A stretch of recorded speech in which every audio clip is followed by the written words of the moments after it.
Epstein's resulting abuse of minor victims included, among other things, touching a victim's breast, touching a victim's genitals, placing a sex toy such as a vibrator on a victim's genitals, directing a victim to touch Epstein while he masturbated, and directing a victim to touch Epstein's genitals. Sorry. Okay. Sorry. Oh, okay.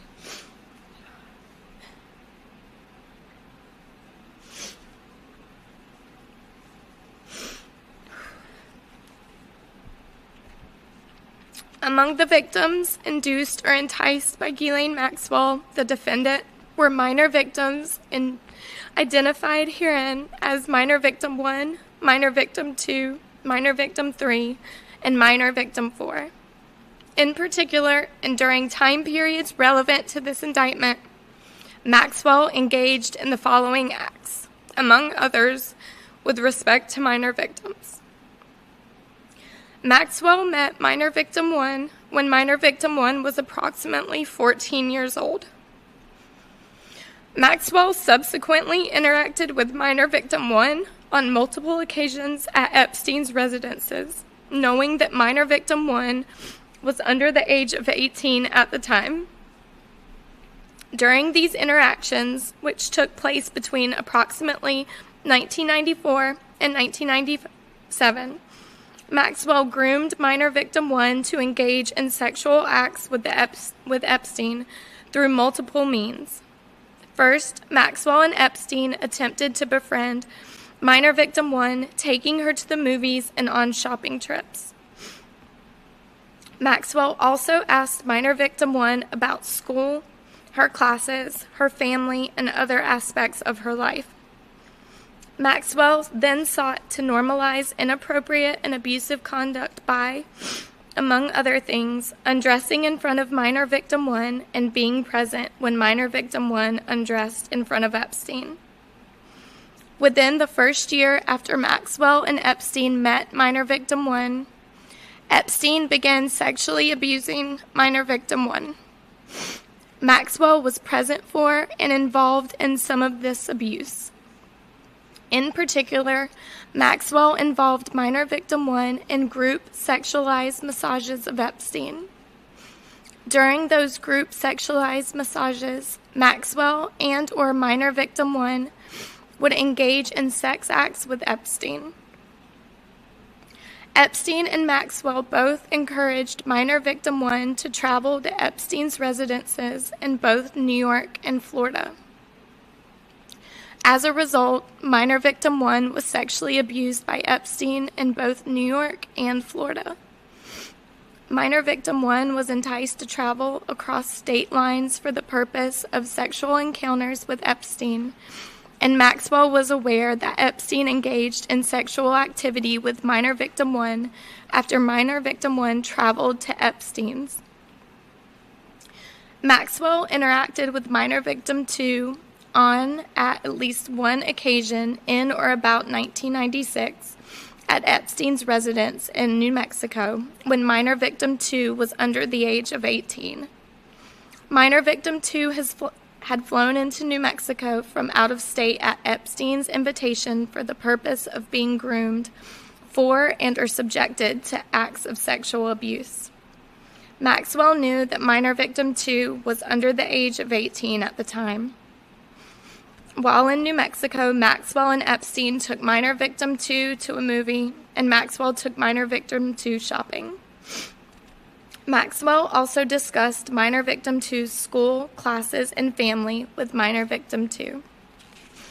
In New Mexico, Maxwell began her efforts to groom minor victim 2 for abuse by Epstein, among other things, providing an unsolicited massage to minor victim 2, during which minor victim 2 was topless. Maxwell also encouraged minor victim 2 to massage Epstein. Maxwell groomed and befriended minor victim 3 in London, England, between approximately 1994 and 1995, including during a period of time in which Maxwell knew that minor victim 3 was under the age of 18. Among other things, Maxwell discussed minor victim 3's life and family with minor victim 3. Maxwell introduced minor victim 3 to Epstein and arranged for multiple interactions between minor victim 3 and Epstein.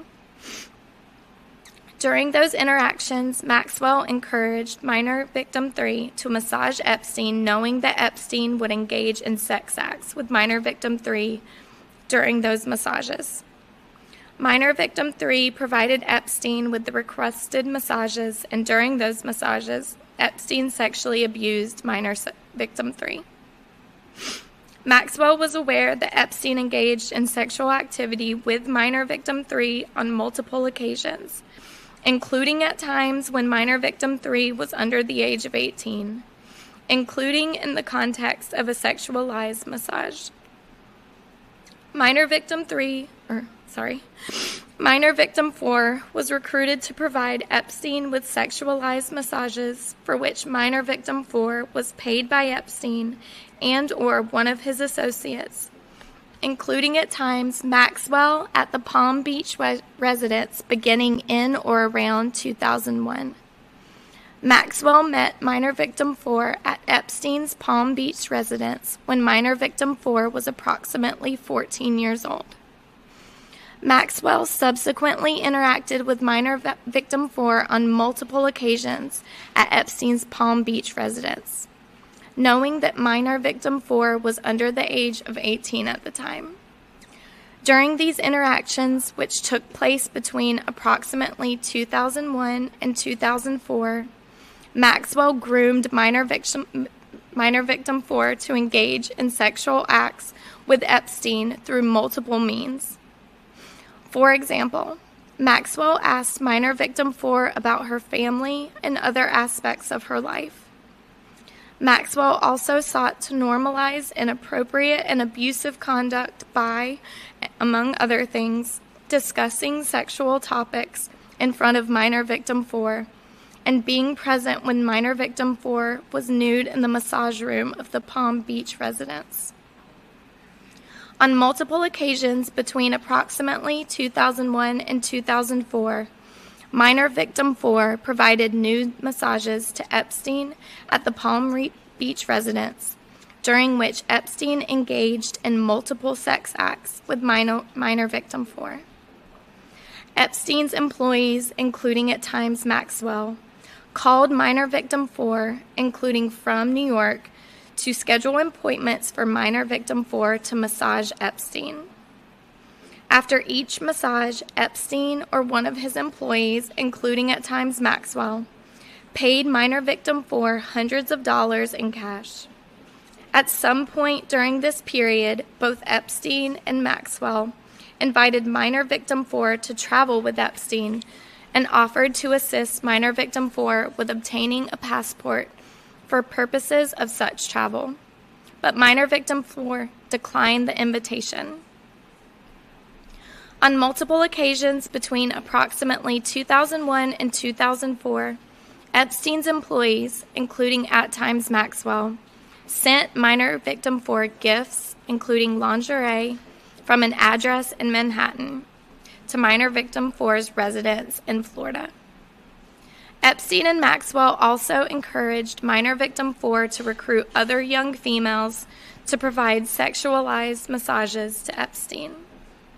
In response, minor victim 4 brought multiple females, including girls under the age of 18, to provide sexualized massages for Epstein at the Palm Beach residence.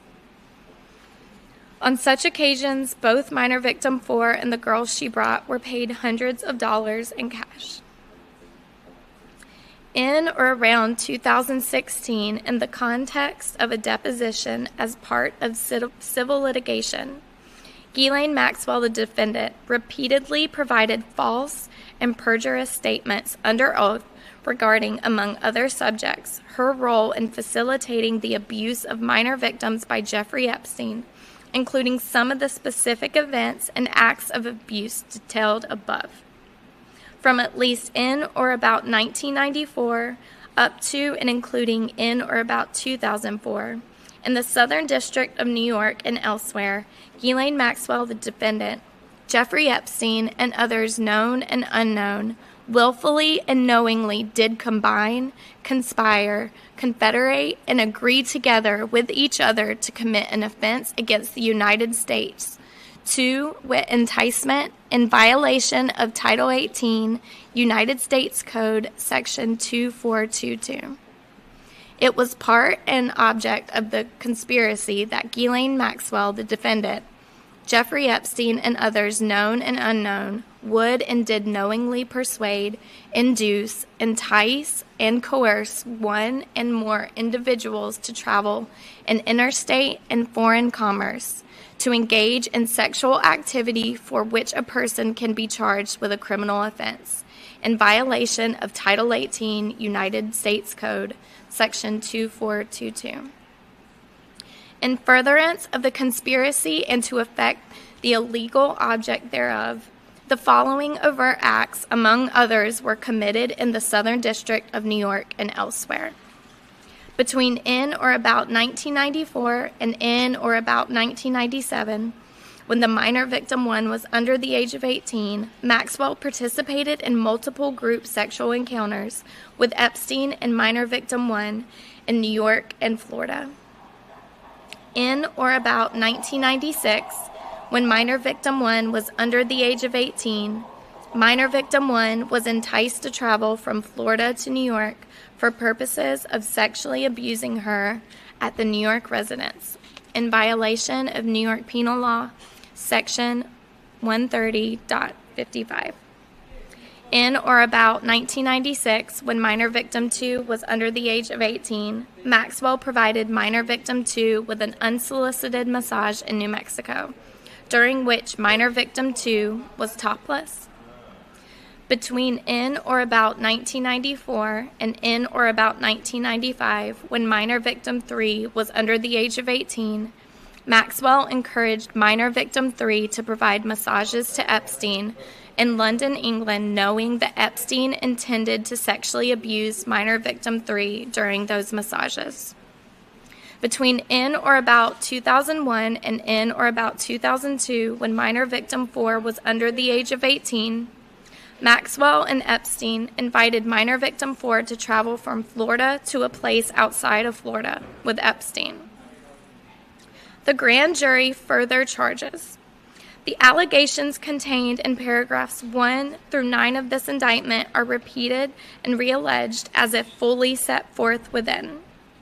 From at least in or about 1994 up to and including in or about 1997 in the Southern District of New York and elsewhere, Ghislaine Maxwell, the defendant, knowingly did persuade, induce, entice, and coerce an individual to travel in interstate and foreign commerce to engage in sexual activity for which a person can be charged with a criminal offense, and attempted to do the same, and aided and abetted the same. To wit, Maxwell persuaded, induced, enticed, and coerced minor victim 1 to travel from Florida to New York on multiple occasions with the intention that minor victim 1 would engage in one or more sex acts with Jeffrey Epstein, in violation of New York Penal Law, Section 130.55. The grand jury further charges. The allegations contained in paragraphs 1 through 9 of this indictment are repeated and realleged as if fully set forth within.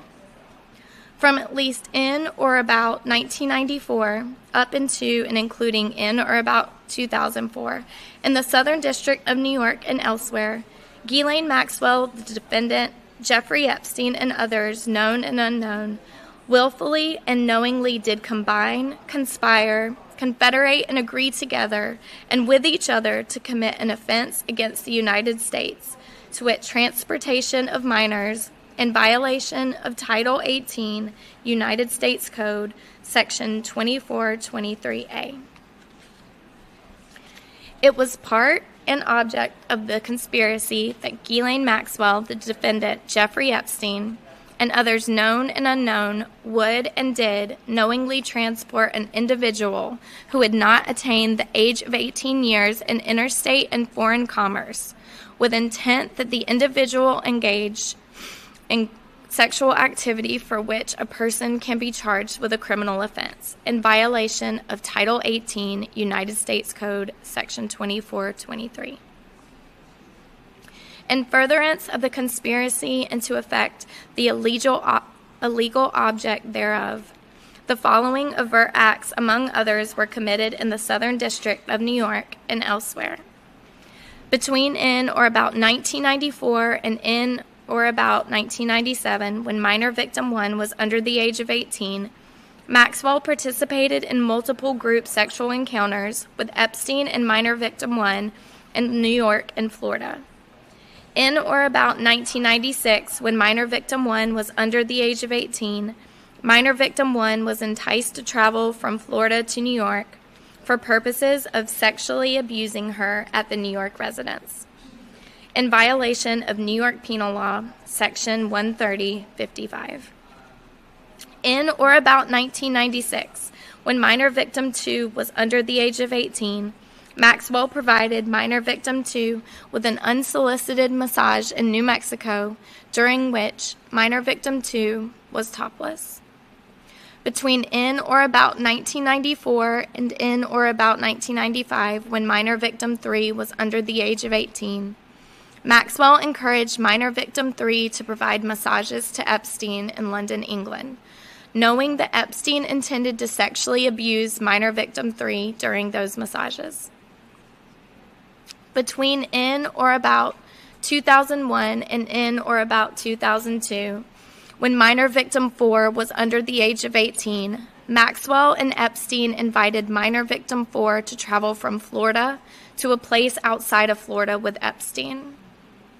The grand jury further charges. The allegations contained in paragraphs 1 through 9 of this indictment are repeated and realleged as if fully set forth within. From at least in or about 1994 up to and including in about 1997, in the Southern District of New York and elsewhere, Ghislaine Maxwell, the defendant, knowingly did transport an individual who had not attained the age of 18 years in interstate and foreign commerce, with the intent that the individual engage in sexual activity for which a person can be charged with a criminal offense, and had attempted to do so, and aided and abetted the same, to wit, Maxwell arranged for minor victim 1 to be transported from Florida to New York on multiple occasions with the intention that minor victim 1 would engage in one or more sex acts with Jeffrey Epstein, in violation of the New York Penal Law, Section 130-55. All right, I think that's it for me. That seems like it took a really long time. That was really tough. I'm sorry I cried. Apologize at all. Oh my god, thank you. Thank you. Do I leave this up here? Or? You could take it. Okay. Sammy has it. Oh, don't let Sammy. Thank you for letting me take that. Thank you. Thank you. This is very real. This is, Ashley herself is a survivor, and it's just, we're so lucky to have so many people here today to whom this is so personal. And so we're just so grateful. And we, I think, are about to hit the 12-hour mark. We will be halfway through our 24-hour filibuster live reading the Epstein files from the Donald J. Trump and Jeffrey Epstein reading room in Lower Manhattan. We are raising money for World Without Exploitation, which fights sex trafficking and the systems that enable it. There is a QR code on screen, so you can donate to this wonderful organization. And I am, I'm very glad we're here. We're halfway through. Joining me now, you ready? Is Sammy Sage, who is the co-founder of Betches Media and the author of Sammy Sage Says Substack. She does daily morning announcements every day, so you can catch her online. And she's fantastic, a dear friend. Are we live? You're live. And so I will let Sammy take it away. Thank you for being here. So good to have you as part of this. Thank you. You are seriously the champion here. I mean, Eliza, thank you. Thank you so much for arranging this. Thank you to the Save America movement for taking part in this. And thank you everyone who's tuning in. It is late and this is some really grueling information. So, I mean, I can't believe what Ashley had to read. What I'm reading is a phone interview between the attorneys Brad Edwards and Jack Scarola, who were attorneys for victims. So this is from a phone interview with, the person's name is redacted, but I'm going to presume they are a victim. Okay, so I'm going to read. The first question is, okay, hi Jack, hi Brad, blah, blah, blah. You don't care about that. Okay. Jack asks, I have gotten some information from Brad about conversations that you've had with him, and that will enable me, hopefully, to make this a little bit more efficient and take up a minimum amount of time, blah, blah, blah. Okay, yes, what her name is. Then there's a question that's missing, but I presume, I don't know what it is. It's just going to be, they ask something. She says, yes, he did. He being Jeffrey Epstein. He did all the time. The worst one that I heard from his own mouth was this pretty 12-year-old girls he had flown in for his birthday. It was a surprise birthday gift from one of his friends, and they were from France. I did see them. I did meet them. Jeffrey bragged afterwards, after he met them, they were 12-year-olds and flown over from France because they're really poor over there, and their parents needed the money, or whatever the case is. And they were absolutely free to stay and flew out.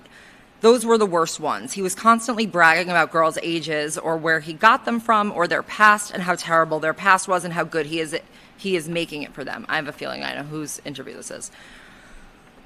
Jack, the lawyer, asks, where were the 12-year-old girls flown to from France and where did they come to? She says, Palm Beach. Jack asks, the attorney asks, and were they flown in on Jeff's private plane or did they get transported? No, they were transported by somebody else. Jack, okay, was the sexual activity that went on the airplane conducted in such a way so that any of the crew was aware of what was going on?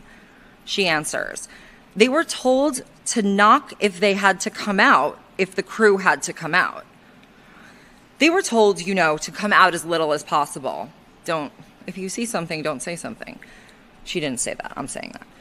So they weren't out there hanging out watching everything, no, but it doesn't take an idiot to put two and two together to say, well, there's a whole bunch of half-dressed teenagers on board with this old man who is constantly being massaged by them, and he wants me to keep the door shut. For what reason?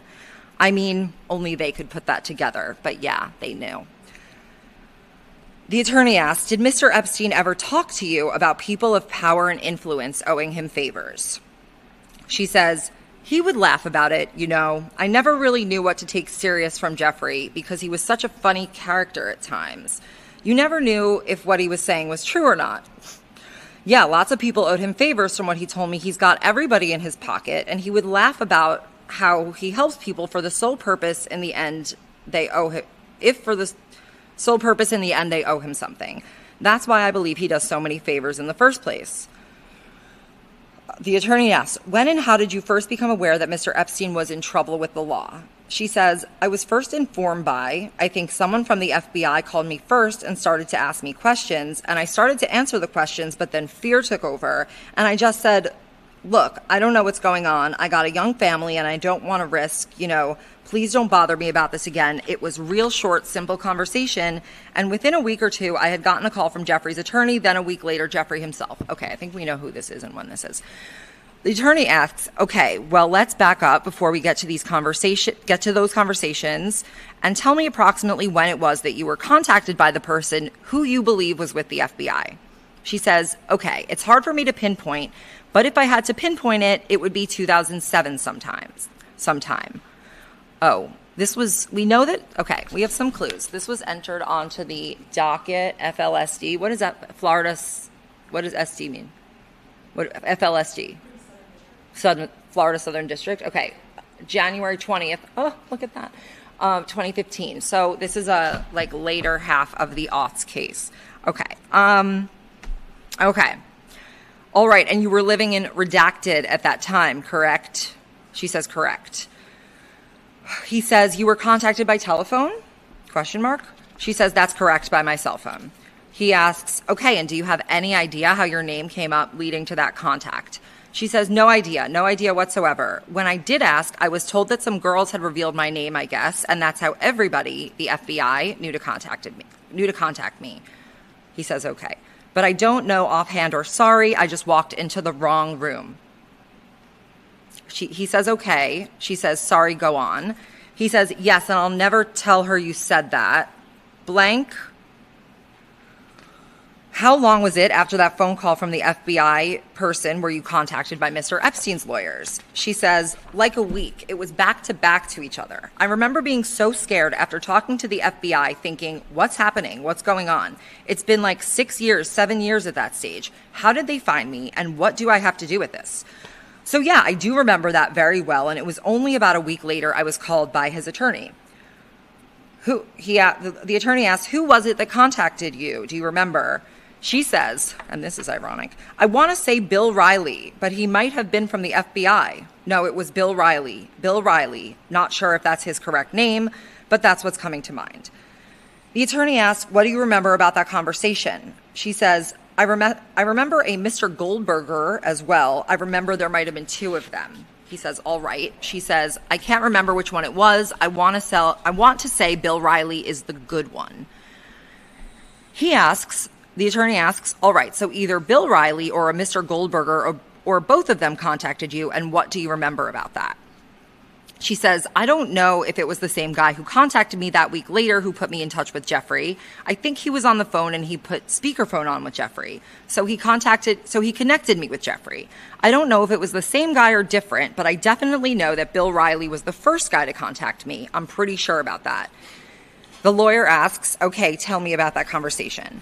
She says, he asked me what I knew about what's going on with Jeffrey, and apparently there was an investigation being held about some of the girls who had come out and said that Jeffrey had sexual contact with them under the age of a minor, and that he was discrediting a lot of these girls and making them out to be drug addicts and prostitutes and what have you, so they wouldn't be looked upon as worthy in the court's eyes, so to speak. And he says it out loud. And he told me in the first 5 minutes that, if I stay quiet, I'll be looked after. And that was the exact way it was said. It wasn't like, I'm going to pay you $1 zillion or anything if you be quiet. But if I stay quiet, I would be looked after.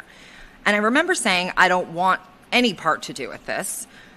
This is not something I want to be part of. I've got a young family. I wish the best for everybody in this, take care kind of thing.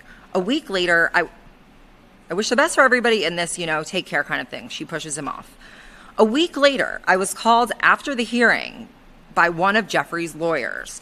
I can't tell you exactly which one it was, but he had Jeffrey on the other line, and he connected Jeffrey and I, and Jeffrey tried to make some simple conversation. How are you? How have things been? You know what I mean? Catching up. That's so how they do it. The lawyer asks, the attorney interviewing her asks, did the lawyer stay on the line while Jeffrey was speaking to you? She says, I'm pretty sure he did. That's why I think Jeffrey was on speakerphone, because it sounded a lot different. And I was never taken off the line to begin with or connected to another line. So I was pretty sure Jeffrey was on speakerphone and the lawyer was making the call. After the simple conversation, it led to what was going on again. And, Jeffrey couldn't believe it. He thought he helped all these. Okay, so she's basically saying that Jeffrey's surprised that people are upset that he was assaulting them and while they were underage. Okay. After the simple conversation, it led to after the how are yous and bullshit, it led to what was going on again. And, Jeffrey couldn't believe it. He thought he helped all these girls out. He didn't think he was wrong in any circumstance here at all. A lot of these girls were drug addicts and just after drug money. He was really putting down these women, or these girls, I should say, not giving them the credit they deserved. And then he exactly repeated what the lawyer said the week before, that he would look after me if I stayed quiet. And if I need any help, his lawyers would represent me and he would get legal help for me. Whatever I need, he would do. And I told him exactly. I said, Jeffrey, I'm the mother of 2 children at that stage. I I'm away from everything here. I'm away from everything there. I don't want to be part of it. I'm not going to speak to anybody, and I don't want to speak to anybody. I don't want to be involved. That was the last time I heard from him. And the next thing I knew, I was sent my victim's letter, my notification of being a victim through the U.S. Attorney's Office. And that's when I knew it was well out there enough not to have Jeffrey's lawyers come back on me and discredit me in the same way he had done to all the other girls. So I called up Joseph Bird, who was the recommended lawyers on my paperwork that they had given me. So the U.S. Attorney's Office suggested a lawyer for her. And she started going from there. So the attorney asked her, so you contact Mr. Joseph Berg's office, and then you were dealing with his office from that point forward. She says, that's correct. He asks, tell me about the ending of your relationship with Jeffrey. That is, at what point in time did your full employment end, and how did that happen? Eliza, I have a question. Since all of this information, like we know the story, we know who this is, like can I say, like even though it's redacted? Yeah, okay. So this is Virginia Giuffre's interview. Like, and I, just for in case anyone's following, and because I haven't been saying her name until now. So, yeah. I mean, she's told this was like the story, and I'm about to basically read her story that she tells. Okay. So she says, okay, he asks, how did you end your relationship with Jeffrey, the last time? She says, okay, so it hadn't really ended. I walked away from it all. Jeffrey sent me to Thailand, where I met my husband and escaped to Australia, never to return back to the States. About 6 months prior to that, he came up with a proposition that I thought was really disgustingly sick. And it really showed me for the first time in 4 years, in the 4 years I'd been with him, that nothing was going to change, and I was always just going to be used by him, which I did not like. He offered me a mansion and some of his money every month. Who else did he make that bargain with? I forget what he called it, a monthly income of what he made a monthly income to bear one of his children. The proposition was that if anything ever happened between Jeffrey and I, that I would have to sign my child over to him, basically, and that the child would be his and Ghislaine's, who might get a pardon. And I would be looking after it, and I would be looking after her child, as long as nothing happened between Jeffrey and I. So she gets to keep her child as long as she's in Jeffrey's good graces. So I was kind of freaked out by all of that. I pushed Jeffrey more to please get me some more training. She means masseuse training. And I was getting older and not of as much interest to Jeffrey anyways. That's disgusting. I was 19 now, and he likes a female a lot younger. So he sent me to Thailand in September 2002. I was first supposed to meet a girl there and bring her back with me, but I never met up with her. I proceeded to get a short course in Thai massage, so that was to shut me up about my training, so I went there. And one of my friends from school invited me to watch a fight, like a Muay Thai fight, which is like a form of kickboxing. So I went and watched it, and I saw this guy that was a really good fighter, and a girl's word looked really hot. So I asked my friend who knew him to introduce me. We got introduced and fell in love immediately. 3 days later, redacted proposed, and 7 days later, they redact his fucking name of all, whatever. And 7 days later, I was being married in a Buddhist temple. I called Jeffrey and told him, I'm sorry, I'm never coming back. I've gotten married, I've fallen in love. I thought he'd wish the best for me, but he was kind of rude, and he just said, have a good life, and hung up the phone. And that was the last time I talked to him ever until all this started again. The attorney asks, is there anything else you would like to add to what you've told us? She says, I'd like to know that this time around something's going to be done about it, and that Jeffrey and a lot of his colleagues, no matter how rich they are, will know that there's a bunch of, there's an evidence list, and I'm trying to find the rest of the interview. Give me a second. It might have just, ended. I think it just... It's not in order. So this is the them problem. So I'm now on a new page. It is I'm going to take some water. This is also from the Florida Southern District docket, we think. So it was entered in February and then again, February 2015, and then again in November 2015. So this is Jane Doe 1 and Jane Doe 2, it's their declaration. Okay. Oh, this is Jane, okay. This is in the case of Jane Doe 1 and Jane Doe 2, and this is the declaration of Jane Doe 3. And it seems that this is the case where they're suing the Southern District of Florida because of this, the agreement, right? Because of the non-prosecution agreement. Okay, so that's what this case is. Okay, declaration of Jane Doe 3. 1. The court is familiar with me from my previous declaration in this case. I am currently 31 years old and want to become a part of the case to enforce my rights and possibly allow criminal prosecution of Jeffrey Epstein and others who abused underage girls. 2. I have seen a government filing saying that I waited too long before trying to become a part of this case. I don't think that the government's position tells the full story about me.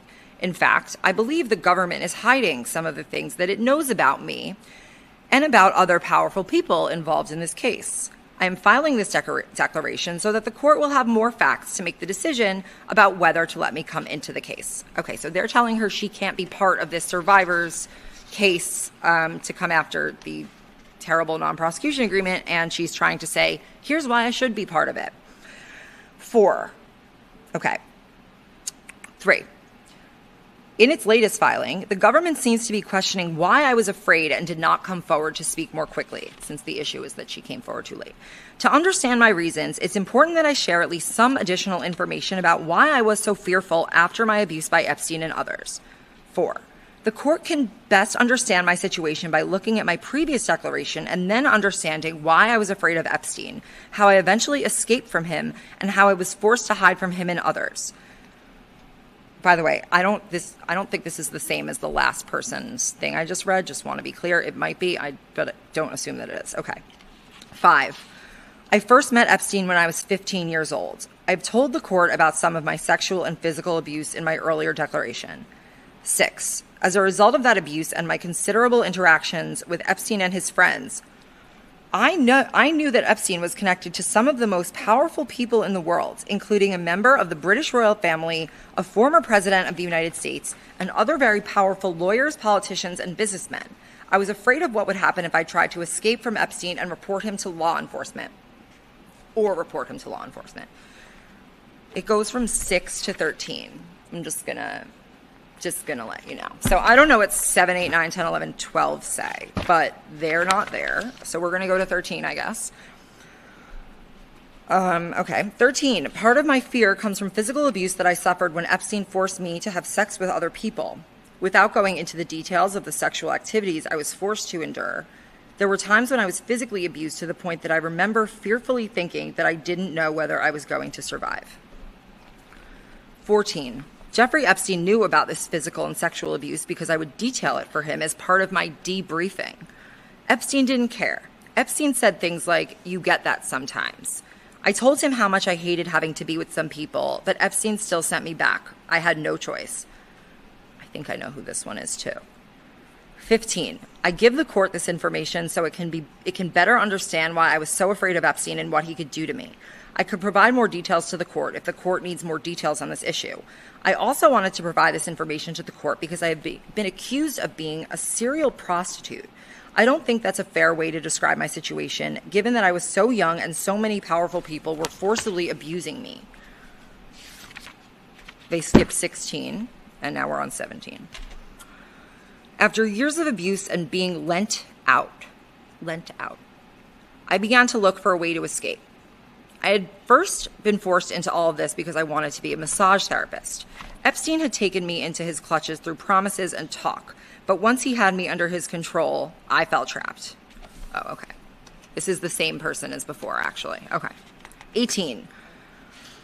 I kept asking Epstein for my promised training and education. Epstein finally got me a plane ticket to Thailand to go to Chiang Mai to learn Thai massage. This sounded like my chance to escape. In September 2002, I packed my bags for good. I knew this would be my only opportunity to break away from Epstein. Okay, so this is also Virginia's story. 19. On September 22nd, 2002, I flew from JFK in New York to Chiang Mai, Thailand. I arrived around September 29th for my training, but Epstein was going to get something out of this as well. I was supposed to interview a girl to bring back to the United States for Epstein. 20. Exhibit 1 is a list of room charges in Thailand, with the charges going to Epstein's account. This exhibit shows Epstein's telephone numbers and is evidence that he paid for my hotel in Thailand. 21. Exhibit 2 is a set of documents showing my itinerary and flight plans for me going to Thailand, paid for by Epstein. 22. I did the massage training in Chiang Mai. I met a truly great and special guy and told him honestly what I was being forced to do. He told me I should get out of it. I told him that the people I was working for were very powerful and that I could not disobey them without risking my life. He told me he would protect me, and I had confidence in him. I saw my opportunity to escape and to be with someone who truly loved me and would protect me. To make a long story short, I married him and flew to Australia. 23. I called Epstein and told him I was not coming back. He asked why. I said I've fallen in love. And Epstein basically said, good luck and have a good life. I could tell he was not happy. I was very afraid of what he might do to me. I thought Epstein or one of his powerful friends might send someone to have me killed. 24. I stayed in Australia from that point on with my husband and away from the life I had been forced to live as Epstein's sex slave. I was in Australia from late 2002 to October 2013. To be clear, I was never in the United States during these years, not even for a short trip to visit my mother. And my absence from the United States, and this is important, and my absence from the United States was not voluntary. I was hiding from Epstein out of fear of what he would do to me if I returned to the United States.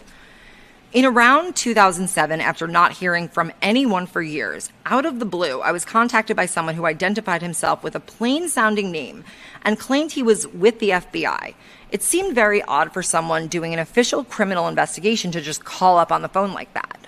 I hadn't heard Epstein's name for years. I didn't know who this person was and what it was really about. I wasn't sure what was going on.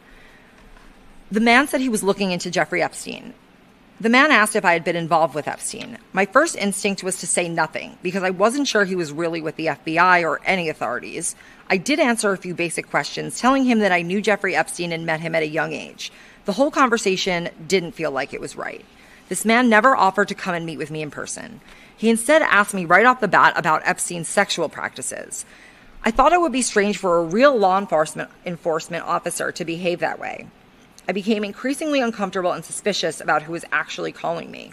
Good instincts. I stopped reading the numbers. The way the conversation was going made me doubt whether I was really talking to an FBI agent. It did not seem very official. I became very uncomfortable, so I told him nothing more about Epstein. The conversation probably didn't even last 3 minutes. The conversation immediately triggered all of the fears of Epstein and his powerful friends that had caused me to escape the first time. If the call accomplished anything, it only put me back in fear and told me that I could be found quite easily and had nobody official protecting me.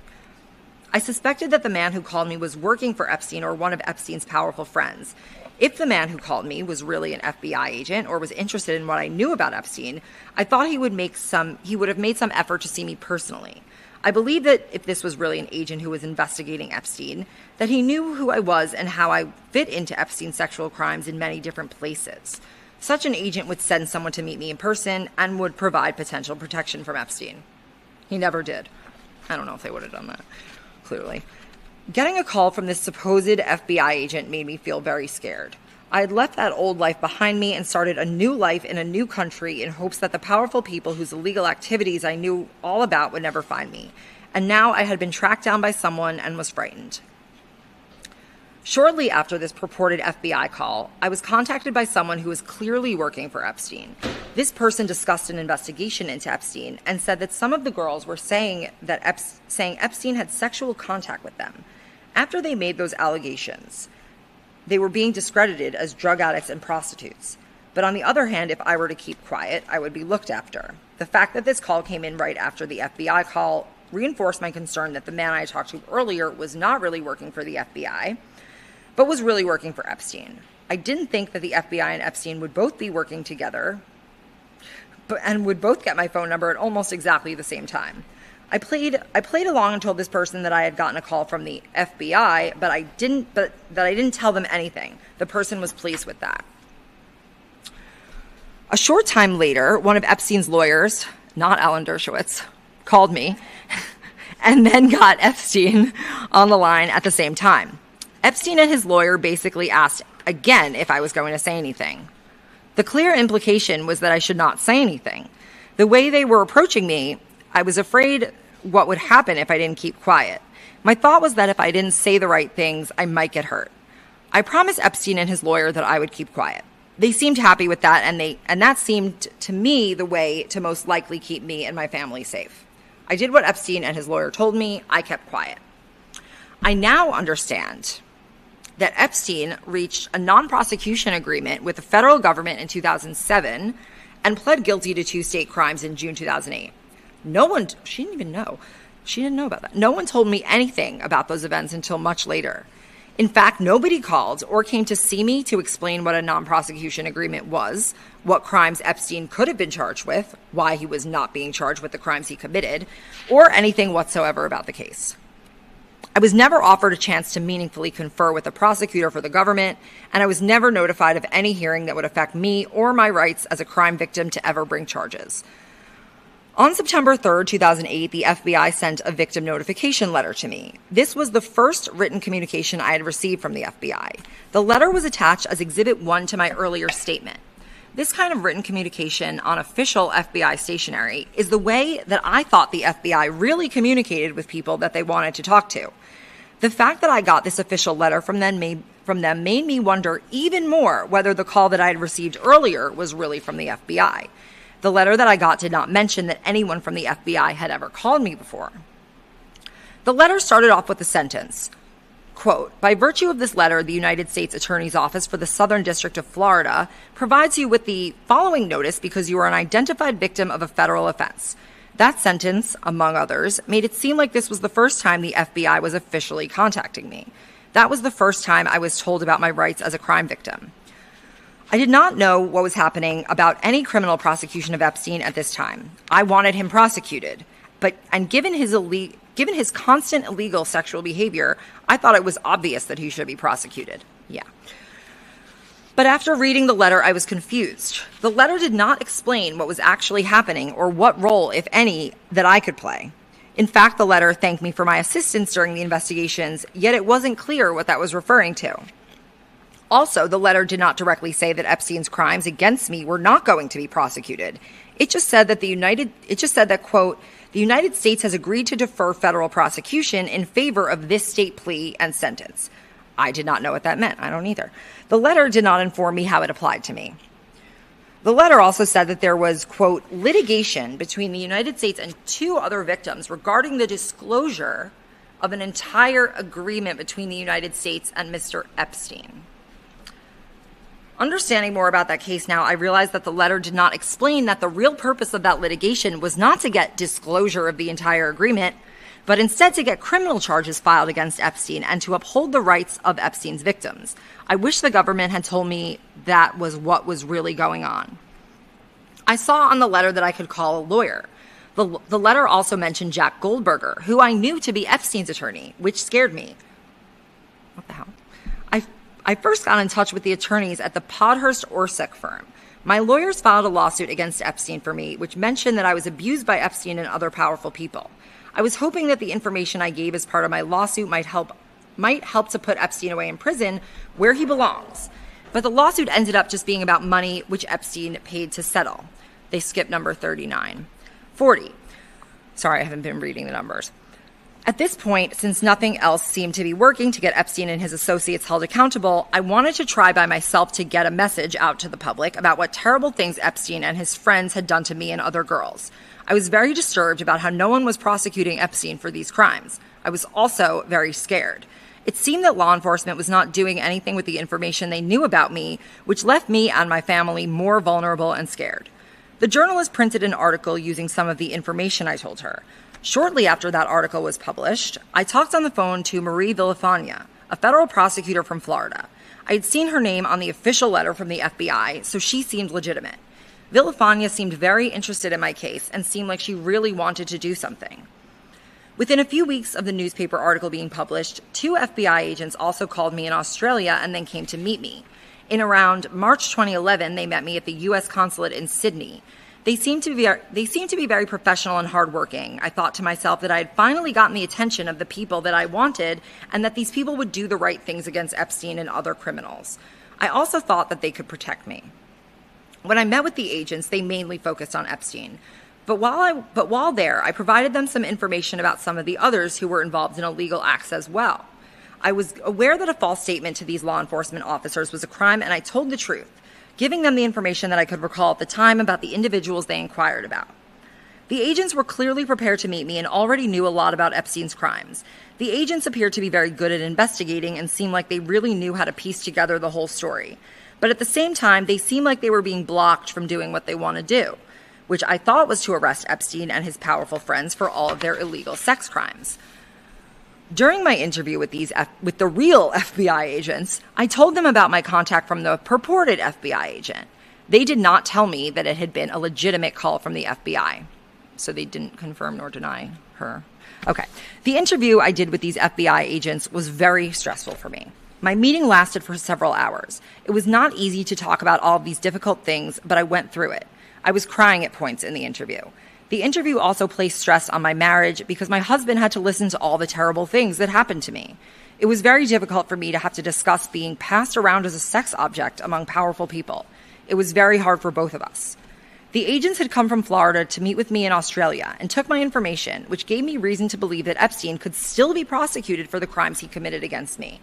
I was not told even at that point that he could not be prosecuted for crimes he committed in Florida because of the non-prosecution agreement.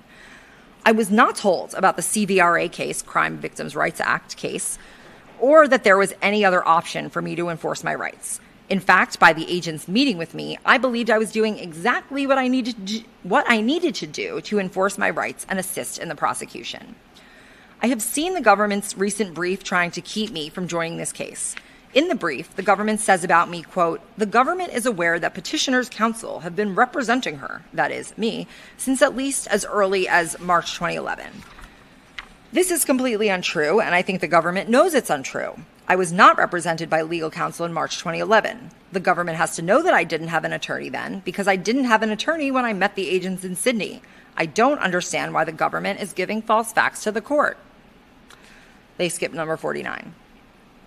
50. In around April 2011, as a follow-up to my earlier call with Brad Edwards, her attorney, that we were just reading the interview with, I got a telephone call from him and another attorney, Jack Scarola, who was also in the last interview. They just wanted general information about whether various people had information relevant to that lawsuit. They told me that they were taping the conversation, and I had no problem with that. I'm assuming that's what I was just reading.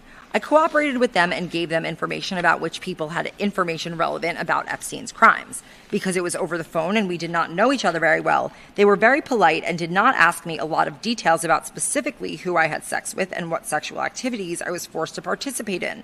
It was a general background interview. As the months following the FBI meeting in Sydney passed, I was trying to be patient, but I began wondering what was going on about prosecuting Epstein. I continued to be very confused about what was happening. I was hoping that some kind of prosecution would come out of it, but when nothing came of it, I got very upset. I wanted to do something to stop Epstein and the other people he associates with from sexually abusing girls, and he was at the time of this interview. Law enforcement had taken my detailed statements, but nothing seemed to be happening. I wasn't sure what to do. While I wanted to do all that I could to get justice for what had happened to me, it was very hard for me to figure out how to get something done in the United States while I was living in a foreign country, especially after I had already gave information to the FBI that I believe they were using to investigate and eventually arrest Epstein. In October 2013, I returned to the United States for the first time since I had left for Thailand. In April 2014, I decided to get back in touch with the FBI. In Sydney, the FBI had seemed like they wanted to be helpful to me, and I have great respect for the FBI agents who met me. It appeared like they wanted to do the right thing in this case, but my feeling was once the agents collected information about crimes committed against me, someone else stepped in and blocked them from getting charges filed.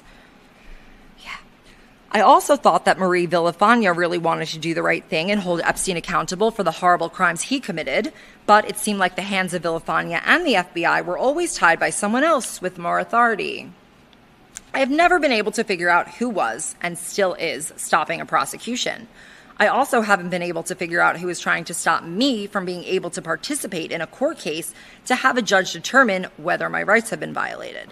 It doesn't seem fair to me that the government can argue that I don't even get the opportunity for a judge to review the issue. To me, this is further verification of Epstein's power, which continues to make me very scared. I have asked the FBI to show me the video surveillance and other pictures of me that I believe they have in their possession. They said that I would have to go to the prosecutors to get them, but the prosecutors will not share anything with me. I believe that the prosecutors have lots of information that will support what I have been saying about Epstein and his associates. Based on my knowledge of Epstein and his organization, as well as discussions with the FBI, it's my belief that federal prosecutors likely possess videotapes and photographic images of me as an underage girl having sex with Epstein and some of his powerful friends.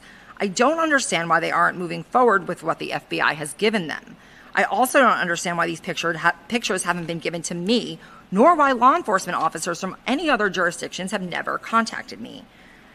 It was not until 2014 that I first understood about the way in which Jane Doe number 1 and Jane Doe number 2 were trying to invalidate the non-prosecution agreement to allow prosecution of Epstein for crimes he committed against them and me.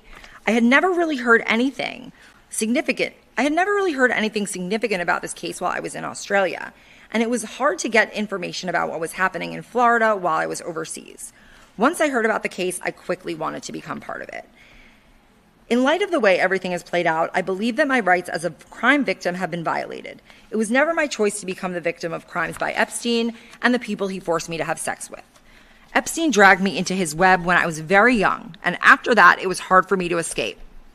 After I ran away to Australia, it appears that Epstein reached an agreement in 2007 with the federal prosecutors in Florida blocking him from being prosecuted for the crimes he committed against me. When Epstein pled guilty to 2 low-level crimes in 2008 as part of his agreement, no one told me what was happening or that this plea had anything to do with preventing prosecution of crimes against me or the hundreds of other girls he's abused. Nobody told me that I could speak to the judge or that a hearing was even taking place. Based on all the facts that I've described here, I believe some kind of major cover-up is going on to protect Epstein. As I look back on what Epstein and his friends have done, I see a lot of powerful people who knew what they were doing to me and other girls was wrong. But they also seem to think that they were above the law and they had nothing to worry about. From what I can see, that turned out to be true. There are less powerful people, like the FBI agents and Marie Villafana, that seem like they're trying to get the right thing done, but nothing happens. Because nothing is being done, it makes me think that Epstein was right when he told me he had so many people in his pocket. Maybe those people are still helping him escape being prosecuted for what he did against me. The justice system doesn't seem to respond to the victims in this case. Still, to this day. It seems to favor those who have the most money and power and influence. I'm also worried that this is a very dangerous circuit. By standing up for what's right, I'm worried that Epstein or others named here will come after me. I wonder where this is going to go if the United States government is not on my side. I'm intent on seeing this through so that Epstein isn't allowed to hurt other young girls. I can't stop abuse everywhere in the world, but if I help one victim, then I have made a positive difference. She did. In April 2014, I asked 2 good attorneys, Brad Edwards and Paul Cassell, to see if they could help me bring Epstein and his friends to justice. They agreed to add me to the existing case. They explained to me that the lawsuit was not asking to get money from Epstein or others. I understand and have always understood that the goal of this case is to simply enforce my rights as a crime victim, rights that were wrongly taken from me. I want Epstein and the others who committed crimes against me to be punished fairly, the way other less powerful people would be. I also want to be added to the suit filed by the 2 girls, Jane Doe number 1 and Jane Doe number 2, and I want to have rights the way a victim of a less wealthy and powerful criminal would have. Epstein and his friends sexually and physically abused many other girls. They did this in many places around the world. I personally observed this. There are also many people who could confirm what I'm saying. I hope that these people will come forward and tell the truth. I hope that they will call my attorney in Fort Lauderdale, Florida, Brad Edwards, so that all of the information can be presented to the court about what has happened to me and others. Because of how often Epstein and others were having sex with young girls and how much it was a centerpiece of their lives, I doubt they have just stopped. It also seems to me, when I knew them, they believed that they were above the law.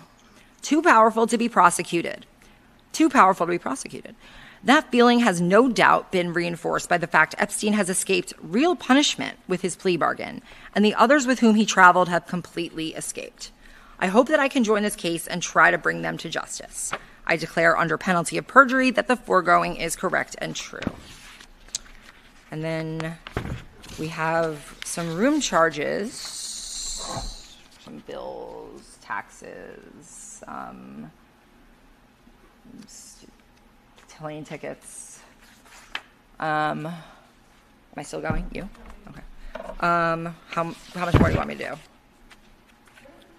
Okay, I can do this next one.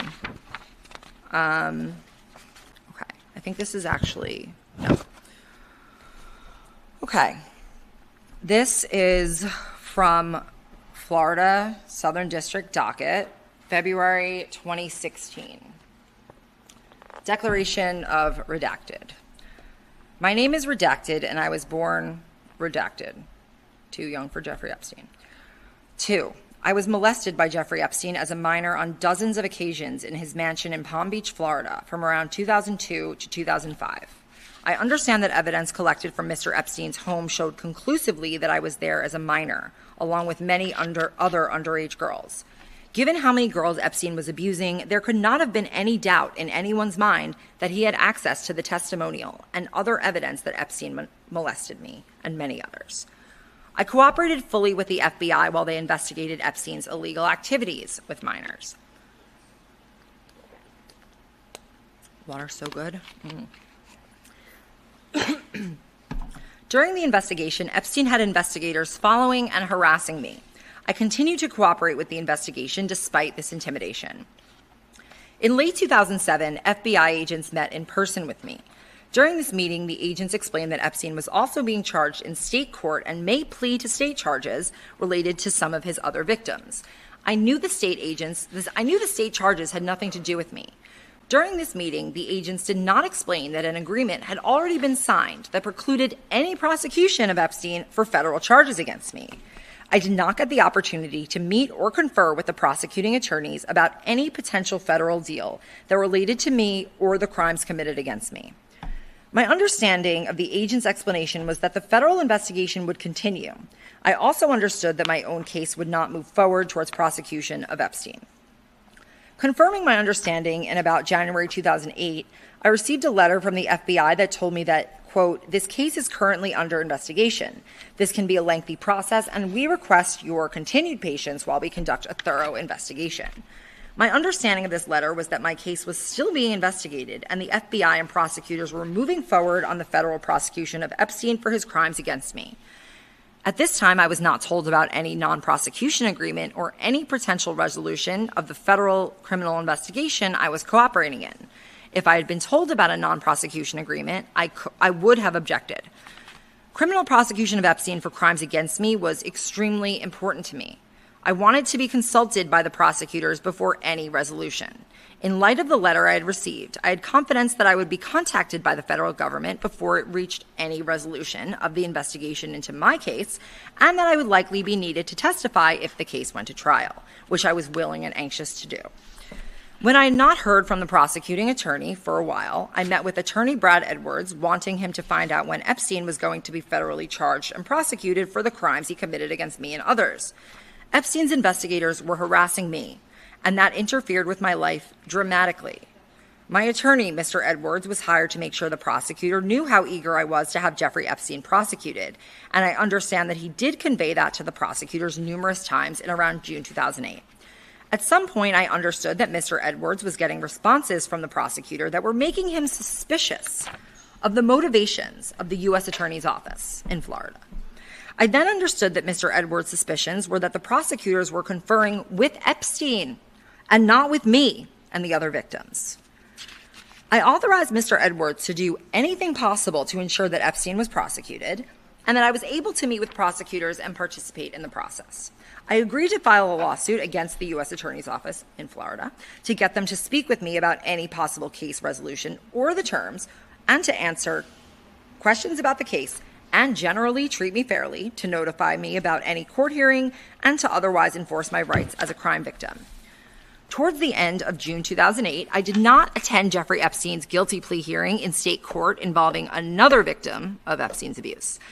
I did not have reasonable notice of the hearing, and I did not have any reason to attend that hearing because no one had told me that this guilty plea was related to the FBI's investigation of Epstein's abuse of me.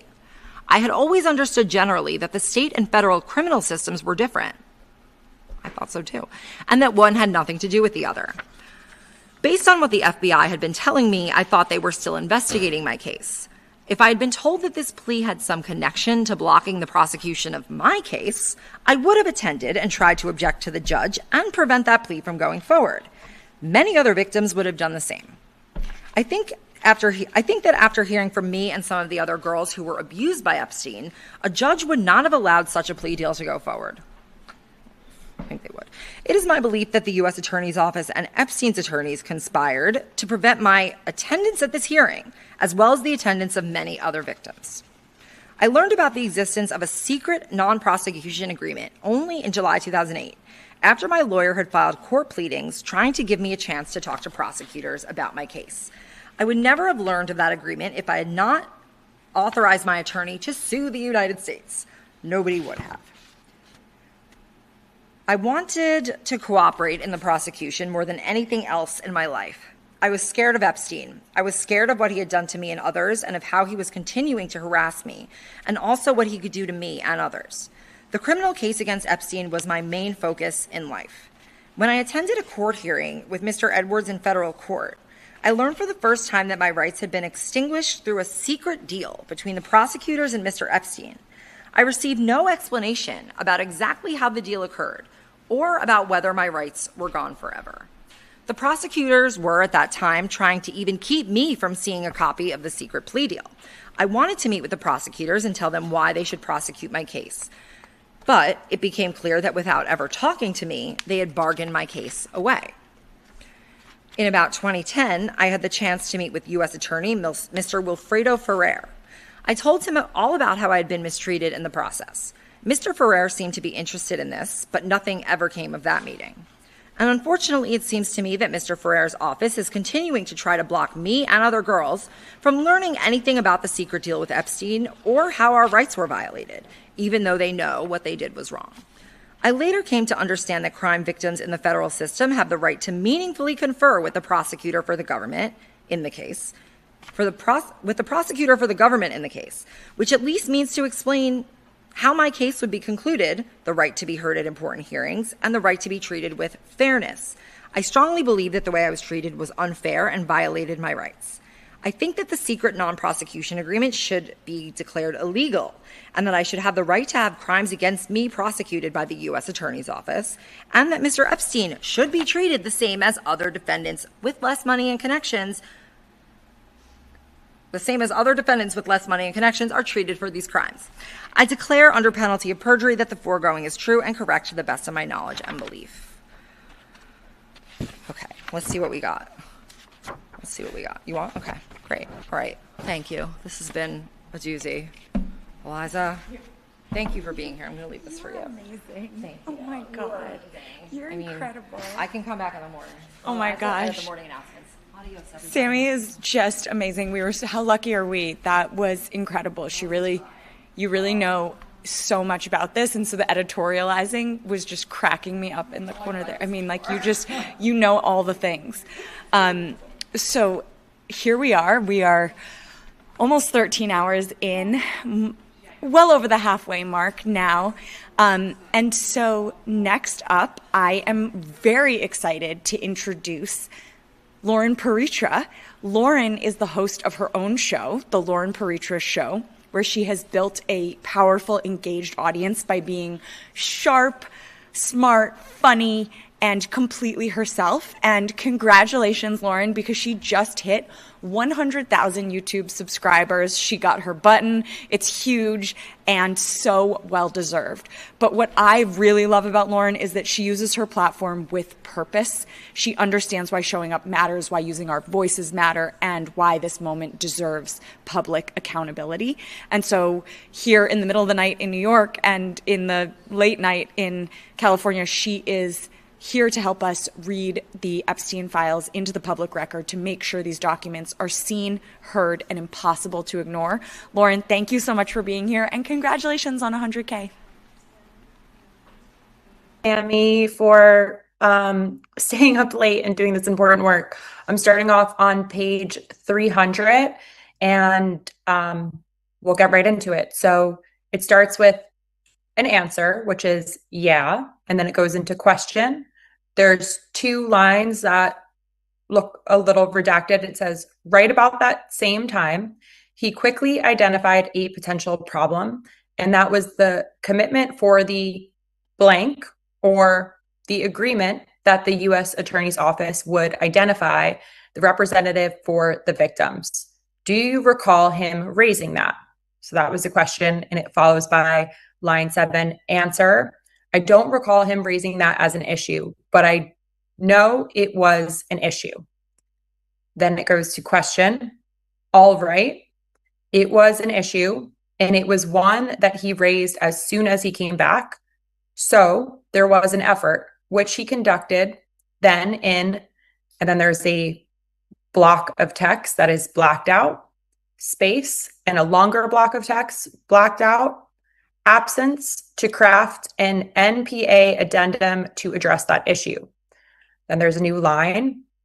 Do you, space, line, are you, line, are you aware that redacted, black, then another separate line, longer, redacted, black, received a copy of the NPA in November when Ken Starr wrote a letter to redacted asking her to review the 22.55 portion of it. Do you, line, remember that issue? Question. The answer, I remember that issue was appealed to CEOs. Question. Okay, well, it was line, it was appealed initially by letter to black, redacted, raising an issue that was new to line, that had not been raised with you. And that is what led to your letter to Ken Starr on December 4. Then another answer. I will accept that timeline. Q. Okay. A, it is difficult without all documents. Line, sure, is what comes after Q. A, space, but yes. Question. And at that time, redacted, then another redacted, saw the NPA. He had sent a message to redacted, space, redacted, about the line, about his view of the NPA. And you didn't see it, but I just wanted to name some problems that he identified with the disposition and get your reaction. A, Q, line to it. So first, he says, I'm not thrilled about the agreement, but he acknowledged is that's out of his hands. He says in terms of charging and sentencing provisions, he's getting Epstein, he's getting line. Epstein is getting a much better deal than the average defendant, with the exception of defendants who have done physical harm to their victims or abused very young children. We haven't seen more egregious conduct, because of its serial nature. The area we need to be most careful about relates to the victims. Then it's a new line. The U.S. should seek to ensure that the plea, which is not giving him serious jail time, provides the best means possible to address the harm he caused to the victims. That generally means restitution and or therapy. While the agreement provides facility for the victims, the relevant terms still seem pretty advantageous for the defendant and not all that helpful to the victims. Then it's a new line. They get an attorney who will be paid for by the defendant, which involves at least some conflict of interest, or they would hire their own attorneys on a contingency basis. And they get waivers from the defendant when his plea would facilitate their civil cases in any event. Then they still have to sue him to get anything. Then it's a new line. Most times with wealthy defendants, we make them agree to a restitution fund and then still provide that the victims can sue the defendants independently if they choose. We always make them clearly admit their guilt. No nolo pleas. Then a new line. This is incredibly important to the victims. I would have taken the guy to trial unless the victims were clearly against it, and I don't think most of them are here. He then says to blank space blank, a longer blank the second time, who by this time is working for them? Line. Then it goes into question, answer, and then Q, so, or A, and then answer, and then question, line, redacted, then A, right, and then Q. So that's the context in which she's addressing it. Redacted, space, redacted specifies that, and it looks like there's quotes before this next redaction, blank wouldn't and shouldn't address the agreement, end quotes. So that line, so that the issue that was there before then, redacted, put there by Ken Starr, was the line, whether this 22.5 scheme or scenario set out in the NPA was appropriate. It appears that she then was sent back to you to address. And if the moderators are here, if there's something I should say in place of the line, please let me know in the chat. And then answer, right, Q. But as far as redacted commentary on the NPA, if you had been aware of this perspective at the time, you were, line, that you and your people were fashioning the NPA, would you have been helpful? Would that have been helpful to you in line in deciding out to proceed? Question, so may I, question mark, or that's under answer. So may I, question mark, and then question, A, yes. And then A, assuming answer, okay, I assume you've read the whole thing, but let me just take a line. And then next question, I have A, and so a few comments. First, let me say he was a part of the September meeting. Q, A, and line, to my recollection, these perspectives, line, so at least the outlines of the agreement were line, were disclosed at that meeting, and I don't recall this type of communication at that time. Q, okay. A, I also recall that there were a lot of back and forth around this restitution fund concept, and our perspective was that the restitution fund puts the victims at a disadvantage, line. Q, A, line, because line, let me try to recreate. I don't recall the details, but I recall that there was a perspective that the restitution fund, line, Q, A, line, put the victims as a disadvantage, line.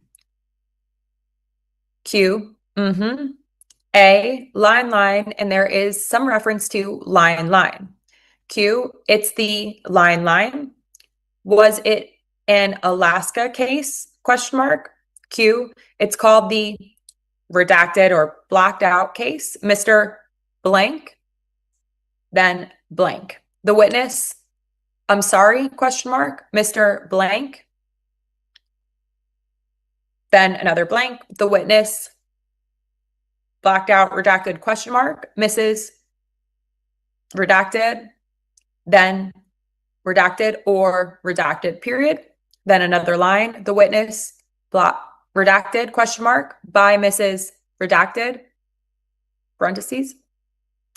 Yeah, A. And so to the extent that there were better ways of crafting this, that certainly would have been line, been highly relevant, because to my recollection, we were not wed to any particular way of crafting it. Then there's a new line. The line, the intent of the 22.55 was to come as close as possible to putting the victims in the line, in the position they would have been had he had been tried and convicted federally. And so the answer to your question is yes. Then there's a question. Is yes, comma, that would have been line. A, would have been helpful. Q, okay. Are you As you set about addressing the 22.55 you consulted with, then redacted again. Do you recall that? Question mark. A, I recall consultations, period. I don't recall that it was specifically with blacked out, but line. Question, did you know her? Question mark. A, yes. Q, okay. Do you recall the nature of your interaction with her? A, I, I don't. I know from contemporary review of the record that there is an email from her. Q, it's 41A. A, 41A. Q, and what I want to ask is simply, is 41A is line is an email in which you ask you note to redacted, then another redaction, comma, who was redacted line. A, right. Q, line, one of her deputies, and she oversaw CEOs. She, comma, redaction, comma, mentioned to you that redacted was looking at this, which is the line, A, 22.55. Q, line, 22.55, comma, she contacts her counterpart in the civil division, comma, redacted, and then there's a space and a longer redaction, comma, and there's an email from him, which is the second page of this exhibit, which he copies you on. So my question is this the extent of your interaction with redacted, space, redacted on this issue, question mark. A, I, line, 12 years, line. Q, okay. A, after the fact, I don't remember. Q, okay, all right. The line in Exhibit 35, there is a letter from J. Lefkowitz,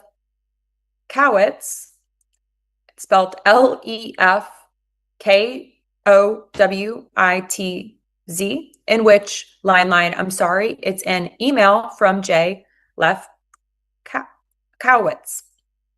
Q, exhibit, question mark, A, exhibit 35 to you, and this is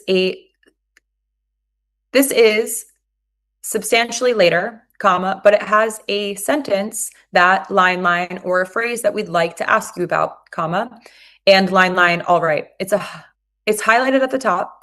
It says back in the beginning of line, back at the beginning of January, when we both agreed that there were significant irregularities with the deferred prosecution agreement, you called out a time. Is that accurate? Question mark. Did you agree? Did you and he agree on that? Line. A, no. Q, line, there were significant irregularities, question mark. A, no.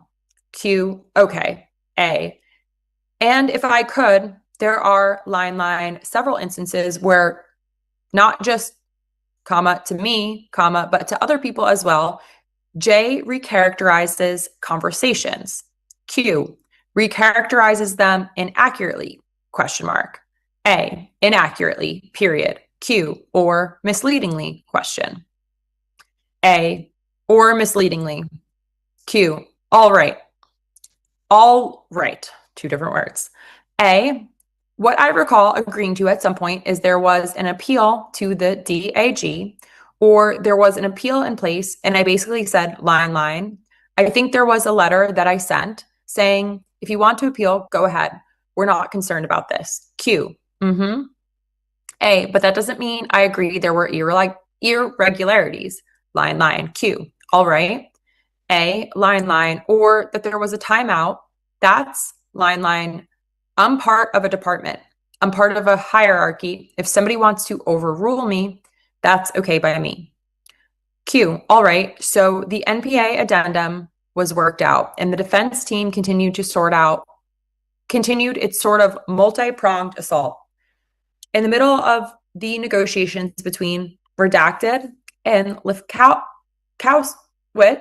about the NPA addendum, that's when you had the much commented on breakfast line. A, correct. Q, line on October 12th, and you have stated publicly that at line perfectly accurately that the NPA was signed and that was a done deal. And so that line, this was not tied in any way to any effort to influence the terms of the NPA. Question or comma, fair, question mark. A, fair, because the way this was reported was that I negotiated it over breakfast. It was signed, and that's really important. Q, of course. There were, however, a number of open issues. Line. A, yes. Q, line, right? Question mark. And in Exhibit 28, J. Lefkowitz on page 2, this is an email to you, acknowledges your line, your breakfast on Friday. This is dated October 18th, and line, and following line, following up on line, your conversation with him about the date for Epstein's plea. So he notes that, in quotes, you said you didn't want to dictate a schedule to the state, end quotes. So all I want to note is that when you had the breakfast, there was line, there was line, there were issues still open that were the subject of discussions between the defense and the U.S. Attorney's Office. And line, and so I guess my question is, while that was a meeting of convenience in a public place and a location where you had business later that day, comma, a speech, comma, I believe optically, comma, do you understand the public concern that this was sort of a one-on-one negotiation on pending issues? Question. A, so I, line, I understand how there can be concern.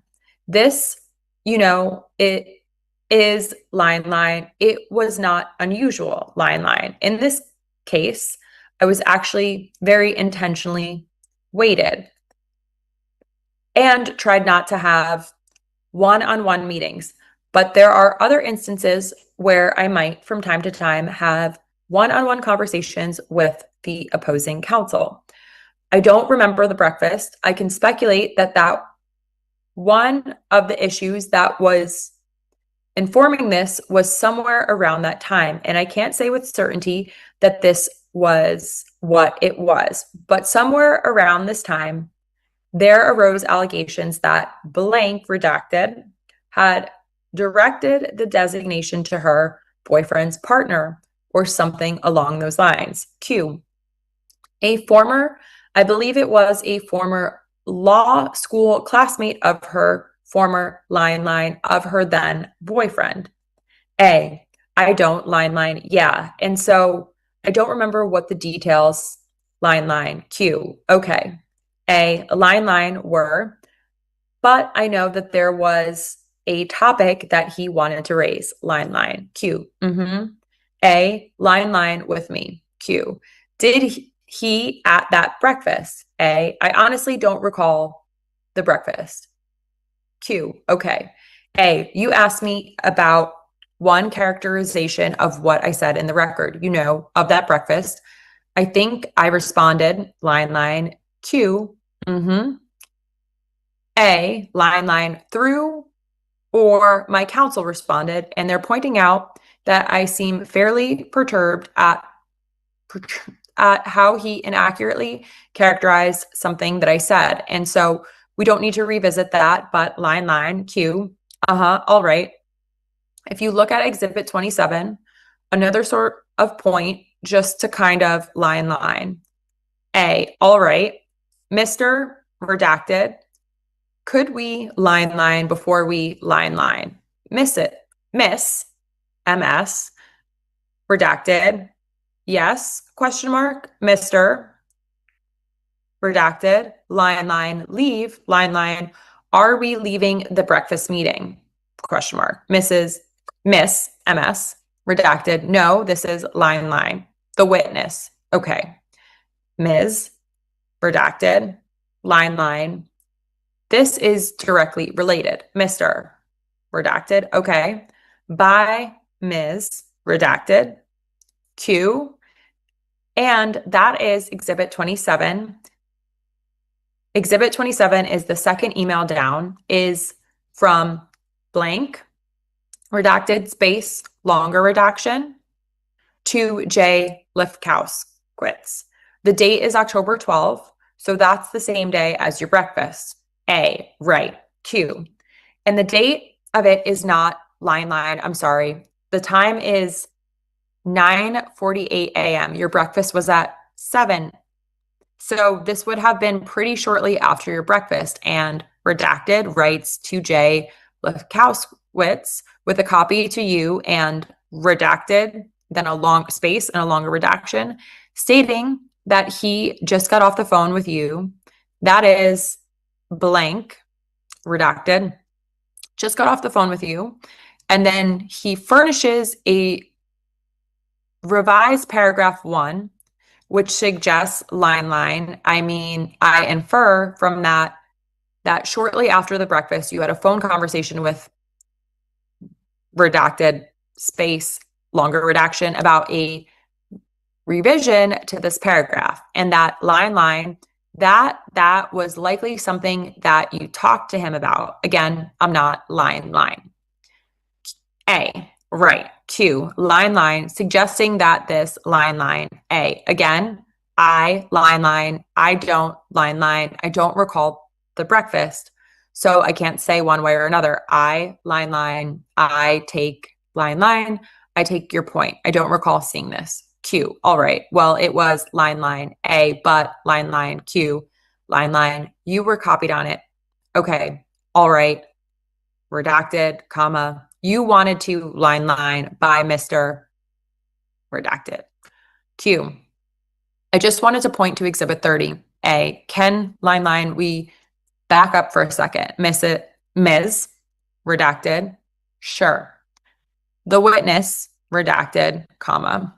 I'm not sure whether your concerns are line, so question or comma. I would line. I would only raise the question where line, or the point where, based on this, and I don't recall, so I can't speak, but redacted is saying, comma, J suggests the revision has been rejected.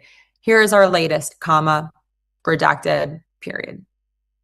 And so to the line, there are multiple ways to read this.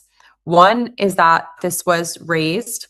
Another is that we're rejecting something that Jay had proposed, and line. Ms. redacted. The witness, line. Because I was meeting with Jay, I asked that redacted, not reject it until after I met with him. And I, line, I'm speculating because I don't recall the topic, but it does appear that way. It does appear that it says Jay suggested revision has been rejected. Here is our latest. Ms. redacted, parentheses, all right, period, thank you, period, short redaction, question mark, by Mr. redacted, parentheses, Q. Can we just go to Exhibit 30 quickly? Question mark. There's some highlighted language. This is a letter from Lefkowitz to you on October 23rd, 2007, where he recounts again the things that happened, or his version of the October 12th breakfast meeting. A, yes. Q, are you at that line? A, yes. Q, line. At that point, right there, Exhibit 30, question mark. A, yeah, I'm there. Q, okay. So in the highlighted language, if you could just take a look at that quickly, question mark. Yes. So he is recounting that you had assured him that the office would not intervene with the state attorney's office and line, or contact the civil complainants, or intervene regarding the sentence that Epstein receives pursuant to a plea agreement. A, yeah, period. Q, so is he correct in his recounting that? A, can you line, can you find that for me? Question mark. Q, yeah. A, so again, I don't have an independent recollection. O, comma, no, comma, I'm looking, miss, redacted parentheses. Oh, you have it. The witness, line for something. I don't have an independent recollection of that breakfast, but in the contemporaneous emails, in the contemporaneous record, there is correspondence between line, between redacted and I, and you all asked for this, comma, and I, line, I spoke with my counsel, who then responded, and there's an email exchange where there's an October 20th line. This was an October 23rd email, line, October 23rd letter. And then there is a response that's drafted on October 25th. I don't know if we can find that from blacked out, redacted to J that specifically addresses the point. And then I respond, line, redacted, runs that by me, comma, and I respond, line. I edit the letter and I move it, line. I sort of emphasize, line, like I will make it a firmer. And my edit says our office cannot and will not agree to this. And then my comment to blacked out, redacted is, what do you think of this rewrite? Is it too strong? By Mr. Blacked out, parentheses, Q, what day was that? A, that was 2 days after this. I don't know if we can find that in the line in the chronological record. That was October 25th. Let's just take a minute. Is that what you have? Mr. Blacked out. Sorry, apparently my ability to separate paper has failed. The witness, okay. So this is a line, Mr.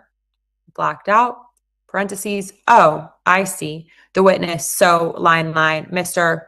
Blacked out, parentheses. So go ahead. The witness, so October 25th, I'm writing to Blacked out. It's a short name. What do you think of this rewrite? Question. Is it too strong? Question. And it says, Dear Jay, I'd like to take this opportunity to document our conversation of October 24th, which clarified some of the representations in your October 23rd letter. I write in particular because you indicated that your intent in writing the letter was to memorialize our conversation. Our agreement is limited to blank, comma, blank, comma, blank, comma, dot, comma, dot, comma, dot, period. I specifically want to clarify one of the items that I believe was inaccurate in the October 23rd letter. Your office claims that this office would not intervene with the state attorney's office regarding this matter or contact any of the individual potential witnesses or potential civil complainants and their respective counsel on this matter. And neither your office nor the FBI would intervene regarding that sentence Mr. Epstein receives. Then it's a new line. I'm quoting Jay's letter. As we discussed and hopefully clarified, and as the U.S. attorney previously explained in an earlier conference call, such promises equate to the imposition of a gag order. Our office cannot and will not agree to this. It is the intent of this office to treat this matter like any other case. Thus, as is typical, we do not desire or intend to intervene is in quotes, the state attorney's office. The non-prosecution agreement provides sufficient mechanisms to achieve the goals of federal investigation. You should understand, however, that there are some communications that are typical in these matters. And so I go on. And so my point is, this was pretty line, based on line. If you reviewed my line, my emails and my language, for me to write something up saying, what do you think of this rewrite? Is it too strong? Question. Q. A. And to edit blacked out, redacted language, comma, our office cannot and will not agree to this, is not my agreeing with this characterization, but my polite way of saying, this ain't what I said. Q. A, let me be clear. Q, and then line, A. Again, No independent recollection. This is just based on inferring from the contemporaneous emails. Q, okay, by Miss blacked out, parentheses. Q, what I would like to do is ask a couple of questions in a couple of areas about the main justice review. A, okay. Q, then take a short break, and then blacked out redacted has some questions that are CVRA related. And then we have some summary questions. A, okay. Q, is that all right? A, can I line before you move on? Can I address something that blacked out was getting at, but it's getting late? So I'm going to circle back to line. Q, please. A, line, something that I thought you would bring up. Ms, MS, blacked out, parentheses, sure, period. Moderators in production, I am coming up on time, so I'm just going to take a quick note of where we are at right now. I'm reading, I just completed the bottom of Lauren fully redacted 7 PDF, page 17. The bottom of the document reads EFTA 00009 132. That's EFTA 2 zeros 9132. I'll hang on until I'm told otherwise, and can continue on with the next page.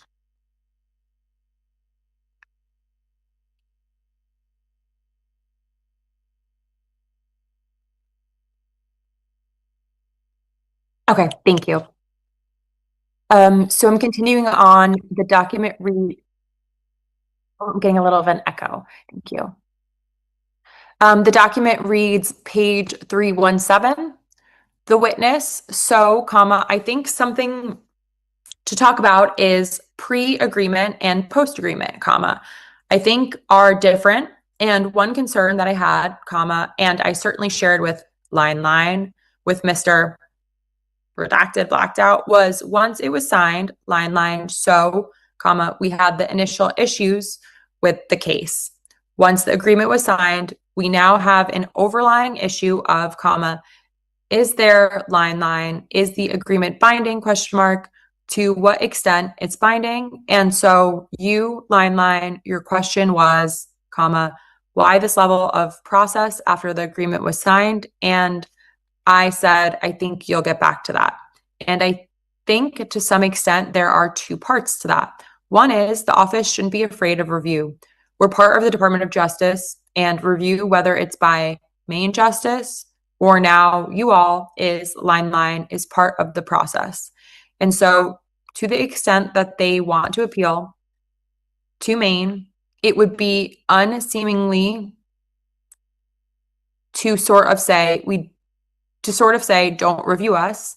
And I don't think it would help reviewing this. But the second part of it is, if we were to walk away from the agreement, that not only are we litigating the underlying criminal case, but we are litigating a civil/criminal issue on top of that, which is, did the agreement bind? And that's something that did inform the exhausting amount of process that they that they received, which didn't change any of the outcome. I'm just going to do a vocal break. And I will continue on unless control room says otherwise. So just finish reading the document EFTA 00009133. Yeah, no. So I'm now starting at the top of page 318 by Ms. redacted parentheses Q didn't bind what ? A. So if we were to walk away, we're line, could we still prosecute? Q, I see. A, right? ? Because having signed that, we were now parties to an agreement, and that would overlay any sort of prosecution.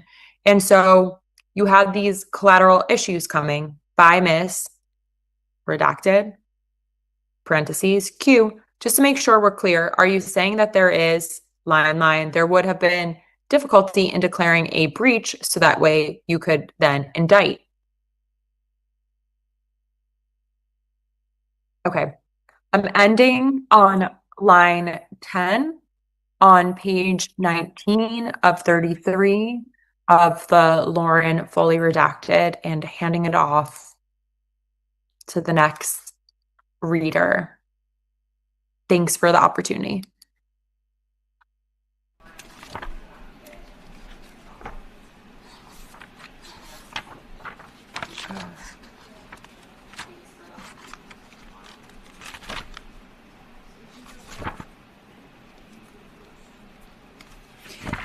Hi, everyone. We are back. I'm going to read, and I know that we're reading in sort of a disjointed way. I recognize that, you've been hearing from different people. You've been hearing emails. You've been hearing financial records. You've been hearing grand jury testimony. You've been hearing indictments read. And I think, while it may seem as though we are not doing this in a cogent way, the reality is the Department of Justice released this in such a way that is deliberately like this. It is deliberately not coherent. It is not this beautiful timeline like we have up on the wall here in the Donald J. Trump, Jeffrey Epstein reading room here in Lower Manhattan. It was released in such a way that it is confusing. It is deliberately done like that. And so I'm going to read from an early volume, volume 11 of 3,437. And I'm going to be reading from the grand jury testimony in the United States of America versus Ghislaine Maxwell. This is testimony that occurred in the summer of 2020. And we were in a portion that the person who is testifying is a unnamed, redacted FBI agent. And to recap, there's been a description of Jeffrey Epstein and Ghislaine Maxwell meeting a young teenager, approximately 14, at Interlochen Camp in Michigan.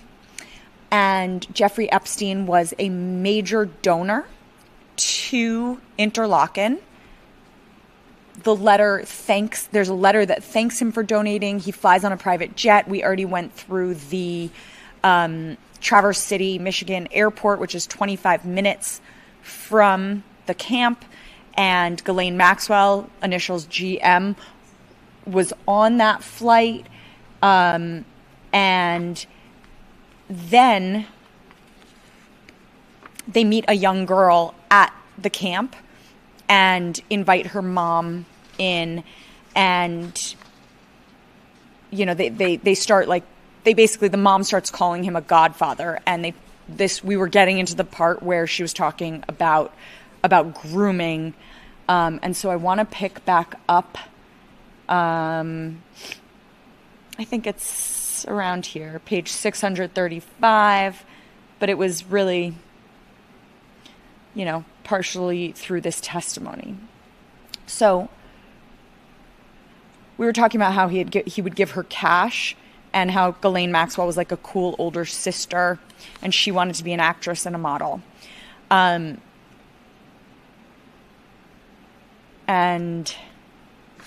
We started talking about instances of abuse. Okay. Here we are.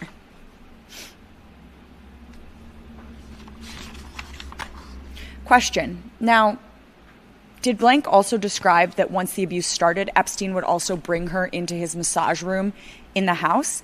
Answer, yes. Question. And were there times where he did this, where there were other women present, including Maxwell? Answer, yes. Was blank abused during those episodes? Answer, yes, she was. Question. During these group encounters, what were blank and the adult women wearing? Answer, they were usually just in their underwear. Question, once they were all in the massage room, how would these episodes generally start? Answer, they would generally start with one of the girls massaging Epstein. Blank was usually massaging his feet. Maxwell was kind of teasing the girls. She'd grab the girls' breasts and would direct the girls on what to do. Question, when these episodes would start, in general, was Epstein generally laying face down on the massage table? Answer, yes. Question, what would happen as things progressed, generally speaking, from what she described to you? Answer, when Epstein would decide he was kind of done with the regular massage, he would turn over to his back and he'd grab whatever girl he wanted to either touch him or whatever girl he wanted to touch. Question, did these episodes include sex acts that over time, in various instances, included Epstein masturbating, Epstein receiving oral sex, and Epstein engaging in intercourse? Answer, yes. Question, you were describing for a moment what Blank told you about Maxwell's role during these group encounters. Would Maxwell sometimes guide the women and give instructions about what to do? Answer, yes, she would. Question, what would Blank typically do during these episodes? Answer, she would try not to look at Maxwell because she gave off that sister vibe, so it felt weird to her. She would try to be as invisible in that room so they would ignore her as much as possible. Question, in the beginning, when Blank was approximately 14 or 15, would she generally begin by just massaging Epstein's feet? Answer, yes. Question, is that something she was told to do? Answer, yes. You mentioned that she tried to be invisible. I believe that was your testimony? Answer, yes. Question, and over time, has she described to you that over time she believes she became more involved in the sexual activity which varied in each encounter? Answer, yes. Question, were there times, let me rephrase that. You touched on this for a moment, but just to be clear, how did Blank describe Maxwell's attitude during these incidents? Answer, it was very casual. She acted like this was normal. She gave off that vibe to her, and yeah. Question, did that make her feel more comfortable with what was happening? Answer, it did. Question, was Blank sometimes fully nude during these episodes? Answer, yes. Question, and during these episodes, did the abuse include Epstein touching Blank's breast? Answer, yes. Question, did it include directing Blank to touch Epstein's genitals? Answer, yes. Beginning when Blank was approximately 14, does she begin to travel with Epstein and Maxwell to New York City on occasion? Answer, yes, she did. Question, was that to the property you testified about earlier, the townhouse on the Upper East Side? Answer, yes, she did. Yes. When Blank traveled to New York City, did she stay at Epstein's townhouse in New York City? Answer, yes, she did. Question, did she recall that Maxwell and Epstein took her shopping on one of her early trips to New York City? Answer, yes. Question, did she remember them buying her anything? Answer, she recalled them buying her white cotton underwear. Her description was that they were like little girls' underwear. From ages 14 to 17, did Epstein ask Blank to periodically fly to New York for weekends at that townhouse in New York? I'm sorry, say it again. You testified that she began traveling to New York City at age 14. Did she then periodically travel to New York City in a similar manner from ages 14 to 17? Answer, yes. Were there times when she traveled on those trips when she flew on Epstein's private jet? Yes. Did she sometimes also fly commercially? Yes, she did. Question, was Maxwell sometimes present on the trips to New York? Answer, yes. Question, you testified earlier that Blank was sexually abused in Palm Beach. Did she describe to you that she was also sexually abused on these trips to New York? Answer, yes, she did. Question, did Maxwell encourage Blank to go on these trips? Answer, yes. Question, what did Blank tell you about her memory of how these trips were arranged? She recalled that Maxwell was usually the one that would schedule her flights. If she was flying commercially, she would schedule the flights, sometimes calling her mother to schedule. Question, was that her general impression of how they were arranged? Answer, yes. Question, in addition to the trips to New York City that you just described, did Blank also remember traveling at least once to Epstein's ranch in New Mexico? Answer, yes, she did. Question, did she remember whether or not she was sexually abused in New Mexico? Answer, she couldn't recall. She couldn't remember. Question, in general, how would Blank get to the airport in Florida when she would fly on Epstein's jet? What did she describe to you? Answer, usually a driver. One of Epstein's drivers would pick her up from her house and take her to the airport. Question. Now, you testified earlier that you reviewed flight records for Epstein's private jet. Is that correct? Answer, yes. Question. And have you reviewed records from the 1990s to see if whether there's a person named blank listed on the records? Answer, yes. Turning to the next slide. Is this an excerpt from those records? Answer, yes, it is. Question. And does the red arrow point to, just one moment, does the red arrow point to a November 11th, 1996 flight? Answer, yes, it does. And does this flight log reflect that it was a flight from Palm Beach, Florida to Teterboro, New Jersey? Answer, yes. Question, is there a private airfield in Teterboro, New Jersey? Answer, yes, there is. What's it called? Teterboro Airport. Are the passengers listed on this entry JE? Yes. And do the entries also include blank plus friend blank, family blank, child blank, and blank? Answer, yes. Sorry. Was blank based on your awareness of blank date of birth and the date of the flight? Was blank 16 on that date of that flight? Yes, she was. Turning to the next slide, you testified earlier about Teterboro Airport. What are we looking at on this slide? Answer, this is directions from Teterboro Airport to Epstein's residence here in Manhattan. Question, so based on your review of this map, if someone were to fly into Teterboro Airport and travel to New York City, would the most natural route be to travel from Teterboro Airport and crossing into New York through Manhattan? Answer, yes. Question, turning to the next slide, is this also an excerpt from the flight records you reviewed? Answer, yes, it is. Question, and does this show a May 9th, 1997 flight from Teterboro, New Jersey to Santa Fe, New Mexico? Answer, yes, it does. And are the passengers listed on this log JE, GM, and blank? Yes. Based on your knowledge of blank's birth date and the date of this flight, would blank have been 16 on the date of this flight? Answer, yes, she would have been. Question, turning to the next slide, is this also an excerpt of the flight records? Answer, yes. And does the red arrow point to a flight entry on May 3rd, 1998? Answer, yes, it does.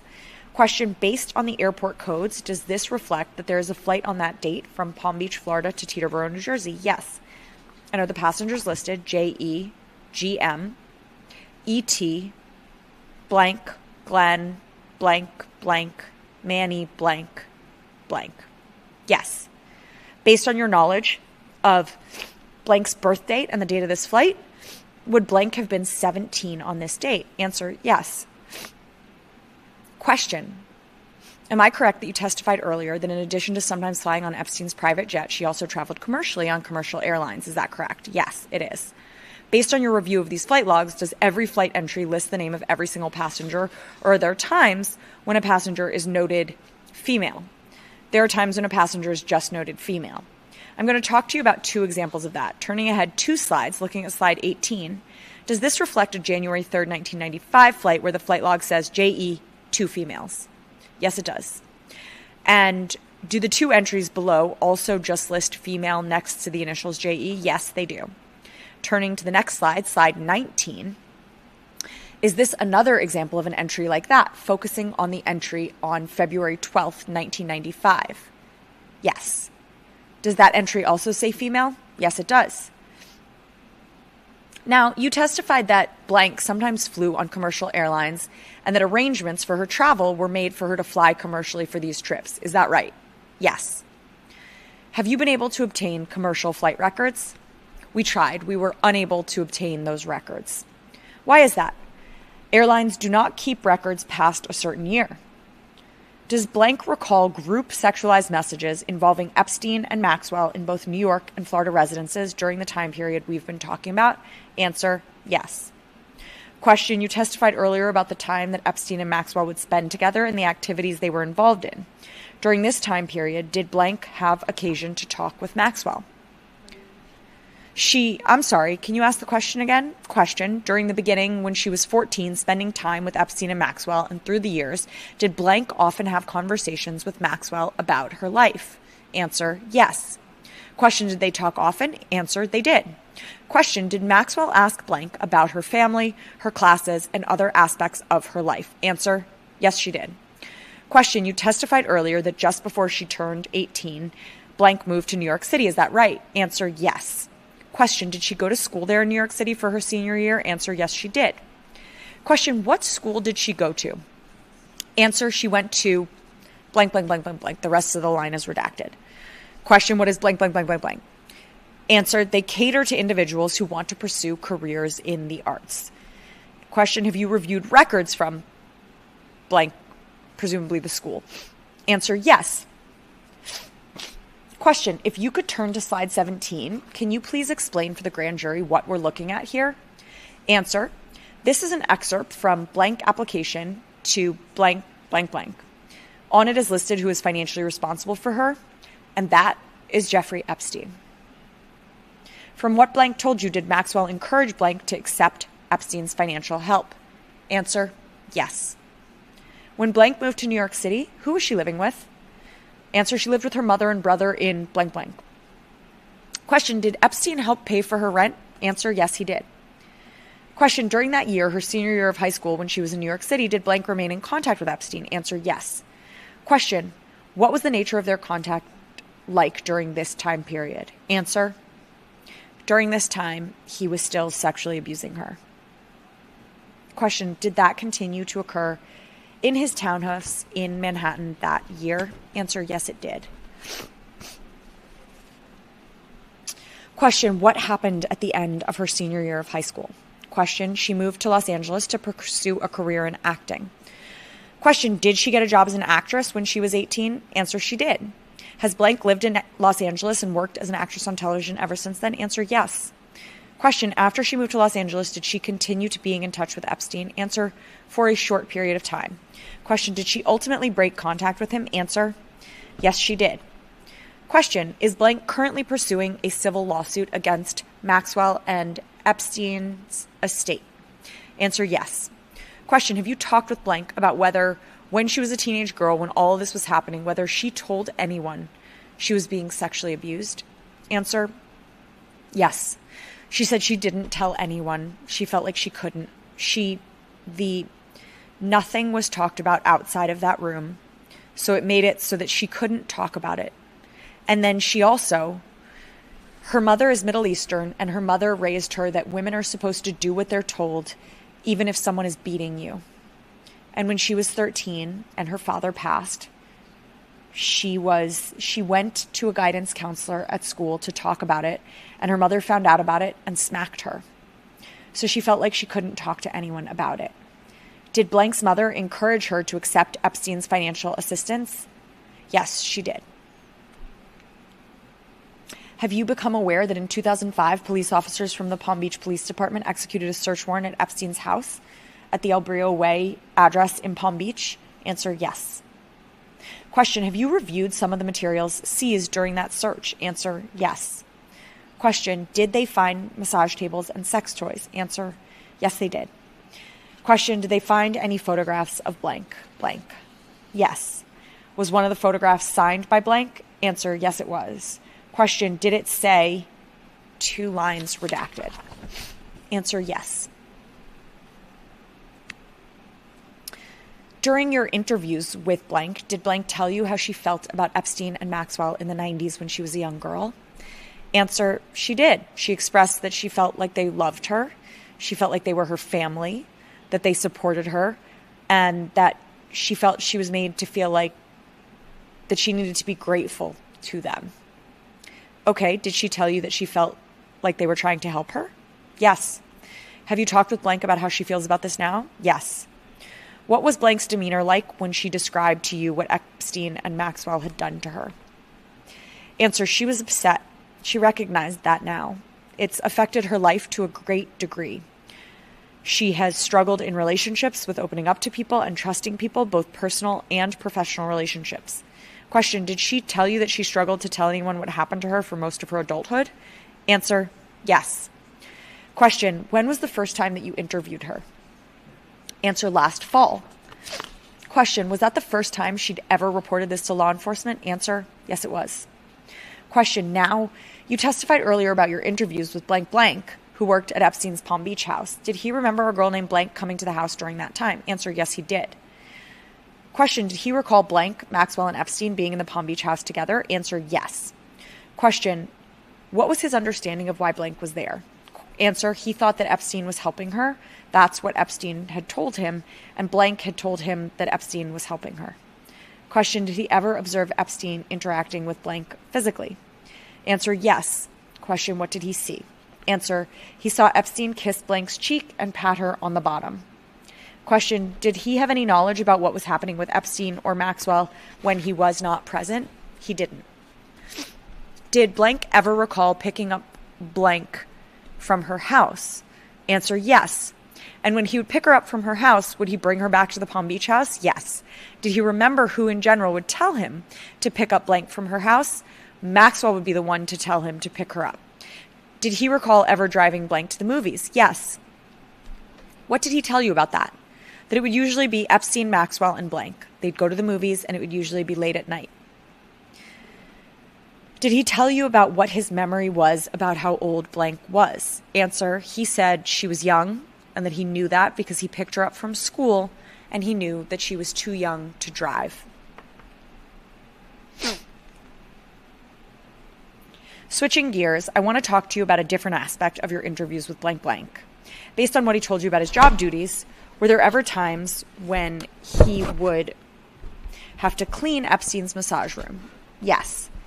What did he tell you about that? He said he found sex toys in the massage room and he had to wash them afterwards.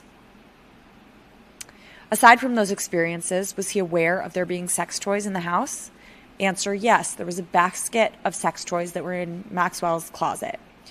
Did blank stop working for Epstein in approximately 2002? Answer, yes. Was he told that he was being replaced? Answer, yes. Was he generally aware that the person who replaced him was much younger? Answer, yes.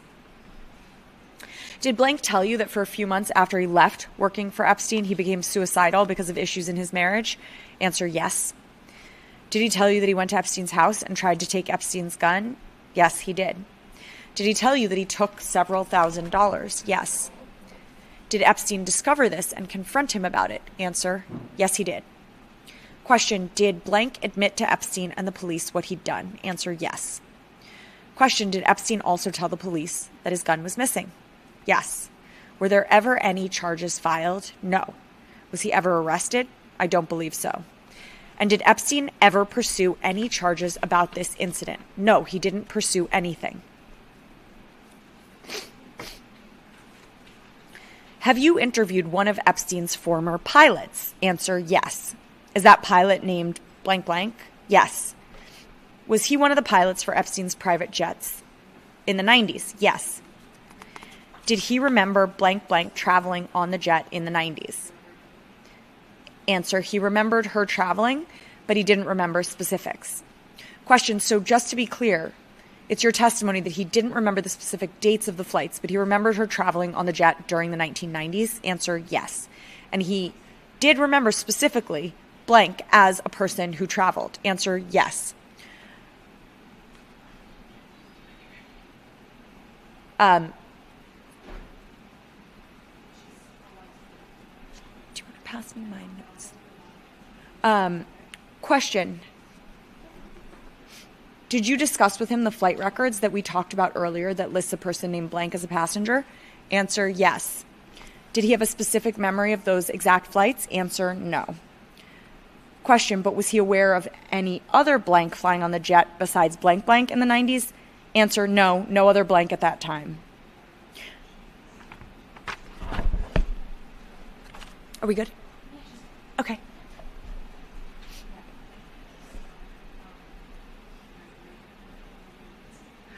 All right. We are approaching the 14-hour mark. I kind of can't believe it. But I think that a friend of mine is on from Los Angeles. Ravena, are you there? She's there? She's ready? All right. Amazing. Thank you so much for being here. Thank you for being a wonderful activist who cares about these issues and who is taking time to read from the Epstein files to keep me company during this 24-hour live stream. I so appreciate you.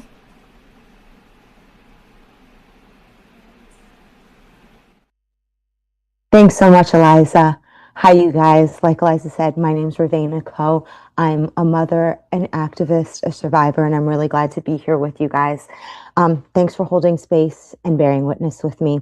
I'm picking up right at the top of page 366. I'm right in the middle of the sentence at this deposition, and we're just going to get right into it. It's a signed agreement, but based on the course of conduct, is that agreement really an agreement that will be honored? And so there was an ongoing investigation as well, because we didn't know if we'd go to trial, and I know that, not I know. My recollection is that the judgment was until we know that this agreement is really going to be performed fully, that to inform victims of the possibility of civil recovery is problematic.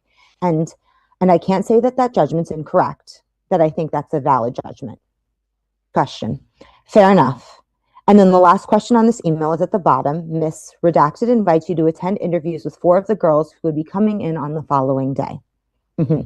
Did you attend? I did not.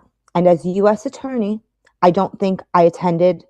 That wasn't typical for our office. Question. Had you ever had that type of request come from a line assistant? Not to my recollection, but I also tended not to have communications come from line assistants in the first place. Question. Were you at all curious, given that you discussed the issues with the witnesses in this case, right? That potential impeachment and that that caused you to, that went into the negotiation phase. Did you have any interest in seeing these people, even interacting with them personally, so that you could make your own assessment? So, any interest is, would there be value in doing that, he asked. He answered, so we had very experienced prosecutors. It's not just interacting with the victims. The victims were in a really hard position. It's not how I would draw a distinction between a victim being interviewed by an agent and how a victim holds up in court in a public setting under cross-examination. And in that, I don't think anyone in the office was questioning the pain or the suffering of the victims. I think that the issues were how would they hold up in court, which are uniquely trial issues. Question. Okay, then let's move on to what was your understanding that the federal government was going to do as far as the notification about the resolution of the case? He answered, so my understanding is that once we believed that the case was going to be, that the plea was going to go forward, that we would notify the victims of the resolution and of the agreement and basically how it would play out. Question. Now, are you saying, now you had agreed to not notify, well, did you? I mean, one would read your December 12th to 19th letter as an agreement that the federal government is not going to notify the victims of the state pleas. And that will end that part of the case. Is that correct? Answer. So I would parse my letter differently, and this is 12 years after the fact, and so this isn't based in recollection, but on my reading and my understanding of the course of conduct in this case sitting here now. My understanding was that our office was notified. Was it on a Friday afternoon? Yes. That he would be pleading on a Monday, and that at that time, Redacted made efforts to notify victims that he would be pleading, and that that would terminate the federal resolution of this matter, and that the victim should attend that hearing, which wasn't the state resolution of the case. It was the federal resolution. So he clarified that. And then the question, and so you're saying that the state plea was also the federal resolution of the case. Based on my understanding of what happened, that's how my recollection, based on having reviewed the record, that's how I believe it proceeded, although I think Redacted attempted to do so, couldn't reach some attorneys, and exercised best efforts to let him know, but did not get a hold of all of the victims over the weekend. So that's the reasoning there. Question continues with, before we get too deep into that, let's please take a look at Exhibit 51. So this is an email forwarded to you from Redacted from January to June 25th, 2008. So that is 5 days prior to the plea in this case. He acknowledges yes. Continues, or the state court plea, and the attachment there, you'll notice a letter with a notification of identified victims, and the letter is written, would you disagree? It's written with, on June 30th, Epstein pled guilty. Do you see that? He answers yes. So the inference, as it appears to be, that this letter was to be sent after the plea. Answer. I see that. I also, based on my review of the record, where I think I'm recalling the redacted affidavit, where she said that she made an attempt to notify the victims as soon as she was made aware that he would be pleading in state court. Question, what the redacted says in the affidavit, correct, continues. I believe that she made notification and that the police department, chief redacted, police department made notifications. Is that correct? Does that ring a bell? Answer, aye. Mr. Todd says, do you have a copy of the affidavit so we can just look at it? Mr. Redacted, do you have redacted affidavit email? Miss Redacted, it's right here, one copy. The witness, I'll hand it back. Mr. Redacted, almost done. The witness says, so relevant to this paragraph 34 and then another paragraph, these and other attacks and efforts to avoid the NPA's terms led the FBI investigative team, the office, and myself to conclude that prosecution at trial remained a possibility and that we should prepare as such. This meant that the victim notification letters had to cease because, one, we no longer knew whether Epstein would perform under the NPA, and hence we did not know whether providing information about the NPA would be accurate, until we believed that Epstein, through his counsel, would attempt to use victim notification concerning the NPA to suggest that victims had been encouraged by the FBI on the office to overstate the victimization for monetary compensation. And then fast forwarding because you can read it on your own. On Friday, June 27th at approximately 4:15, I received a copy of Epstein's proposed state plea agreement, and I learned that Epstein's state court change of plea was scheduled for 8:30 a.m. on a Monday. The Palm Beach Police Department and I attempted to notify the victims about the hearing in the short time available to us. I specifically called to Attorney Edwards to provide notice to his clients regarding the hearing. I believe it was during this. I never told that the state charges involved other victims, and neither the state court charging instrument nor the factual proffer limited the procurement of prostitution charges to a specific cell. So that was what I was referring to. Again, I'm basing this based on my review of the affidavit and not on recollection of how this may or may not have proceeded 12 years ago. So he is saying over and over that he is speaking on behalf of what he knows from reviewing the affidavit, not from what he personally remembers. The questions continue. Okay, would it surprise you to learn that Ms. Redacted only communicated with Mr. Edwards that day? That's because she was under the direction from a manager to only contact Edwards regarding the potential plans for that Monday. Answer, the affidavit said that she attempted to notify the victims, so I can't speak to that. Okay? And I don't have an independent recollection of this going back 12 years. Question continues. Were you aware that Ms. Redacted was directed to have no communication with the state attorney's office and probably during the latter period of the case in 2008? Not to my recollection. Okay. Would you not recall hearing anyone directing her to not communicate with the state attorney's office? I can't speak 12 years later what role I may or may not have had. I question how, if there is an attempt to schedule a plea and all of that, how can there not be communication? But I can't say whether I did or did not, when I say I have no recollection, I mean that in the broadest sense of the word. Okay. In your December 19th letter, you did agree that the state attorney's office would notify the state's victims, right? Yes. And do you have any idea how that was to be accomplished? I can't speak to that now. And would you have any knowledge of the state victims now, or of who the state victims are? He answered, I would infer that our office would have had sufficient communication with the state attorney's office to communicate who the victims were in this case because it was an ongoing matter, but I don't know. Do you want to go on? Ms. Redacted. Okay, are you done with your portion at least for the moment? Yes, thank you. Question. I just want to clarify something you said in a moment. Sure. Ago, Mr. Redacted. You said you referred to the agreement, the NPA, as having been, as it was signed and being reviewed. Were you talking about Washington? Right. The criminal division, but we established earlier, did we not, that the NPA was not the subject of the criminal division review. They expressly declined to review it. He answered, I stand corrected. Okay, I just wanted to be clear on the record. Thank you. So we've had a lot of conversation about facts. We're fortunate in this case to have a plethora of documents upon which we can rely even 12 years or so after the fact, and we've tried to plumb the depths of your memory as to the events. Are there any facts, any conversations, any incidents, anything based on the questions that you've heard here today that you recall, have recalled, that you want to tell us about, want to know? So give me a minute to just sort of think this through.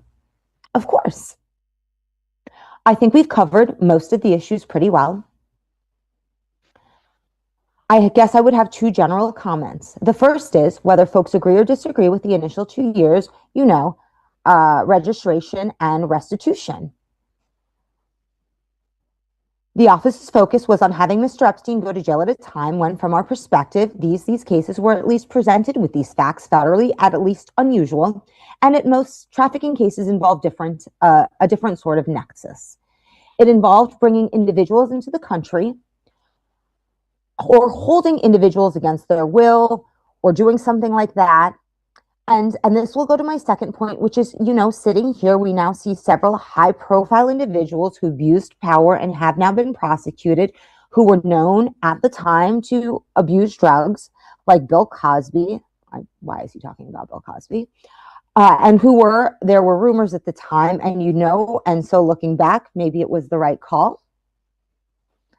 Maybe it wasn't the right call, but there is some degree of, I'm not sure what the right adjective is, frustration, that uncertainty. And certainly some of this goes to me, but I think a lot of this goes to Redacted and to the individuals involved, that the attempt to put someone in jail, as opposed to decline the case and to say that this is a state case, that the federal issues are too tricky, and that ultimately this is a sort of novel interpretation, that the attempt to come up with an outcome has rebounded in the way that it has. And I'm not saying, look, that's life, and I understand that. But I do understand that it's important to look back on this and try to be in the shoes of the thought process in 2006 and 2007, when traffic and prosecutions was fairly new, when more so than today, some jurors may have looked at this as prostitution, and were perhaps more so than today, judges' tolerance for victim shaming may have both caused more hesitation on the part of victims, but also created more issues at trial. And so I think we've touched on that. But I think as we sort of wrap up this portion of it, it's important to just restate that, which it is. And to an addition, are there any facts or conversations or anything, fair, you did ask this, that we've not really elicited from you that you want us to know? And to be clear, you'll have an opportunity to supplement this. Right. Not that I can think of sitting here. All right. How do you respond to public criticism that the defense attorneys, the Epstein defense team, were gaining extraordinary access to an influence on prosecutors from the line level all the way up through the department? He answered, so I would point out early on in the case, when I said early, you pushed back, but from my perspective, early on in the case, well, not when it was first investigated, but when it first bubbled up for decision. And that would be mid-2007, he clarified. Yes, mid-2007, June-ish, May to June 2007, May, June, July. We determined here is what we need for that resolution. And I think I addressed some of this in the Daily Beast letter. I did look up and read that Daily Beast letter today, by the way, in preparation for this live stream with you all. Because we were receiving criticism back then, and I think the letter had been misconstrued to some extent, because it was not, oh, here are influential people, we're backing off. It was, we early on set 3 criteria: 2 years, registration, restitution. Despite all of these attorneys, despite all of these appeals, despite all of these efforts, the office did not budge, with the caveat of the 24 to 18 months, which we've discussed. And from my perspective, despite all of that, I backed the office in sticking by that resolution in all the various appeals to Washington. And so ultimately it was a year-long process, but we ended up a year later exactly where we started, with the caveat of the 24 to 18. And so to the extent that there was influence, there was no change in position. Clarifies. Well, my question was access, that this team of defense attorneys, right, had extraordinary access, that they asked for meetings, that they pressed for with communications, and that they had that access. Did that seem extraordinary to you? So they asked for a meeting with me before the agreement was signed. I granted that. That's not the first and only time that I granted a meeting to defense attorneys. I don't think it's a typical part, particularly as a case that is coming to resolution, for a U.S. attorney to sit down with opposing counsel. And I can think of several cases where that happened. There was certainly a lot of access in Washington. I would speak to, I think that's a question to direct to this building. Because this process here was lengthy and frustrating, but I think we successfully held firm in our positions despite all the process in this building. And again, my focus is not on your response, but on the access.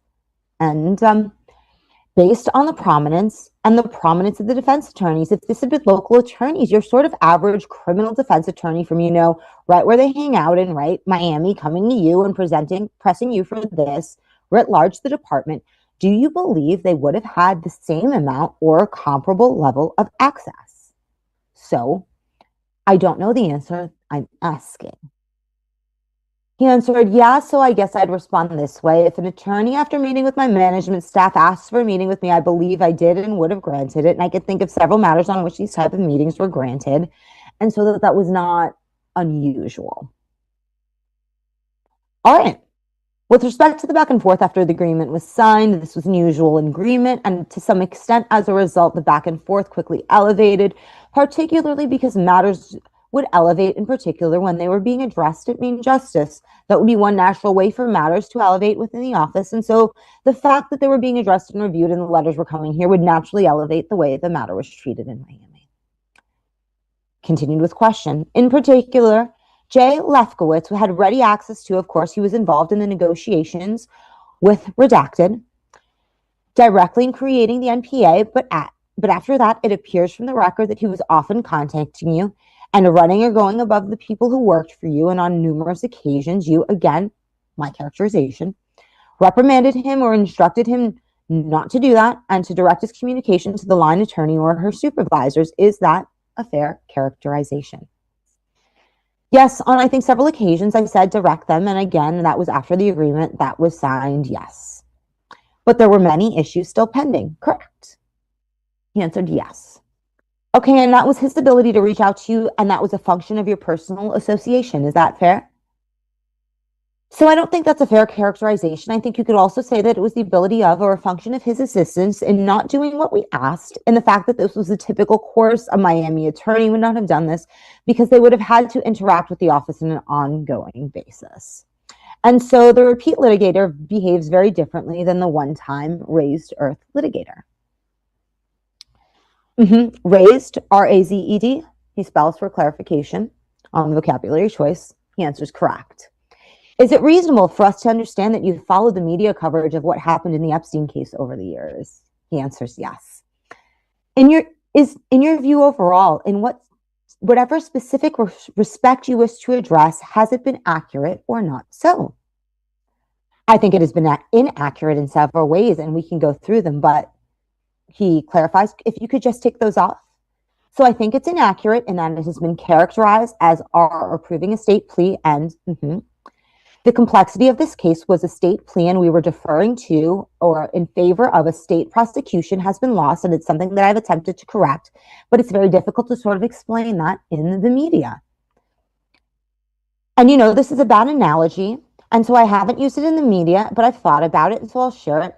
So after the Jussie Smollett plea in Chicago, there was some discussion of whether the federal government should bring charges. And I remember the media saying that, well, I haven't used this analogy because I don't want to compare, and I think it would be disrespectful to compare the facts of the case to what happened to those victims, and I don't want the comparison to be drawn, but there is a legal comparison, right? The U.S. attorney in Chicago could have stepped in and said, whether or not the state takes this plea, we may investigate this federally and sort of stop that plea from going forward, or at least put a wrench in those gears.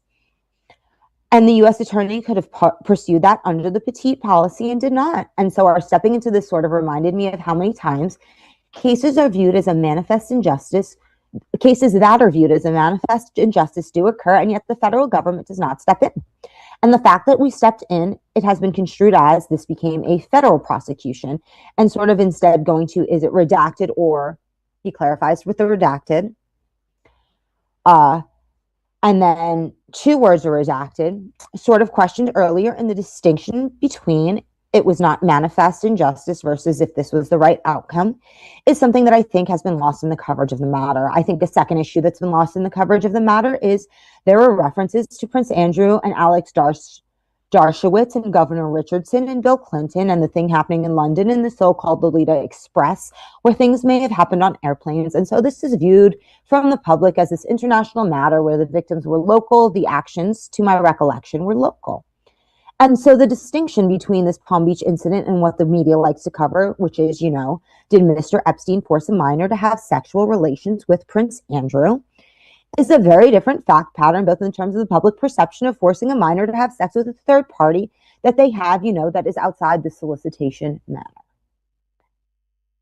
And that is outside the solicitation context. It's sort of, I'm traveling with these women and forcing them to have sex versus a more local matter that I don't want to say solicitation because I think we've covered that, but some may view as that. Mm-hmm. And I think those are two major elements that have been lost in the coverage. Right. Question: the case has been criticized as having involved improper influences or favors or payments that affected decisions that were made within your office, and you're aware of all of those. Yes. Allegations as well in connection with this case. Were you yourself ever offered any payments, any favors, or any promises or job assistance or anything like that, or in connection with this case? No. And to your knowledge, was there any such offer to anyone associated with this case in your office? Not to my knowledge. It's been asserted also that the handling of this case in your office was affected by Epstein's wealth and influence in the Palm Beach community. What is your response to that criticism? Again, my response would be, sometime in May or June, we came up with these 3 points and we stuck to them. And, despite all of this, when people make these assertions, somewhere along the way that we stuck to these points is lost and not talked about. And so we did stick to these points, and questioned whether the case would have come to us in the first place. But for, I think that could also go the other way. He asked for clarification. I don't understand that. That it's highly unusual for a case to be brought to the U.S. Attorney's Office after the state attorney not declines, but clarifies, fails to fully prosecute. Right. And so the question is, one question that also doesn't get asked, to what extent was this case brought to us in the first place because of his profile? Question. So in other words, are you suggesting that his wealth and influence in the community affected the state authorities? I'm not suggesting that. What I'm suggesting is that the case came in, the case proceeded, and someone can make the argument that the only reason that Chief Redacted brought it to us was because it's had such a high profile. Are there other matters that take place in Palm Beach that a state attorney declines in the first place that isn't brought to the state attorney because it doesn't rise to that? You mean the U.S. attorney, he corrects. To the U.S. attorney because it doesn't rise to the profile? All right. Well, in fairness, but he might have done it because of the number of victims too, right? He may have. I don't know. What I'm suggesting is we tried to treat it fairly, not looking at, hey, how wealthy is he? But also not saying we need to do this because he is so wealthy. Continues with the question. What do you think about the media's treatment of the line assistant? Redacted, first and last name. I think I wish her name wouldn't be in the media. To some extent, U.S. attorneys, when they take the job, you realize that part of their job is to take the slings and arrows. There are instances where AUSAs were accused of misconduct, and I've always felt that was, I don't want to say below the belt, but that's not why they take the pay cuts they take to go into federal service, And I think the media coverage of the case has been unfair and has lost a lot of the complexities. It's not surprising because here we're talking about a lot of those complexities, but it takes a fairly sophisticated discussion, but I think it's particularly unfair on Redacted.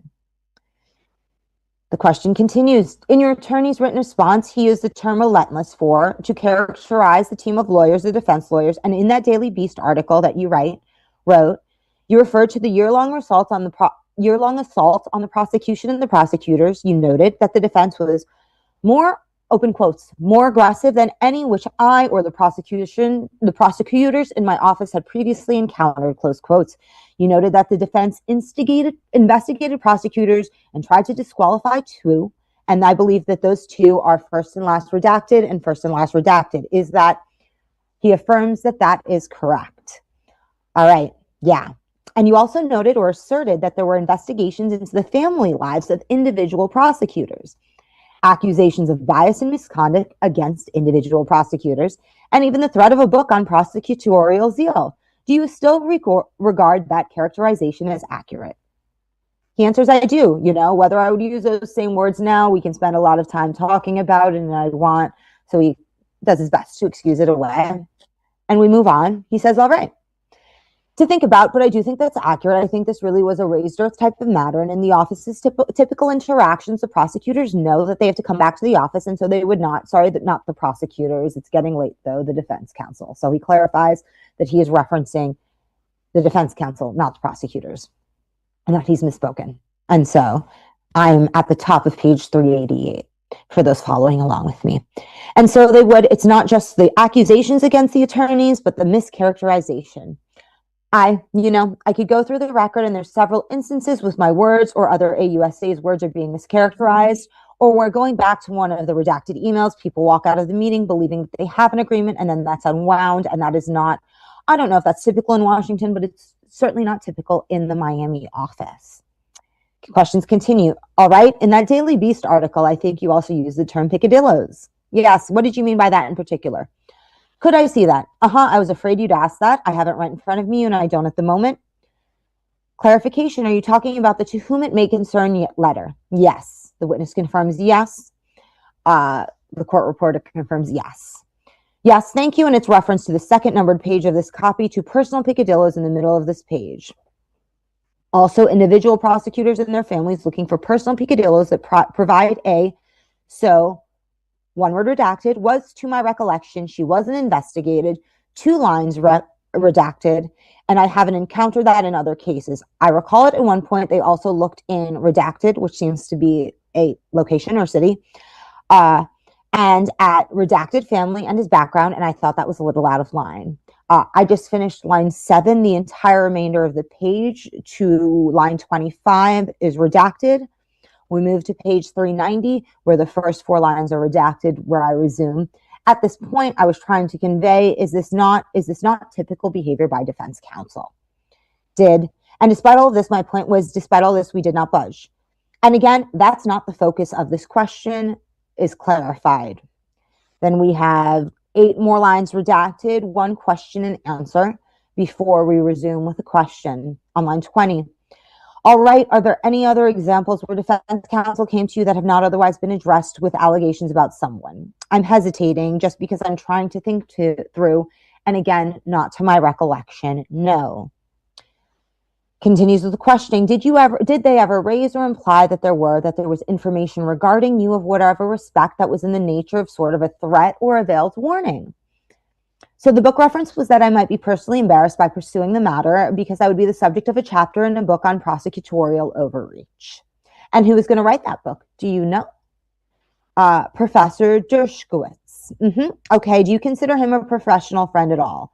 I had not, to my recollection, met him. I understood in the letter I sort of grouped him in. But I would say for the record that it's hard to know what my intent was in 2011, but that's for simplicity of grouping individuals because I did go to Harvard. I may have run into him at Harvard, but he was not my professor and I didn't work for him as a teaching assistant. I had some interest in criminal law, so I may have chatted with him, but that would have been it. Continues questioning. And did you consult with him at all in connection with your efforts, your interest in potentially teaching or be involved in sort of the law school world, either at Harvard or at Florida International or anyone else? Or anywhere else. Thank you. Not to my recollection. At some point when I applied for the deanship, I wasn't aware of the deanship until, so let's take this in part. I thought about looking at Harvard for a teaching position. To my recollection, I never followed through on that. I knew Elena Kagan and may have had a conversation with her that would have been a preliminary. How does this process work? But I don't recall taking it. If I took it that far, and I'm not saying I did, this was a long time ago. I never sort of went through. The way law schools hire is they call it a meat market. Take that for what it's worth. It's something that happens at the hotels here at the Marriott in Connecticut. And it's a very formalized process. And I never went through that. I don't recall any conversation with Professor Dershowitz about that. To the extent I was thinking about it, it'd be natural for me to talk to Redacted, but I don't recall talking to him. With respect to Professor Dershowitz, with respect to FIU, the dean process is very decentralized. To the extent a faculty member spoke to him, I don't know to my recollection. And again, this is a long time ago. I did not ask him for a reference or a letter or something to that regard, although I may have. Again, he reiterates that it was a long, long time ago. I was also no longer active in this case at the time. All right, and what about with respect to that same process on your part? Ken Starr, who actually was a dean of law school at the time, did he provide you with a reference or advice? Not to my recollection. All right. And as the letter from Ken at the end, there was some, from the time it was over, there was some degree of tension between us on my resolution of this matter, but it also appeared to be tension that both of you were eager to leave aside. I'm a big believer and I had good relationships with the defense bar. I think lawyers can disagree and not be disagreeable, and we would be a better profession if we all learned to do that. So would the world. Yes. There's a sort of investigative journalist author named Redacted. Yes. Do you know that name? Yes. Did you ever speak with her? So she was the recipient of the due to whom it may concern letter at the Daily Beast. Oh, really? Yes. All right. Thank you. We didn't know that. Did she comment back to you on it? It was a long time ago. I don't recall. So she wrote a book called Trafficking. Have you read that? About this case? She did. I haven't read it recently, but I read it a while ago. And she says, in that book that you told her a few years after the NPA that was signed, as she writes, he felt incapable of going up against the 8 powerful attorneys. He felt that his career was at stake. Did you say that to her? Not to my recollection. But what I tried to do was, for the record, provide this letter to her. The purpose of this letter was to say the exact opposite, which is, we have this, in the New York Times, and I think the New York Times called it, what's the word? Like apologia. Does anyone know what apologia? That's apology. It's a fancy way of saying apology. Yeah, of explaining yourself. I looked it up, and it's a little more derogatory than explaining yourself, because I felt the need to look it up. But the New York Times called the letter an apologia, and I hope I'm pronouncing that correctly. And this was recently. And I say this because when folks read this letter, they read it as, this is why you had these. I think sometimes they selectively read language. The prosecutors and agents in this case, what followed was a year-long assault. I use the word assault as it was more aggressive than anything in which I or the prosecutors in my office had previously encountered. Excuse me, Mr. Epstein hired an army of legal superstars, Harvard professor Dershowitz, former judge and then Pepperdine Lodging Ken Starr, former deputy assistant to the president, then Kirkland and Ellis law partner Jay Lefkowitz, and several others, including prosecutors that formerly worked at the U.S. Attorney's Office, the Child Exploitation Section, I'm not sure who that was, of the Department of Defense, in the Child Exploitation and Obscenity Section of the Justice Department. Defense attorneys next requested a meeting with me, and they read that as saying that there were all these powerful lawyers on the case, and they don't let them go on to talk about, despite this army of attorneys, the office held firm to the terms first presented to Mr. Black in the original meeting. And I'm going to wrap up with this last question and confirmation at the top of page 397. And again, I thank you so much for bearing witness with me. His last question that I'll read with is, so is it what I understand you're saying is that the pantheon of attorneys did not have the influence on you that's alleged. And the purpose of the letter was to say, despite all this, right, that we held firm. So how can I say that there's influence if we held firm? And that what I would also note, and I think we talked about this, that these terms were developed before many of these individuals came on board. So it's not like these terms are developed now, because it's not like these individuals are on board. And I'll wrap there in the middle of page 397 and pass it forward over to Kurt. Thank you again. Bye, y'all.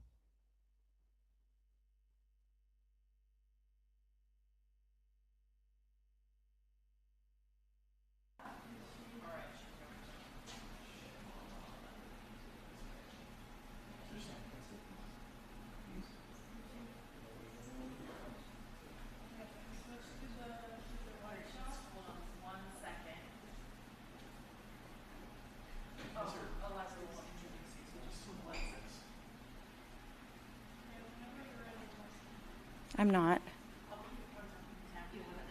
No, did you send it to me? Amazing.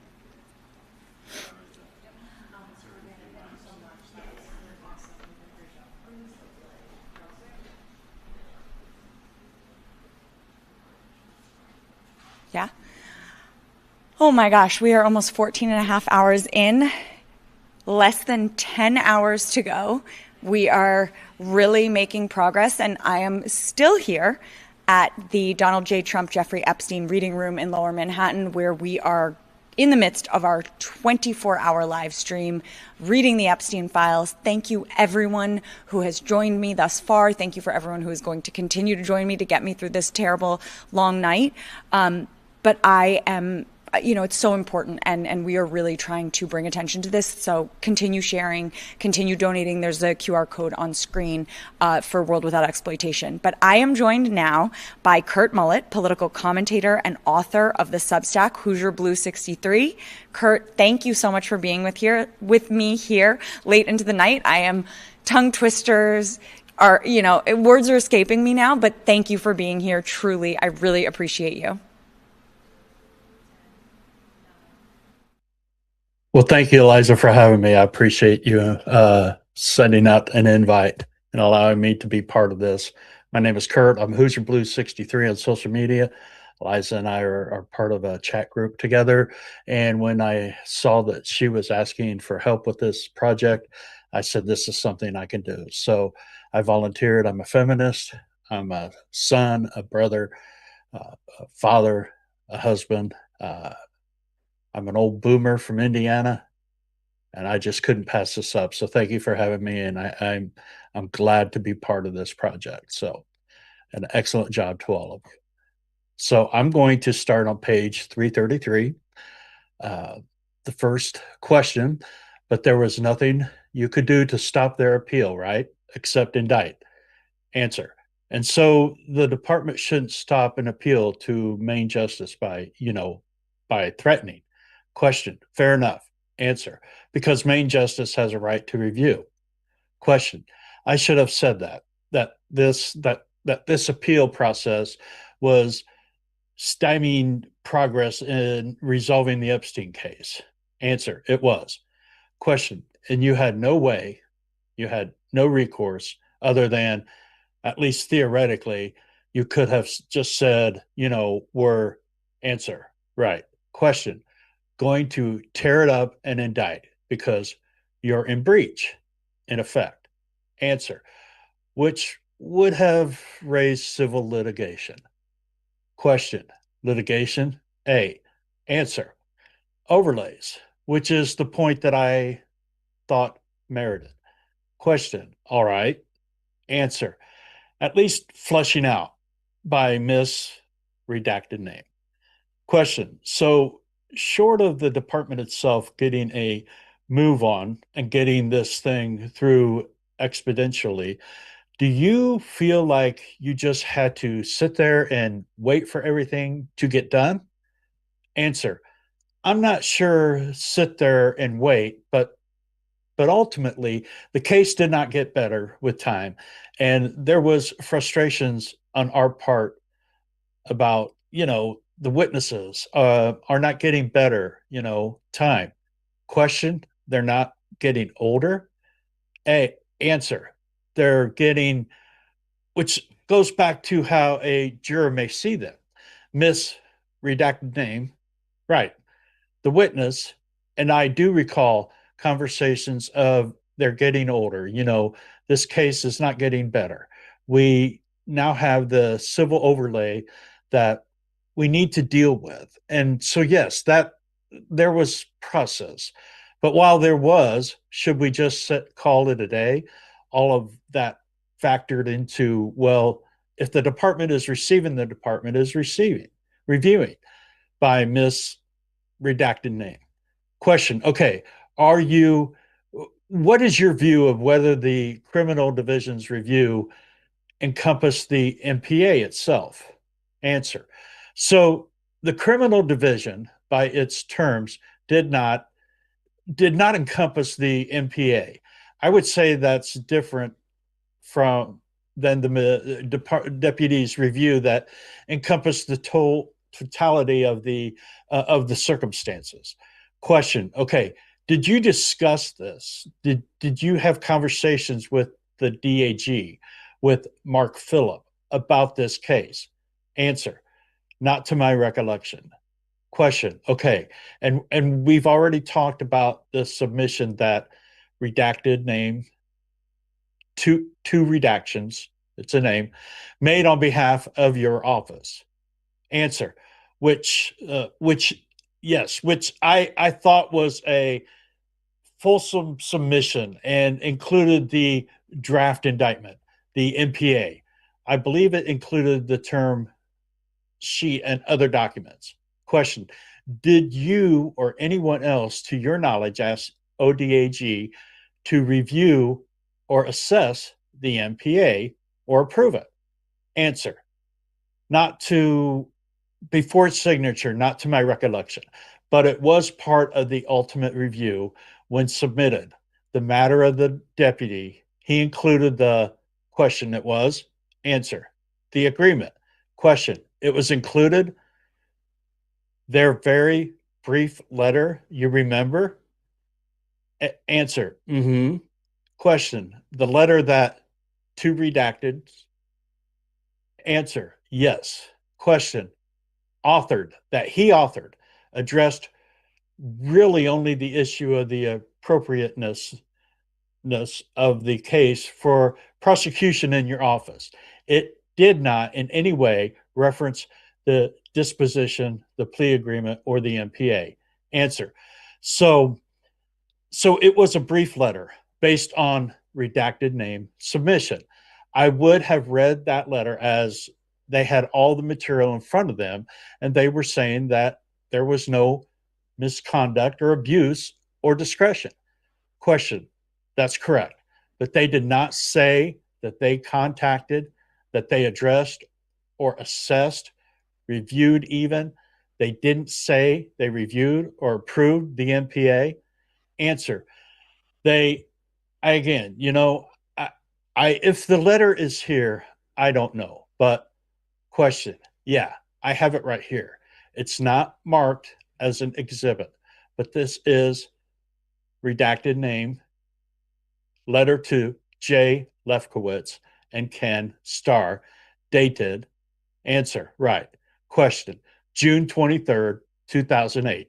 It states that this office, meaning the Office of the Deputy Attorney General, has completed a thorough review of the U.S. Attorney's handling of the matter involving your client.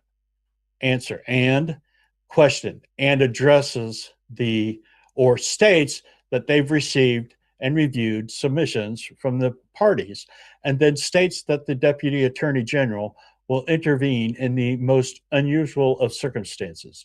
In a U.S. Attorney's matter, and we do not believe such intervention is warranted here, even if we to substitute our judgment for that of the U.S. Attorney, we believe that federal prosecution of the case is appropriate.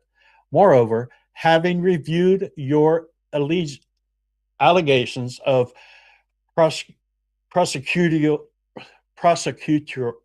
misconduct, sorry about that, and the facts underlying them, we see nothing in the conduct of the U.S. Attorney's Office that gives us any reason to alter. Answer: right. Question: our opinion. Answer: and so if I could point out, this office has completed a thorough review of the U.S. Attorney's handling of the matter. And so handling is a broad term. And in reference to, we believe that federal prosecution of this case is appropriate. The way I recalled reading that is the federal prosecution of this case. The argument was that the agreement was inappropriate because this case should not have ever been prosecuted, and therefore that this disposition, the federal prosecution of this case was appropriate. And so the handling of the matter, we reviewed the handling of the matter, not the agreement, but the handling of the matter and the ultimate disposition, if is at least not an abuse of discretion or is appropriate. Question: that's how you read it? Answer: that is how I read it. Question: and did you ever discuss that? Did you ever discuss with anyone in ODAG what the scope of their review was? Answer: not to my recollection. It was a fulsome submission. Question: correct. But but the issues presented by the defense were essentially federalism issues, right? Answer. So the again, this is based on, as much recollection as contemporaneous uh, record. The issue presented by the defense were, in essence, it was the heart of the non-prosecution agreement, which was it an abuse of direction to proceed in this case in the way that we did, on the grounds that there may not there should not have been a federal prosecution in the first place, or that we were using federal criminal law to elicit a civil outcome. And so I don't think it's fair to sort of narrow. You can't say that our handling was, that their handling was reviewed without reviewing the non-prosecution agreement. Question: do you have any reasons to believe that either ODAG or the criminal division did, well, that the ODAG, let's stick with that. Answer: right. Question: did in fact review the NPA, other than to be aware it existed, whatever the status might have been? Answer: so again, it was clearly submitted, it was clearly referenced. Question: answer: and it was clearly part of the complaint. The complaint, the heart of the complaint about our office was that we were using this agreement to impose civil liability. And so I think it is fair to infer it in the complaint implicates the agreement, that the agreement would have been reviewed. Question: that's but that's your inference. You don't, excuse me, you don't have any. You didn't have any specific communications with ODAG. Answer: I don't. Question: so that effect? Answer: I don't recall a specific communication. Question: all right. Okay. I would like to take a short break. We're getting there. Answer: I hear you. Question: there is. Answer: I'm good. Question: one area that my colleagues, two adapted uh, names, will take on. Answer: question: which has to do with the CVRA. Answer: right. Question: and then we have some kind of wind up questions. Answer: okay. Mr. Redacted Name, can we, before we take a break, can I just miss redacted name? Yes, Mr. Redacted Name. I'll try to cue up what's going to be coming up next. The witness, Mr. Redacted Name. And maybe that'll help us move through it, because the witness, right, Mr. Redacted Name, you've been through a very long day. The witness, yes. Mr. Redacted Name, we appreciate the time you put into this. You've been here for quite a long time. The witness, well, yeah. By Mr. Redacted Name. Question: the area that I want to discuss after the break has to do with the ultimate notifications to the witness, to the victims, about the resolution of the case, that the state plea and the result of the federal investigation. And we have documents that are that are already marked there, that might be helpful if you take a look at a couple of them, so we don't have to go through, maybe during the break, so we don't have to go through them one by one. Or I can just give you a very quick review of sort of where we're going. I want to find out basically how you were getting from there. What would be the state asking for the U.S. Attorney's Office to make the notification to the victims about upcoming state pleas, and happens in November of 2007. That would be document 32B to the defense, then finding out that the government want to notify the victims by letter, and then demanding that they see the letter and have some kind of comment on it. That would be document 33, an email from Lefkowitz. Then we have an exchange of letters. But the one I'd like you to look at is document 37, which is a letter coming from redacted name to the defense. Not now, but during a break. So I want to find out how we get from that document 36, where redacted name is writing, Miss Redacted Name 36 by Mr. Redacted Name. Question: as letters saying that, citing the CVRA regulations saying that the government is obligated to notify the victims about the resolution of the case, and attaching a draft letter to the victims telling them the time and date of the state resolution and plea, inviting them to come. To ultimately a letter from you coming on the 19th of December, 2007, which is number 41B, agreeing to not notify the victims of the state plea and agreeing with the defense to have the state be responsible for putting out that notification. And then we are ultimately with a letter or draft letter that we have that goes out to the victims in the case on after the plea in July. Well, we have the draft. I'm going to show you, which comes in June, showing that the letter was clearly meant to be sent after the plea as per the agreement, and that is document number 51. Answer: okay, that's question. So it's a lot to A.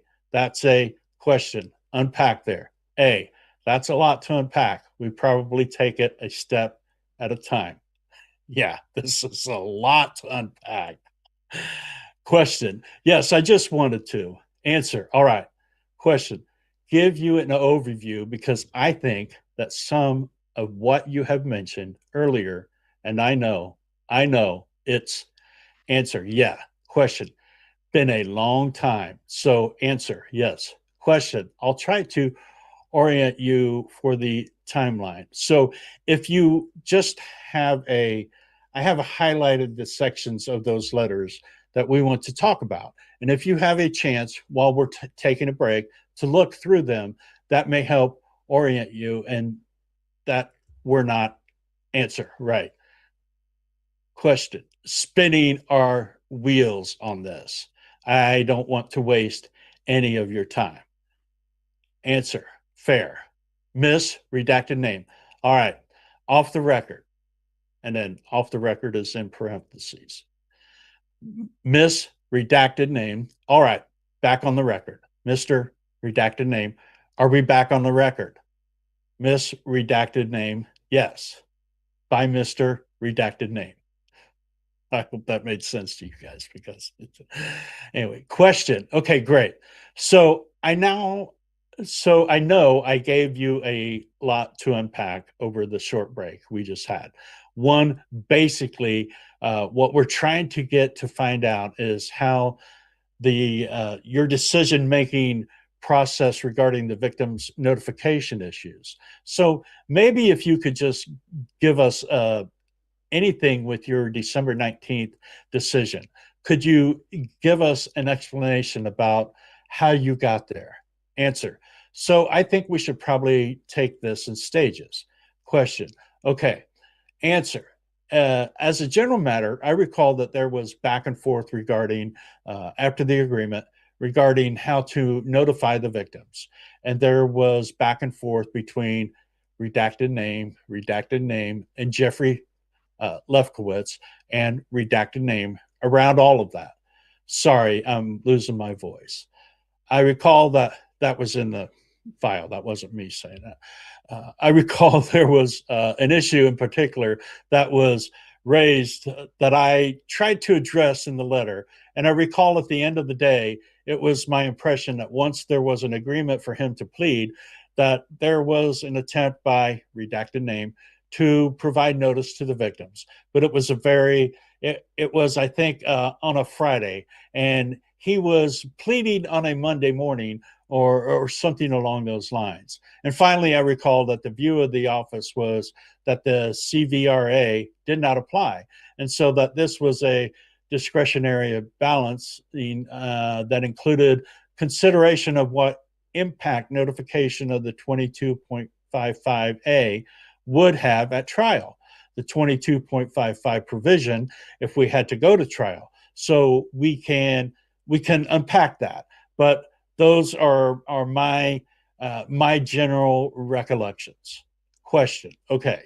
Answer. And look, let me add. I think it's important. So I came in and out of the case at stages, and I was involved in certain aspects more than others. And while we had a long discussion about the terms, sheets, and matters like that, while I was clearly involved in at least one dispute around the 2255, the nuts and bolts of how victims were notified is not something that I have a recollection about. Question. Okay, fair. Answer. But we can unpack it. Question. Okay, let's start with Exhibit 33. So there we have, and as you can see, it's an email from Lefkowitz. Answer. Question. To you and to redacted name, objecting to a letter being sent to the victims, unless the defense gets to review it, and later on in some of your other correspondence, you discussed that you extended to the defense the courtesy of allowing them to review these letters. Is this genesis of that courtesy? Answer. I can't. I don't have a recollection as to what the genesis might be. I know there was back and forth between our office and the defense about that letter. Question. Okay. But as you can see on 33, that you're not on the response from redacted name, but redacted name instructs redacted name to send the proposed letter to Lefkowitz, and answer. Yeah. Question. I assume that redacted name wouldn't have done that had you objected to it. Answer. Again, I don't recall any specific conversation. As a general matter, this is not something I was going to getting into the weeds on unless I had to. There was a lack of back and forth. Question. Answer. Redacted name is someone that I trusted. He was handling this matter. He's incredibly experienced. I know that there were concerns and issues around the impact that notification would have on the witnesses. I know there were issues around the language, and I trusted that folks were working those out. Question. One of the criticisms that come post, the CVRA. Answer. Right. Question. Litigation that's been the government allowing the defense to have review of these letters or potential victim notification letters coming out of the government, and that's unusual. Have you had any other case where you've let the defense review such documents? Answer. I have had no other cases where I'm aware of victims being notified, because I assume it all operates without it rising to management level. Question. Answer. And so this is the first and only time that how individuals are notified, to my recollection, was even in the executive suite. Question. Isn't that usually done, accomplished by almost a computerized task? Answer. I would assume so. So yes. Question. And it's a given that the usual way that notifications are made by a victim witness specialist, who is usually that person? Answer. Yes. Question. Do I have that right? And so the FBI has their victim witness specialist? Answer, yes. Question, in your office, the U.S. Attorney's Office has dedicated people who do that job as well? Answer, correct. Question, so why in this case, not direct, the this this notification to that person to be done in the usual course? Why elevate to something that the defense is going to be able to review? Answer. So so I can address the second half of that. But the first half is of that question, why was it elevated? I think redacted name addressed some of that in her, was it 2017 affidavit? And so we had an agreement that had been signed. And we also had substantial questions as to whether that agreement, whether ultimately Jeffrey Epstein could plea in court or not. And so one of the questions is, how do you deal with notification of a possibility where the possibility could be used to impeach potential future witnesses who are also the victims? And that is a matter that was being worked out by the AUSAs in the office. Question. And the impeachment is what? Answer. And so the impeachment, and I would believe redacted name went into it in some detail, is you miss victim stand to gain quite a bit of money if there's a conviction, correct? Isn't it? Weren't you aware of this agreement if you were to go to trial? Were you not aware of this agreement?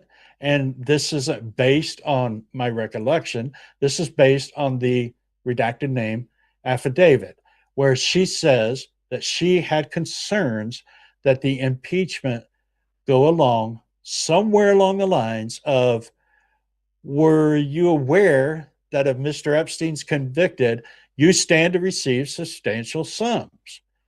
Yes. Were you influenced by this?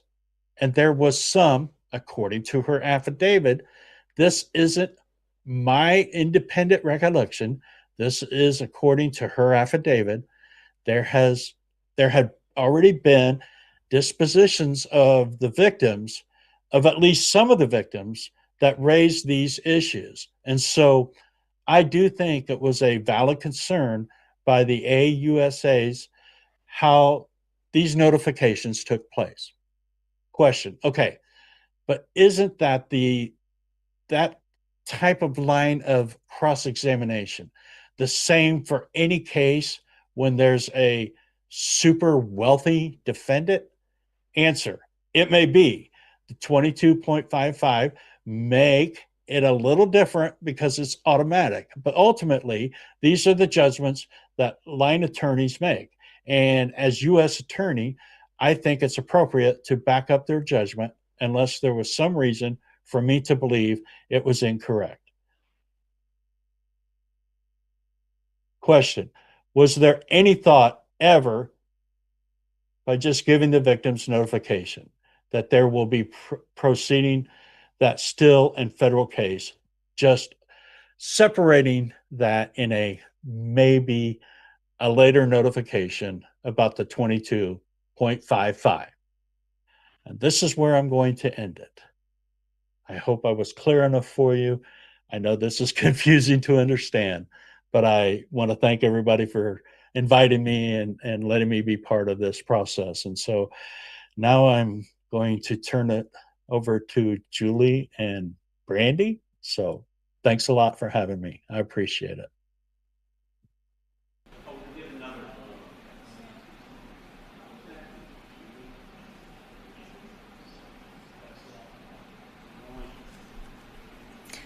I am so excited and honored to be joined in these early morning hours by Julie Goldman and Brandy Howard, co-hosts of the Dumb Gay podcast.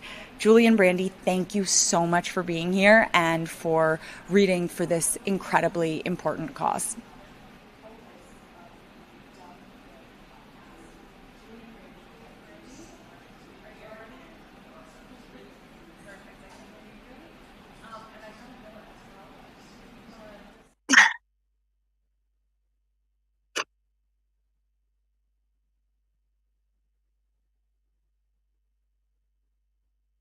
Hello. Hi. Okay, we're going to keep reading this deposition. So, this is Julie. I'm Brandy. I'm gonna be the lawyer, read the lawyer's questions. Yeah. And Julie's gonna read the answers of the person being deposed. A question. Okay. After redacted names letter went out on the 3rd of August, you almost immediately, it appears you received a telephone call from Kirkland and Ellis. Is that correct? That I don't recall it independently, but that's what the record shows. All right, and that's reflected in Exhibit 12. Do you remember who called you? I do not. Do you recall it apparently was from the context of this Exhibit 12? Maybe this is a court case. Anyway, not a deposition. The caption in Exhibit 12 says Epstein. Right. It appears that the call related to Epstein, correct? Correct. Again, I don't remember the phone call, but from the email, I accept that it happened. So what had been your knowledge and relationship with Ken Starr, Gross. Kirkland, and Ellis? Right. Up to that point. So I'd been an associate at Kirkland. I think I indicated, what was it? Mm-hmm. From 94 to 90? What was it? Was it 96? Or... It's so hard not to do outlier commentary on this. So we're gonna try not to. A couple of years. For a couple of years. I worked on at least one case that I recall with this. I was the junior associate on a merits brief that he argued. He, at the time, was also special counsel. And so he wasn't in the office nearly as much because he was double hatting as special counsel and partner. All right. And what about redacted name? So redacted name was a partner at the time. I don't recall working with him on any particular case, although I think I worked with him on at least a matter. He was on my hallway. He had an outside office. I had the typical inside office.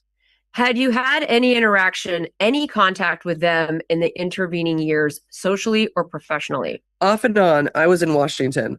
Ken Starr was in Washington. I think Redacted had moved to New York, but then came back to Washington to be in the administration, and he was in the policy office. And we we likely interacted.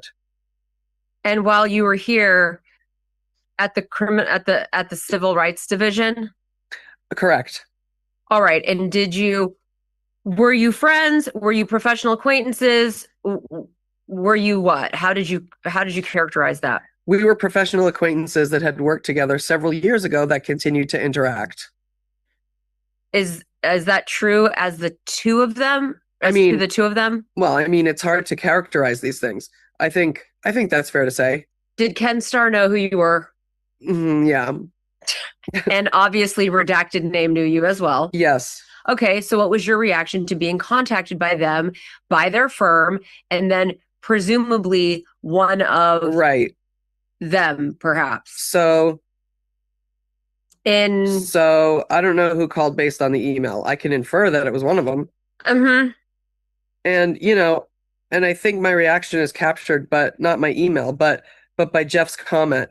And when I don't have a clear recollection, but I'm going to infer that I heard they were being brought onto the case. And I probably walked down to Jeff's office and said, hey, Kirkland's coming onto the case.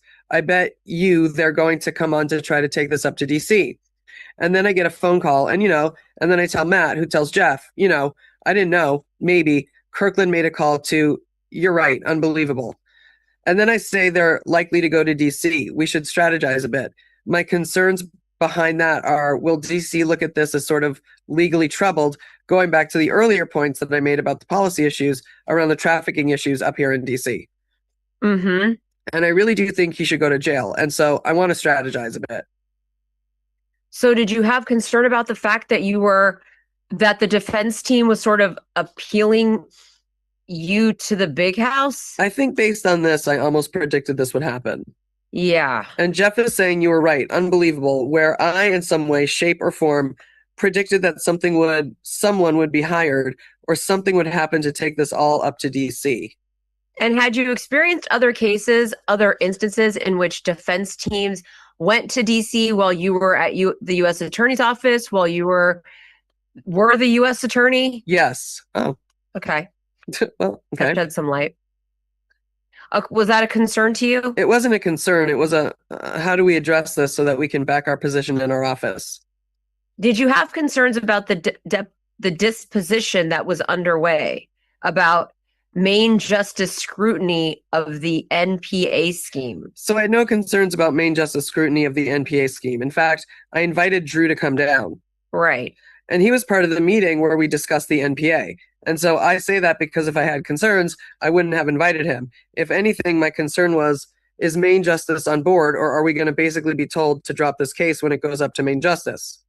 Mm-hmm. Well, in your email to redacted name, when Sloman's on vacation, yeah, you say that you make reference to a process foul, that the attorneys in the defense team want to go to DC on the case on grounds of a process foul, i.e., that I have not met with them, and you express concern that that would delay matters. Is that what led you to agree to meet with the defense team on the 7th of September? It is. My concern was that they came up to DC, and the first talking about was the U.S. attorney didn't even agree to meet with us. That's not the best. That's not the best foot to start with when you're having your case reviewed. So what was your understanding of what the purpose of the meeting on September 7th was supposed to be? They wanted to argue, they being defense counsel, wanted to argue why we should not pursue this case. And in this case, it was Starr and Lefkowitz. Had they been redacting that name and then they accidentally unredacted it? Yeah, I don't. Well, Starr they had kept in. They kept Starr, but they didn't ever say Lefkowitz. Huh. Interesting. We're going to be Googling him later. Yeah, I mean, I'm wondering if it's Alex Acosta, yeah. But I wonder why they're protecting Lefkowitz.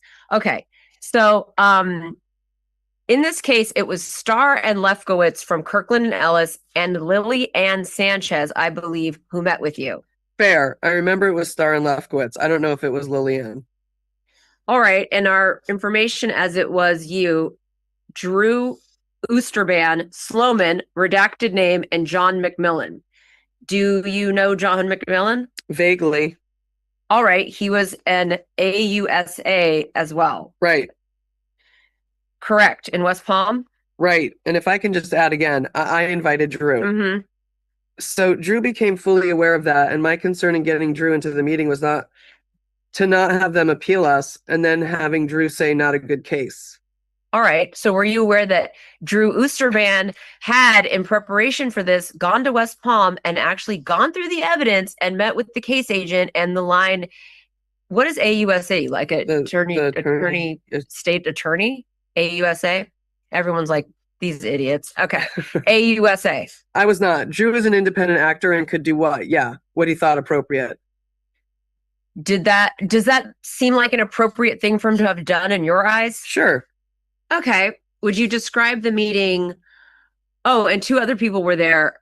Again, ASAC Val Parlov and Junior Ortiz. Right. The SSA. Mm-mm. So, and the meeting I think was in West Palm Beach. Yes. So what do you recall about the meeting? The dynamics? Who spoke? How did it go down? I recall there were a lot of people. I think Mr. Starr spoke most of the time. I think my recollection as best I can, with the caveat I thought redacted, was there and clearly he wasn't. So presented several arguments. I then either left the room with my team or I think I most likely asked them to leave the room. I then went around and... Who did you ask to leave the room? Asked the defense? Defense. I then went around the table and I said, does anyone have any concerns or something to that effect? And then, hearing none, I asked them to come back in and I reaffirmed the position of the office. In other words, you sort of decided you ruled from the bench, as it were. Fair enough? Fair enough. Huh. Okay. You didn't take it under advisement. You gave them what your position was right then and there. That's my recollection. I don't know if you have information contrary, but at least. Is this a judge? Okay. That's my recollection. Okay. So is it fair to say it was more of a presentation on the part of Ken Starr and his side rather than a debate or a discussion? I think that's fair to say. I may have asked a question or two, but my recollection was not a negotiation, but let's hear you out. And so we understand it was mainly a federalism presentation as opposed to evidence. Is that accurate? I believe that's accurate, yes. And in your letter to Ken Starr dated, the letter is actually not dated, but we know that it was sent on the 4th of December. Okay. Of 2007, and it's in this package. You noted that. Which exhibit? Oh, Mr. Gonzalez, 34 by redacted. Thank you. Exhibit 34. You note on page 4, page 5, because this guy stammers a lot too. He's kind of bugging me. You refer to the federalism arguments, and you say that after considering the arguments and conferring with the FBI and Drew Oosterban, I'm totally Googling that guy, you decided to proceed with the indictment, but that you would delay presentation of the indictment to allow the defense to appeal to DC. Does that mean that you didn't find the federalism argument sufficiently persuasive to you to change your position? Yes, with the position defined as some concern. But if we don't come to a resolution based on the sheet, then we indict. And there's a letter of by redacted. Yeah. I'm sorry, when you say some concern about the federalism argument? Yeah, going back to what we talked about with respect to the earlier conversation about solicitation versus trafficking and the federal nexus. But back in July, we had decided that we were going forward, that either there is this pre-indictment resolution or we go forward with an indictment. The September meeting did not alter or shift our position by redacted. Even though you had some federalism concerns of your own, they didn't rise to a sufficiently high level. I'm sorry, what does federalism mean in this context? I'm reading words, but they're not, I don't know what I'm saying. I don't understand what that means in I think that's this context. Like he's a federalist, I guess. But it's not like capitalized, like it's a proper noun or a proper name. I guess it's a legal situation. So the request was to drop the matter. Right. And okay. Going back again, understood there is legal risk. There is witness risk, all of these. If we can get pre-indictment resolution, good. If not, the indictment was not a bluff. It was real. So is Ken Starr is of course well known. Right. He was a solicitor general. He's, etc. Did you find his arguments that he set forth impressive? So you're asking for something that's 12 years. If I had to characterize by the time this meeting took place, there'd been a fair amount of thought around these.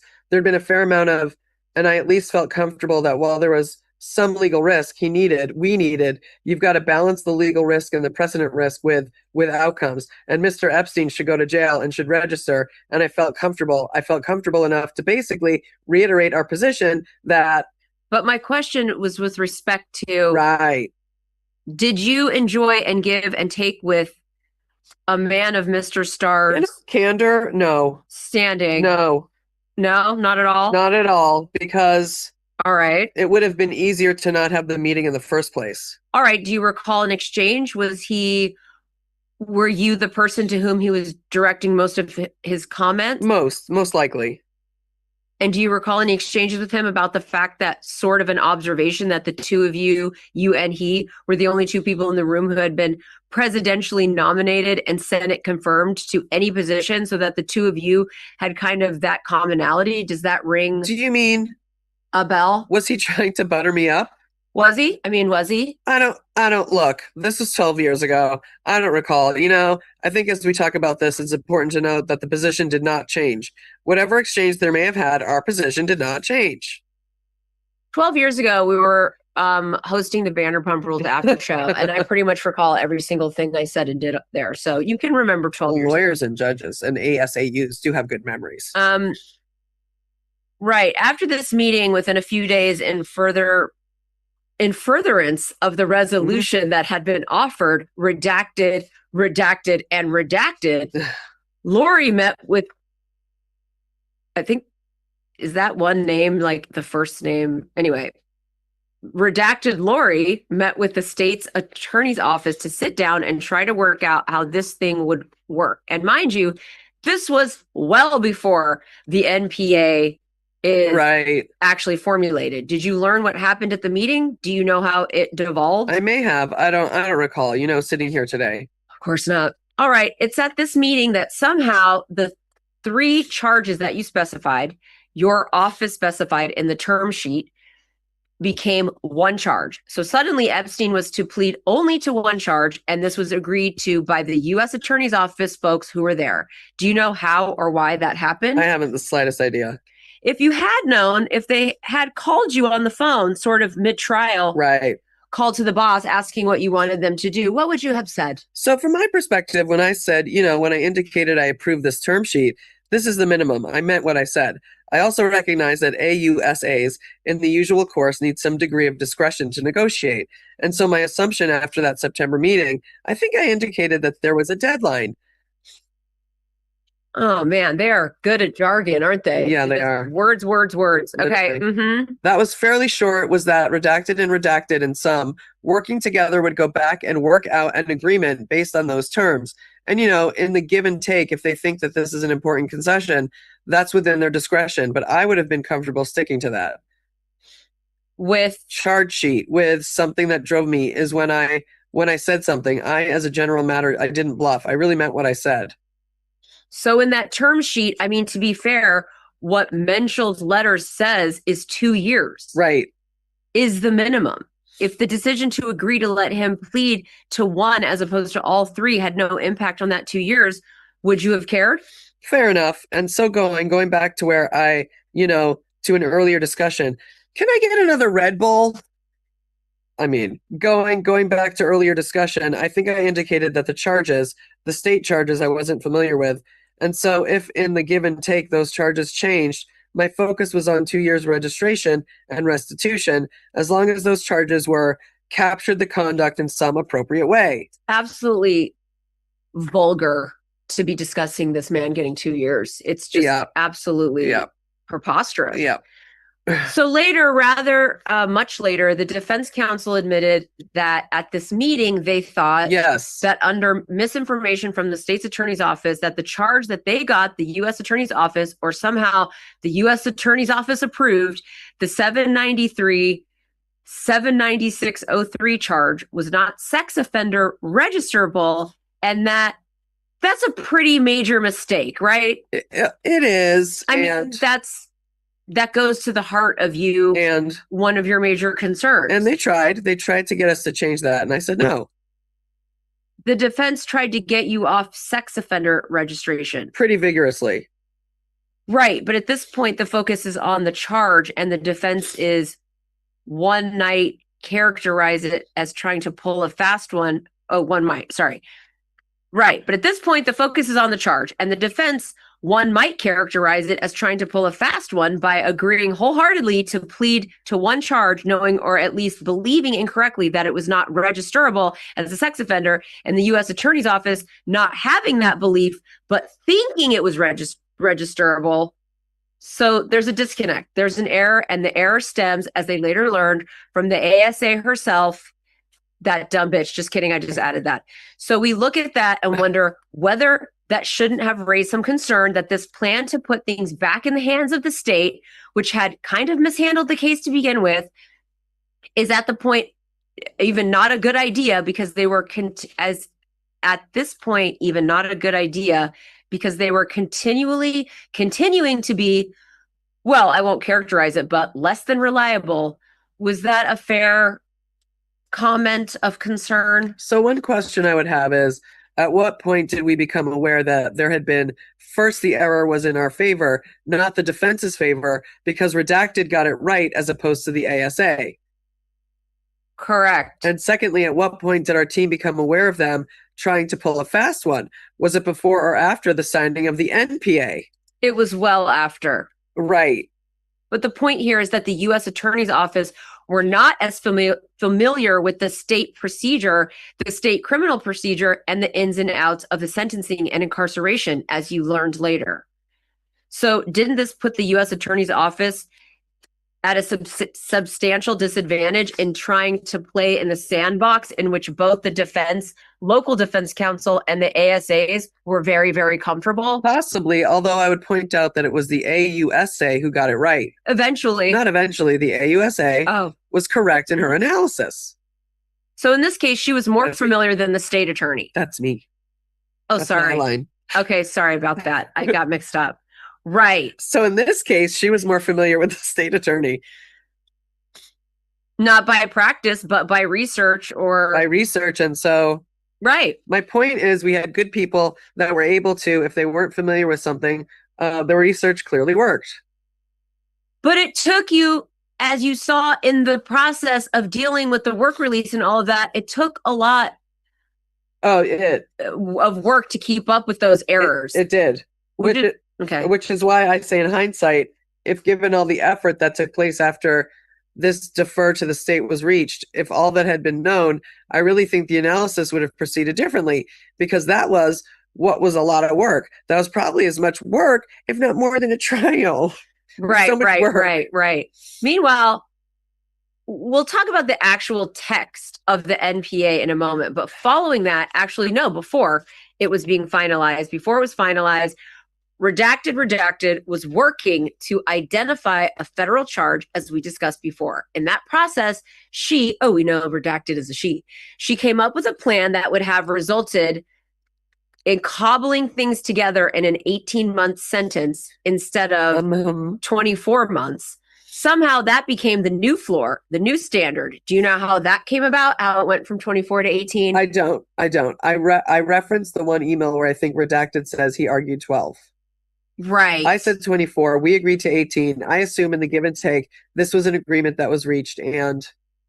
But that was 18 as to the potential federal charges. It somehow became imported into the state disposition. I can't speak to that. This was something that the trial team was negotiating.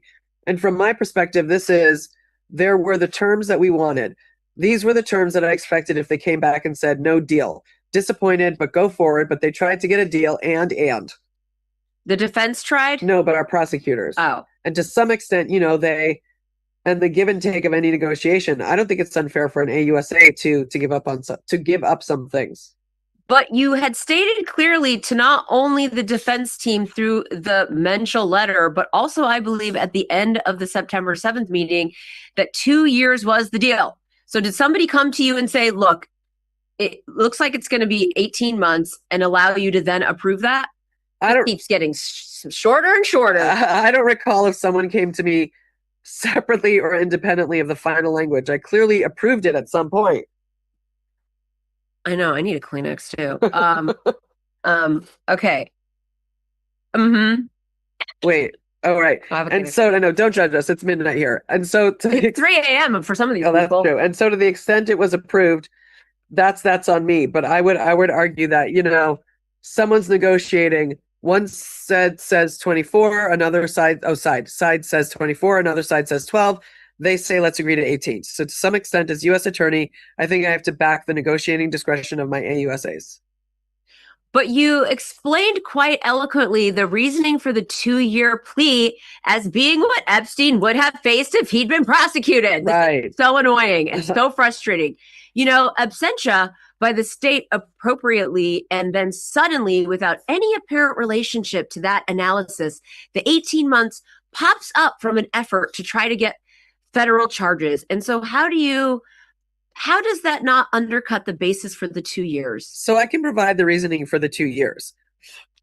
Excuse me. I also, though, think as a supervisor, as U.S. attorney, it's important to understand that when individuals go out into the field, negotiations take place. And if every time there is some give, they need to come back to the U.S. attorney, or there is a fear that the U.S. attorney will not back us.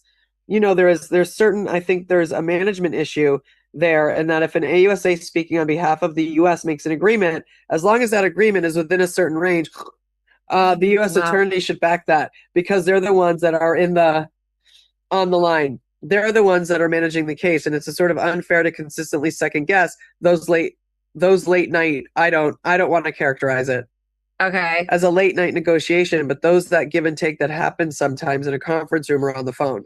Sounds like it was a late night negotiation. Yeah. I just added that. Do you know exactly what give and take occurred in this case regarding the 18 months? I do not. I read that one document. Okay. But I do not. All right. Any other questions on this one? Okay. Really quick. I agree with what you're saying in principle, but in this case, you had almost like a mandatory 2 years. Man, they're really drilling this in the minimum that the U.S. attorney will accept. Under those circumstances where you have come out and said this is the minimum we'll accept, would you have expected them to have come back to you to get approval for any kind of reduction in that amount of time? Would I have expected them? I think Miss Redacted was in a tough position because opposing counsel was coming at her. It was a tough negotiation. Would I have wanted 2 years? Yes. Would I fault her for agreeing to 18 months? I don't think that's fair to her. You could have said no, right? I could have, but it wasn't. But she had agreed to it. The process had gone further down, and to some extent, I think there is a need to respect that process. That happens. I guess I was getting, this is not the only case where a supervisor sort of says this is our standard, and at some point things move, and you've got to provide some discretion. All right.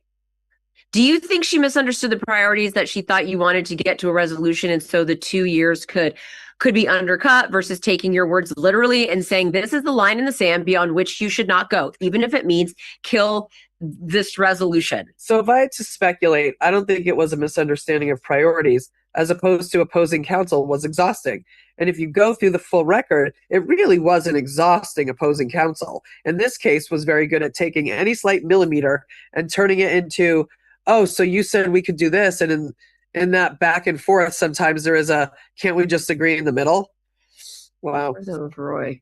Yeah. And I understand what you're saying, but weren't they exhausted because the U.S. Attorney's Office would not say no to them? And so they always believed from the get-go, because they have a 2-year minimum, that the office is willing to then say, oh, we can go down from there. And that set the tone from then on, that they could continually chip away at you on virtually every single term that came about. So yes, they were exhausting. But isn't that because the U.S. Attorney's Office would not tell them no? So I would push back. Because after the agreement was signed, I would argue that they did not chip away. They certainly kept appealing collaterally, and we can talk about that because there were other concerns raised there. But once we had that September meeting, between that September meeting and the signing of the deferment in favor of the state, that was all negotiated by the trial team. That wasn't a come back to the U.S. attorney or come to the first assistant. That's really, to my recollection, was go negotiate with the state with the line. Well, but there were a number of things that came about later on. I mean, they continually griped about the 2255, and that that also got modified. Later on, and I think later ons are different for some reason we could talk about now or later, but there was an attempt to work this out later on that was clearly there. Oh, the witness. But I think that's very... but I think that's very different than how is the argument negotiated, and I think that's a very different sort of timeline. So, in your mind, was she prepared to walk away from the deal if need be? After it was signed? No, before it was signed. Before it was signed, it honestly was get a deal, or ultimately, if we have to indict, we indict, and that's what I said. And look at it this way: after having said that, if that really was a bluff, what would I look like? Right? I would look awful. And so for that reason, that was not a bluff. That was a thought through. This is what we will do. And if you don't agree to this, then we indict and we indict. Then you can't make those kinds of statements and not follow through. The office loses credibility if you do. Do you guys want us to keep going? I mean, we can finish our pages. We don't mind. Great. Okay. Where are we? Right? Uh-huh. Right, but wait, I need to get back in the town. Right, but you can keep giving on certain terms.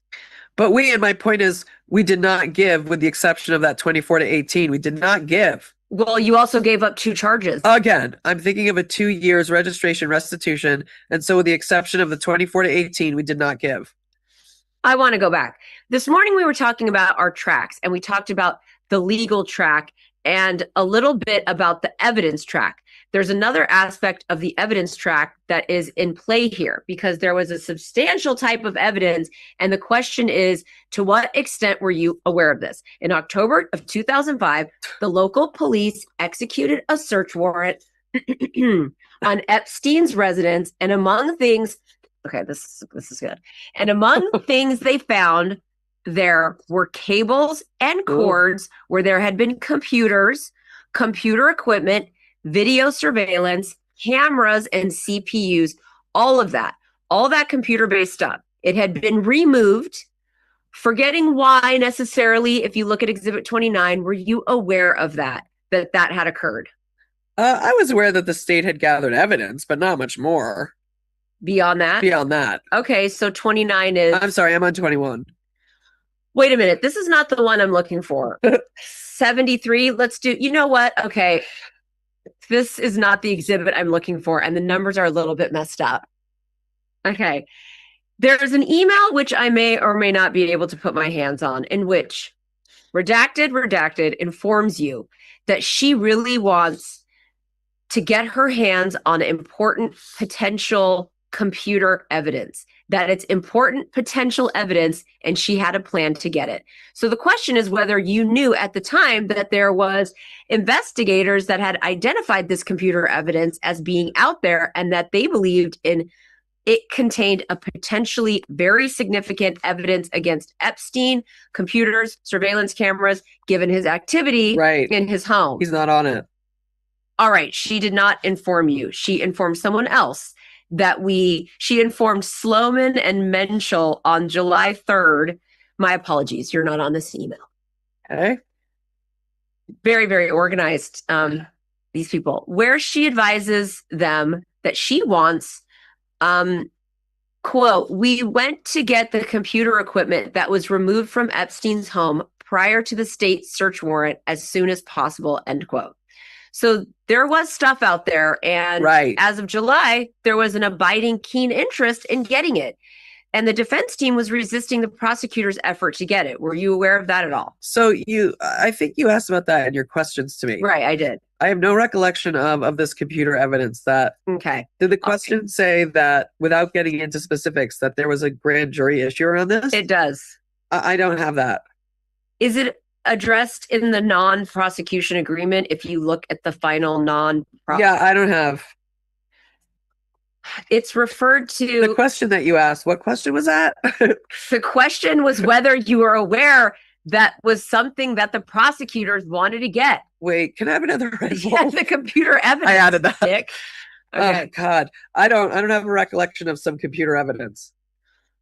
Okay, all right. But I think what was the question? Oh my God.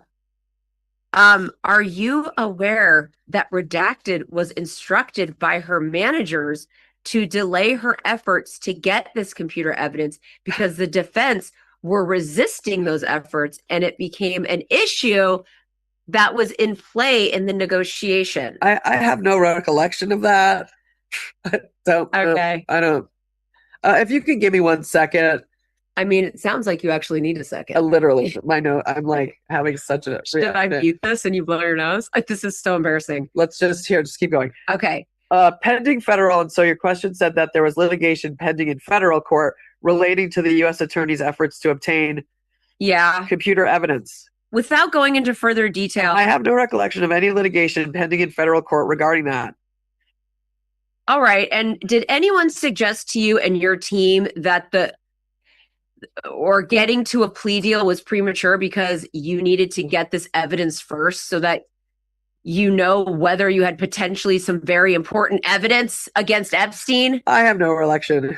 Recollection. And if anything, it's fucking... This is unbelievable. We probably aren't allowed to cuss. Sorry. So hard not to. Sorry. I think there was the desire to move quickly as opposed to slowly. And do you know where that energy came from? Red Bull. I don't. Who was wanting to move quickly? As I recall, so for example, when we were setting up the meeting in September, there was a request to set it up in August as opposed to September. And we had to push it back to September because of vacations or something. All right. So in addition to not getting the computer evidence,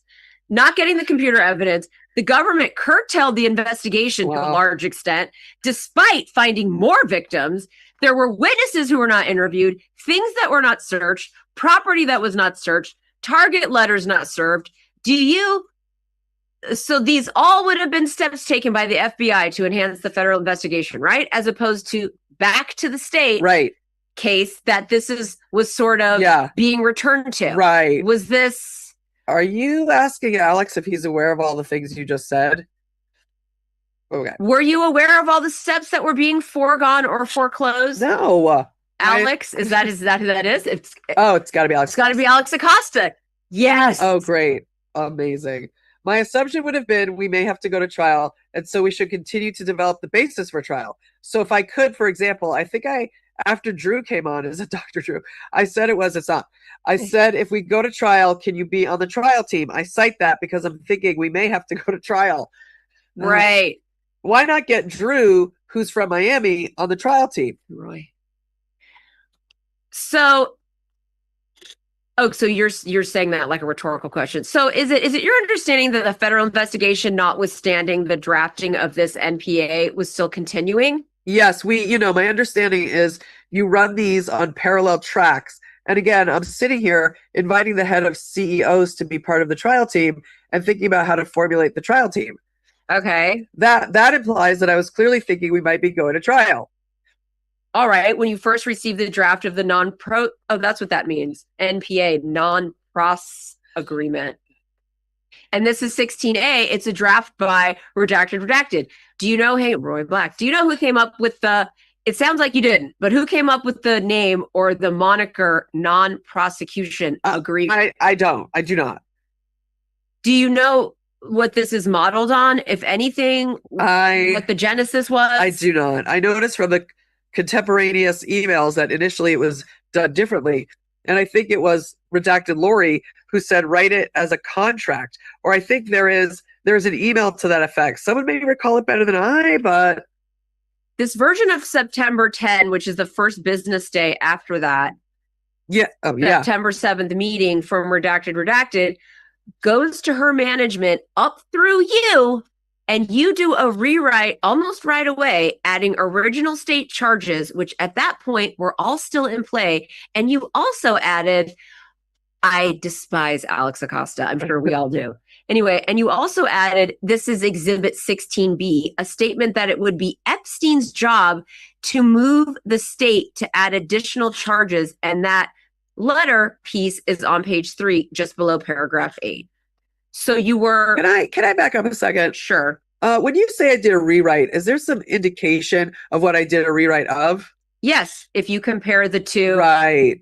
There are things that are bracketed in yellow in Exhibit 16B, which represent the changes from 16A. Right. Okay, so those are the two things that are different, and they are referenced in your message at the beginning. We bracketed them just to make it easier for you to recognize. Right. So my point is that right from the beginning, you were participating in the process, in the drafting process. So I would characterize that as not participating in the drafting process, but approving a draft, there is a slight I did a small difference. Right. Yeah. And so something comes, here's how I would distinguish someone that's participating in the drafting process is sitting at the table with 2 or 3 people drafting it as they go versus something goes through the management chain and someone in the supervisory chain says, can you change A, B, or C? Okay. I clearly, here and in places, it looks like I'm inserting the same themes, which is deferring to the state. Let's mention the state charges. And we can't force the state to do anything. And so I'm adding to this. I'm clearly aware of it. Okay, so after Redacted's that was the first page. Yep, that's it. Wow. Alex Acosta sucks. I'm glad we figured that out, though. Wow. We definitely take this issue very, very seriously. So I don't want you guys. Yeah. We weren't making light of it. We're just having fun hating people that we hate. Yeah.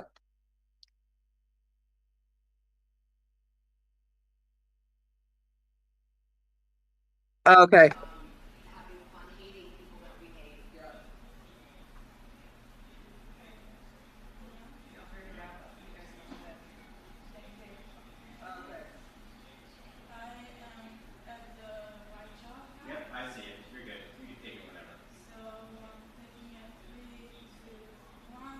So I am reading from the volume 11 of 3437 This is the United States of America versus Ghislaine Maxwell. This is the testimony of an unnamed, anonymous, redacted FBI agent. This testimony occurred on June 29th of 2020. Did he tell you whether he knew back then, when they were in high school, whether blank was being sexually abused by Epstein? Answer, he didn't know back then. Did blank ever meet Ghislaine Maxwell? Answer, yes, he did. Question, what did he remember about it? Answer, he remembered Epstein, Maxwell, and blank being near a movie theater, and he was approximately 16 at the time, and blank would have been 15. And just the little bit of interaction they had. And then after that, blank had told him, Maxwell had said something to the effect of, I could teach blank blank a thing or two. Is that something that he remembers blank telling him back that Maxwell had said back then? Answer, yes. Question, during the course of this investigation, have you participated with interviews with an individual named blank blank? Yes. So for today's purposes, I'm going to refer to her as blank. How many times have you interviewed her? Approximately twice. Now, does blank know blank blank? Have they met as far as you know? As far as I know, no. Turning to the next slide, are these photographs of blank when she was in high school? Answer, yes. And is her date of birth blank? Answer, yes. Question, when blank was approximately 16 and a junior in high school, where was she living? Answer, she was living in Arizona with her mother. Question, does she have any siblings? Answer, an older sister. Question, what did her older sister do? Answer, her older sister worked for Epstein. Question, where did she work for Epstein? Answer, here in New York. Question, did there come a time in approximately December 1995 when blank had a phone conversation with her sister about traveling to New York City? Answer, yes. What did they discuss? They discussed her coming to New York and meeting Epstein. What did her sister tell blank about why she should meet Epstein? Answer, she said that he could help her with college. And did the sister say whether her sister wanted to meet Epstein or say whether she wanted Epstein to meet blank? Epstein wanted to meet blank. Question, now let me pause here. You testified that this happened in approximately December of 1995. Just for context,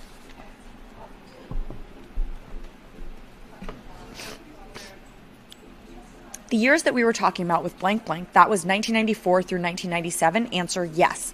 Question, so is this approximately the same time period while what you described blank telling you happened? Yes. So in January of 1996, did blank fly on a commercial airline to New York City to spend a weekend with her sister and meet Jeffrey Epstein? Answer, yes.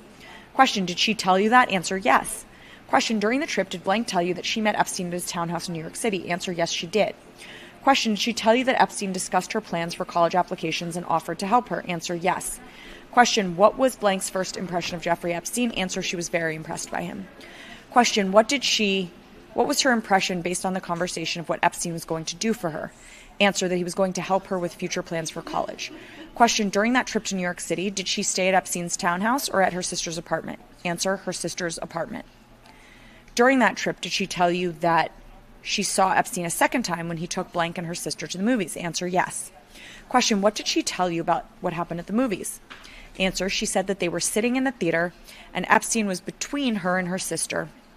And Epstein put his hand on her leg, he rubbed her arm and held hands with her. Question, from what she told you, what was her impression about whether her sister could see what was going on? Answer, she felt like her sister couldn't see. Question, what was her reaction to this happening? Answer, she was uncomfortable. Question, after the movie, did she tell her sister what had happened? Answer, no, she didn't.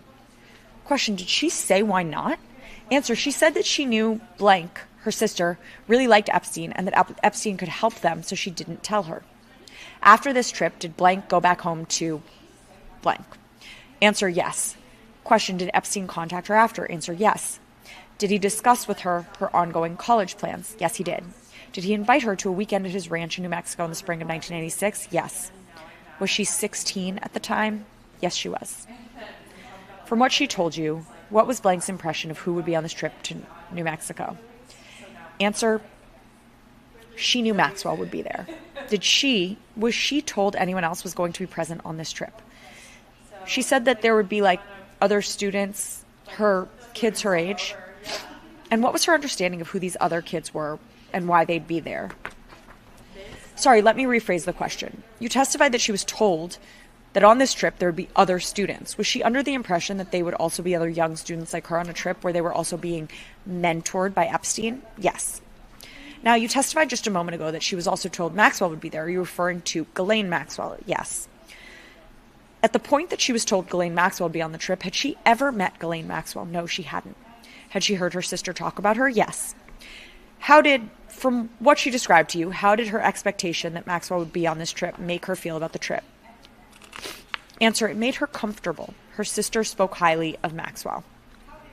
Did blank tell you that she flew to New Mexico that spring when she was 16? Answer, yes. Question, did she meet Ghislaine Maxwell when she arrived in New Mexico? Answer, yes, she did. Question, how did she describe Maxwell's demeanor and attitude when she met her? Answer, she described Maxwell as being very charming. She gave her a tour of the house, and Maxwell took blank shopping, which made her feel special. Question, what does she remember talking about with Maxwell? Answer, they talked about school, homework, trips. Did she talk with her about applying to college? Yes. Did she talk about her classes in high school? Yes. Did she talk about her homework she had to do that weekend? Yes. Did she talk to Maxwell about her family? Yes. Did she talk with her about her home life and living with her mother? Yes. From what blank told you, when she got there, who else was at the ranch besides Ghislaine Maxwell and Jeffrey Epstein? Answer, it was just them. Question, it was just the three of them the entire weekend of the visit? Answer, yes. Were there any other school kids there? No. When they were at the ranch, from what blank told you, did Maxwell say anything to blank about massages? Answer, yes. Question, did she say anything to her about foot massages? Yes. What did she tell you about that? Maxwell told her to give Epstein a foot massage, and then she showed her and instructed her how to do it. Blank was a little uncomfortable, but Maxwell was joking around, and so she just followed her lead. Did blank tell you what Maxwell and Epstein took her to the movies that weekend? Answer, yes. What did she tell you about that trip to the movies? She said when they went outside the theater, Maxwell was joking a bit and pulled Epstein's pants down a little bit. And then once they went inside the theater, when they were sitting down, Epstein touched Blank's leg. He rubbed her arm, held her hand. And this time, Blank felt he wasn't trying to hide it from Maxwell. What was Blank's reaction to all of this? She was uncomfortable. During the same weekend, was there another occasion when Maxwell talked about massages? Answer, yes. Question, what happened? Answer, Maxwell had asked if she ever had a massage, and Maxwell told her she could give her one. So Blank was on her back, and Maxwell had pulled the sheet down, exposing her chest. She was nude from the top up and proceeded to massage her around the chest and breast area. From what Blank told you when she was describing to you what you just described to the grand jury, how did she feel while this was happening? Answer, she felt really uncomfortable. Did Blank also tell you about an incident that happened one morning when she was in New Mexico? Answer, yes. Question, what did she tell you happened? Answer, she said she was in bed and Epstein came into the room and told her he wanted to cuddle. So he lay down next to her and spooned her. She told him she had to go to the bathroom to get out of the situation. Okay. Should I pause there? How many minutes have we been? Okay. What was her reaction when Epstein got back into her bed? Answer, she was uncomfortable. She didn't know what to do. Question, did Blank go back home to Blank when the weekend was over? Answer, yes, she did. Question, did she tell anyone when she got home about what happened? Answer, no. Question, is that for the same reason you described earlier? Answer, yes. Question, did Jeffrey Epstein end up paying for Blank to go on a trip to Thailand that summer? Answer, yes. Did Blank have any contact with Maxwell or Epstein after that trip? Not that she recalled. When you interviewed Blank, what was her demeanor like when she described her interactions with Jeffrey Epstein and Ghislaine Maxwell? Answer, she became upset, emotional. Is Blank currently pursuing a civil lawsuit against Maxwell and Epstein's estate? Answer, yes, she is. Question, what does Blank do for a living now? Answer, she's a psychologist who works with trauma victims. Question, during the course of this investigation, have you interviewed someone named blank blank? Answer, yes.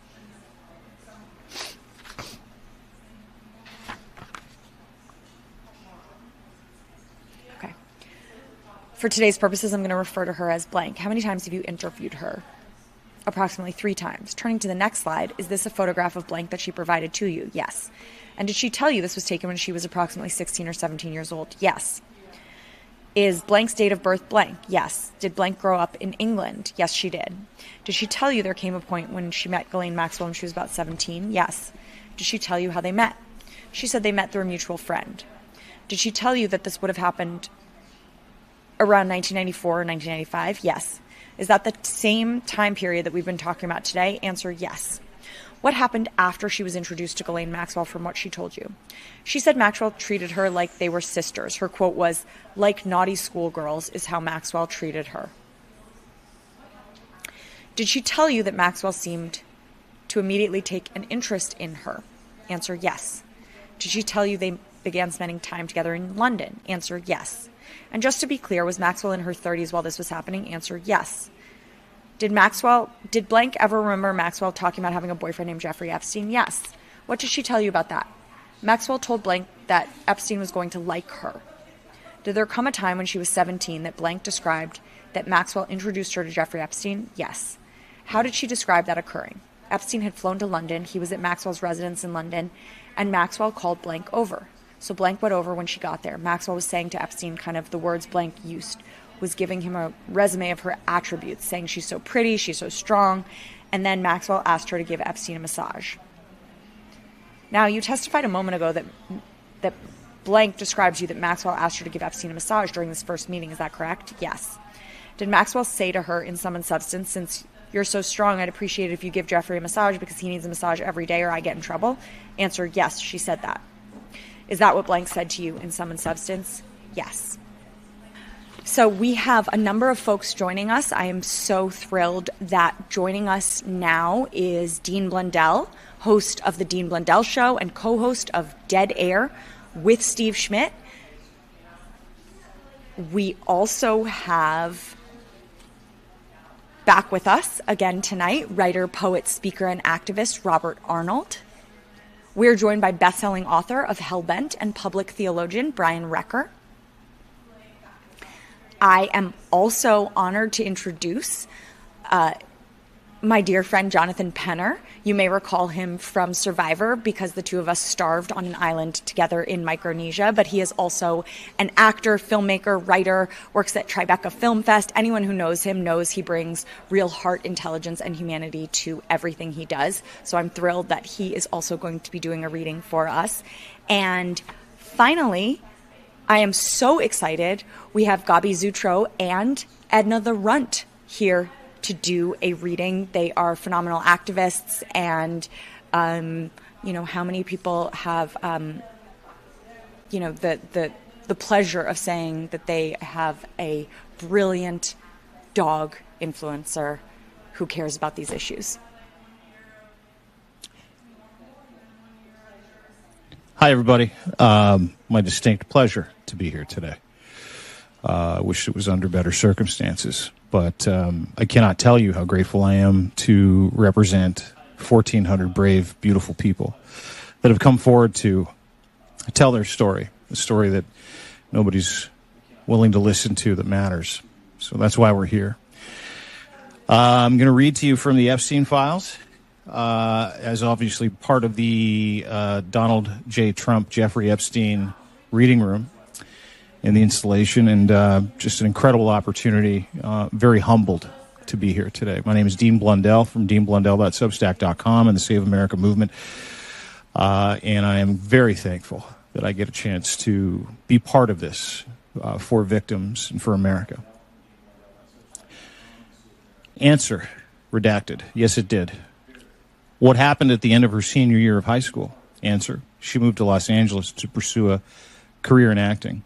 Question, did she get a job as an actress when she was 18? Answer, she did. Question, has redacted lived in Los Angeles and worked as an actress on television ever since then? Answer, yes. Question, after she moved to Los Angeles, did she continue being in touch with Epstein? Answer, for a short period of time.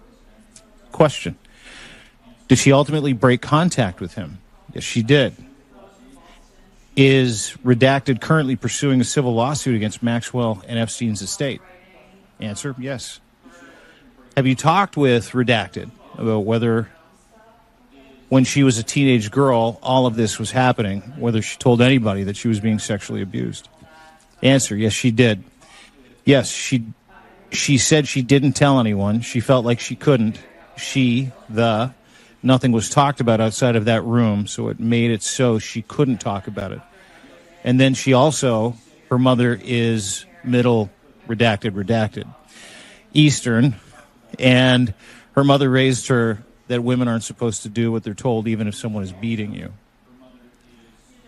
When she was 13, her father passed. She went to guidance counselor at school to talk about it, and her mother found out about it and then smacked her. So she felt like she couldn't talk to anybody about it. Question. Did Redacted's mother encourage her to accept Epstein's financial assistance? Answer, yes, she did. Question. Have you become aware that in 2005, police officers from Palm Beach Police Department executed a search warrant at the Epstein house in the El Brio Way address in Palm Beach? Answer, yes. Have you reviewed some of the materials seized during the search? Yes. Did they find massage tables and sex toys? Yes, they did. Did they find any photographs of Redacted? Yes. Was one of the photographs signed by Redacted? Yes, it was. Protecting yet another pedophile. Did it say Redacted? Redacted, yes. During your interviews with Redacted, did Redacted tell you how she felt about Epstein and Maxwell in the 90s when she was a young girl? Answer, she did. She expressed that she felt like they loved her. She felt like they were her family, that they supported her, and that she felt like she was made to feel like she needed to be grateful to them. Question, okay. Did she tell you that she felt like they were trying to help her? Yes. Have you talked with Redacted about how she feels about this now? Yes. What was Redacted's demeanor like when she described to you what Epstein and Maxwell had done to her? She was upset. She recognized that now. It's affected her life to a great degree. She struggled in relationships with opening up to people and trusting people, both personal and professional relationships. Did she tell you that she struggled to tell anyone what had happened to her for most of her adulthood? Yes. When was the first time that you interviewed Redacted? Last fall.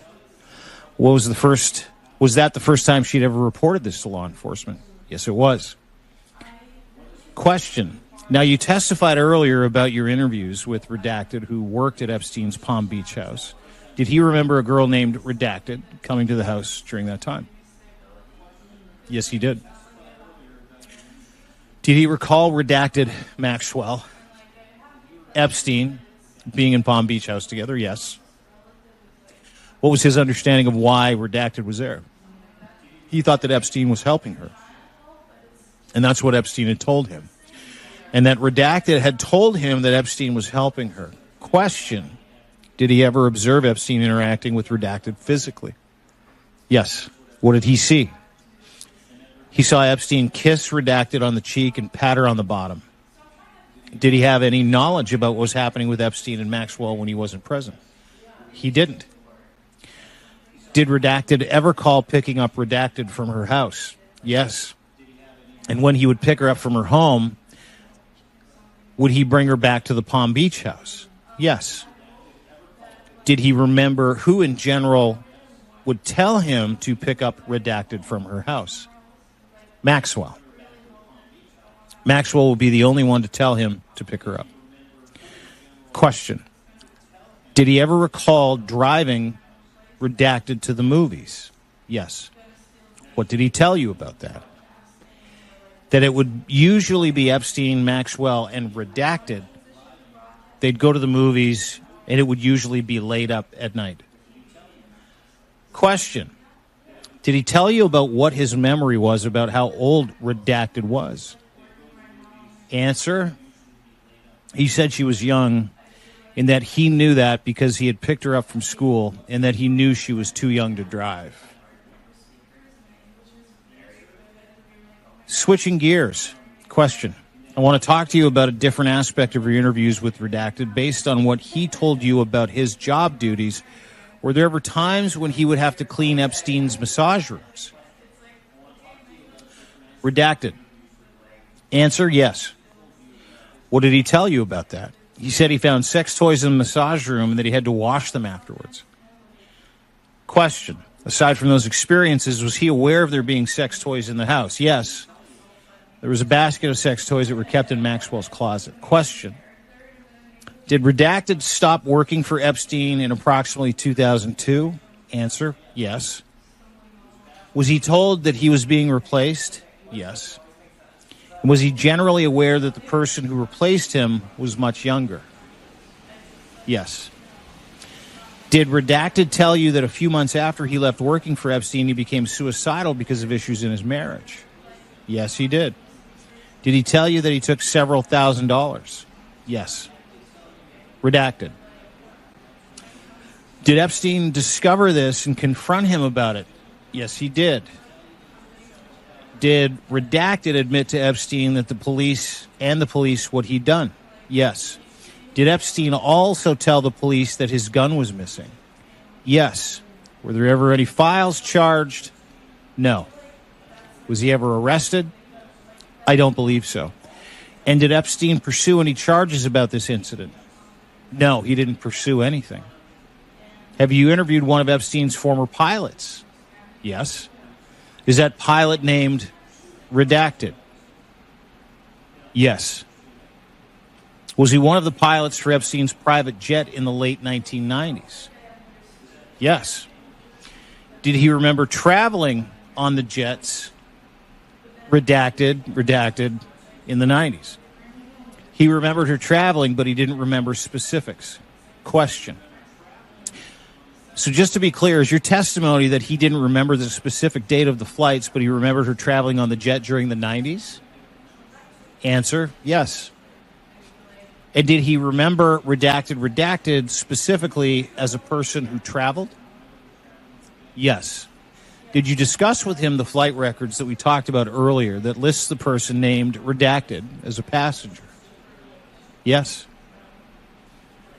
Did he have specific memory of those exact flights? No. Question, but was he aware of any other Redacted flying on the jets beside Redacted in the 90s? No other Redacted at that time. Earlier, when we were looking into Interlochen attendance records for the summer of 1994, you noticed that Redacted was one of the names on that record. Is that correct? Yes. Is that Redacted? Yes. Have you interviewed Redacted? Yes, I have. Did he tell you that he remembered Redacted talking that summer at camp about having met Jeffrey Epstein? Yes. Did he tell you that he remembered going over to Epstein's house in Palm Beach when they were in high school? Yes. Did he remember that Redacted would often talk about spending time with Maxwell and Epstein during this time? Yes. Did he remember telling him when they were in high school about at least one trip to New York City that she took with Epstein? Yes. Did he remember Redacted describing Epstein's townhouse in Manhattan? Yes. And does he remember Redacted talking often about Ghislaine Maxwell? Yes. Now, based on your interviews with Redacted, did he, Redacted, tell you whether or not he knew back then when they were in high school whether Redacted was being sexually abused by Epstein? I think it's really important. And if you haven't gotten it now, most of the Redacteds here are for the perpetrators of crimes against this young lady. First and last names have all been taken out. He didn't know back then. Did Redacted ever meet Ghislaine Maxwell? Yes, he did. What does he remember about that? He remembered Epstein, Maxwell, and Redacted being near a movie theater, and he was approximately 16 at the time. He was approximately 16 at the time. And Redacted would have been 15, just a little bit of the interaction they had. And then after that, Redacted had told him that Maxwell had said something to the effect of, I could teach Redacted a thing or two. Is that something he remembers telling him back then that Maxwell had said? Yes. During the course of the investigations, have you participated in interviews with individuals named Redacted? Yes. So for today's purposes, I'm just going to refer to her as redacted. How many times have you interviewed redacted? Approximately twice. Now, does redacted know redacted, and have they ever met as far as you know? As far as I know, no. Turning to the next slide are these photographs of redacted from when she was in high school. Yes. And her date of birth is obviously redacted. Yes. When redacted was approximately 16 and a junior in high school, where was she living? She was living in Arizona with her mother. Does she have any siblings? An older sister. What did her older sister do? Her older sister lived and worked for Epstein. Where did she work for Epstein? Here in New York. Did there come a time in approximately December 1995 when redacted had a phone conversation with her sister about traveling to New York City? Yes. Question. What did they discuss? They discussed her coming to New York and meeting Epstein. What did her sister tell redacted about why she should meet Epstein? She said that he could help her with college. And did the sister say, whether the redacted sister wanted to meet Epstein, or did she say whether Epstein wanted to meet redacted? Epstein wanted to meet redacted. So let me just pause here. Question. Let me just pause here. You testified that this happened in approximately December of 1995. Just for context, the years that we're talking about here with redacted, that was 1994 through 1997? Yes. So this is approximately the same time period while you described telling redacted what happened? Yes. So in January of 1996, did redacted fly on a commercial airline to New York City to spend the weekend with her sister and meet Jeffrey Epstein? Yes. Did she tell you that? Yes. Yes, she did. During the trip, did redacted tell you that she met Epstein at his townhouse in New York City? Yes, she did. Did she tell you that Epstein discussed her plans for college applications and offered to help her? Yes. What was redacted's first impression of Jeffrey Epstein? She was very impressed by him. What was her impression based on this conversation, and what was Epstein going to do for her? He said that he was going to help her with her future plans for college. During that trip to New York City, did she stay at Epstein's house or at her sister's apartment? Her sister's apartment. During that trip, did she tell you that she saw Epstein a second time when he took redacted and her sister to the movies? Yes. What did she tell you happened at the movies? She said they were sitting in the theater and Epstein was between redacted and her sister. Epstein put his hand on her leg and rubbed her arm and then held hands with her. Question. From what she told you, what was her impression about whether her sister could see what was going on? She felt like her sister couldn't see. What was her reaction to this happening? She was uncomfortable. After the movie, did she tell her sister what had happened? No, she didn't. Did she say why not? She said that she knew, redacted, her sister really liked Epstein and that Epstein could help them. So she didn't tell her. After this trip, did redacted go home to redacted? Yes. Did Epstein contact her afterwards? I mean, the redacted part of this is crazy to me. Did redacted go home to redacted? We've already established this is in Arizona, so Trump has already doxed effectively the family. Did Epstein contact her afterwards? Yes. Did he discuss with her her ongoing college plans? Yes, he did. Did he invite her to a weekend at his ranch in New Mexico in the spring of 1996? Yes. Was she 16 at the time? Yes, she was. From what she told you, what was redacted's impression of who would be on this trip to New Mexico? She said there would be like other students her age, kids her age. Question. What was her understanding of who these other kids were and why they'd be there. Sorry, let me rephrase. Rephrase the question. You testified that she was told that on this trip there would be other students. She was under the impression that there would be other young students like her on the trip who were also being mentored by Epstein. Yes. Question. Now, you testified just a moment ago that she was also told, excuse me, that Maxwell would be there. Are you referring to Ghislaine Maxwell? Yes.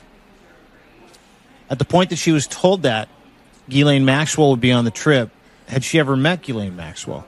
No, she hadn't. Had she heard her sister talk about Ghislaine Maxwell? Yes. How did, from what she described to you, how did her expectation that Maxwell would be on this trip make her feel about this trip? Answer, it made her comfortable. Her sister had talked highly of Maxwell. Question, did Redacted tell you that she flew to New Mexico that spring when she was 16? Yes.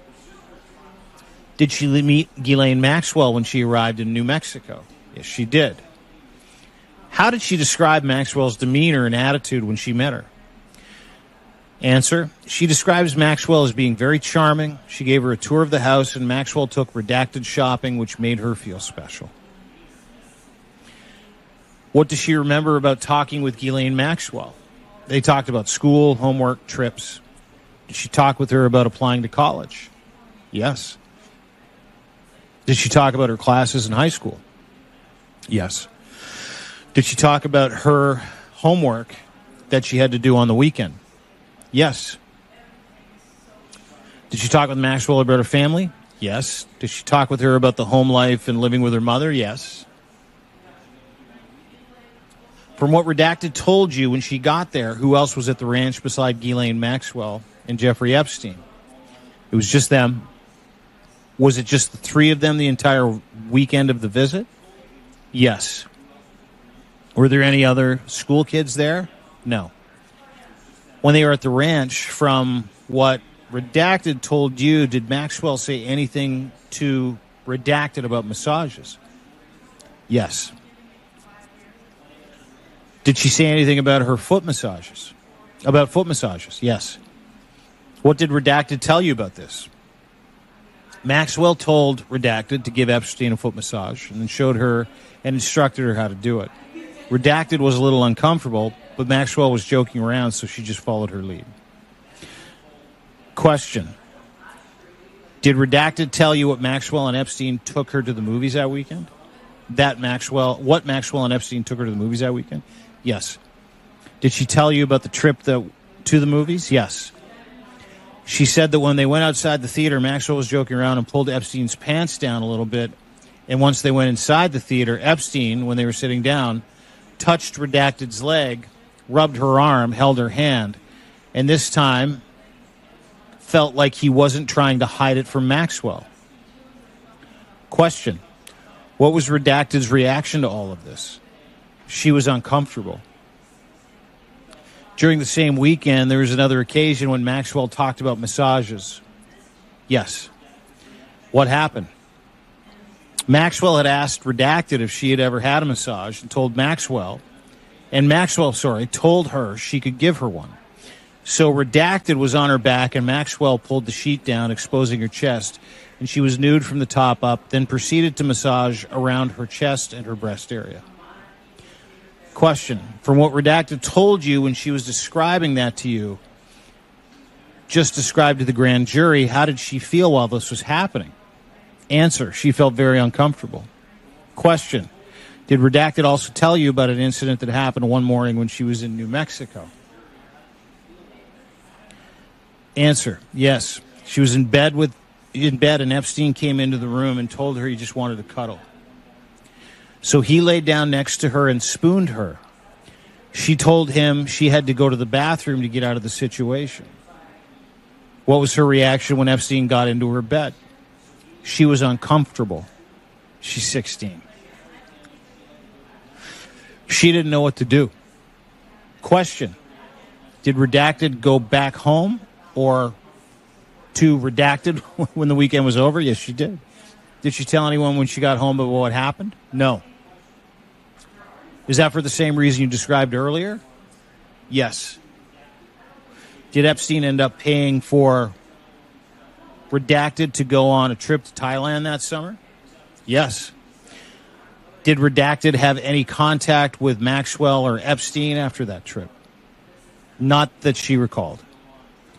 When you interviewed Redacted, what was her demeanor like when she described her interactions with Jeffrey Epstein and Ghislaine Maxwell? She became upset and emotional. Is Redacted currently pursuing civil lawsuit against Maxwell and Epstein's estate? Yes, she is. What does Redacted do for a living now? She's a psychologist who works with trauma victims. During the course of this investigation, have you interviewed someone named Redacted? Yes. For today's purpose, I'm just going to refer to her as Redacted. How many times have you interviewed Redacted approximately? Approximately 3 times.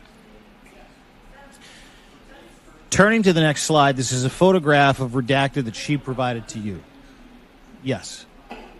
And did she tell you that this photo was taken when she was approximately 16 or 17 years old? Yes. Is Redacted's date of birth redacted? Yes. Did she grow up in England? Yes, she did. Did she tell you that there came a point when she met Ghislaine Maxwell when she was about 17? Yes. How did she tell you that they met? Answer: she said they met through a mutual friend.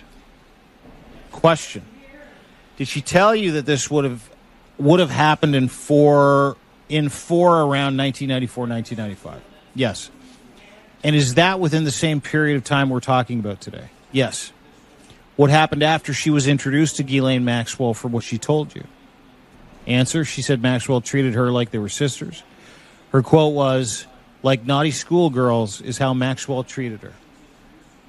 Question: did she tell you that Maxwell seemed to immediately take an interest in her? Yes. Did she tell you that they began spending time together in London? Yes. And just to be clear, was Maxwell in her 30s while this was happening? Yes. Did Redacted ever remember Maxwell ever talking about having a boyfriend named Jeffrey Epstein? Yes. Question: what did she tell Redacted about that? Maxwell told Redacted that Epstein was going to like her. Did there come a time when she was 17 that she described Maxwell introduced her to Jeffrey Epstein? Yes. How did she describe that occurring? Epstein flew to London. He was at Maxwell's residence in London, and Maxwell had called Redacted over. So Redacted went over. She got there, and Maxwell was saying to Epstein kind of the words Redacted used, was giving him a resume of her attributes, saying she was so pretty, she's so strong, and then Maxwell asked her to give Epstein a massage. Question: now, you testified a moment ago that Redacted described to you Maxwell asked her to give Epstein a massage during their first meeting. Is that correct? Yes. Did Maxwell say to her, in sum and substance, since you're so strong, I'd appreciate it if you gave Jeffrey a massage because he needs a massage every day or I get in trouble? Yes, she said that. Is that what Redacted said to you in sum and substance? Yes. When that happened, did Redacted remember Maxwell leading her to a room in the house? Yes. What happened? Answer: when Redacted went in the room, Epstein was in a robe. He took his robe off, and she started massaging him, and then he touched Redacted and pulled her hand to his penis. Question: what does Redacted remember Epstein saying when he did this? Answer: don't be frigid. Question: was her reaction to this happening from what she told you? Answer: she was taken back by it. When this episode ended and Redacted left the room, did she tell you that she remembered Maxwell being just outside the room when she left? Yes. Did she remember Maxwell saying to her, "Did you have fun? Did he like it?" Yes. Does she remember Maxwell calling her several days afterwards or at some short period of time there afterwards? Yes, she did. Did Redacted remember Maxwell saying to her on the phone call in sum and substance, "Well, aren't you a clever girl?"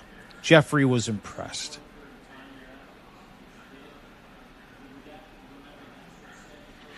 So, hard to read. Hard to read. And pales in comparison to having to go through this.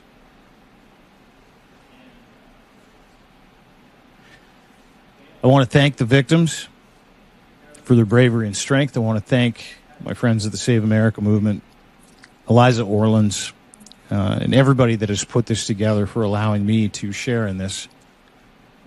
And I hope we don't look away. My name is Jonathan Penner.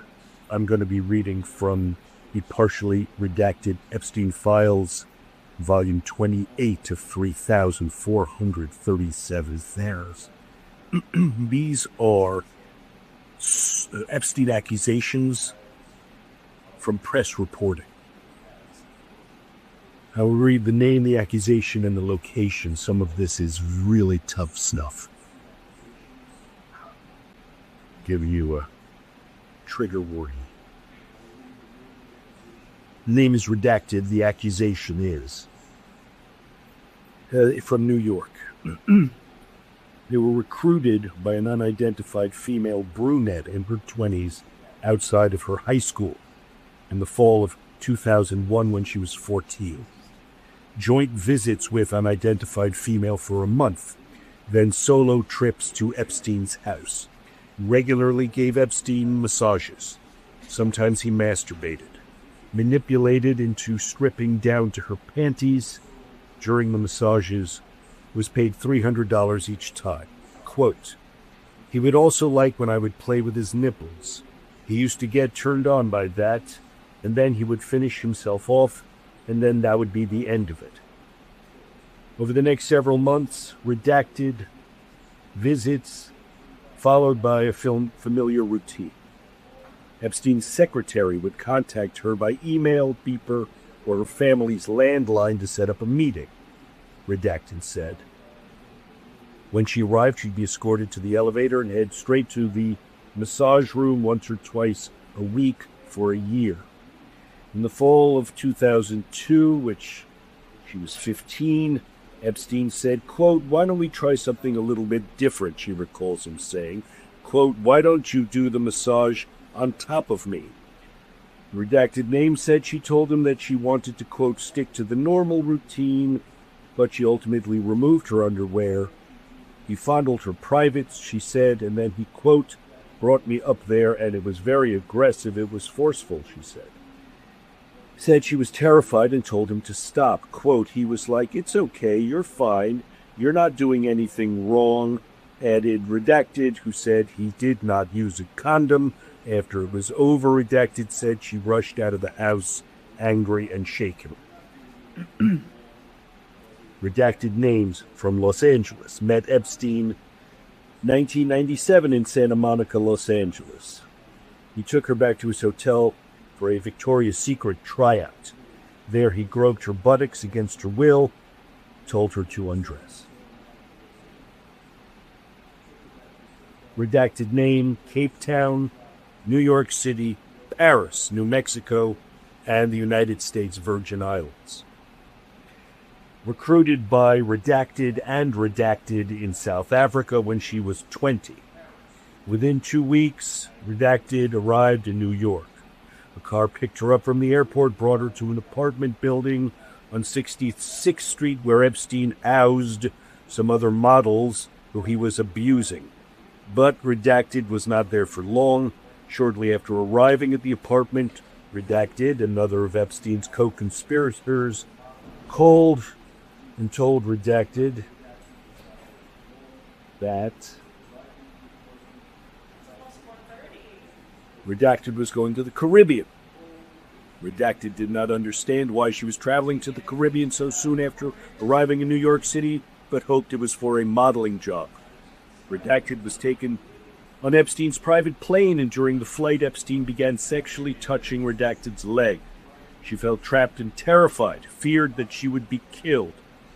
They arrived at Epstein's home in the Virgin Islands. Epstein's abuse of Redacted there began when Redacted sent Redacted to Epstein's room to massage him. For the rest of the trip, Epstein repeatedly raped Redacted by forcible compulsion. Redacted repeatedly sent Redacted to Epstein's room, where he would touch her, use massage devices on her, force her to perform oral sex on him, sexually force himself on her. Redacted also witnessed another young girl performing oral sex on Epstein in front of Redacted while they were watching a movie. Epstein's abuse of Redacted lasted for years. Epstein forced her to travel to the United States many times to see Epstein and be subjected to repeated sexual abuse for 1 or 2 weeks at a time, sometimes staying in his New York apartment.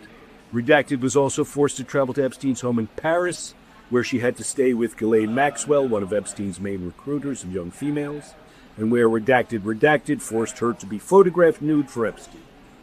During that trip, Redacted witnessed that young females were on call to sexually pleasure Epstein. Redacted's final trip to the United States was 2004.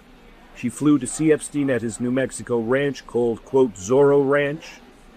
Epstein abused Redacted at Zorro Ranch. Epstein attempted to keep contact with Redacted through email over the years. For example, in 2016, Epstein emailed Redacted to ask if she knew Redacted, another woman who was a victim of Epstein's sex trafficking scheme. In June 2019, only 2 months before his death, Epstein sent Redacted an email asking her to send him nude photographs. Another name, Redacted, from New York, was recruited by a woman named Rena in the fall of 2000, shown into a room with Alan Dershowitz and Epstein. Dershowitz left the room. Rena and Epstein took off their clothes. Quote, sexually assaulted by both Rena and Epstein. Quote, I remember thinking I've never done this before. What's going on? I just... don't know. Another woman's name, Redacted, from New York. That last one was sourced by the Miami Herald. This one is from the New York Post. 16 when met Epstein in 2000. Told her that he could make her Victoria's Secret model. Epstein took off his robe, started pushing her head towards his groin, saying, quote, you know what to do. If you want me to help you, then you have to help me. When he was finished, he allegedly told her to come back sometime with her 14, 15, 16-year-old girlfriends. I love girls your age. I love how young you are. You have a tight butt like a baby, he's quoted as saying. He also told her that, quote, I would love for you to come with me to Thailand to pick up other girls your age, and even, quote, took preliminary steps to take her there, the suit claims. Another redacted name, recruitment in New York City. First meet in PB, I'm not sure what that is. First rape in United States Virgin Island. This is from NPR, NBC News.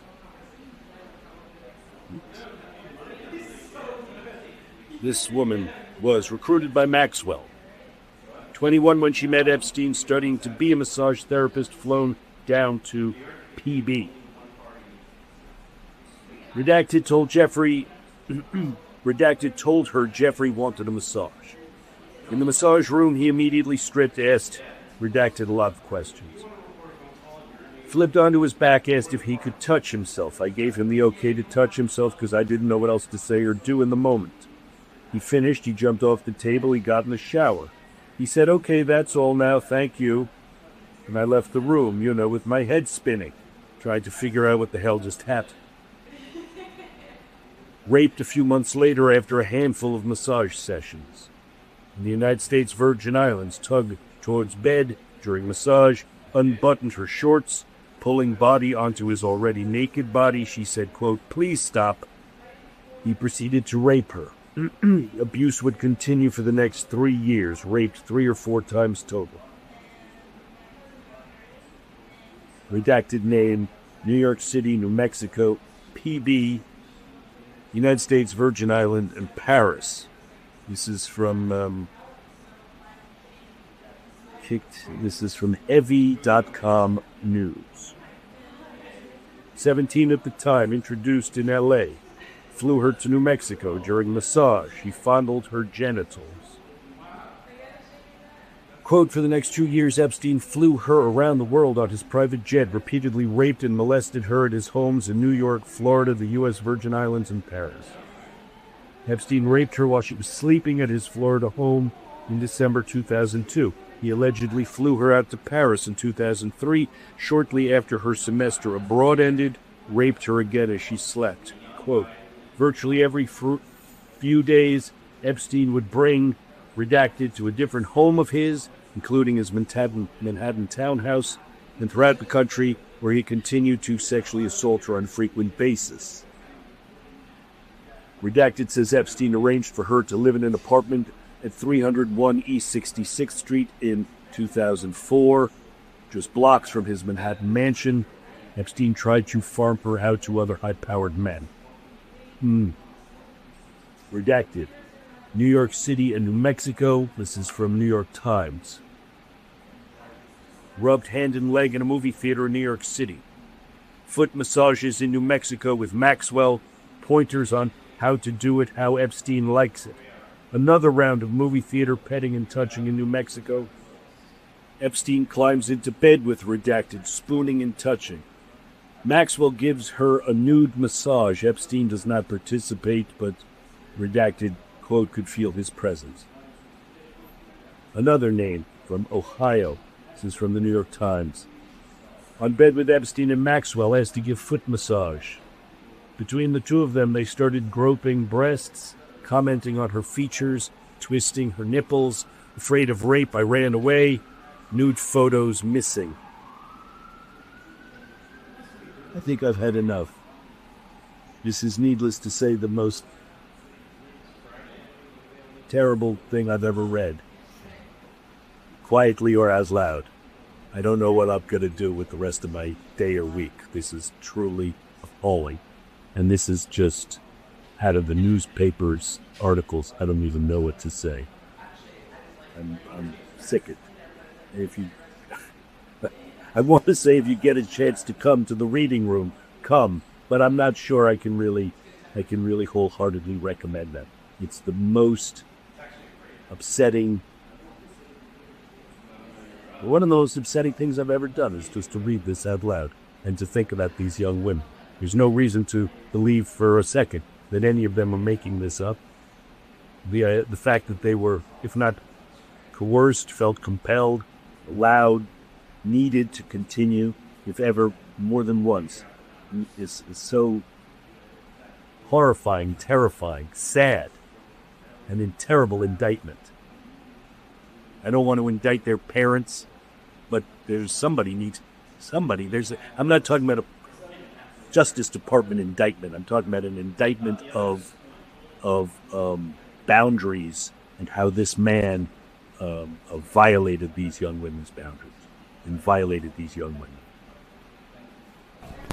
Okay, so I want to take you all downstairs to see the remainder of this exhibit because I think it's so important that you see what else is going on here. And we are doing a 24-hour live stream, yes, but we, in addition to reading and what's going on, I think everyone should really see what is happening. And all these people have left incredible notes, so I wanted to get an opportunity to show you these notes. Okay, so one of the things at this exhibit that you might not have otherwise realized because we were doing the live 24 hours from upstairs is there's an incredible ability for folks who come here to share their thoughts or feelings after experiencing the reading room. And so I wanted folks to have an opportunity to see the unbelievable ways in which folks who have come here are expressing themselves. So let's have a look.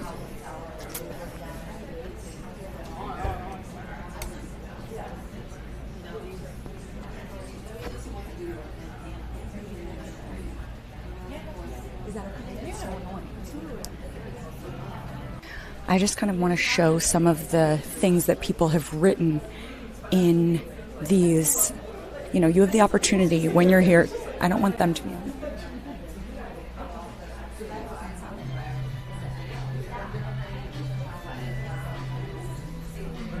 Where's... Okay, so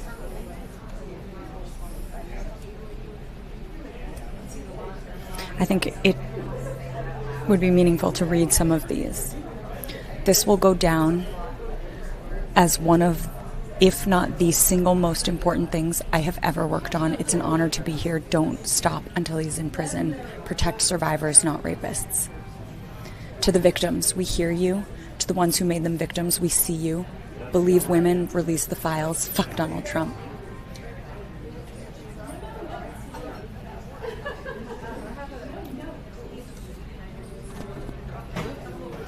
"40 years of abuse and rape thousands of victims. Proof, so much proof.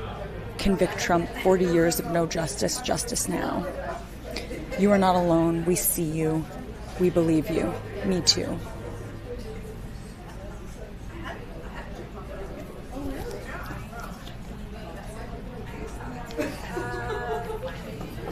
This remarkable exhibition is very triggering. While my own case is very different, girls and women continue to be under attack.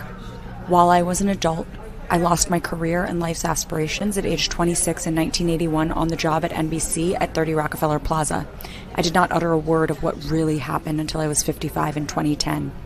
I financed my own retelling, which can be found at Etsy.com and Manhattan Attic in a book called Ask Me How This Happens. I will continue to rage for all victims of power, celebrity, wealth, and executive privilege gone wild. Fight.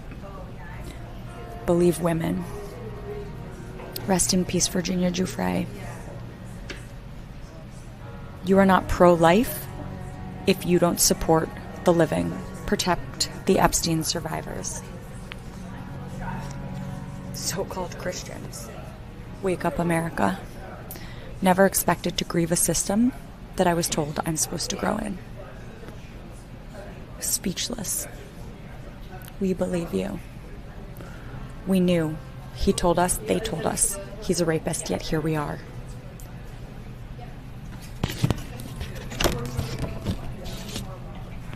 Angry and shaking, words of a survivor read aloud from the files. As I write this, angry and shaking from the many memories with force I and my ancestors lived through. May they feel the earth beneath them quake from our collective rage. May it fall out below them so we can rebuild. Our vibrations birthing a world where survivors are honored and dignity protected.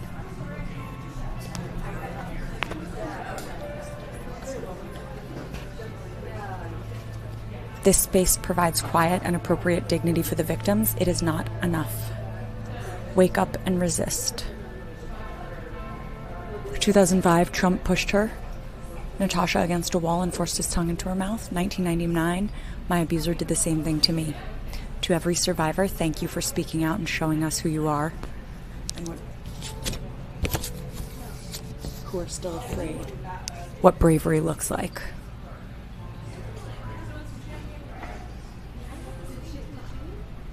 Do not let go of that anger inside. We must not accept that this is how things are. Doesn't seem like a smoking gun yet, does it? I am so deeply sorry for the young girls and women involved. There will never be enough justice. Be kind to everyone, be strong for yourself. The reading room is a reminder to stand up for what's right. Girls, I think we need to start being violent.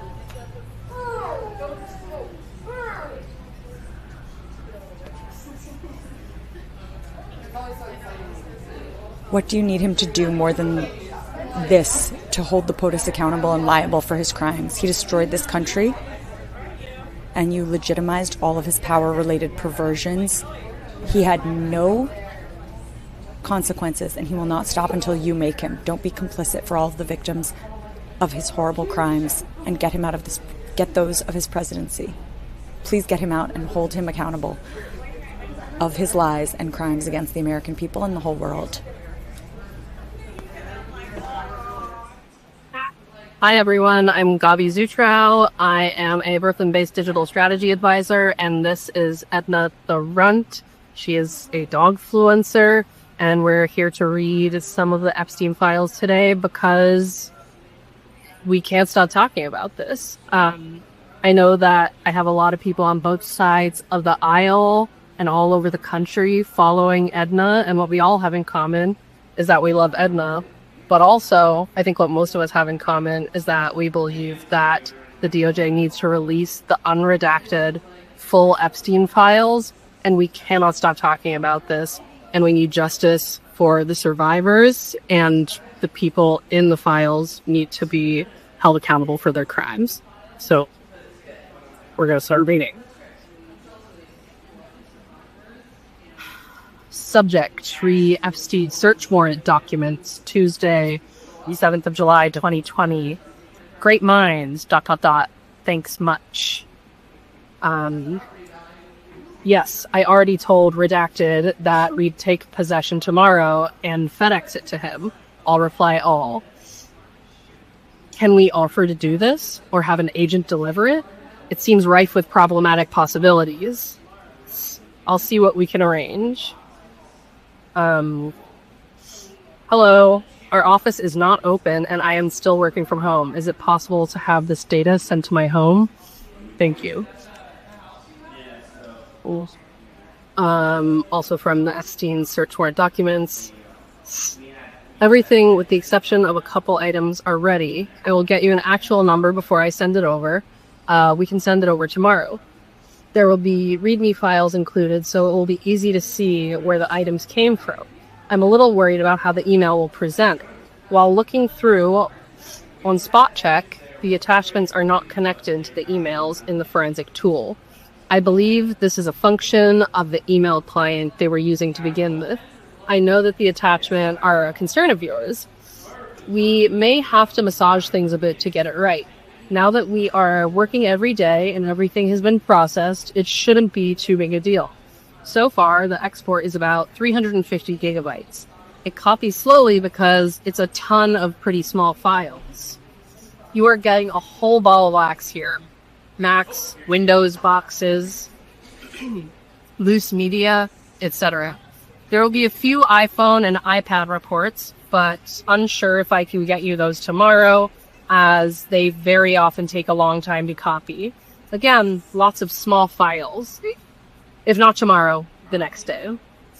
Redacted. Are you around tomorrow? Reach out to me when you get the production so we can correct any problems you might encounter.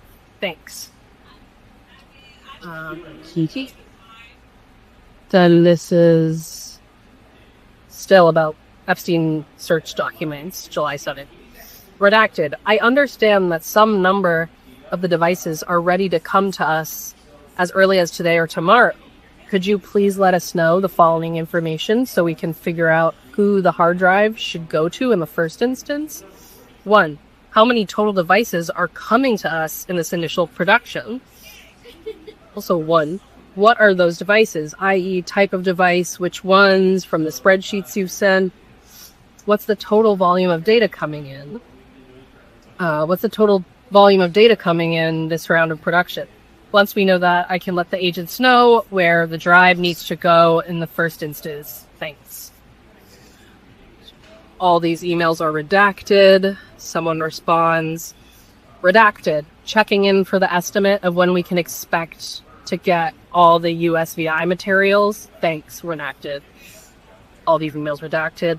Okay, thanks. Good luck with the cardiologist, and you can let us know tomorrow. That would be great. Thanks again.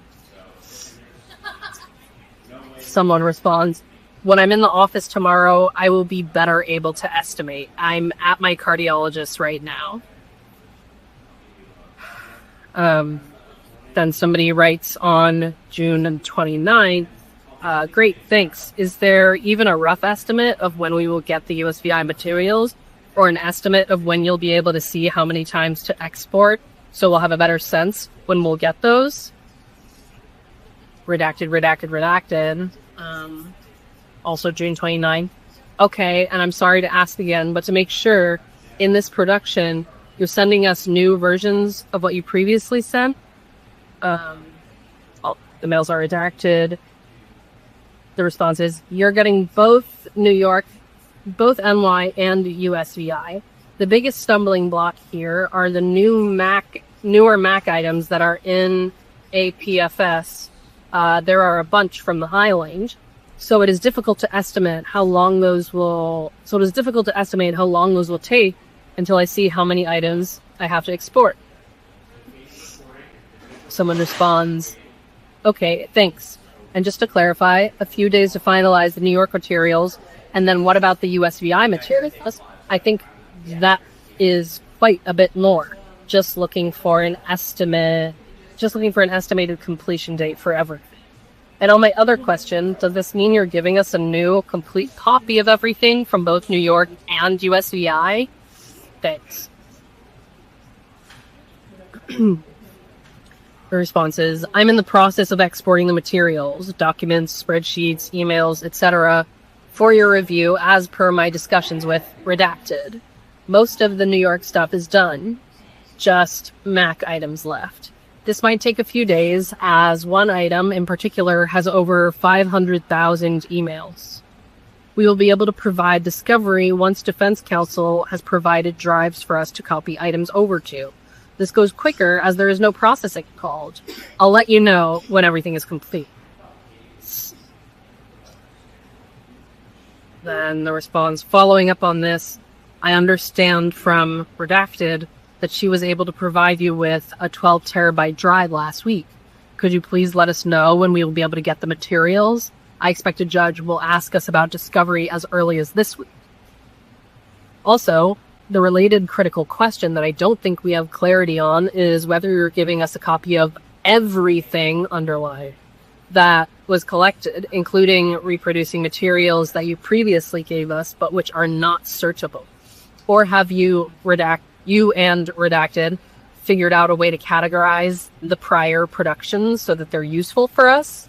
We would strongly prefer to just get everything at once in a usable format, but please let us know if you expect to produce materials differently than that. Thanks. All the emails here are redacted. Redacted. We are going every other day now, ramping up to 75% a week after that.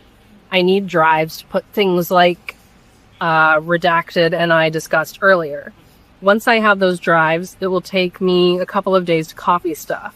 LMK when I can expect these drives. Thanks. On June 19th. Following up on the below, please let us know. Given case developments in recent days, this has become urgent. Thanks. That's June 19th, 2020.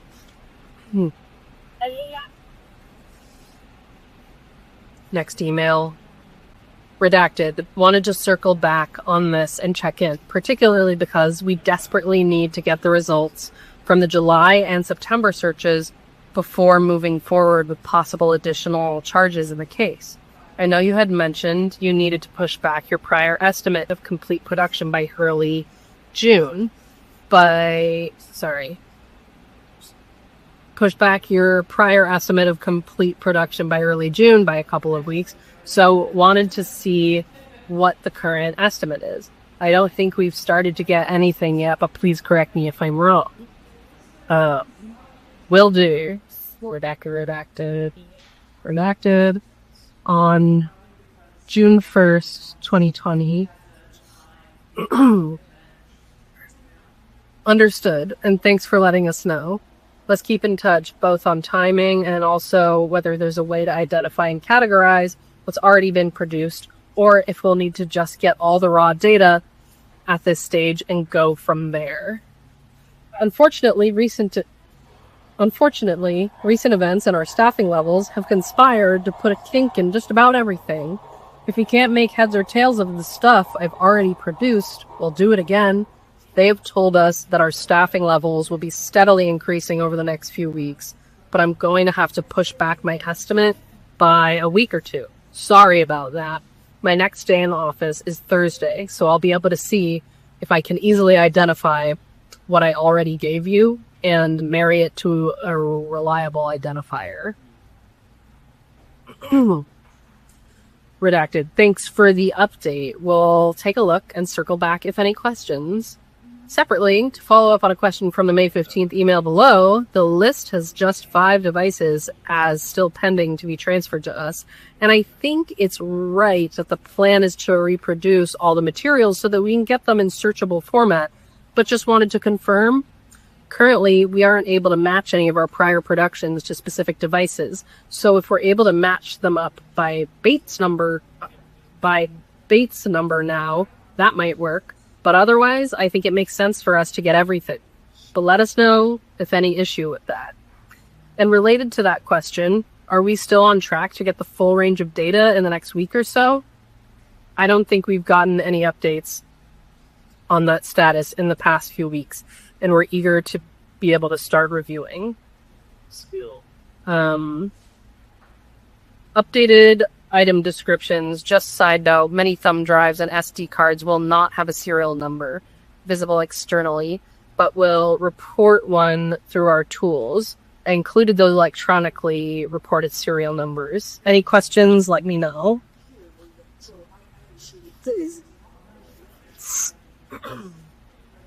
Redacted. Skipping this, all redacted emails. Redacted. Thanks for this. It's a helpful start.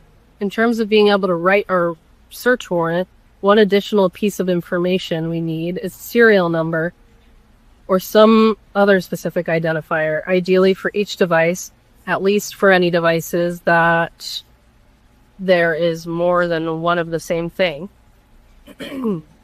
So, for example, we need to be able to somehow differentiate the following devices. The 2 Dell PowerEdge T310 hard drives, NYCO24323 and NYCO24324. The Sony Vaio laptop / Fujitsu HDD, NYCO24336 and NYCO24337.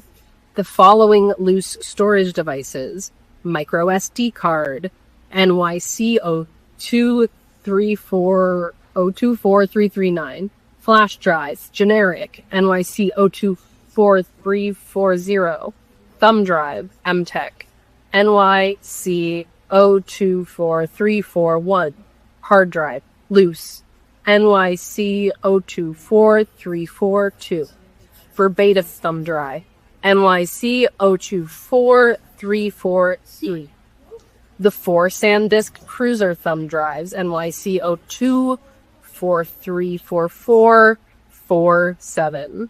The 3 Seagate IDE hard drives, NYCO2434850. And the camera SD card, NYCO24351. I think the rest of the devices are either specifically distinguishable and or have an SN listed. By comparison, the USVI spreadsheet we have lists an S/N for about 20 of the 25-ish devices. The other thing we're looking for is the location in the house, an ideally specific location for each device, which the USVI spreadsheet we have lists an SN for about 20. Repeating. The other thing we're looking for is the location in the house, an ideally specific location of each device, which the USVI also has. Is that info available? The list also has just 5 devices as still pending to be transferred to us. And I think that's right, that the plan is to reproduce all the materials so that we can get them in searchable format. But just wanted to confirm, currently we aren't able to match any of the prior productions to specific devices. So if we're able to match them up by Bates number now, that might work. But otherwise, I think it makes sense for us to get everything. But let us know if any issue with that. Thanks very much. All email addresses redacted. Redacted. Here is the listing of all of the evidence gathered in New York that I have. I've added some columns to guide you to the unique numbers Part NY uses for their evidence. The template wasn't a slam dunk over, so I did what I could to convey the information. If you're confused by anything, please let me know. In the column for the approximate size, it is in gigabytes, total at the bottom and converted to TB. In the materials contained column, I put what load file group the data was transferred over in Mac, Windows, News Media, IDE, or Blacklight. If there's no entry in that column, that data has yet to be transferred. There are 2 Macs and a DVR if you don't have, as well as an iPhone and an iPad. If the descriptions are a bit light, let me know. I'll do what I can to beef them up. I will get you the island stuff tomorrow.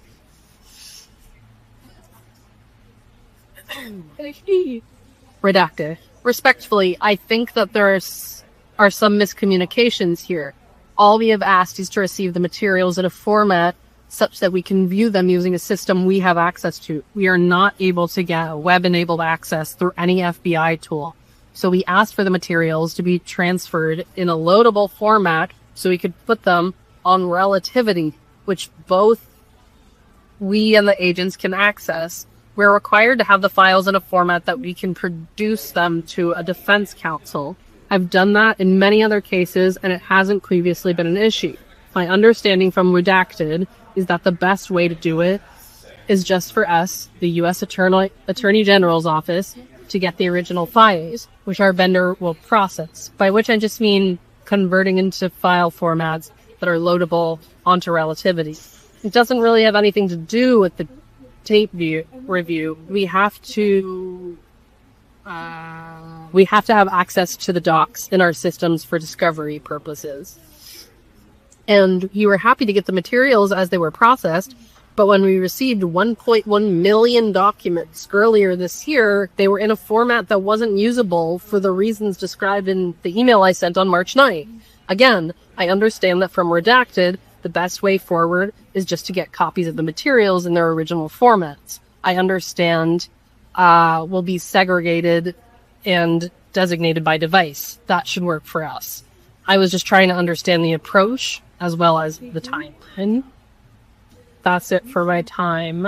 Again, we need to keep talking about the Epstein files. No matter where you're at politically, it is so important that these files be released unredacted to get justice for the survivors and to make sure that everyone in these files is held accountable for the crimes. And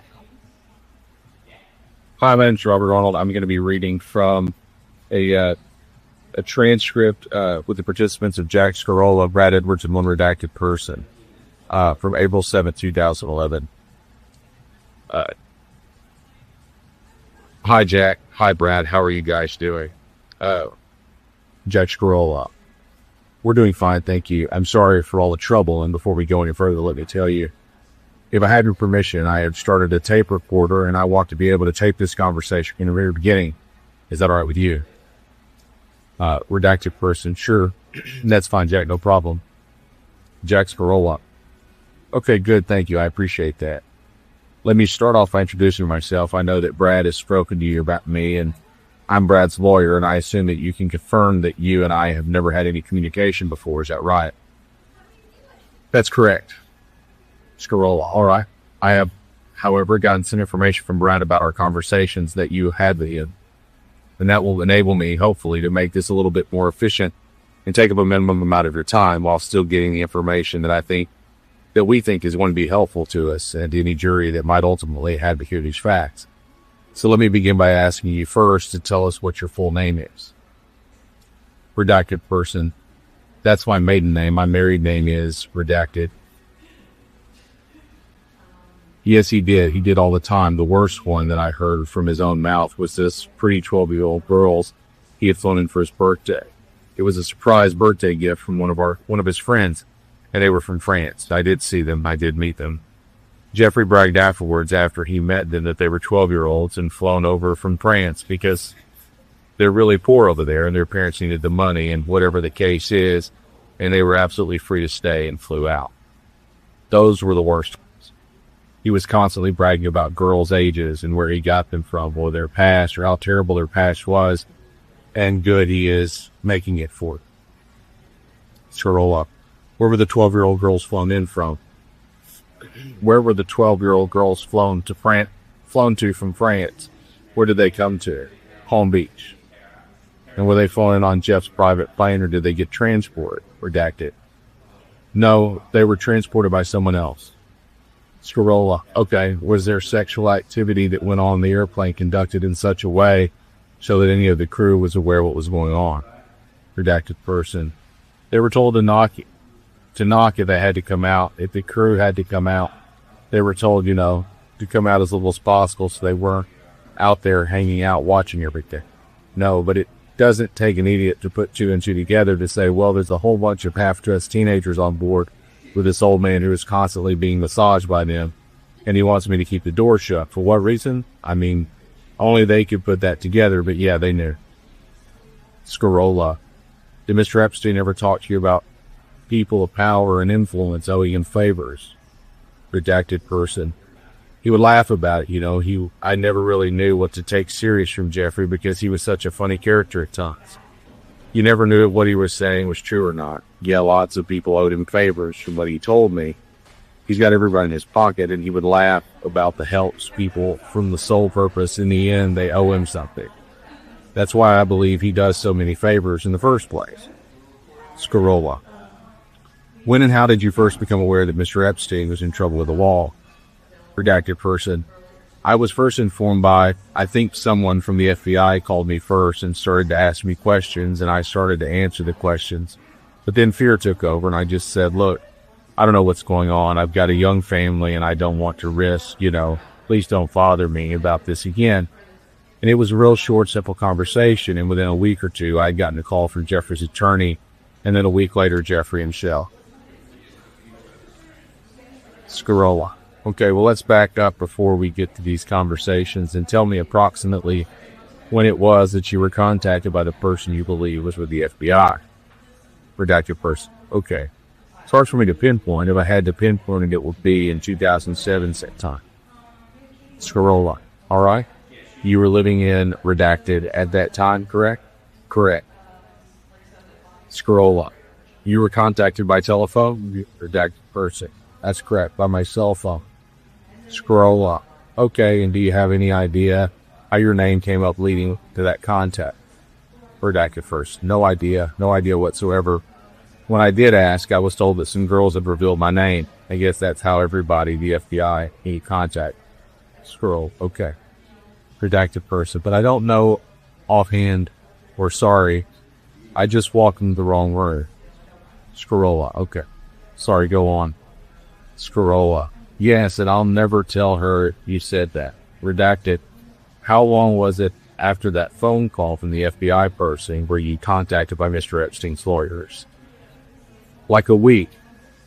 It was back to back to each other. I remember being so scared after talking to the FBI, thinking, what's happened? What's going on? It's been like 6 years, 7 years at that stage. How did they find me, and what do I have to do with this? So yeah, I do remember that very well. And it was only about a week later I was called by his attorney. Scrolla. Who was it that contacted you, do you remember? Redacted person. I want to say Bill Riley, but he might have been from the FBI. No, it was Bill Riley. Bill Riley. I'm not sure if that's his correct name, but that's what is coming to mind. Scrolla. What do you remember about that conversation? Redacted. I remember a Mr. Goldberger as well. I remember there might have been two of it. Scorolla. All right. Redacted person. I can't remember which one it was. I want to say Bill Riley is the good one. Scorolla. All right. So either Bill Riley or Mr. Goldberger, both of them contacted you. And what do you remember about that? Redacted person. I don't know if it was the same guy who contacted me that week later who put me in touch with Jeffrey. I think he was on the phone and he put some speakerphone on with Jeffrey, so he connected me with Jeffrey. I don't know if it was the same guy or different, but I definitely know that Bill Riley was the first guy to contact. Pretty sure about that. Scroll. Okay, tell me about that conversation. Redacted person. He asked me what I knew about what's going on with Jeffrey, and apparently there was an investigation being held about assaulting girls. She had come out and said that Jeffrey had sexual contact with them under the age of a minor, and that he was discrediting a lot of these girls and making them out to be drug addicts and prostitutes, what have you, so they wouldn't be looked at as worthy in the court's eyes, so to speak. Yeah. He told me in the first 5 minutes that, if I stay quiet, that I'll be looked after. And that was the exact way it was said. It wasn't like, I'm going to pay you $1 zillion or anything if you be quiet. But if I stay quiet, I would be looked at. And I remember saying, I don't want any part to do with this. This is not something I want to be a part of. I got a young family. I wish the best for everybody in this, take care kind of thing. A week later, I was called after the hearing by one of Jeffrey's lawyers. I can't tell you exactly which one it was, but he had Jeffrey on the other line, and he connected Jeffrey and I. Jeffrey tried to make some simple conversation. How are you? How have things been? You know what I mean? Catching up. Scarola. Do you know did the lawyer stay on the line while Jeffrey was speaking to you? Redacted person. I'm pretty sure he did. That's why I think Jeffrey was on speakerphone, because it sounded a lot different. And I was never taken offline to begin with or connected to another line. So I was pretty sure Jeffrey was on speaker and the lawyer was making the call. After the simple conversation, it led to what was going on again. And, Jeffrey couldn't believe it. He thought he helped all these girls out. He didn't think he was wrong in any circumstance here at all. A lot of these girls were drug addicts and just after drug money. He was really putting down these women, or these girls, I should say, not giving them the credit they deserved. And then he exactly repeated what the lawyer said the week before, is that he would look after me if I stayed quiet.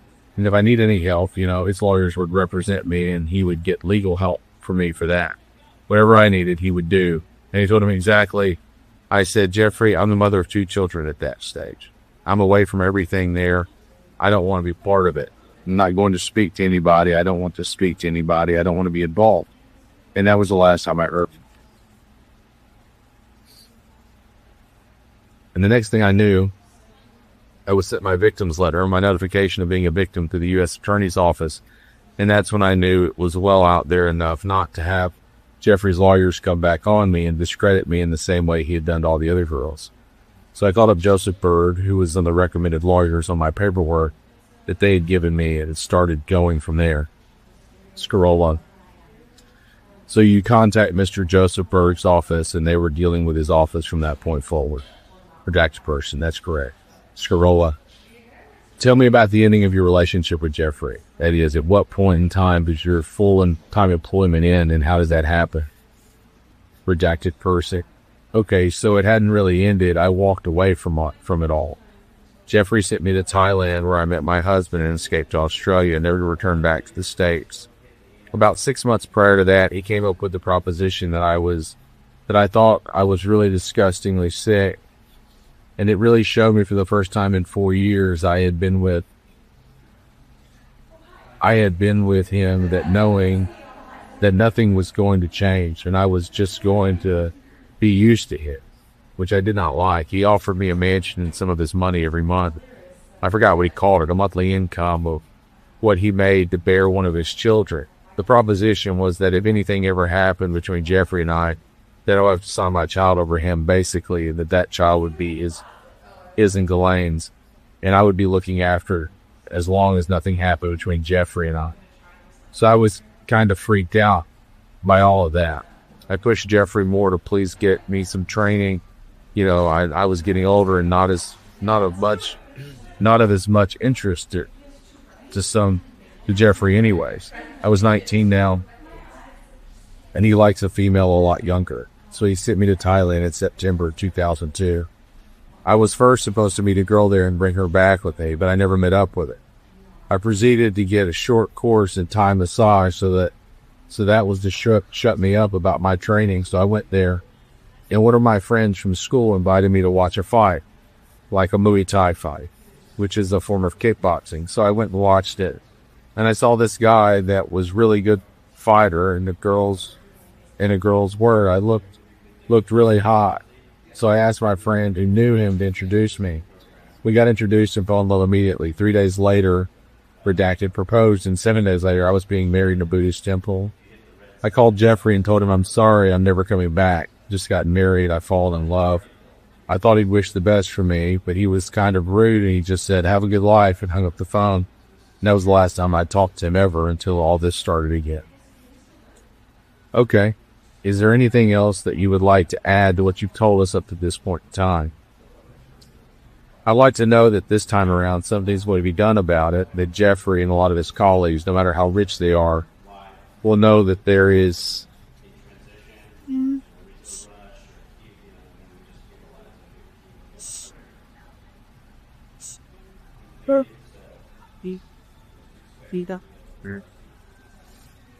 and then that's the end of that.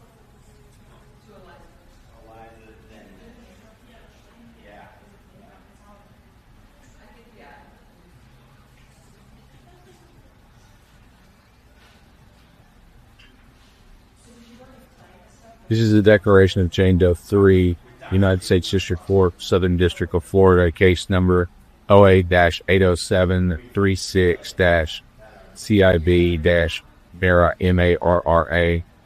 Jane Doe number 1 and Jane Doe number 2 are petitioners versus United States of America, Rwanda. And this is the declaration of Jane Doe 3. The court is familiar with me from my previous declaration. In this case, I am currently 31 years old and want to become a part of the case to enforce my rights and possibly allow criminal prosecution of Jeffrey Epstein and others who abused underage girls. I have seen a government filing say that I waited too long before trying to become a part of this case. I don't think that the government's position tells a full story about me. In fact, I believe the government is hiding some of the things that it knows about me and about other powerful people involved in this case. I am filing this declaration so that the court will have more facts to make the decision about whether to let me come into the case. In its latest filing, the government seems to be questioning why I was afraid and did not come forward to speak more quickly. To understand my reasons, it is important that I share at least some additional information about why I was so fearful after my abuse by Epstein and others. The court can best understand my situation by looking at my previous declaration and then understanding why I was afraid of Epstein, how I eventually escaped from him, and how I was forced to hide from him and others.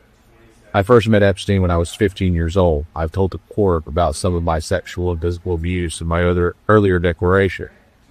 As a result of that abuse and my considerable interactions with Epstein and his friends, I knew that Epstein was connected to some of the most powerful people in the world, including a member of the British royal family, a former president of the United States, and other very powerful lawyers, politicians, and businessmen. I was afraid of what would happen if I tried to escape from Epstein or report him to law enforcement. Part of my fear comes from physical abuse that I suffered when Epstein forced me to have sex with other people. Without going into the details of the sexual activities I was forced to endure, there were times when I was physically abused to the point that I remember fearfully thinking that I didn't know whether I was going to survive. Jeffrey Epstein knew about the physical and sexual abuse because I would detail it for him as part of my debriefing. Epstein didn't care. Epstein said things like, "You get that sometimes." I told him how much I hated having to be with some people, but Epstein still sent me back. I had no choice. I give the court this information so that they can better understand why I was so afraid of Epstein and what he could do to me. I could provide more details to the court if the court needs more details on the issue. I also wanted to provide this information to the court because I have been accused of being a serial prostitute, and I don't think that is fair in its way to describe my situation, given that I was so young and so many powerful people were forcibly abusing me. You may keep... Yes, close it up. Now you can wrap it up.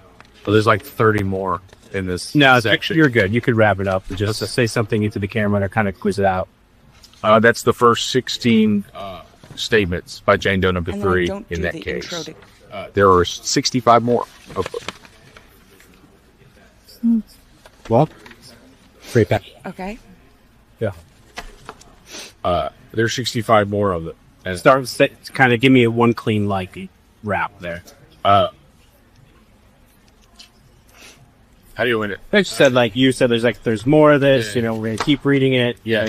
Just for letting me take part of this, and it's important to spread the message.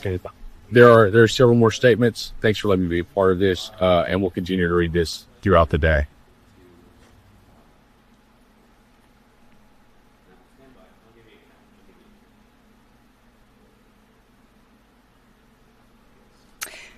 Hi, everyone. Good morning. It is now 5:15 a.m., and we have been live for over 17 hours.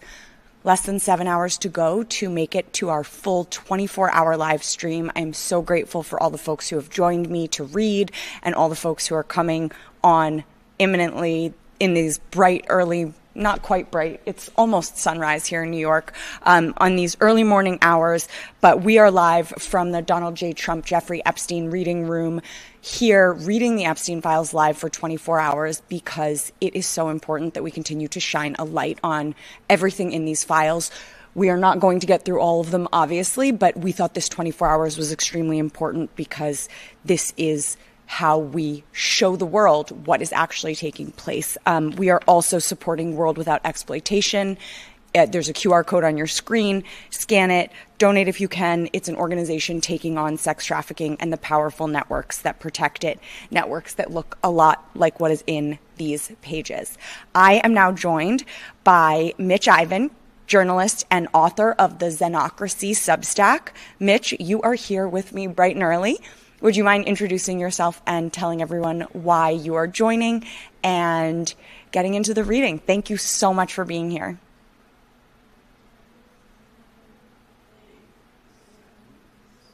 My name's Mitch Ivan. Thank you so much for being here and for being part of this really important filibuster effort. I'm just going to get right to it. These appear to be grand jury court documents. United States Grand Jury, Southern District of New York. United States of America, November 19th, 2019, additional. Ghislaine Maxwell, and there's a number, some sort of identification number under Maxwell's name.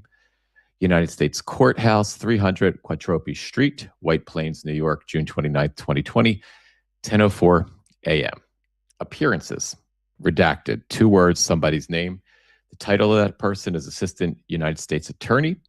Second United States attorney is mentioned. Also, both first name, last name is redacted. Several lines down, or several spaces down, acting grand jury reporter, name of that reporter is redacted. Another redacted name at the very top of the documents, page 2, June 29th, 2020. In parentheses, colloquy proceeds, parentheses, witness enters the room. So it sounds like this is a play-by-play, what's happening in the courtroom. Time noted, 10:16 a.m.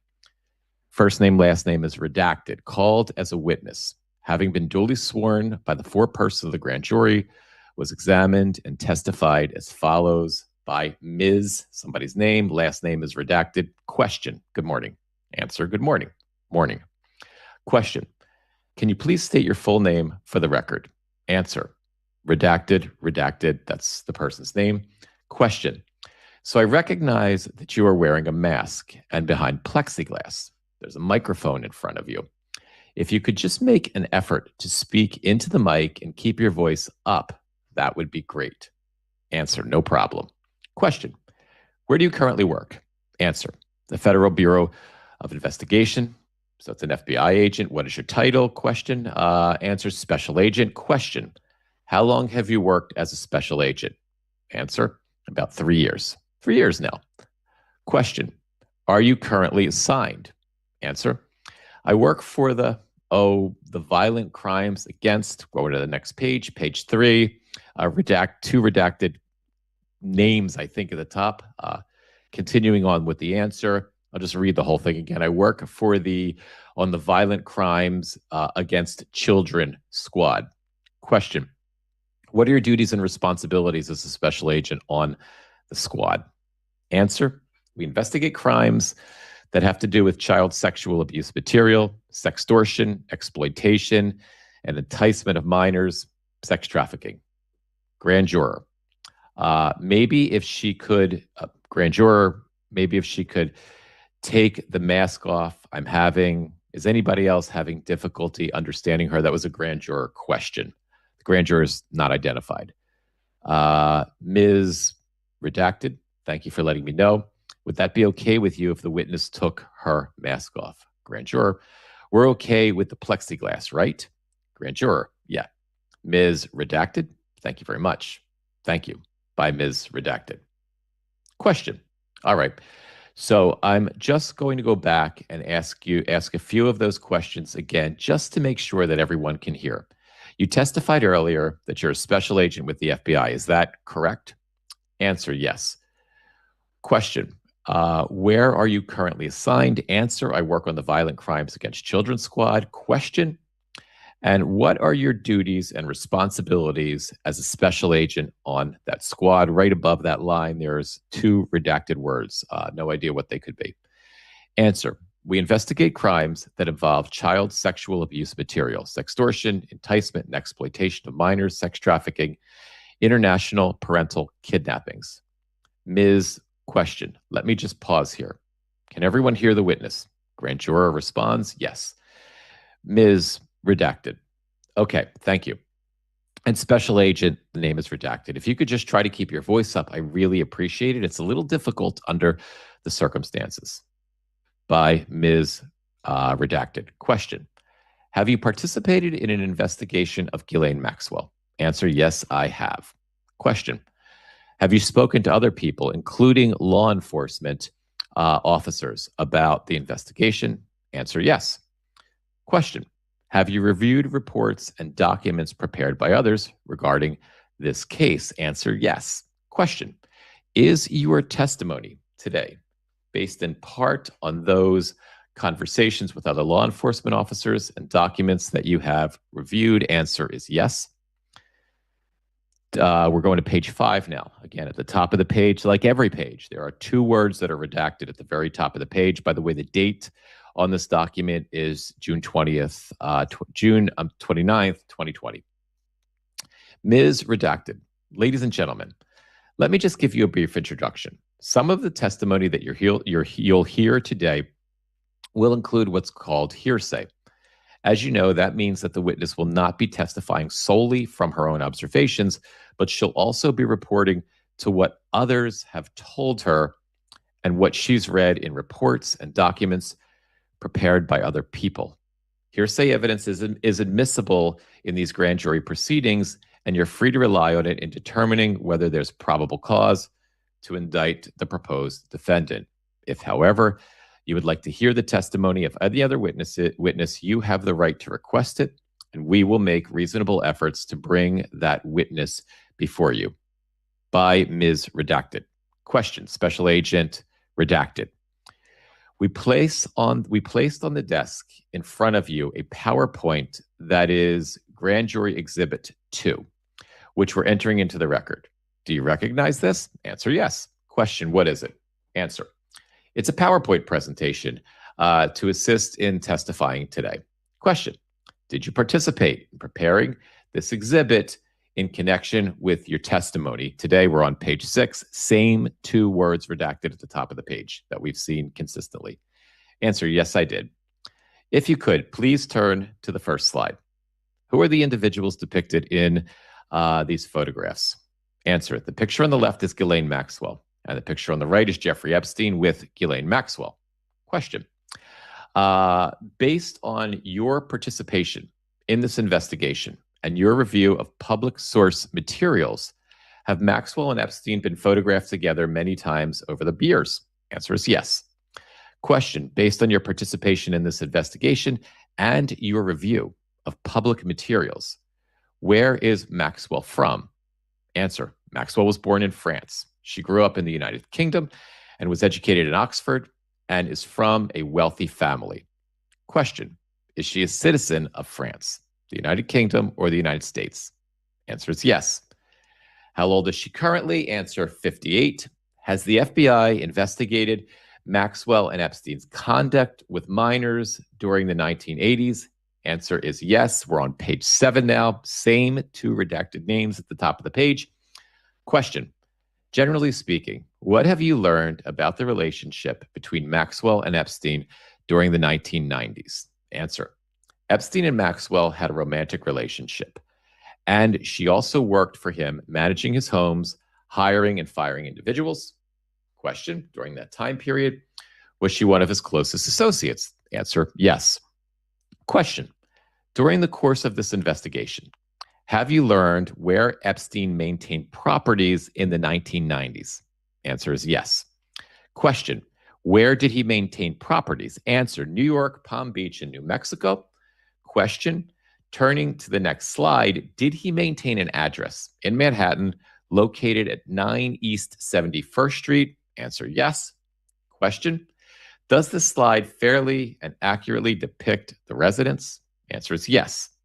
Can you please describe the property for the grand jury? Answer. It's a 7-story home. It's located near Central Park. It's reportedly the largest residence in Manhattan.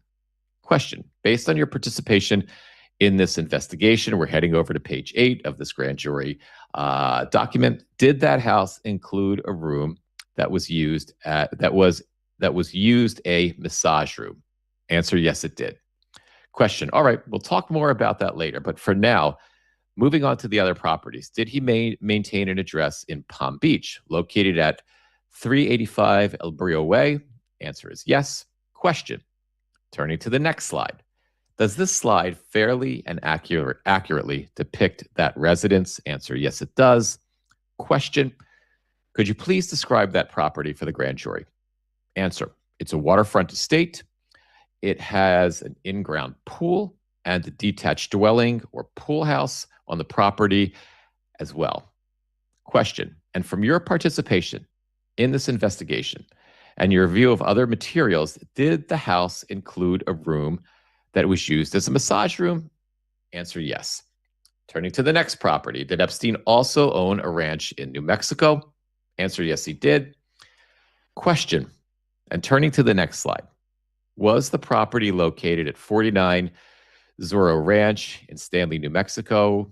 Answer is yes. You probably heard about this on the news. There's currently there's an open investigation into the ranch. Finally, we're heading on to page 9. Again, if you're just joining, this document is from June 29th, 2020.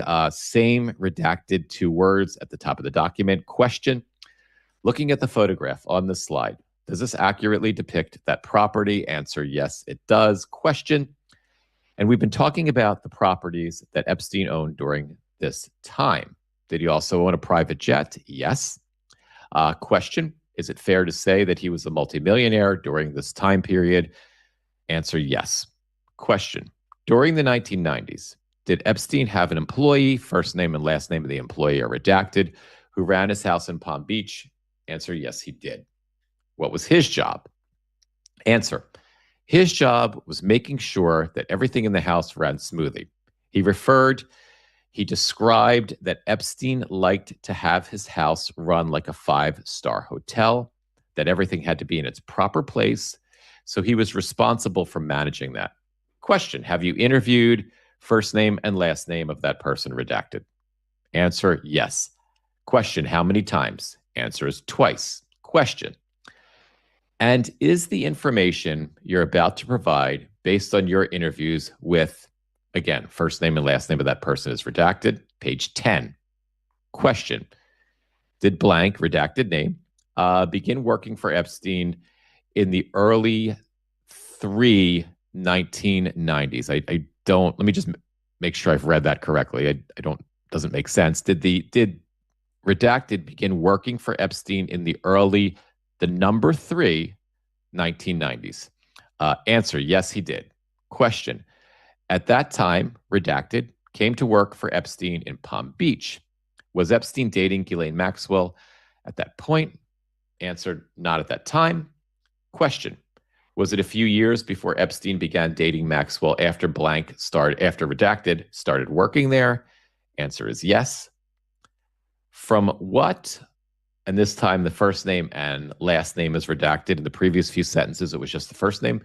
From what redacted told you, how did redacted work change once Maxwell arrived on the scene?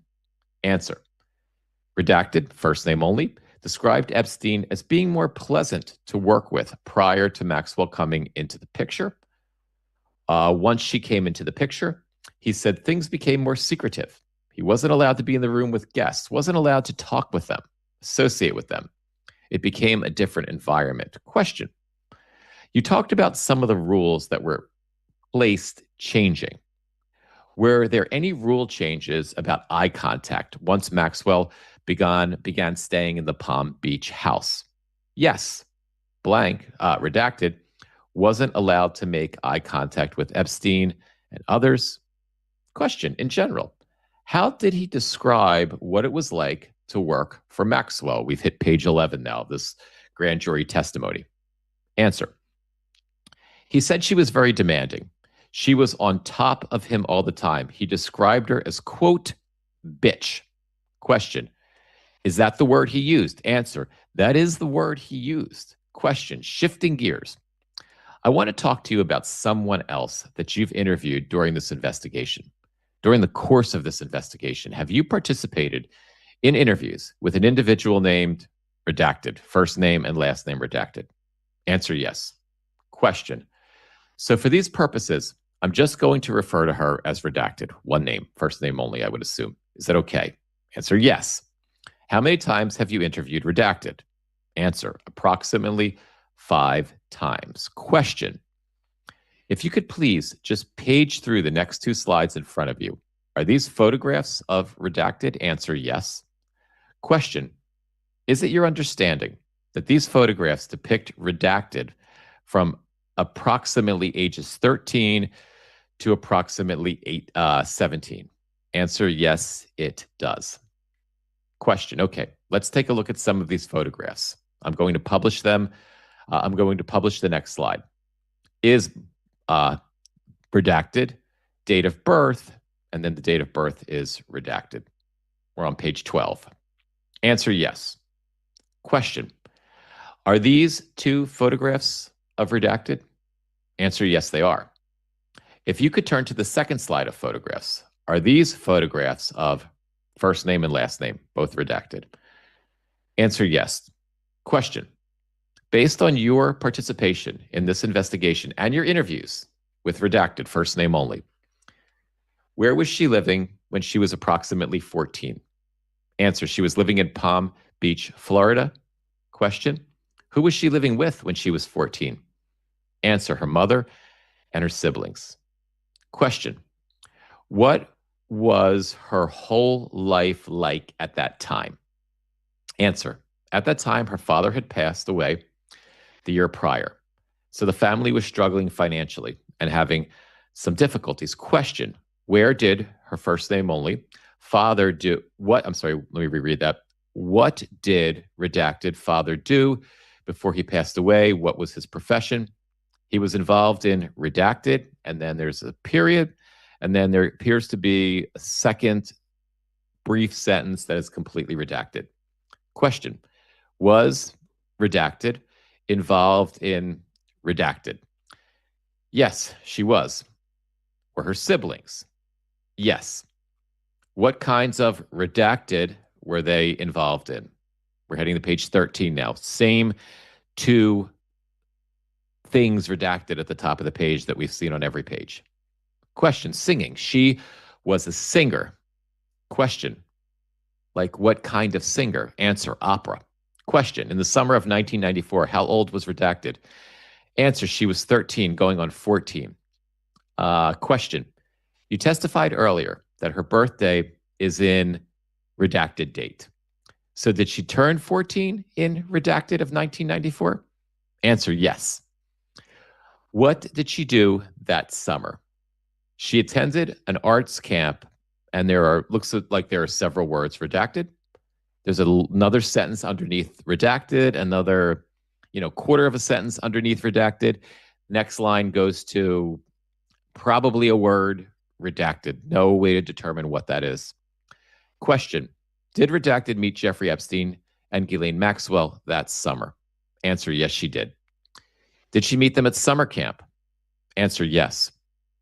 What did she tell you about that? Answer. She said that she was sitting at a picnic table with friends when Epstein and Maxwell walked by. They stopped to talk to her, engaged her in conversation, asked her if she liked her class as her teachers. During that conversation, they found that she was also from Palm Beach. We're on page 14 now of the document. and that he said that he gives scholarships to students. Question: how did they leave the conversation? Was there any contact information exchanged? Answer: they asked for Redacted's phone number. As part of the investigation, have you attempted to gather records to corroborate that Redacted, Maxwell, and Epstein were all at that summer camp that summer? Answer is yes. Question: if you could turn to the next slide, please. Have you obtained records from Redacted for the summer of 1994? Answer is yes. Question: and what are we looking at on this slide? Answer: this shows who, some of the individuals that were there, were present for that camp in 94. Oh, here is, and then there are two redacted words, a comma, another redacted word, and redacted again. So I guess it's who was there. Question: and have you investigated whether Maxwell and Epstein were also at Redacted that summer of 1994 as Redacted described? Yes. Question: based on your review of records from Redacted, what is your understanding of Epstein's relationship with Redacted? Answer: my understanding is that he was a donor to the school. We're on page 15 now. Did he make any substantial donations? Answer: he did. Question: did he donate a lodge to the camp in the summer of the number 5, 1994? That's the second time there's just a number that seemingly doesn't make sense that's put into a sentence, but I'm sure is a reason for it. Answer: yes, he did. Question: did he have a long-standing relationship as a donor to Redacted? Answer is yes. Question: turning to the next slide, is this an excerpt of a letter from Redacted to Epstein? Answer: yes, it is. Question: and does this letter thank Epstein for donating a scholarship lodge? Answer: yes. Does it invite Epstein to visit in August of 1994? Answer is yes. In 1994, did Epstein have a private jet? Answer: yes, he did. Question: have you obtained the flight logs for that jet? Answer: yes. Question: do those logs include passenger lists and the airport code for the airports that the plane flew into and out of? Answer: yes. We're heading to page 16 now of the document. Question: turning to the next slide, is this a page of the flight logs that you've reviewed? Answer: yes. Question: and on this excerpt of the flight logs, where the red arrow is that a long entry showing an August 18th, 1994 flight to an airport with an airport code Redacted? Answer is yes. Question: is Redacted the airport code for, and it looks like there are several words that are redacted in that question. Answer: yes, it is. Question: about how far is the airport from Redacted by car? Answer: it's about 25 minutes, give or take. Question: and who were the listed passengers on this flight? Answer: Jeffrey Epstein, Redacted, parentheses, the abbreviation PH in small letters, comma, and Redacted. Again, parentheses, PH with period in small letters, and that's the end of the sentence, or end of the answer. Question: turning to the next slide, is this the same excerpt, but just with a different arrow? Answer: yes. Question: okay, so a few lines down, is there a flight out of Redacted just 2 days later on August 20th, 1994? The answer is yes. Question: do the passengers listed in the flight out of Redacted include the initials GM? Answer: yes, they do. Page 17. Question: are those Ghislaine Maxwell's initials? Yes. Question: have you obtained any records from Redacted to indicate that Maxwell was at Redacted in 1994? Answer: yes. If we could turn to the next slide, can you please explain for the grand jury what we're looking at on this slide? This is a letter from Redacted explaining, there's 2 hyphens there, addressed to Maxwell, telling her that they had found an envelope in the lodge that they had been staying in. Question: all right, We were talking a few minutes ago about how Redacted described meeting Maxwell and Epstein at summer camp, and you testified that she provided them with her phone number. Did Redacted explain to you whether or not she had any contact with Epstein or Maxwell after she returned home to Palm Beach? Answer is yes. Question: When was the next time that happened? Answer: shortly thereafter. And how did that occur? Answer: she was invited to his house. So her and her mother went to Epstein's house to visit. Question: What did Redacted tell you about that visit to Epstein's house with her mother? We're on page 18. She said it was, wait, can you rephrase that? Question: Of course. Did Redacted go to the house by herself or with her mother? Answer: with her mother. Question: Okay. When they went to the house, what did they do there? Answer: they had tea. Question: Who was there when they had tea in the house? Answer: Epstein and Maxwell. Question: What did they discuss as they had tea? Answer: They just talked about her life, what she wanted to do. Question: Did Epstein make any offers? Answer: He said that he gives scholarships. He likes to mentor people. Question: How did Redacted's mother react when Epstein said this? Answer: She was happy for her daughter and oftentimes referred to Epstein as Redacted's godfather. Question: After that occasion, when they went over to the house, therefore, did Redacted subsequently begin regularly spending time with Maxwell and Epstein at Epstein's house in Palm Beach? We're on page 19. The first line says, it just says 14 question mark. Oh, I'm sorry, I missed a sentence on the page above. A question: And did that start when she was approximately at age 14? Answer: yes. Did it continue until she was about age 17? Yes, it did. And during those years, did she regularly go over to Epstein's house in Palm Beach and spend time with Maxwell and Epstein? Yes. What happened in the summer of 1997 when Redacted was 17 and was about to turn 18? Answer: She moved to New York City. Question: Why did she move to New York City? Answer: She wanted to pursue a career in acting and modeling. Question: We'll talk about that in a moment. But for now, I want to focus on the years you talked about in Palm Beach from 14 to 17, when Redacted would regularly go to Epstein's house. In the beginning, in the first few months when she went there, what kind of things did she do when she would visit the house when Maxwell and Epstein were there? Answered: They'd hang out by the pool. They would take her to the movies, take her shopping. She described the behavior as grooming. When they say grooming, did she explain what we're going to page 20, meant by that? Answer: She meant that they were building a relationship with her, giving her things, taking her places. And then usually when grooming happens, an offender, once they gain that trust, they will make the relationship turn sexual. Question: Now, you testified just a minute ago that Redacted described to you that she felt at this time period they were grooming her. Is that right? Answer: yes.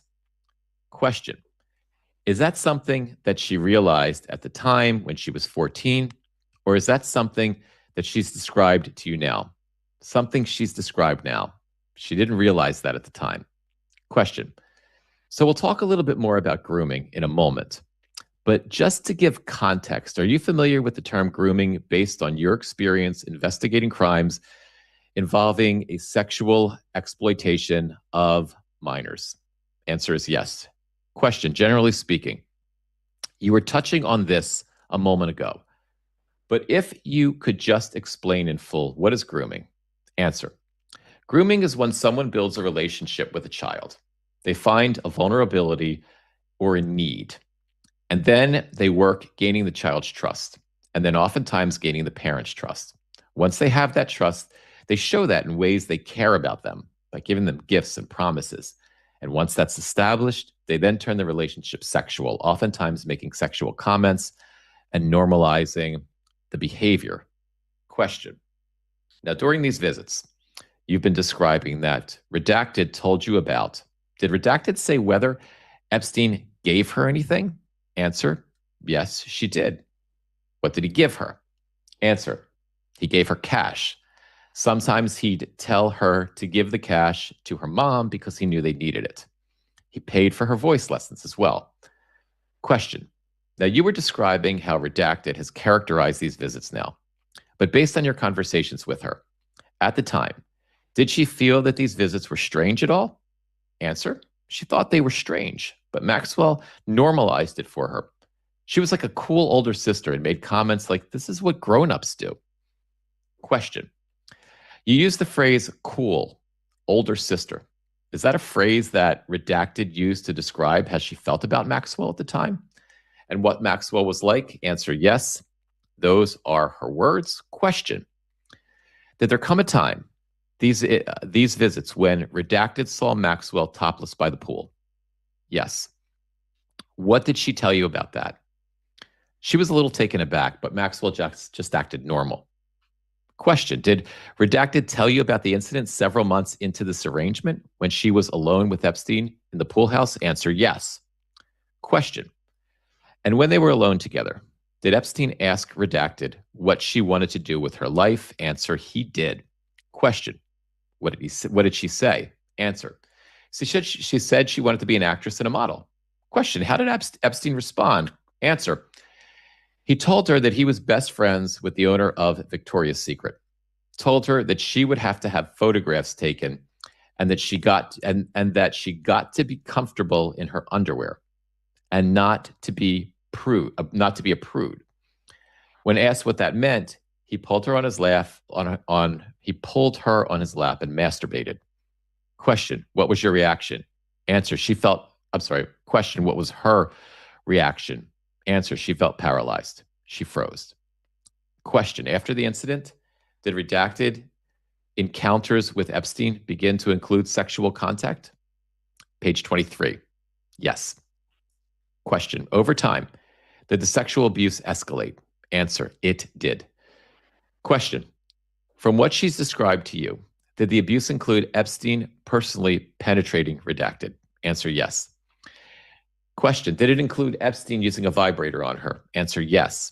Question, did she describe to you that there were a time when Epstein would direct Redacted to massage him while he masturbated? Answer, yes. Question, did she describe to you that there were times when Epstein would direct Redacted to massage him while he masturbated? Answer, yes. Did Redacted explain to you what her memories are like of the abuse? Answer, yes. What did she say about them? Answer, she said that it happened so often that it's all kinds. If all runs together, it all runs together for her. That's hard to separate out some of the different instances of abuse. Question, you were describing how Redacted explained to you that the abuse began. Did that occur based on what Redacted told you within the first year when she met Epstein and Maxwell? Answer, yes. Question, now did Redacted also describe to you that once this abuse started, Epstein would also bring her into his massage room in the house? Answer, yes. Question, and were there times when he did this where there were other women present, including Maxwell? Answer, yes. Was Redacted abused during those episodes? Answer, yes, she was. During these group encounters, what were Redacted and the adult women wearing? Answer, they were usually just in their underwear.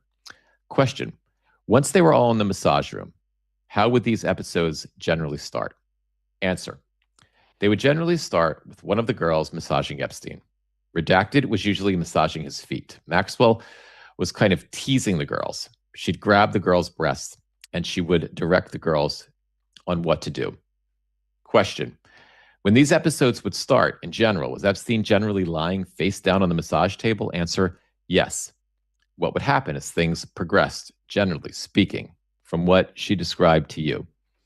Answer, when Epstein would decide he was kind of done with the regular massage, he would turn over to his back and he'd grab whichever girl wanted to either touch him or, we're going on to page 25, whatever girl he wanted to touch. Question, did these episodes include sex acts that over time in various instances included Epstein masturbating, Epstein receiving oral sex, and Epstein engaging in intercourse? Answer is yes. Question, you were describing for a moment what Redacted told you about Maxwell's role during these group encounters. Would Maxwell sometimes guide the women and give instructions about what to do? Answer, yes, she would. Question, what would Redacted typically do during these episodes? Answer, she would try not to look at Maxwell because she gave off that sister vibe, so it felt weird for her. She would try to be invisible in that room, so they would ignore her as much as possible. Question, in the beginning, when Redacted was approximately 14 or 15, would she generally begin by just massaging Maxwell's feet? Answer, yes. I'm sorry, Epstein's feet? Answer, yes. Question, is that something she was told to do? Answer, yes. Did she? You mentioned that she tried to be invisible. Was, I believe, your testimony? Answer is yes. We're going on to page 26 now. And over time, has she described to you that over time she believes she became more involved with the sexual activity, which varied in each encounter? Answer is yes. Question, were there times, let me rephrase that. How did, you touched on this for a moment, but just to be clear, how did Redacted describe Maxwell's attitude during these incidents? Answer, it was very clear. It was very casual. She acted like this was normal. She gave off that vibe to her, and yeah. Question, did that make her feel more comfortable with what was happening? It did. Was Redacted sometimes fully nude during these episodes? Answer, yes. And during these episodes, did the abuse include Epstein touching Redacted's breasts? Answer, yes. Did it include directing Redacted to touch Epstein's genitals? Answer, yes. Beginning when Redacted was approximately 14, does she begin to travel with Epstein and Maxwell to New York City on occasions? Page 27. Yes, she did. Was that to the property you testified about earlier? The townhouse on the Upper East Side? Answer, yes. When Redacted traveled to New York City, did she stay at Epstein's townhouse in New York City? Answer, yes, she did. Did she recall that Maxwell and Epstein took her shopping on one of her early trips to New York City? The answer is yes. Did she remember them buying her anything? Answer, she recalled them buying her white cotton underwear. Her description was that they were like little girls' underwear. Question, from ages 14 to 17, did Epstein ask Redacted to periodically fly to New York for weekends at the townhouse in New York? Answer, I'm sorry, say it again. You testified that she began traveling to New York City at age 14.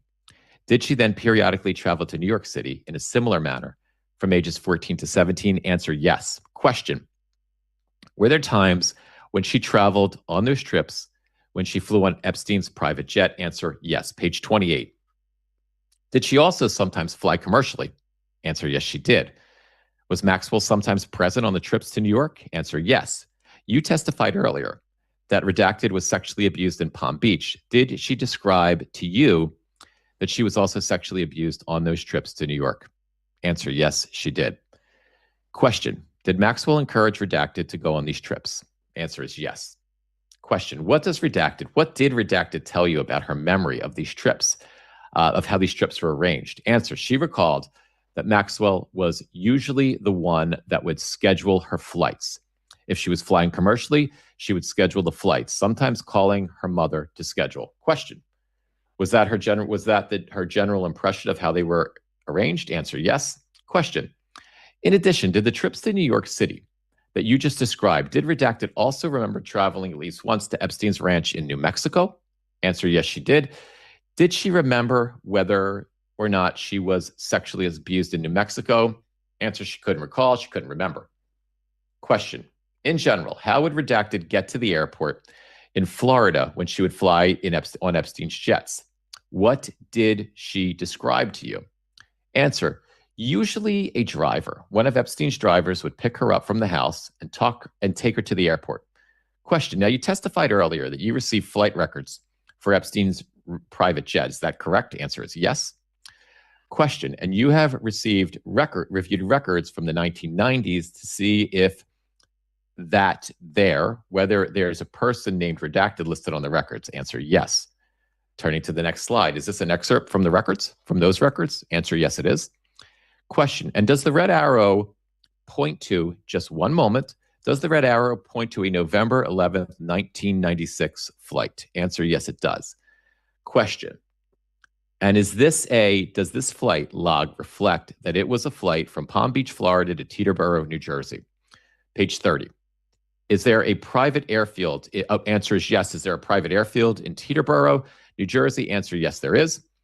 What's it called? Answer, Teterboro Airport. Are passengers listed on the entry J period E period?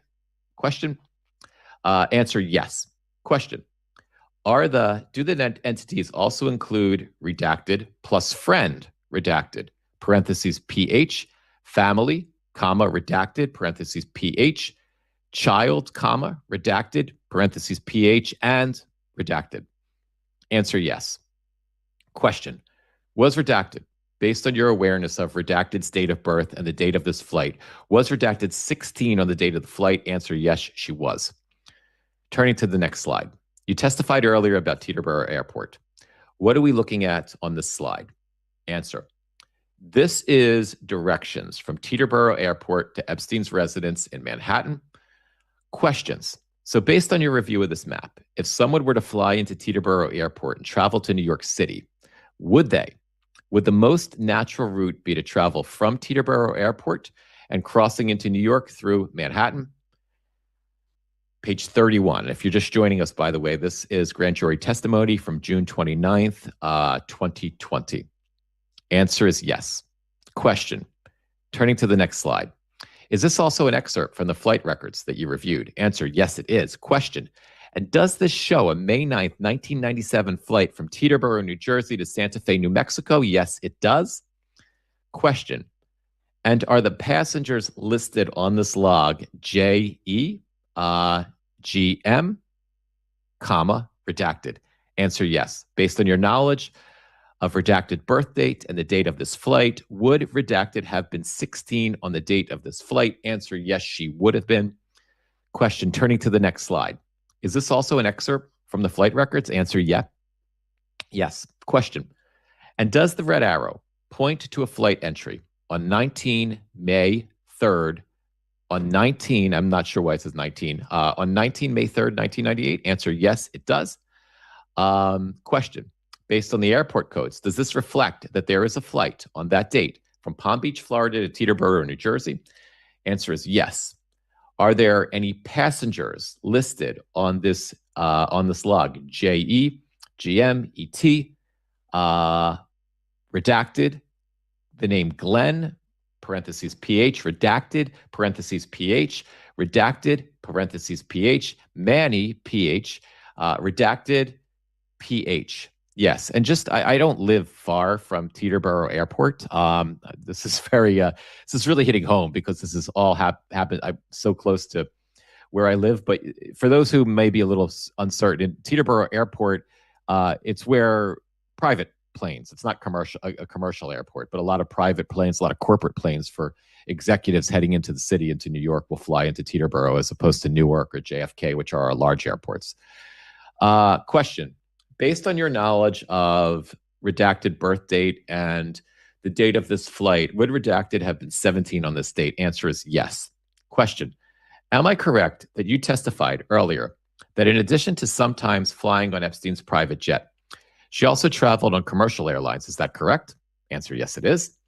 Question. Based on your review of these flights, does every flight entry list the name of every single passenger, or are there times when a passenger is noted female? Answer. There's times where a passenger is just noted female. Question. I'm going to talk to you about two examples of that. Turning ahead 2 slides. Look at slide 18. Does this reflect a January 3rd, 1995 flight where the flight log says JE, 2 females? Yes, it does. And do the 2 entries below also just list female next to the initials JE? Yes, they do. Turning to the next slide, slide 19. Is this another, we're on page 33 now. Is this another example of an entry like that? Focusing on the entry February 12th, 1995. Answer, yes. Does that entry also say female? Answer, yes, it does. Question. Now, you testified that Redacted sometimes flew on commercial airlines and that arrangements for her travel were made for her to fly commercially for these trips. Is that right? Answer is yes. Have you been able to obtain commercial flight records? Answer, we tried. We were not able to obtain those records. Why is that? Answer, airlines don't keep records past a certain year. Question, does Redacted recall grouped sexualized massages involving Epstein and Maxwell in both New York and Florida residents during the time period we've been talking about? Answer, yes. You testified earlier about the time that Epstein and Maxwell would spend together and the activities that they were involved in. Does this time period, did Redacted have occasions to talk with Maxwell? Page 35. Answer, I'm sorry. Can you ask the question again? During the beginning, when she was 14, when she began spending time with Epstein and Maxwell through the years, did Redacted often have conversations with Maxwell about her life? Answer, yes. Did they talk about that often? They did. Did Maxwell ask Redacted about her family, classes, and other aspects of her life? Yes, she did. You testified earlier that just before she turned 18, Redacted moved to New York City. Is that right? Answer, yes. Did she go to school there in New York City for her senior year? Yes, she did. What school did she go to? She went to Redacted. What is Redacted? They cater to individuals who want to pursue careers in the arts. Have you reviewed records from Redacted? Yes. Page 35. Question. If you could turn to slide 17, can you please explain for the grand jury what we're looking at? Answer, this is an excerpt from Redacted application to Redacted, and there's a longer sentence there. On it is listed who is financially responsible for her, and that is Jeffrey Epstein. From what Redacted told you, did Maxwell encourage Redacted to accept Epstein's financial help? Answer, yes. Question. When Redacted moved to New York City, who was she living with? Answer, she lived with her mother and brother in Redacted. Question, did Epstein help pay for her rent? Answer, he did. Question, during that year, her senior year of high school, when she was in New York City, did Redacted remain in contact with Epstein? Answer is yes. Question, what was the nature of their contact during this time period? Answer, during this time, he was still sexually abusing her. Did that continue to occur in his townhouse in Manhattan that year? And that is the end of that document. I'm sure that was hard to hear. It was really hard to read. If you haven't been following, those of us that haven't been reading the Epstein files consistently, I follow a lot of folks on social media who do read them and report them, and I know how broken they are from doing that.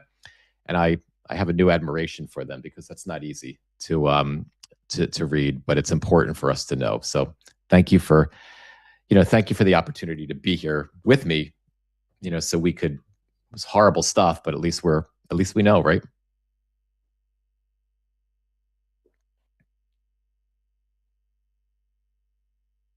Actually, just don't do anything. I'll take care of it all on my end. And it's okay if I'm messing with stuff. Like, you're going to tell me when to go. So stand by.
this somewhere. How's that? Can you give me a thumbs up? Can you hear me? I did. Yep. I'm actually switching it over to a different live station. Hello. Good morning. Are we live? Nope. I think we're frozen. Feels frozen. Just about there. Oh, yeah. We are here. Okay. Oh, I meant to put a title. But we are reading the Epstein Files live for 24 hours. It has been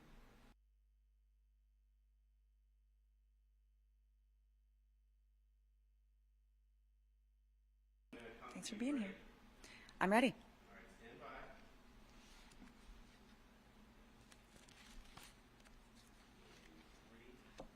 3, 2, 1. Mitch, you are amazing. Thank you so much for joining and for reading. It is officially our 6 a.m. check-in.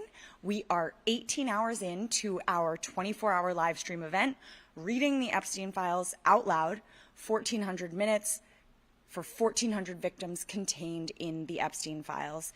As a reminder, we are raising money for World Without Exploitation, which is the country's largest national coalition dedicated to ending the commercial sexual exploitation of children and adults, offline and online. So before we have our next guest, I'm going to go back to reading. I know that you were hearing from Mitch some grand jury testimony, but I think, I wonder where he ended. I think he was not exactly all the way through the document that we were reading earlier.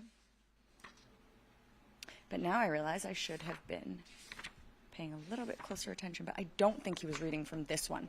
This is from an anonymous FBI agent, and I do think he was reading about the grooming. Do you know how far he got, actually? Sorry to break the fourth wall, guys.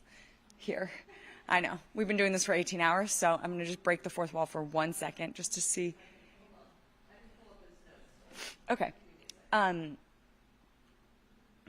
Oh, you know what? Maybe our viewers can tell us.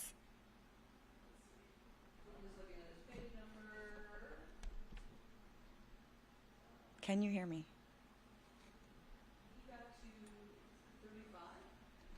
35? 35. Oh, okay, we got way past that. Yes, I see. So he was talking about, so this was, this is the grand jury transcript from June of 2020 in the case of the United States of America versus Ghislaine Maxwell. The testimony is that of a anonymous FBI agent who is testifying about their investigation and talking about a number of different victims who all had interactions with Ghislaine Maxwell over the time period in the early to mid 90s. And so, this is the person that I was up to, which I think is not who Mitch was just talking about, is a young girl who actually was from London. And, it's obviously hard with the redactions, but I'm pretty sure that these are all different people. And the one that we were up to was this is in London. So I'm going to go back to reading this as we wait for our next guest reader. So, question, did she tell you that they began spending time in London? Yes. Just to be clear, was Maxwell in her 30s while this was happening? Yes. Did blank ever remember Maxwell ever talk about having a boyfriend named Jeffrey Epstein? Answer, yes. What did she tell blank about that? Maxwell told her that Epstein was going to like her. Did there come a time when she was 17 that blank described that Maxwell introduced her to Jeffrey Epstein? Answer, yes. How did she describe that occurring? Answer, Epstein had flown to London. He was at Maxwell's residence in London, and Maxwell called blank over. So blank went over, and when she got there, Maxwell was saying to Epstein, kind of, the words blank was used was giving him a resume of her attributes, saying she's so pretty, she's so strong, and then Maxwell asked her to give Epstein a massage. Now, you testified a moment ago that blank described to you that Maxwell asked her to give Epstein a massage during this first meeting. Is that correct? Yes. Did she say to her in sum and substance, you're so strong, I'd appreciate it if you give Jeffrey a massage because I have to every day or I get in trouble? Yes. When that happened, did blank remember Maxwell leading her to a room in the house? Answer, yes. Question, what happened? Answer, when blank went in the room, Epstein was in a robe. He took his robe off and she started massaging him. And then he touched blank and pulled her hand to his penis. Question, what does blank remember Epstein saying when he did this? Answer, don't be frigid. Question, what was her reaction to this happening from what she told you? Answer, she was taken aback by it. Question, when this episode ended and blank left the room, did she tell you that she remembered Maxwell being just outside the room when she left? Answer, yes. Question, did she remember Maxwell saying to her, did you have fun? Did he like it? Answer, yes. Does she remember Maxwell calling her several days afterward or some short period of time afterward? Answer, yes, she did.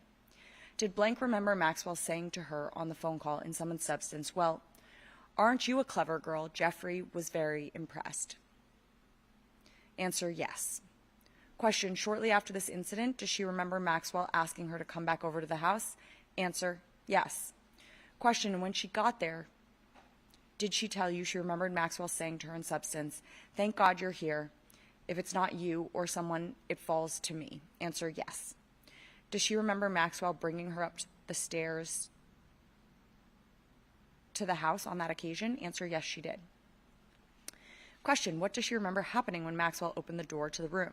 Answer, Epstein was standing there nude. Question, does she remember Maxwell then saying, I'll leave you guys to it? Answer, yes. Question, after these first two encounters, did Epstein and Maxwell invite blank to travel with them to Palm Beach, U.S. Virgin Islands, Paris, and New York for the next several years? Answer, yes, they did. Question, does she remember whether these trips began before her 18th birthday? Answer, she couldn't remember specifically. Question, before these trips started, you were describing earlier when blank told you about the time she spent with Maxwell when they first met when she was 17. Is that right? Answer, yes. Question, during these conversations when she would spend time with Maxwell, did blank remember talking with her about her life and her family and her personal circumstances with Maxwell? Answer, yes. Question, now, you testified a moment ago that blank told you at some point she began traveling with Maxwell and Epstein, and she wasn't sure whether or not these trips started before she was 18. Is that right? Yes. Did blank describe to you that Epstein sexually abused her during these trips, typically in the context of a sexualized massage? Answer, yes, he did. Question, did Epstein give her any money? Answer, yes. Sorry, this is working.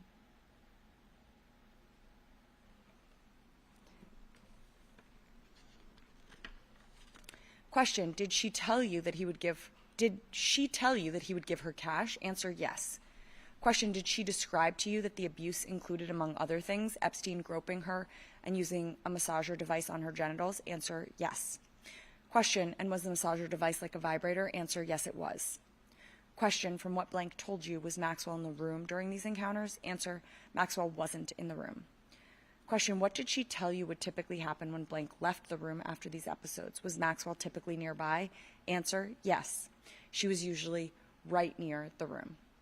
Question, does she remember Maxwell asking her, after she'd leave the room from one of these sessions, how was it? Is he happy? Yes.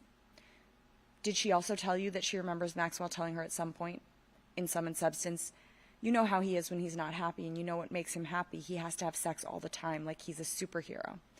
Answer, yes, she said that. Question, did blank tell you about an incident that occurred after she turned 18 in Palm Beach when she was staying at the Palm Beach house? Answer, yes.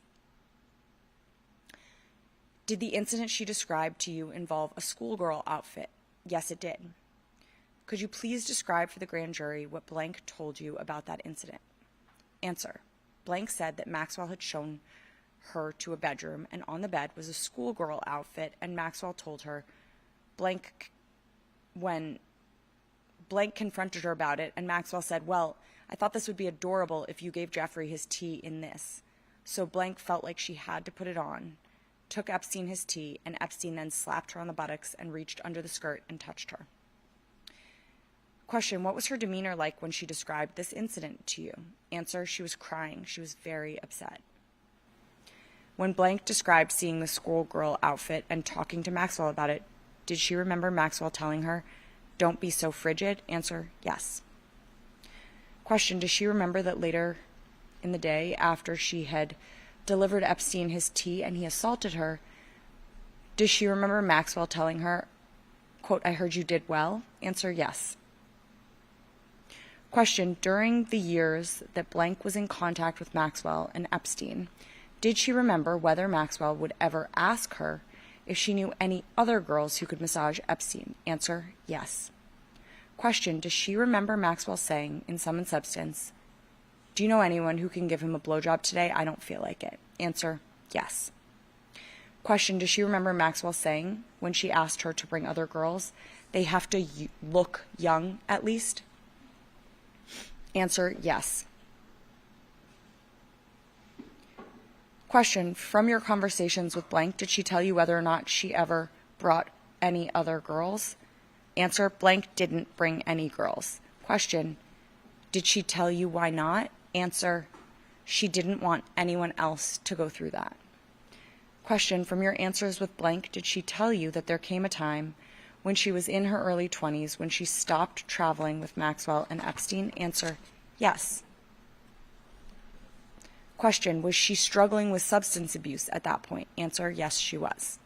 Question, did she tell you that she got sober in her 20s? Answer, yes, she did. Question, what is her current profession? Answer, she runs a nonprofit.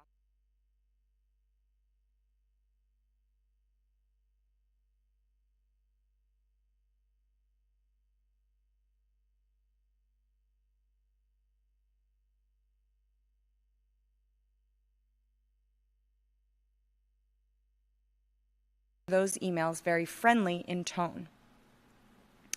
Answer, yes, they were. Question, what did she say to you when you talked to her about those emails? Answer, she said she didn't at the time want to acknowledge what was going on to her, that looking back on it, it's different. Question, did your squad at the FBI execute a search warrant at Jeffrey Epstein's townhouse in Manhattan in July 2019? Answer, yes. Question, did you personally participate in the search of Epstein's residence? Answer, yes, I did. Question, did the townhouse include a massage room? Answer, yes. Question, have you yourself been in that massage room? Answer, yes, I have. Question, could you please describe for the grand jury what the massage room looked like? Answer, it was dark.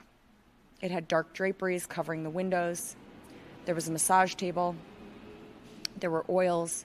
There was a handheld massager in there with handcuffs, a whip, and along the walls were nude photographs of young females. Question, I believe you testified a moment ago that blank told you that there was a time when Maxwell asked her to wear a schoolgirl outfit for Epstein when they were in Palm Beach. Did you find a schoolgirl outfit in Epstein's New York townhouse? Answer, yes, we did. Question, where did you find it? Answer, it was found in a room next to the massage room. Question, and to be clear, did the FBI find sex toys during the search? Answer, yes. Question, what was found? Answer, butt plugs, dildos, vibrators. Question, we've talked about 3 minor girls today, blank, blank, and blank. Is that right? Answer, yes. Question, have you reviewed the proposed indictment marked Grand Jury Exhibit 1? Answer, yes, I have. Is blank the individual referred to as victim 1 in the proposed indictment? Yes. Is the individual referred to as victim 2 in the proposed indictment? Yes. Is blank the individual referred to as victim 3 in the indictment? Yes. During all of Maxwell's interactions with the victims when they were underage girls, based on the time frame And your knowledge of Maxwell's birth date, was she in her 30s? Answer, yes, she was. Just one moment. All right, switching gears. Have you become aware that in or about 2016, Maxwell gave sworn testimony in a civil deposition in connection with a lawsuit? Answer, yes. Question, could you please explain for the grand jury what is a deposition? Answer, it is a statement made under oath. Question, and in the course of civil litigation, is it common for witnesses or the parties to the lawsuit to give a deposition under oath where they testify about the substance of the case? Answer, yes.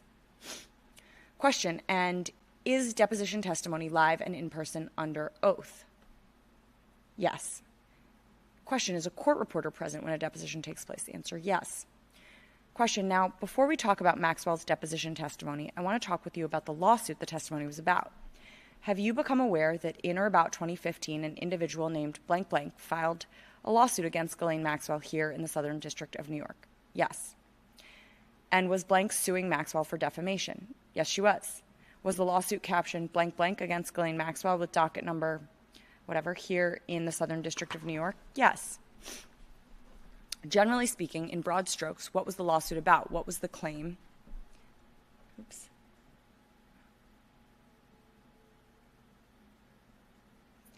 That blank was bringing against Maxwell.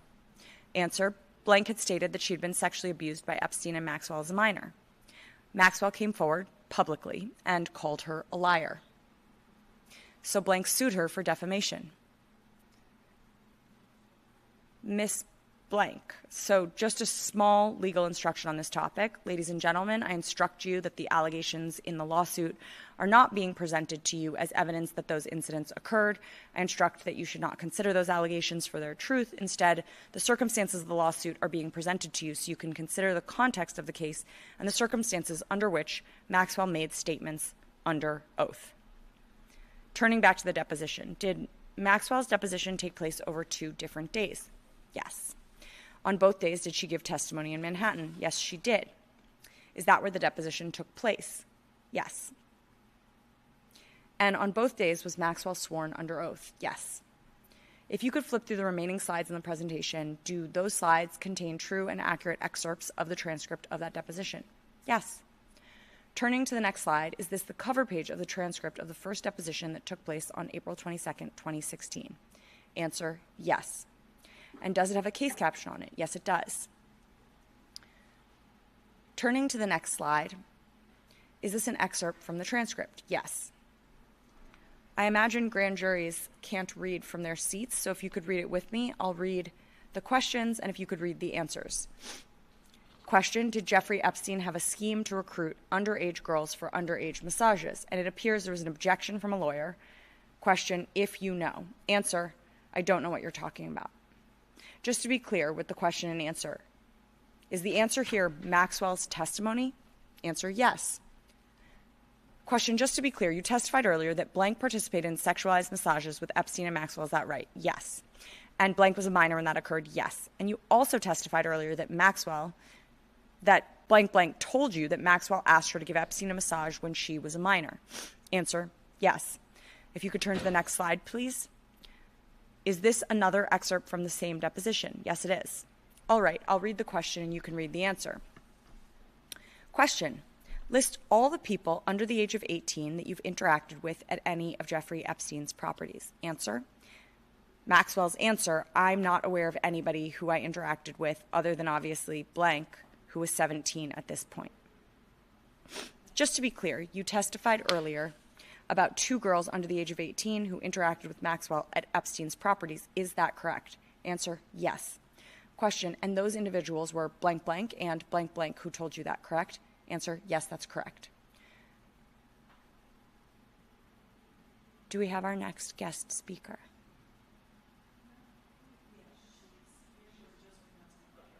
Okay, great. So I will keep going. We have someone here. Great. I didn't. And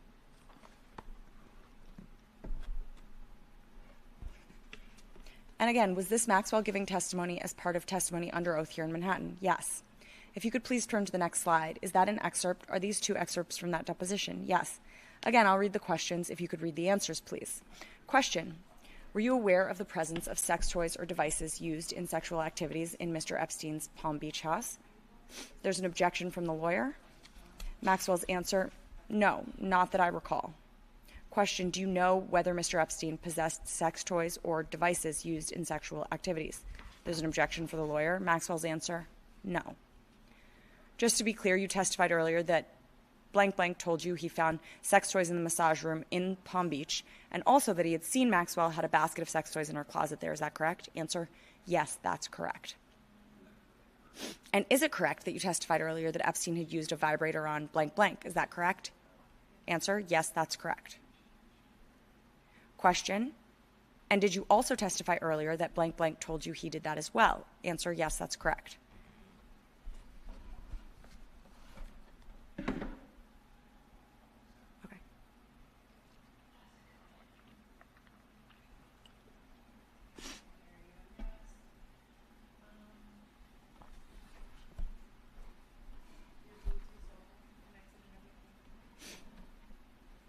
And did you also testify earlier that sex toys were found by the police in the Palm Beach house in 2005? Is that right? Answer: yes. And did you also testify earlier that the FBI found sex toys in Epstein's New York City townhouse in 2019? Answer: yes, that's correct. Question: if you could please turn to the next slide. This is on page 27. Are these also excerpts from that same deposition? Answer: yes.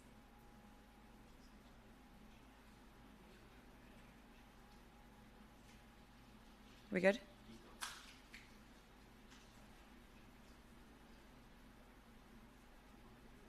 Questions: other than yourself and the blonde and brunette that you've identified as having been involved in three-way sexual activities, with whom did Mr. Epstein have sexual activities?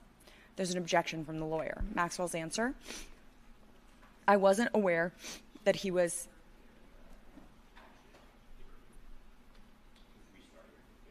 having sexual activities with anyone when I was with him other than myself. Question: I want to be sure that I'm clear. Okay, so sorry. So this is, again, they're reading from the deposition. So the question, I should actually say question. So question.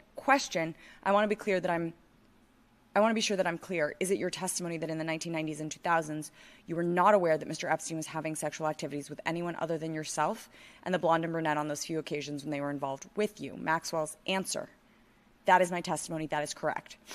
Question: have you reviewed the full deposition transcript? Answer: yes. Now, the excerpt we just read has a reference to a blonde and a brunette. Are those individuals completely different from the individuals we've been talking about today? Answer: yes. Just to be clear, is it correct that you testified earlier that blank and blank told you Epstein sexually abused them repeatedly? Is that correct? Answer: yes. And did you also testify earlier that Maxwell was occasionally present when Epstein was abusing blank based on what she told you?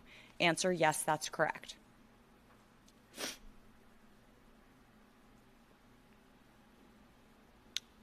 Question: turning to the next slide, is this also an excerpt from the same deposition? Answer: I'm sorry.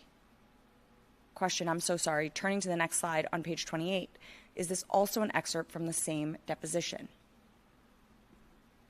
Answer: yes.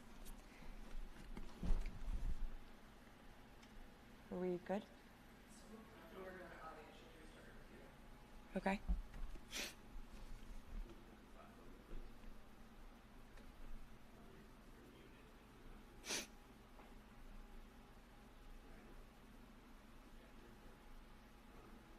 Again, if we could read that together and take the question, I'll take the question, you take the answer. Question, quote, let's just tie that down.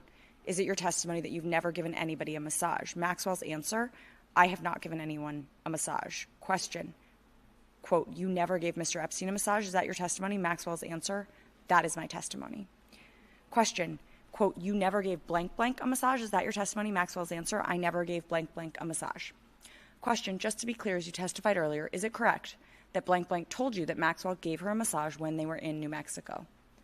That is correct. Question, have you told the grand jury everything you know about this case, or have you just answered the questions that I've asked? Answer, I've just answered the questions that you've asked. Question, and when you testified about the documents you reviewed or the conversations you had with others, were you testifying to the exact words used or just the substance of the documents or the conversations? the substance? And are you willing to return to the grand jury if the grand jury has any further questions for you? Answer, yes.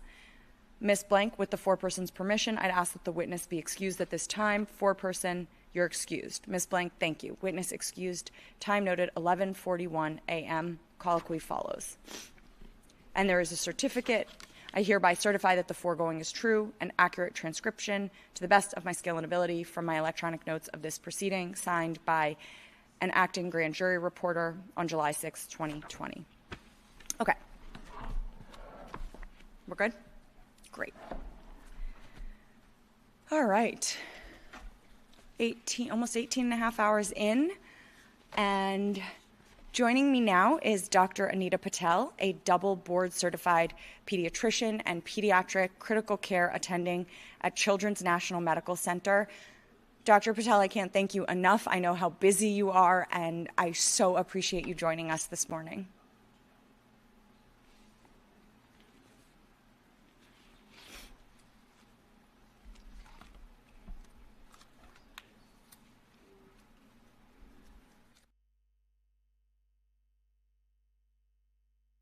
Hi, everybody.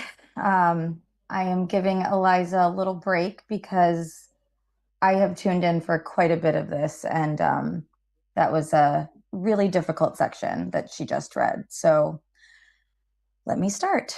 Subject, forward, Epstein search warrant documents. Date, Monday, 18th of May, 2020, 14:29:50. Would one of you be able to please send me a spreadsheet for electronic devices seized from the New York residence with locations, seizure information, like the one you sent me for the USVI search? Thanks. Friday, May 15th, 2020, 7:57 p.m. Subject, Epstein search warrants documents. I can get you better identifiers Monday. I'll be in then. Redacted and redacted have access to better documentation to the search, as in location of findings. I don't have that. We'll get you the outstanding stuff as soon as I get the drives to put it on. Redacted, redacted, redacted, cell, redacted, desk. On May 15th, 2020, 4:12 p.m., redacted, redacted, wrote, redacted. Thanks for this. It's a helpful start. In terms of being able to write our search warrant, one additional piece of information we need is the serial number or some other specific identifier, ideally for each device, but at least for any device that there is more than one of the same thing. So, for example, we need to be able to somehow, sorry, one second. We need to be able to somehow differentiate the following devices. The two Dell PowerEdge T310 hard drives, NYC 024323 and NYC 024324. The two Sony Vaio laptop, Fujitsu HDD 91C 024336. And NYC 024337.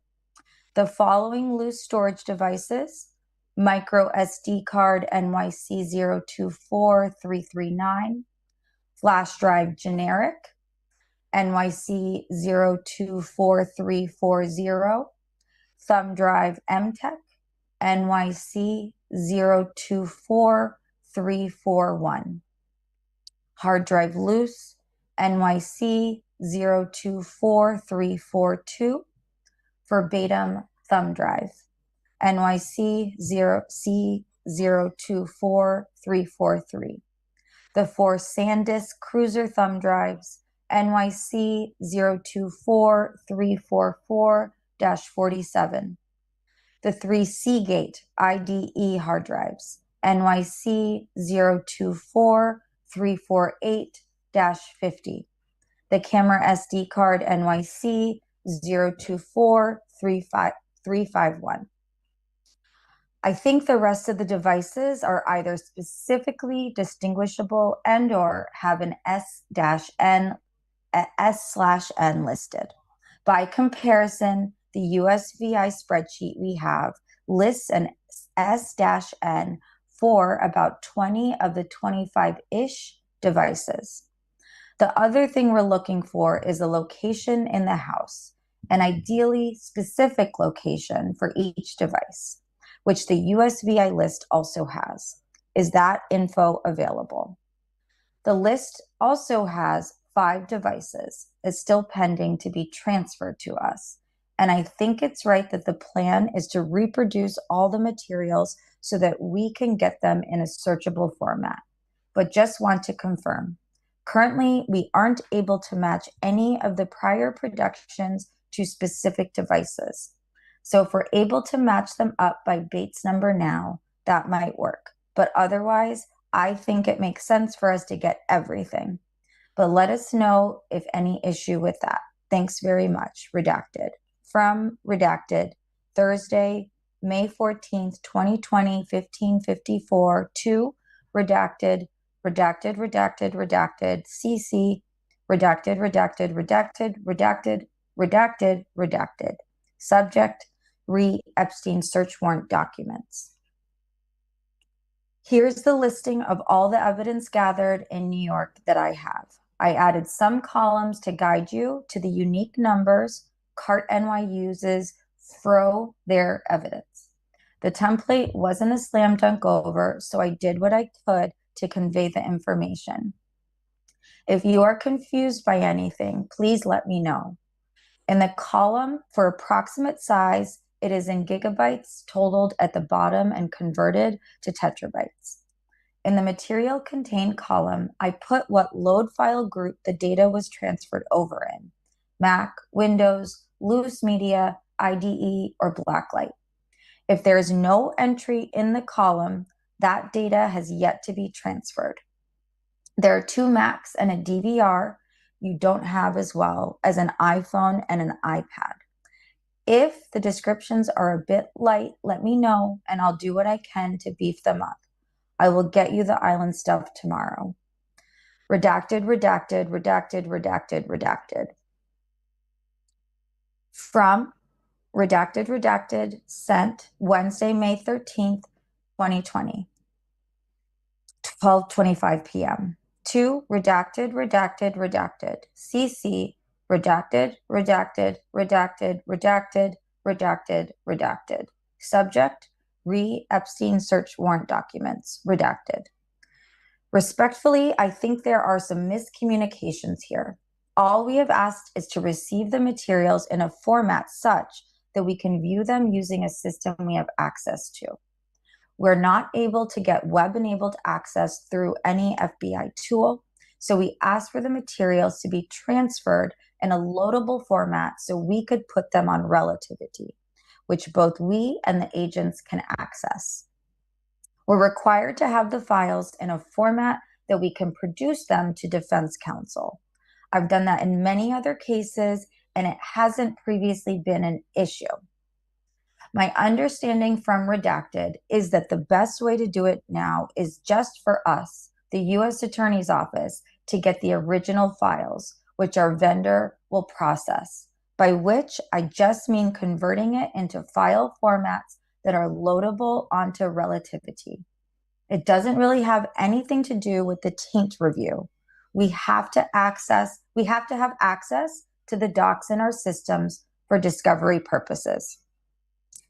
And we were happy to get the materials as they were processed. But when we received the 1.1 million documents earlier this year, they were in a format that wasn't usable for the reasons described in the email I sent on March 9th. Again, I understand from Redacted that the best way forward is to just get copies of the materials in their original formats, which I understand will be segregated and designated by device. That should work for us. I was just trying to understand the approach as well as the timeline. Thanks. Redacted.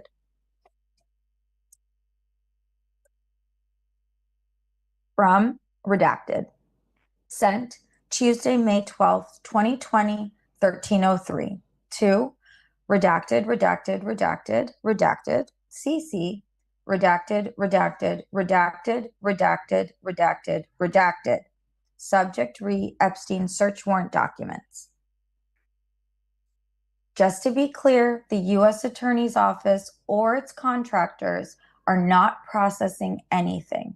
You are taking files that I will be extracting from processed evidence and putting them into e-discovery tool, Relativity, to do a taint review.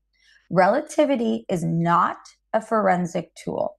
It is incapable of dealing with many things that are found forensically on a computer, like free space, slack space, and systems files, to name a few. When we started this and you insisted you do the taint review in Relativity, I warned you that it was adding months of work on top of what was already done, and that Relativity was incapable of viewing everything. You insisted we do this way, so now Redacted and I have come up with a way to fit this round peg into this square hole. We will get it done. Sorry it has taken so long, but we are talking about terabytes worth of data over multiple formats of digital evidence. Phones, tablets, loose media, cameras, DVRs, servers, laptops, and desktop computers. We have gotten past encryption on multiple devices. When we review devices on such large cases, we usually do it piece by piece as things are processed. I was unaware that you didn't want to review as things were processed, that you wanted to do it, quote unquote, all at once. So that added to the delay. Sorry for that, just a differentiation of methodology, I suppose. Redacted. And I feel confident that the method we have come up with will be more consistent and preserve the attribution of files to devices and links of emails to attachments that the load file generation that I did a while back was lacking. Redacted, redacted, redacted, redacted, redacted. From Redacted, redacted, sent Tuesday, May 12th, 2020 at 11:33 a.m. To redacted, redacted, redacted, CC, redacted, redacted, redacted, redacted, subject, Epstein files search warrant documents. Okay, so just to check, you both think that there's not a need to do a test run. You're both comfortable with just basically sending us copies of everything. I don't totally understand why we couldn't have done that 8 months ago, but regardless of the passage of time, I want to make sure we understand so we can report to our supervisors. I assume that means that we at the U.S. Attorney's Office and through contractors will therefore need to do all the processing ourselves, correct? And thanks again to you both. From Redacted, sent Tuesday, May 12th, 2020, 11:30. To Redacted, redacted, redacted, CC, redacted, redacted, redacted, redacted. Subject, Epstein search warrant documents. Should I keep reading? I will keep reading. Like Redacted said, and should I pause? Should I pause? Okay. Okay. Like Redacted said in his earlier email, it will be the raw data and it will be marked, so it's easy to attribute it to a particular device. Problem now is how to get the data to Redacted since he's teleworking. Redacted, redacted, redacted, redacted cell, redacted desk. On May 12th, 2020, 11:15 a.m., Redacted, redacted wrote, I have no doubt you do, but can you please tell us what the plan is? Thanks. From Redacted, sent Tuesday, May 12th, 2020, 11:11. To Redacted, redacted, redacted, CC, redacted, redacted, redacted, redacted, subject Epstein search warrant documents. I will use the spreadsheet, no problem. Redacted and I ironed out all the details. We've got a good plan moving forward that will meet your needs. Redacted, redacted, redacted, redacted cell, redacted desk. On May 12th, 2020, 10:34 a.m., redacted, redacted wrote, redacted. It would be very helpful for us if you could please use the attached spreadsheet in transmitting that info so we make sure we get all the info we need. I think you had previously sent us a list of certain information that unfortunately wasn't helpful for us. So we want to make sure we are all on the same page. In terms of data transfer redacted, are you just sending a literal copy of all the raw data and we'll process and upload it on our end? I ask to make sure we don't lose any searchability. When FBI sent versions over, it had already been processed. I think that we talked about on the phone a month ago was getting, for example, data from one device to make sure it transfers correctly before sending over literally everything. Is that still the plan? Thanks, redacted. From redacted, sent Tuesday, May 12th, 2020, 10:27. To redacted, redacted, CC redacted. Subject, Epstein search warrant documents. Hello. Me and Redacted just finished our phone call regarding the data. Redacted will put together a list of all of the data and where the data was collected. I will work to send some hard drives to Redacted so he can begin to copy the data and send it to us. I will need to figure out a way to get the data off of the hard drives. Please let us know if there are any questions. Thank you. From Redacted, redacted, sent Friday, May 8th, 2020, 2:15 p.m. To redacted, redacted, parentheses, USANYS, close parentheses, redacted, redacted, redacted, redacted, parentheses, USANYS, redacted, CC, redacted, redacted, redacted, redacted, redacted, redacted, redacted, redacted. Subject, Epstein search warrant documents. Okay, thanks. Please do let us know if at any point that changes. Otherwise, we'll look forward to being able to review the returns in early June. Thanks again. From redacted, sent Friday, May 8th, 2020, 4:14. To redacted, parentheses, USANYS, redacted, redacted, redacted, redacted, redacted, parentheses, USANYS, redacted, CC, redacted, redacted, redacted, redacted, redacted, redacted, redacted, redacted. Subject, Epstein search warrant documents. There has been talk of us returning to normal soon, so I don't think it will affect the timeline I initially gave you. If it does, I will let you know. Redacted, redacted, redacted, redacted cell, redacted desk. On May 8th, 2020, 1:58 p.m., redacted, redacted wrote, understood, thanks. It will be great to get that list on Thursday. As a refresh, the info we are looking for is in an attached spreadsheet template. On the returns themselves, do the changes you mentioned mean that the estimates of a month from now for complete transmission of the search warrant returns is no longer likely? If so, could you please let us know what the current estimate would be so we can factor that in? Thanks very much.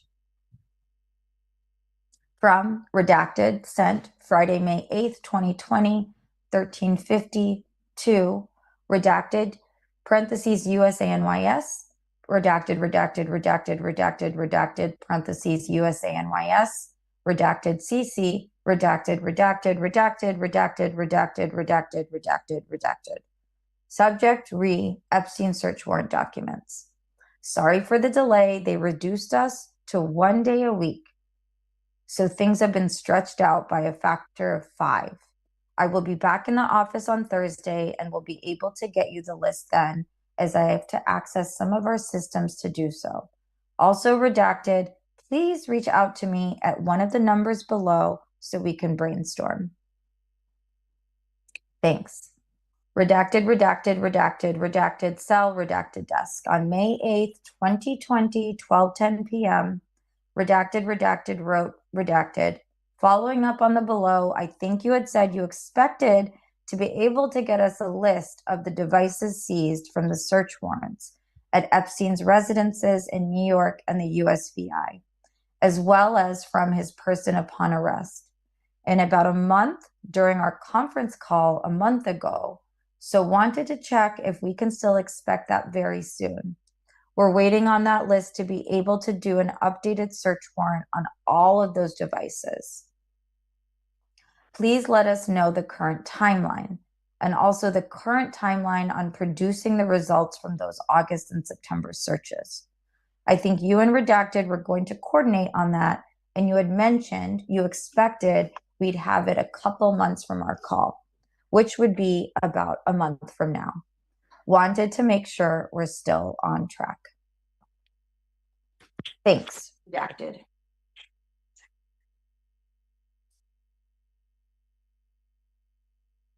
From Redacted, sent. I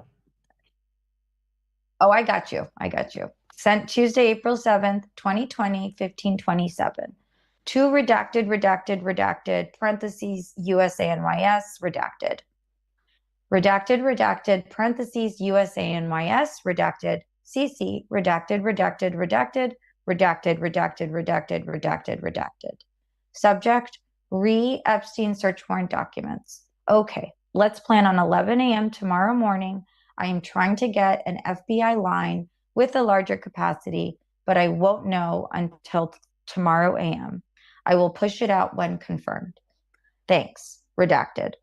From Redacted, mailed to Redacted, sent Tuesday, April 7th, 2020, 3:15 p.m. To Redacted, redacted, parentheses, USANYS, redacted, redacted, parentheses, USANYS, redacted, redacted, redacted, redacted, redacted, redacted, redacted, redacted, redacted. Subject, Epstein search warrant documents.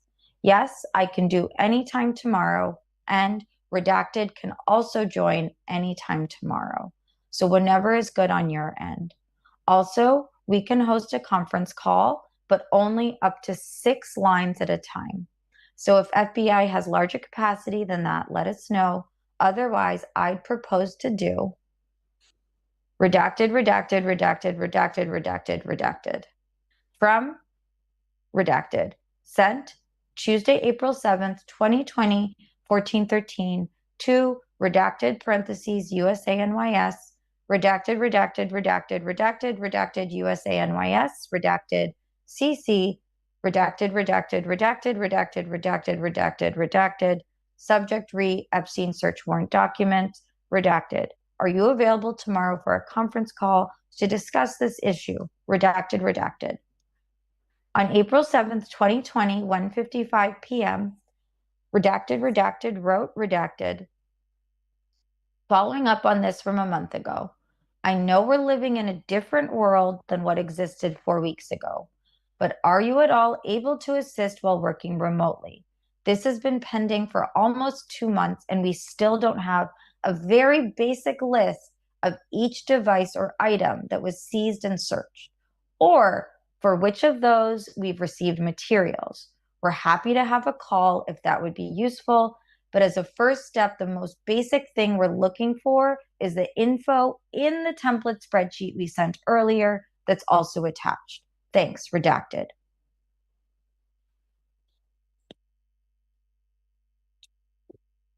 Sent Monday, March 9th, 2020, 1200. 2.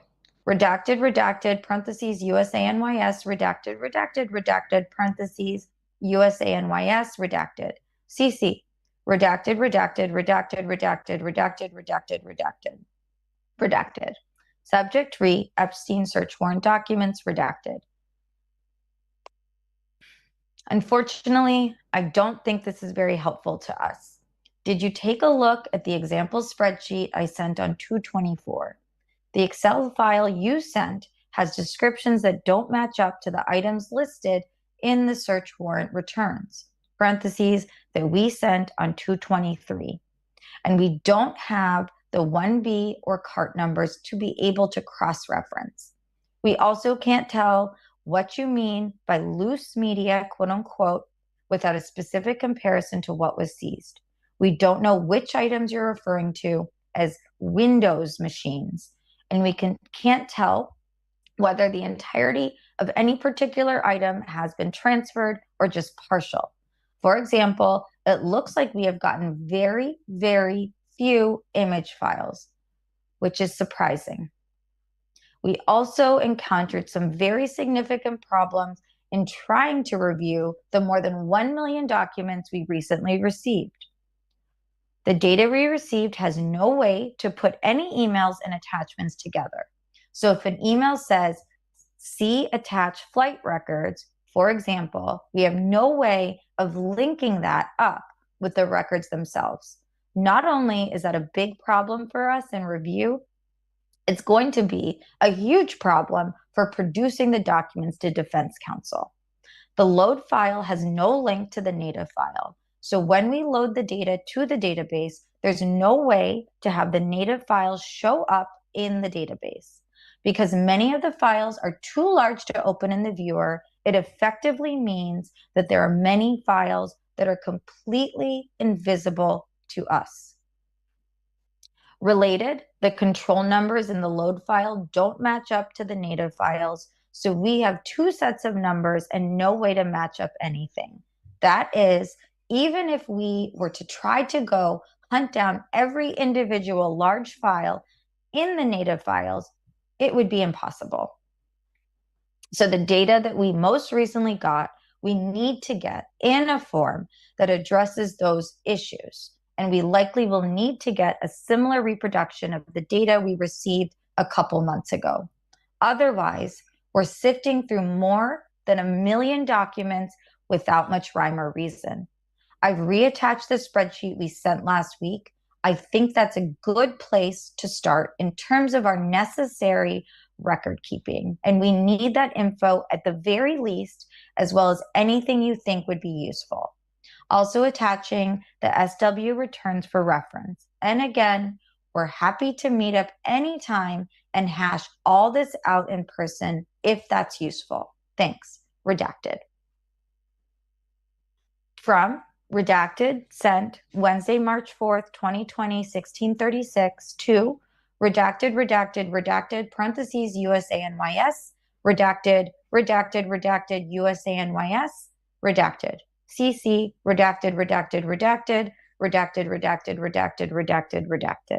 Subject Epstein search warrant documents. Here is a listing of what I have already handed over in load files to the U.S. Attorney's Office for taint review. Some points of clarification. There were 9 ID hard drives found in the Manhattan apartment. They turned out to be 3 copies of 3 drives, 9 drives in total. From a July 2007 search on one of his properties, I only processed 3, as they were all copies. All the loose media from the New York apartment is included. All the Windows machines from the New York apartment are included. Only 2 Macs from NY and 1 from the island are included. I will have to more closely coordinate with whoever is loading up relativity with the remaining Macs, as the tool they have to be processed with does not easily rename the load files. Spreadsheet is attached. Redacted, office, redacted cell. From redacted, mail to redacted, sent Tuesday, March 3rd, 2020, 12:25 p.m. to redacted, USANYS, redacted, USANYS, redacted, CC, redacted,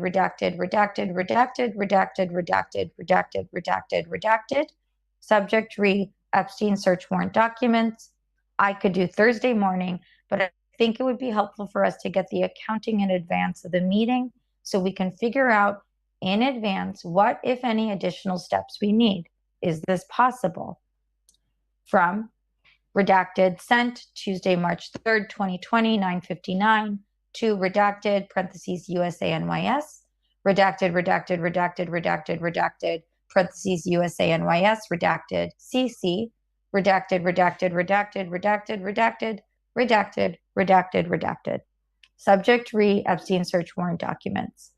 Can we do Thursday morning? My network should be back by then and I can give you a good accounting. Redacted, redacted, redacted, redacted cell, redacted desk. On March 2nd, 2020, 11:15 a.m., redacted wrote, doing the weekly check-in on this. Is there a time this week when everyone can meet on this? Thanks, redacted.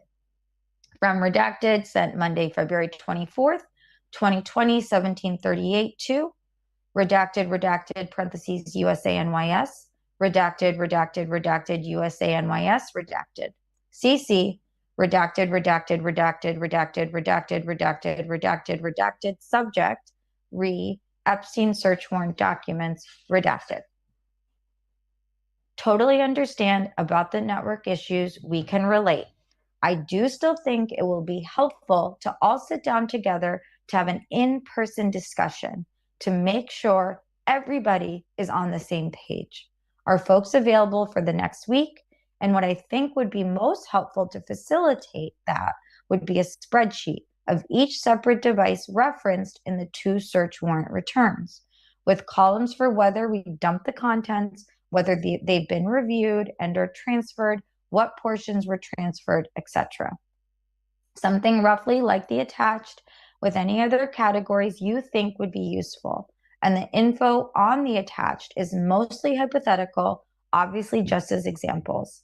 That will help us fully understand what's been reviewed, transferred, and received so far, and what remains.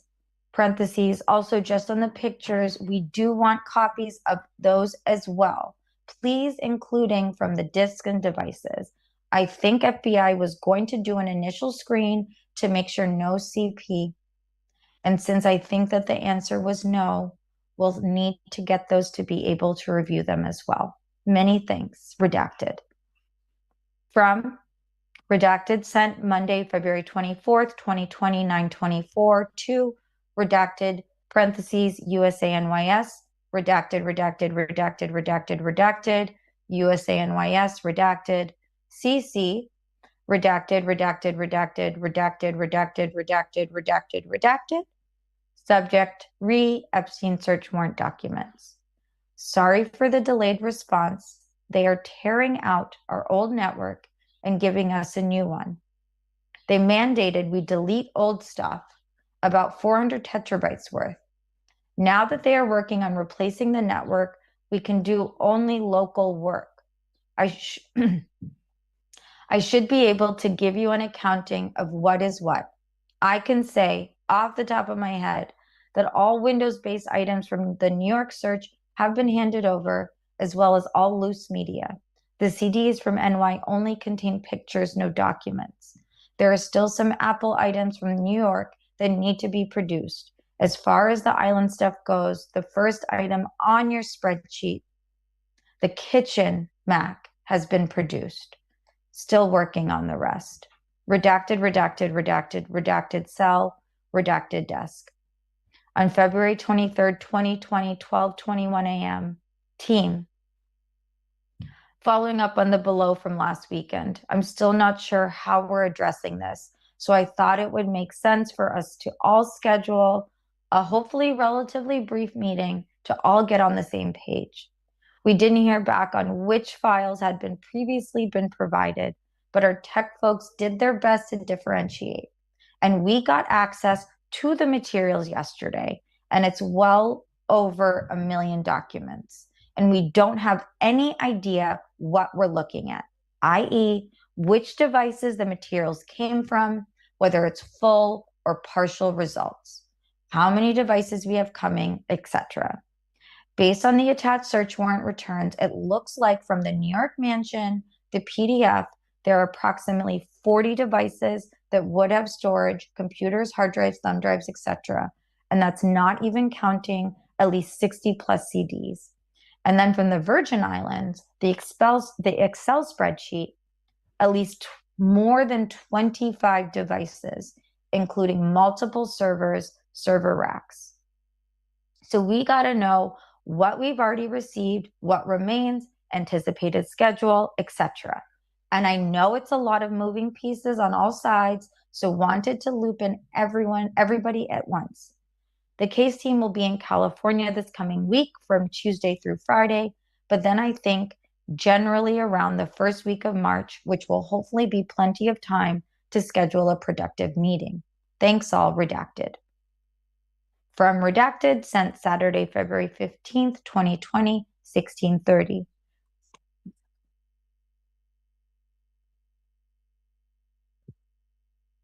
Two, redacted, CC, redacted.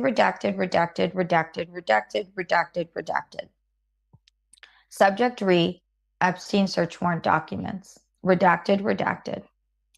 I'm not sure who's the exact right person to ask this, so I wanted to get everyone on one email chain about it. I have the hard drive that redacted dropped off that has new Epstein search warrant materials. But it looks like there are also old materials that I think we had previously received and uploaded, ? On the hard drive. And so I'm not sure what's new. Just generally, and Redacted and I talked about this last week too, but it's basically impossible for us to keep track of what we're getting and what has been completed without some kind of identification or labeling system, along with a list of which devices have been extracted and downloaded. So for example, on the hard drive currently, there are 38 labeled quote unquote load files through quote unquote 37 load files with a modified date of 11/14/19, which I think we may have already previously received, but I'm not sure because we haven't gotten any info on which folders match up to which devices, etc. And then there's another folder titled quote unquote NYC 024362, and that has a modified date of 1/27/20. So I think that maybe the materials we hadn't previously received. That folder by itself has more than 600,000 items. I don't want to give redacted anything that we've already previously received and uploaded. I can't tell from the folder or file names whether everything on the drive is new or whether just additional materials were saved onto it, in addition to what we already have. Redacted, are you able to give us some guidance on this? Ultimately, what we really need is a spreadsheet of every device, whether it's been dumped or partially dumped, and then identifying the same info, which device and what materials from it are being given to us with each data transfer. Otherwise, I think organizationally and for review purposes, it will be a total disaster for us. We're happy to have a meeting on this if that's helpful, and thanks everybody for the assistance. Redacted, Assistant U.S. Attorney, Southern District of New York, redacted.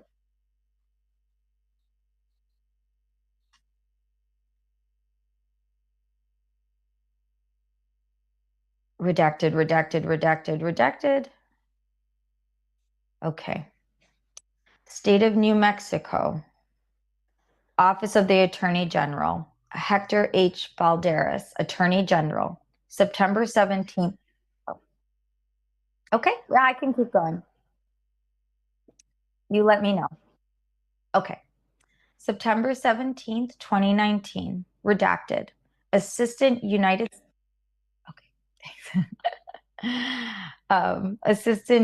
States Attorney, Southern District of New York, 1st Street, Andrews Plaza, New York, 10007. Redacted via email and U.S. email. Continued investigation into possible collaborators of Jeffrey Epstein. Dear Miss Redacted, thank you for speaking with myself and others from the New Mexico office of the Attorney General last week.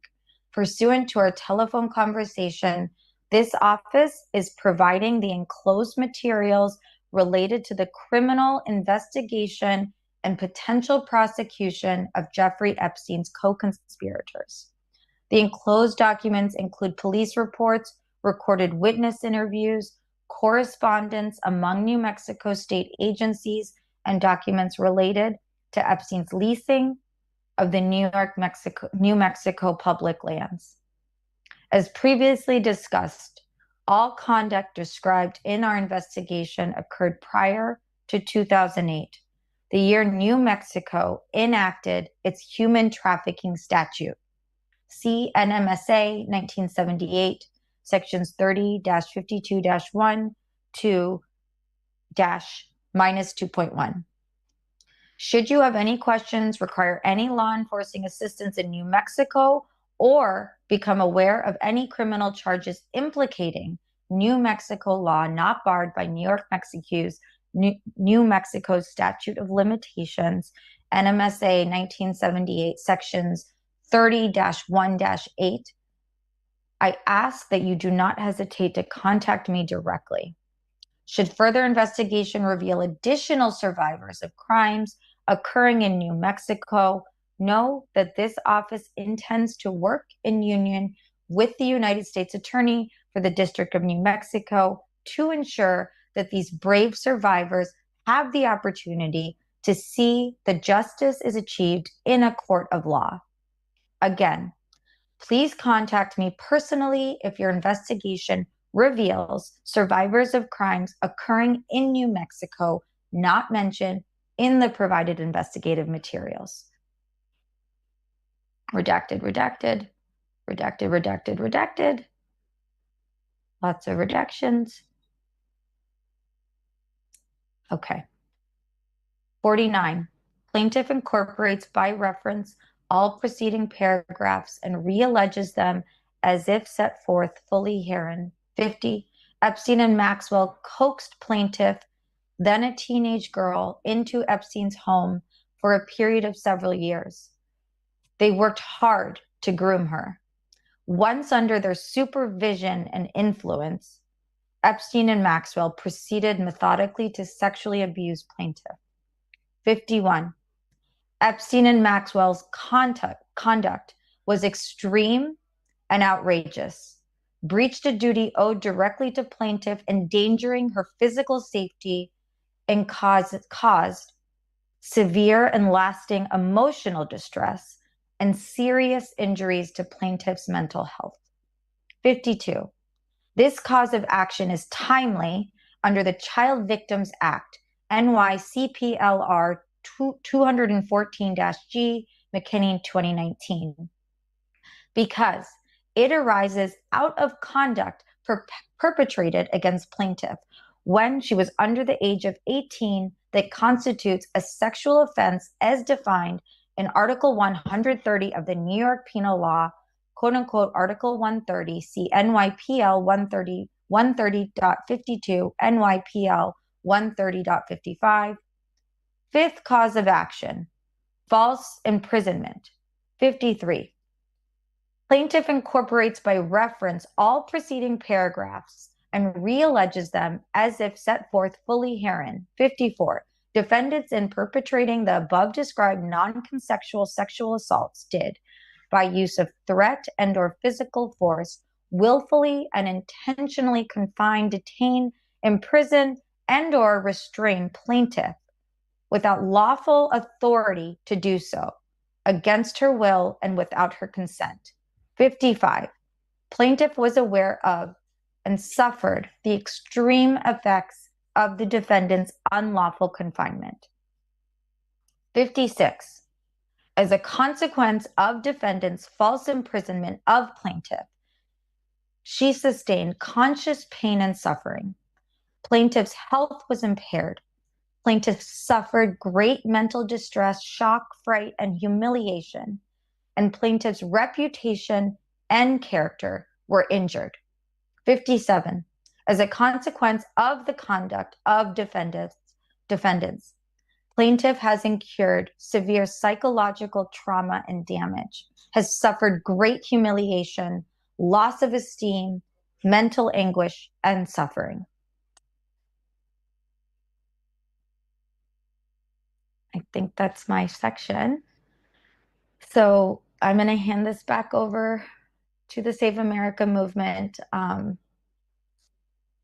thank you for having me. And as a pediatrician and pediatric critical care doctor and defender of kids, this showed the pure incompetence and cruelty of Epstein and the sincere attempts by our government to try to make this in a discoverable fashion. So thank you for having me. And Eliza, thank you for doing this and the Save America movement. This is,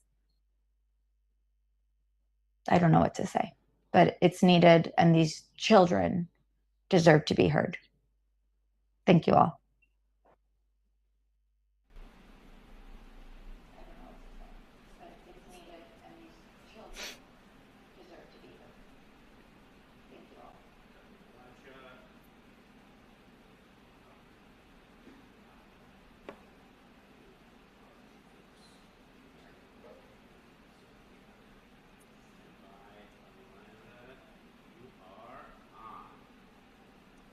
Dr. Anita Patel, you are amazing. Thank you so much. I couldn't be more grateful for you. And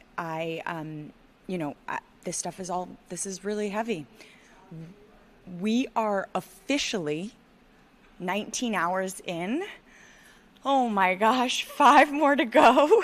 We are exhausted over here, but also this is incredibly important. And so thank you for being here. If folks are just waking up and joining us, you are watching Cover to Cover Up, a public reading of the Epstein files for 24 straight hours from the Donald J. Trump and Jeffrey Epstein reading room in Lower Manhattan.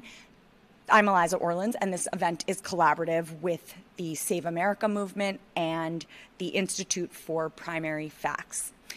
Joining our live stream now is Katie McManus, author of the Stop Being a Weenie Substack.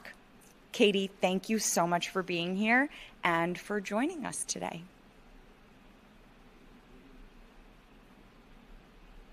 Good morning, everyone. I'm Katie McManus. Unfortunately, I couldn't make it down to New York City to the library to do the filibuster, but I am joining you virtually from Cape Cod. I have been talking about the Epstein files and the need for justice since this started. So I am really honored to be a part of this filibuster, and I'm going to be reading some of the files along with everyone else. So let's get down to it, shall we? Okay. So first and foremost, all of the to and from is redacted. Subject, return, call tomorrow, return, search warrant documents. This is Tuesday, July 14th, 2020. Yeah, it's sometimes challenging to try to precisely relay redacted info on this. And given the importance, I think it'd be helpful. Thanks. I'll propose tomorrow at 1. And then the response, and it says USA NYS, July 14th, call tomorrow, search warrant documents. Sure, that would be helpful. 1 is better for me than 12, but I can make it work if need be. Morning, I can do 10 to 11. And July 14th, could you join a call tomorrow? Oh, apologies, this is reverse. Okay, so could you join a call tomorrow? I could do noon or 1 if that works. Or I could also do the morning if I get coverage for a couple VOSR check-ins with Berman. Okay, from New York and then FBI to USA NYS contractor. CC, NY, FBI, and there's a bunch of redactions. Response, Epstein search warrant documents. I'll fill it out and get back to you ASAP. I'm available tomorrow at 7:30 a.m. till about 3:30 p.m. Just let me know when. And NY CART coordinator, senior forensic examiner, cell desk. Oh, okay. Okay, on July 14th, 2020, around 11:58 a.m., we've received and reviewed the hard drive you provided last week. Unfortunately, it's not possible for us to determine which devices have been fully 100% included in that drive. We're not able to tell based on looking at the contents because the devices do not all appear to have their own folders. The attached spreadsheet is the one you included on the drive, but it does not reflect which devices have been fully transferred. Could you please fill in the 2 columns I've added, L and M, indicating which devices have been fully transferred to us? And for the ones that are not fully transferred, that is estimated time for completion. If you could please let us know that today, it will be extremely helpful in figuring out how to proceed. And separately, could you please let me know what times you're available for a call tomorrow? It would be helpful to discuss why a number of the devices were combined together in folders on the drive rather than being provided separately. And also helpful to know how long it would take to correct that. Thanks very much. Okay. Wednesday, May 13th, 2020. Respectfully, again, everything is redacted. USA, NYS, contractor, New York, FBI, response, Epstein search warrant documents. Respectfully, I think there are some miscommunications here. All we have asked is to receive the materials in a format such that we can view them using a system we have access to. We're not able to get web-enabled access through any FBI tool. So we asked for the materials to be transferred in a loadable format so we could put them on Relativity, which both we and the agents can access. We're required to have the files in a format that we can reproduce them to Defense Counsel. I've done that in many other cases, and it hasn't previously been an issue. My understanding from Redacted is that the best way to do it now is just for us, the U.S. Attorney's Office, to get the original files, which our vendor will process, by which I mean converting into file format that are loadable into Relativity. It doesn't really have to do anything with the taint review. We have to have access to the docs in our system for discovery purposes. And we were happy to get the materials as they were processed. But when we received the 1.1 million documents earlier this year, they were in a format that wasn't usable for the reasons described in the email I sent on March 9th. Again, I understand from Redacted that the best way forward is to just get copies of the materials in their original formats, which I understand will be segregated and designated by device. That should work for us. I was just trying to understand the approach as well as the timeline. Thanks. Redacted. Okay, so we have the U.S. Attorney's Office. Great.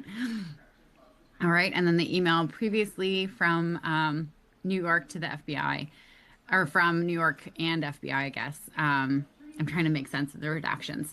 Tuesday, May 12th, 2020. Response to the Epstein search warrant documents. Just to be clear, the U.S. Attorney's Office or its contractors are not processing anything. They are taking files that will be extracting from processed evidence and putting them into an e-discovery tool, Relativity, to do a taint review. Relativity is not a forensic tool. It is incapable of dealing with many things that are found forensically on a computer, like free space, slack space, and system files, to name a few. When we started this, you insisted you do the taint review in Relativity. I warned you that it was adding months worth of work on top of what was already done, and that Relativity was incapable of viewing everything. You insisted we do it this way. So now Redacted and I have come up with a way to fit this round peg into a square hole. We will get it done. Sorry it has taken so long, but we are talking about terabytes worth of data over multiple forms of digital evidence. Phones, tablets, loose media, cameras, DVRs, servers, laptops, and desktop computers. We have gotten past encryption on multiple devices. When we review devices on such large cases, we usually do it piece by piece as things are processed. I was unaware you didn't want to review as things were processed, that you wanted to do it all at once, in quotations. So that added to the delay. Sorry for that. Just a differentiation of methodology, I suppose. Redacted and I feel confident that the method we have come up with will be more consistent and preserve the attribution of files to devices and links of emails to attachments, that the load of file generation that I did a while back was lacking. Redacted, FBI, New York CART Coordinator, Senior Examiner. Tuesday, May 12th, and of course this is from Redacted, to New York FBI, USA, NYS contractor. Subject, response, Epstein search warrant documents. Okay, so just to check, you both think that there is not need to do a test run. You're both comfortable with just basically sending us copies of everything.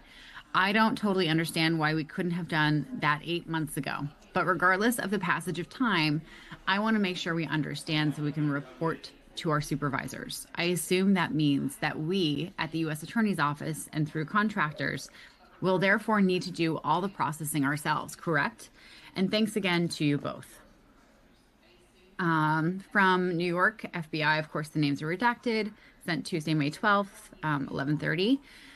To USA NYS contractor, and then again, a bunch of redacted names, and a bunch of people are CC'd, they are redacted. Response, Epstein search warrant documents. Like redacted said in his earlier email, I will be the raw data. It will be the raw data, and it will be marked so it is easier to attribute to a particular device. Problem now is how to get the data to redacted since he is teleworking. This is during the pandemic. Okay. New York CART coordinator, senior forensic examiner, and then redacted his cell phone and his desk number. On May 12th, 2020, 11:15, before that, I have no doubt you do, but can you please tell us what the plan is? Thanks. And this is in response to an email that again is between all these people. It's all redacted. I will use a spreadsheet, no problem. And I ironed out all the details. We've got a good plan moving forward that will meet your needs. New York CART coordinator, senior forensic examiner. It would be very helpful for us if you could please use the attached spreadsheet in transmitting that info so we make sure we get all the info we need. I think you had previously sent us a list of certain information that unfortunately wasn't helpful for us. So we want to make sure that we're all on the same page. In terms of data transfer, blank or redacted, are you just sending a literal copy of all the raw data and we'll process and upload it on our end? I asked to make sure that we don't lose any searchability. When FBI sent versions before, it had already been processed. I think what we talked about on the phone a month ago was getting, for example, data from one device to make sure it transfers correctly before sending over literally everything. Is that still the plan? Thanks. And then again, redacted, USA NYS contractor. Let me see, Tuesday, May 12th, 2020, about an hour earlier, 10:27. Hello, redacted. Me and redacted just finished our phone call regarding the data. Redacted will put together a list of all of the data and where the data was collected. I will, for sure. I will work to send some hard drives to redacted so he can begin to copy the data and send it to us. I will need to figure out a way to get the data off of the hard drives. Please let us know if there are any questions. From redacted, sent Friday, May 8th, 2020, to New York FBI, USA NYS. And of course, all the names are redacted, CC'd a ton of people. Subject, Epstein search warrant documents. Okay, thanks. Please do let us know if at any point that changes. Otherwise, we'll look forward to being able to review the returns in early June. Thanks again. From redacted New York to and FBI redacted, Friday, May 8th to redacted USA NYS. Again, this seems to be internal emails. Response, Epstein search warrant documents.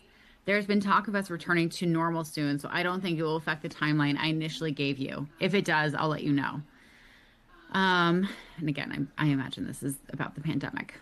New York CART coordinator, senior forensic examiner, and then his redacted cell phone and desk number on May 8th, 2020. Understood, thanks. It will be great to get that list on Thursday as a refresh. The info we are looking for is in the attached spreadsheet template. On the returns themselves, do the changes you mentioned mean that the estimate of a month from now for complete transmission of the search warrant returns is no longer likely? If so, could you please let us know what the current estimate would be so we can factor that in? Thanks very much. From redacted New York FBI, sent May 8th, 2020 to a bunch of redacted people who work for USA, NYS, and FBI and contractors. Sorry for the delay. They reduced us to 1 day a week, so things have been stretched out by a factor of 5. I will be back in the office on Thursday and will be able to get you the list then, as I have to access some of our systems to do so. Also, redacted, please reach out to me at one of the numbers below so we can brainstorm. Thanks. New York Court Coordinator, Senior Forensic Examiner, Cell Desk, redacted. On May 8th, 2020, following up on the below, I think you had said you expected to be able to get us a list of the devices seized from the search warrants at Epstein's residences in New York and USVI, as well as from his person upon arrest in about a month during our conference call a month ago. So I wanted to check in if we can still expect that very soon. We're waiting on that list to be able to do an updated search warrant on all of those devices. Please let us know the current timeline and also the current timeline on producing the results from the August and September searches. I think you and Redacted were going to coordinate on that. And you had mentioned you expected we'd have a couple months from our call, which would be about a month from now. Wanted to make sure we're still on track. Thanks, Redacted. From Redacted, New York FBI, Redacted, to Redacted USA, NYS, and other FBI and contractors. All the names are redacted. Response, Epstein search warrants documents. Okay, let's plan on 11 a.m. tomorrow morning. I'm trying to get an FBI line with a larger capacity, but I won't know until tomorrow a.m. I will push it out when confirmed. Thanks. From Redacted and Redacted, sent Tuesday, April 7th, to a bunch of redacted emails, New York FBI, USA, NYS, contractors, etc. Yes, I can do anytime tomorrow, and Redacted Rosler can also join me anytime tomorrow. So whenever is good on your end. Also, we can host a conference call, but only up to 6 lines at a time. So if FBI has larger capacity than that, let us know. Otherwise, I'd propose we do 1, redacted, 2, redacted, 3, redacted, 4, redacted, 5, redacted/redacted, 6, redacted/redacted, if either of you wants to join, and if not, one of redacted/redacted. You know, what strikes me about this is that there are so many people on this thread who are having this conversation, and they've redacted all the names. So I'm just wondering, as I'm reading this, you know, is there a question of whether someone on this list was complicit, was coordinating, was a mole? I don't know. Like, why redact this stuff? If these are people that work in the government who are investigating this, it does not make sense. The previous email, Tuesday, April 7th, 2020. Again, everyone's redacted. Everyone is either New York FBI, USA, NYS, and of course, there's one that's a contractor. Response, Epstein search warrant documents. Redacted, are you available tomorrow for a conference call to discuss this issue? SSA, redacted, FBI, New York. On April 7th, 1:55 p.m., following up on this from a month ago, I know we're living in a different world than what existed 4 weeks ago. Oh God, this is giving me flashbacks to 2020. But are you at all able to assist while working remotely? This has been pending for almost 2 months, and we still don't have a very basic list of each device or item that was seized and searched, or for which of those we've received materials. We're happy to have a call if that would be useful. But as a first step, the most basic thing we're looking for is the info in the template sheet, in the template spreadsheet we sent earlier. That's also attached. Thanks. In the previous email, Monday, March 9th, 2020. Oh gosh, so this is before the pandemic. Response, Epstein search warrant documents. And again, all the same people that are redacted. I imagine they're the same people because they have the same departments listed next to them. Unfortunately, I don't think it's very helpful to us. Did you take a look at the example spreadsheet I sent on 2/24? The Excel file you sent has descriptions that don't match up to the items listed in the search warrant returns that we sent on 2/23. and we don't have the 1B or cart numbers to be able to cross-reference. We also can't tell what you mean by loose media without a specific comparison to what was seized. We don't know which items you're referring to as Windows machines, and we can't tell whether the entirety of this particular item has been transferred or just partial. For example, it looks like we've gotten very, very few image files, which is surprising. We have also encountered some very significant problems in trying to review the more than 1 million documents we recently received. The data we've received has no way to put any emails and attachments together. So if an email says, see the attached flight records, for example, we have no way of linking that up to the records themselves. Not only is that a big problem for us in review, it's going to be a huge problem for producing the documents to defense counsel. To defense counsel. Okay. So of course, like they're going to have to do all this and then in discovery, give it over to defense. Okay. It's interesting that that's their concern and not building the case or finding out more information. Okay, back to this. The load file has no link to the native file. So when we load the data to the database, there's no way to have the native files show up in the database because many of the files are too large to open in the viewer. It effectively means that there are many files that are completely invisible to us. Related, the control numbers in the load file don't match up to the native files. So we have two sets of numbers and no way to match up anything.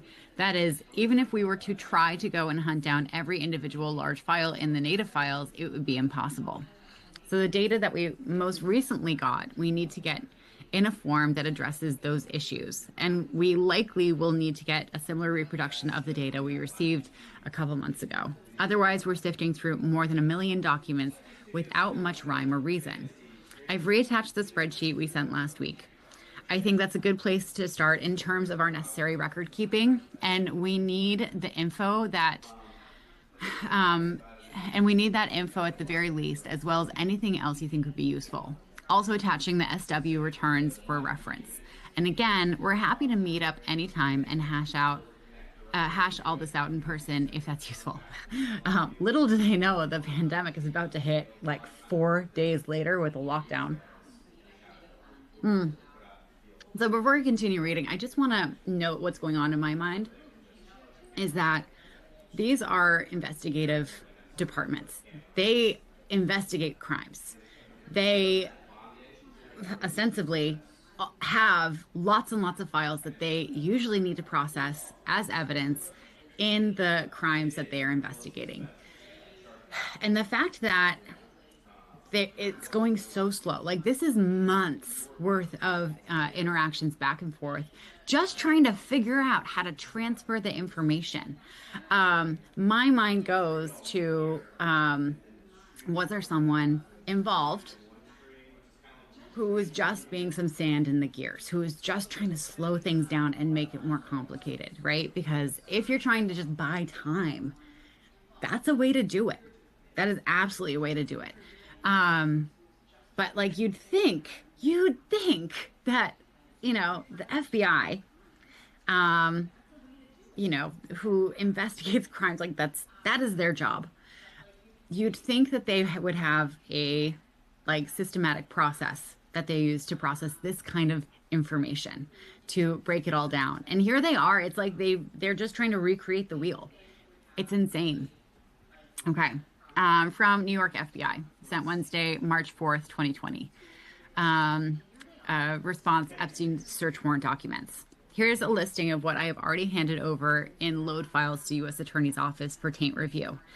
Some points of clarification. There were 9 IDE hard drives found in the Manhattan apartment. They turned out to be 3 copies of 3 drives, 9 drives in total, from July 2007 search on one of his properties. I only processed 3 as they were all copies. All the loose media from the New York apartment is included.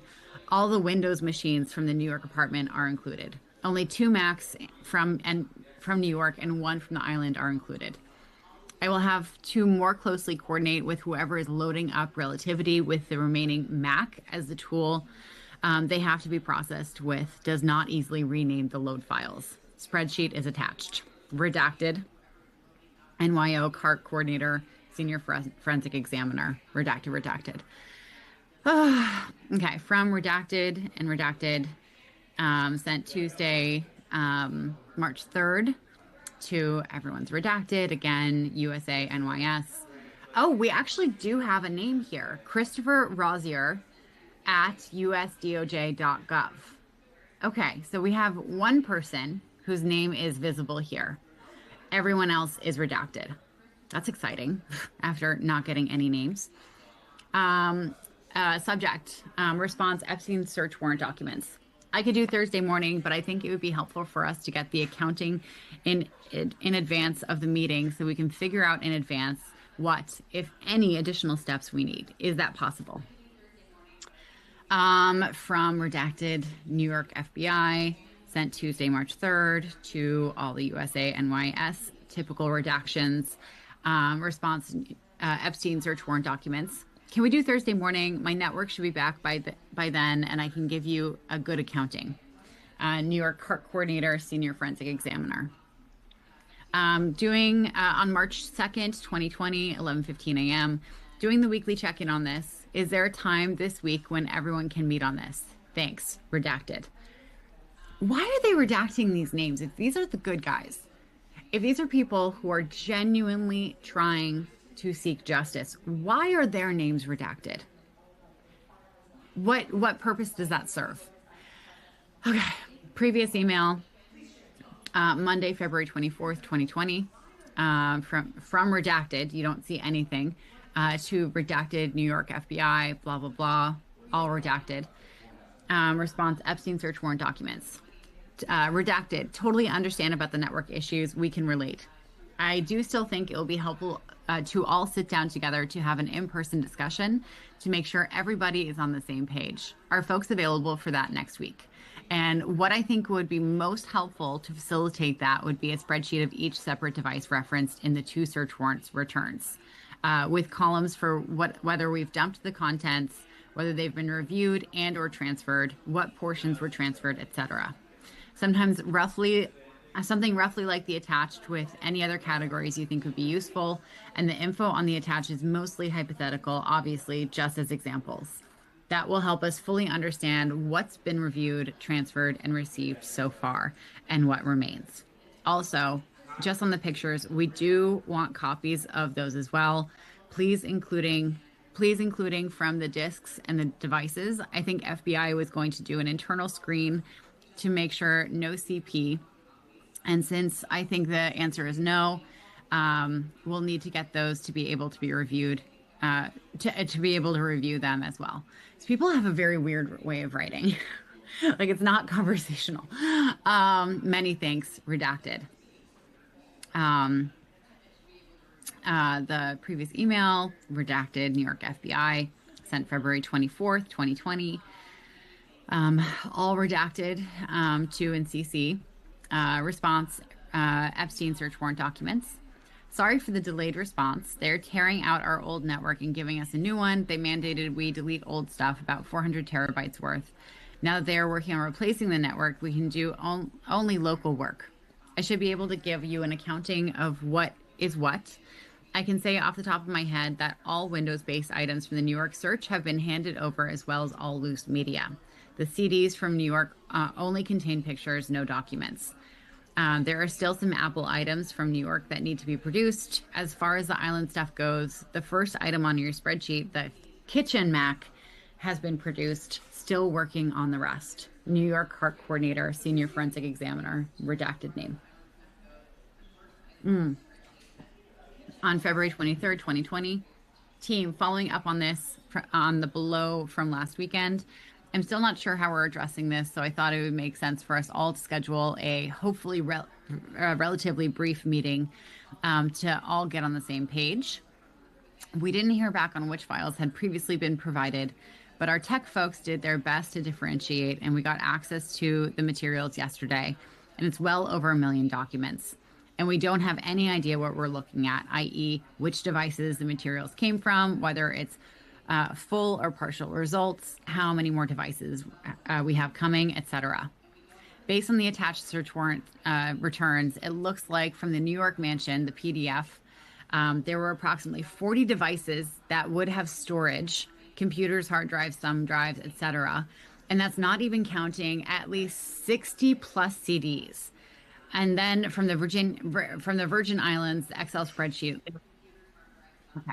At least more than 25 devices, including multiple servers, server racks. So we got to know what we've already received, what remains, anticipated schedules. And I know it's a lot of moving pieces on all sides, so wanted to loop everyone in at once. The case team will be in California this coming week from Tuesday through Friday, et cetera, et cetera. Yeah, as I'm reading through this, it just strikes me how either incompetent this team is in just sorting through evidence. I mean, this literally went from February through for months and months. And they couldn't figure it out this whole time. Or if someone on the team was intentionally being incompetent. That's true. Those are delicious. And it just strikes me that while all this happening, there are still victims being victimized by this network of predators out there. Anyway, that is my reading, my part of the filibuster. So thank you so much. And I will kick it off to whoever is reading next. Thank you so much.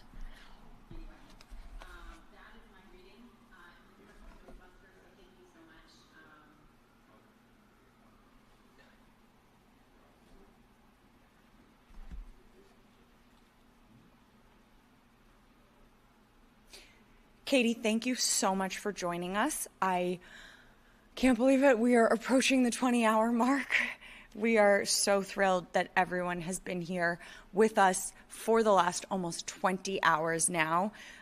We are live doing cover to cover up from the Donald J. Trump and Jeffrey Epstein reading room here in Lower Manhattan, where we've been reading the Epstein files for almost 20 hours. We are going full 24 hours of live streaming the Epstein files. This event is a collaborative effort, the Save America movement. I have been here hosting the whole time, and we're exhausted, but this is so important. You know, we had the survivors here with us to kick this off, and they will be here with us again this morning to close us out. So it's just been an honor to have them. And as we wait for our next in-person guest reader, I'm going to get back into it. So I'm still reading from volume 11. Just for context, I haven't even read the majority of this. I've read some of it and other folks have read some of it. But, despite the fact that we are reading for 24 straight hours, we're not going to touch a fraction of this. There are over, close to 3.5 million pages of documents here. And even if we read for 24 hours a day without stopping, and we read it like a pretty good clip, didn't take breaks, really sped through it, it probably still would take us about 4.5 years to get through all of these documents. And mind you, there are more documents outstanding than the documents that are even here that the DOJ released. So just to put that in context. Now, I'm going to go back to the United States Grand Jury, Southern District of New York, USA versus Ghislaine Maxwell.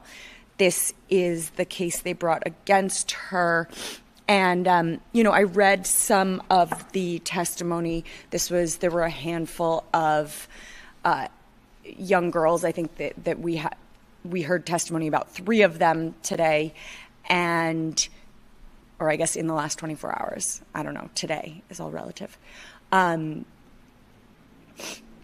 But there's a little bit more to this, including some of the exhibits that were referenced. So I want to go through some of this with you now. We heard the testimony from an FBI agent who was redacted, unnamed, where they testified about this stuff. So proceedings. This is dated July 8th, 2020. So we heard the testimony from June, but often the way that it works in a grand jury is the prosecutor will present evidence, and then at the end they will present, they'll kind of go through the law again and then have the grand jury vote on whether to indict. Grand jury proceedings are typically secret proceedings, but then get revealed later on. So let's get back into it. So this is, the prosecutor is saying this. Let the record reflect that there are 17 grand jurors present and that the foreperson is present. Good morning, ladies and gentlemen. My name is blank blank, and I am an assistant United States attorney here in the Southern District of New York. Can everyone hear me okay? All right, I see everybody's heads nodding. Thank you. I am here today to present for your consideration a proposed superseding indictment.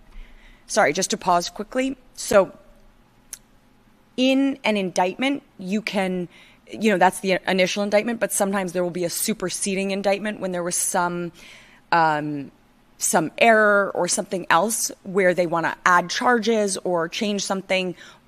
Then they'll vote on a superseding indictment, which means it supersedes, it overtakes the existing indictment, and so that's what that means. So this AUSA, Assistant U.S. Attorney, is saying, I'm presenting a proposed superseding indictment charging Ghislaine Maxwell in 6 counts. This indictment is virtually identical to the indictment that you returned last week charging Maxwell in those same 6 counts, except, here we go. It corrects 2 clerical errors, 2 typographical errors that were contained in counts 5 and 6, which are the perjury charges. As a result, I will not be presenting any new evidence or new witnesses today. Instead, I will identify for you those 2 clerical errors in the indictment. I will point out the portion of the exhibits that you saw last week that provide the correct information. Then I will identify the corrected portion of the superseding indictment in the proposed superseding indictment. Before I do that, though, I must ask all of you the same preliminary questions we went over last week. And then this is kind of backgroundy, but because we didn't read the initial charge, it might be interesting to hear. First, do any of you believe that you personally know or have met the proposed defendant, Ghislaine Maxwell? I see no hands.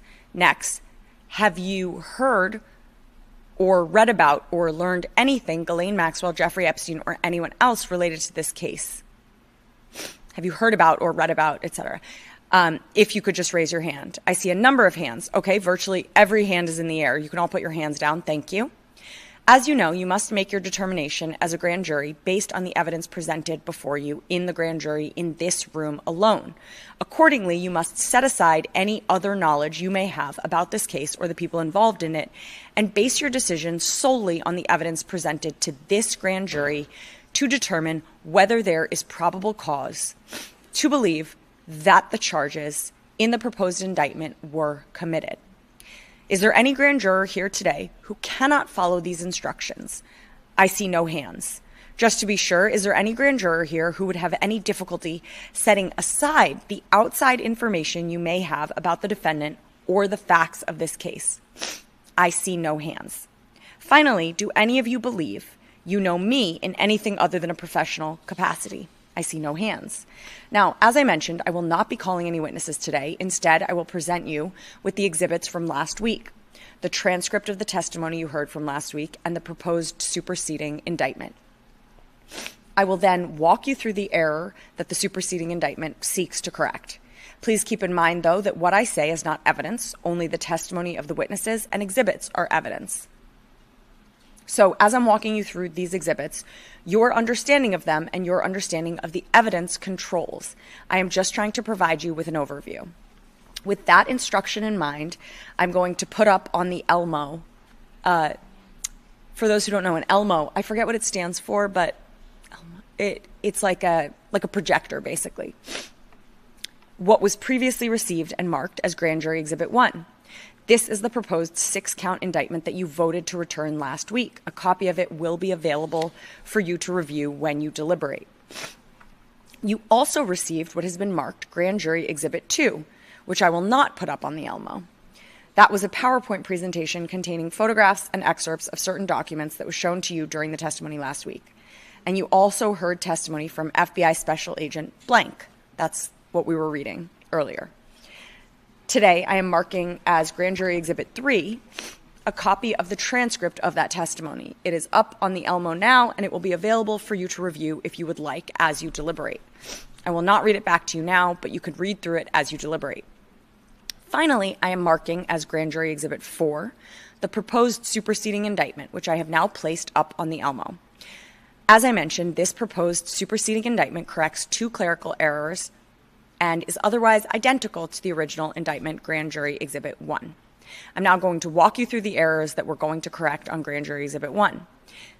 Page 15 contains the beginning of Count 5, which charges Maxwell with perjury. Paragraph 21 on that page refers to the civil case in which Maxwell gave deposition testimony on April 22nd, 2016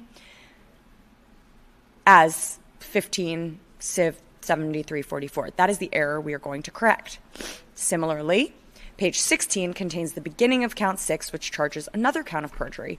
Paragraph 23 on that page refers to the civil case in which Maxwell gave deposition testimony on July 22nd, 2016 under the same number. Turning now to Grand Jury Exhibit 2. Slide 22 of that exhibit contains the first page of the deposition transcript from the testimony that Maxwell gave on April 22nd, 2016. As you can see here, the docket number for that case is 7433, not 7344. Okay, so that's the first error. Similarly, slide 25 contains the first page of the transcript from July 22nd. The docket number is 7433, not 7344. Finally, I will turn to the proposed indictment. On page 15, again, paragraph 21 corrects the docket number to 7433. Similarly, on page 16, changes it to 7433. There are otherwise no changes to the substance of this indictment. That is my presentation. Before I leave you to deliberate, would anyone like me to read the proposed full superseding indictment out loud? I see no hands. I must advise you that you must independently find probable cause, again, for each count in the superseding indictment. The evidence before you in support of the charges in the superseding indictment is the same evidence that was before you when you considered the indictment last week. Does anyone have any questions about the evidence? I see no hands. The legal instructions that you received before voting on the indictment last week are the same instructions that apply to your consideration of the proposed superseding indictment. Would anyone like me to read those instructions again? I see no hands. Does anyone have questions about the legal instructions? I see no hands. I will leave you now with the exhibits to deliberate. As always, if you have any questions or concerns about the proposed indictment, please let me know before you vote so I may answer any questions you may have on the law or bring any additional evidence before you to consider. Thank you all. Matter concluded. Time noted 10:14 a.m. And then I hereby certify the foregoing is true and accurate transcription to the best of my skill and ability from my electronic notes of this proceeding. Signed, Acting Grand Jury Reporter. Yeah. Okay.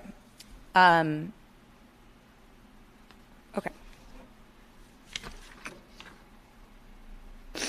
So,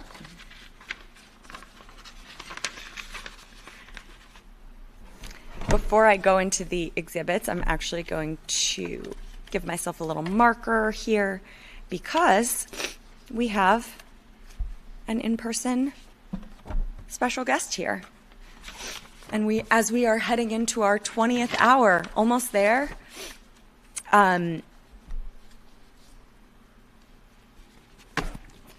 so I am joined now by Laura Dunn, civil rights attorney and congressional candidate for New York's 12th District.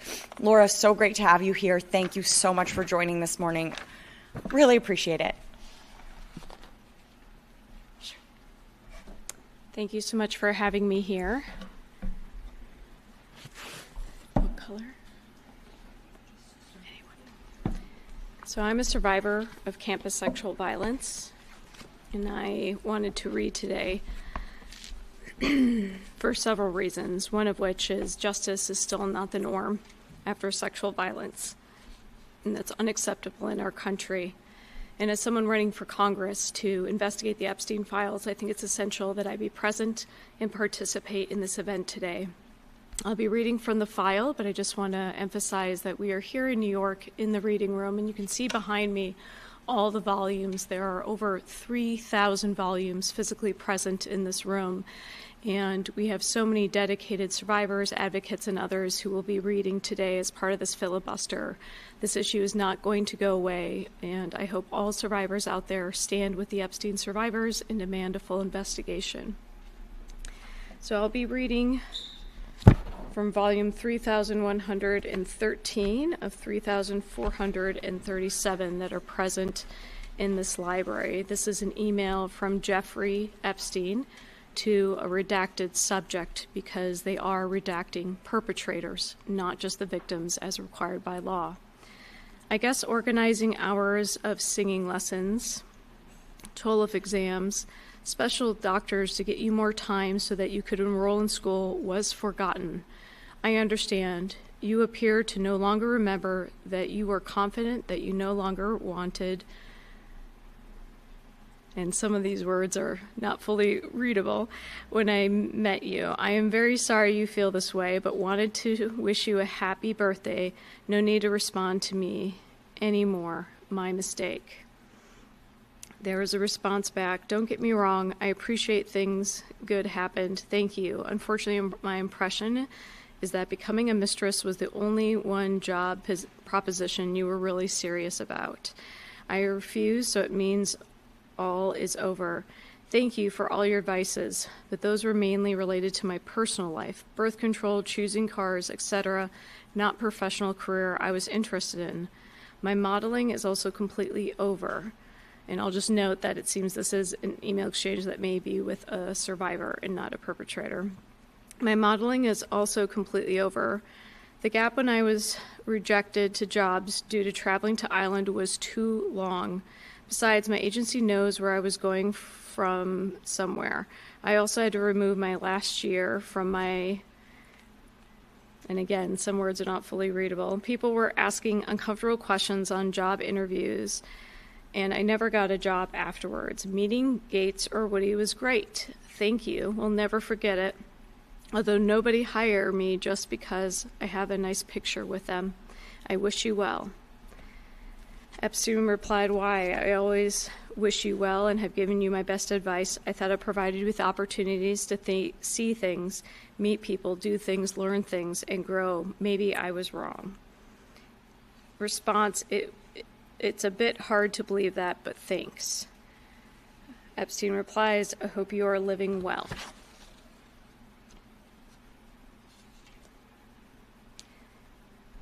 And a response, I've stopped dreaming. I'm definitely too old for you. Epstein, does that mean I want to have sex with you? Response, illegible. Hope it's a great birthday, Epstein replies. There's also a note that there is an attorney-client privilege paragraph in this exhibit.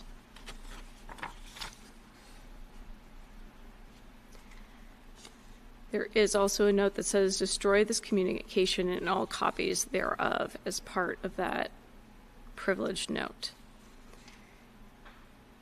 David Ross sent an email to Jeffrey Epstein.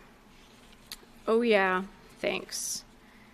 Response, lots of fun, playing a lot of music, loving, teaching graduate students, and really loving having a grandson.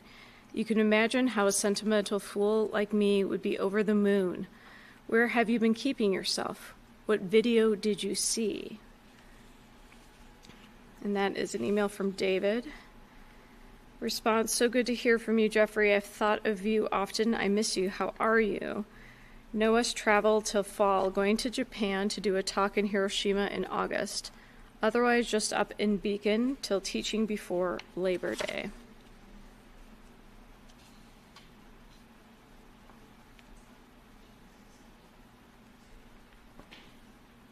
Jeffrey replies, I'm in Santa Fe for the month. Are you out west at all? Again, there are paragraphs about attorney-client communication requesting destruction of the emails. From Yabor Y to Jeffrey Epstein. I will let you know if I can do it.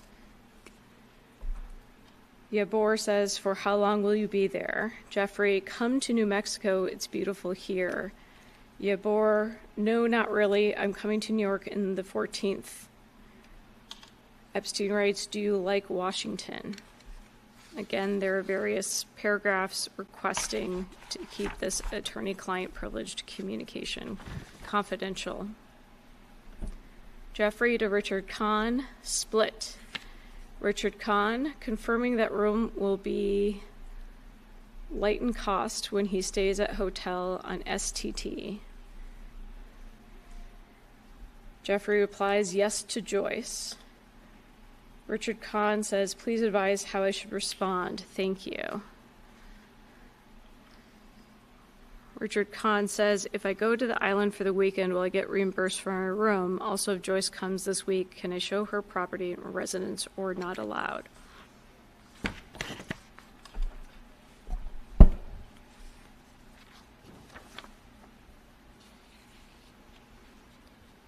Jeffrey messages to Kathy, how about a massage facial at the Peninsula? My treat. Leslie Groff emails Jeffrey Epstein, and the subject is Mark Wilczewski. Mark Wilczewski left a very long message for you, basically all the same, asking if you could please help him with some money. He has great things, and you could get anything you like. Stuart Pavar has helped, and others he mentioned, Woody, but it was hard to understand what he was saying. Mark has moved to redacted and asked you to please make an appointment and come see him and his things. From Jeffrey to Lighton, Anne, and Richard Kahn. Master bed floor, Cabana 1 and 2 showers. Cabana 1 smell, gym roof, roads, rhino seed, all in August. Jeffrey to redacted, asking, is school finished? Richard Kahn to Jeffrey Epstein, sending a link to a Yahoo News article, Twitter shares climb, earnings surprise. Larry Vysotsky to Jeffrey Epstein. Jeffrey, SCT Customs wants us inside the building by 5:45 p.m. Should I pick you up on LSJ at 5:15 p.m.? Thanks. Jeffrey sends an email to LV Jet. It's a Lancaster Online article. It says company FAA working on Gulfstream jet fail-safe problem.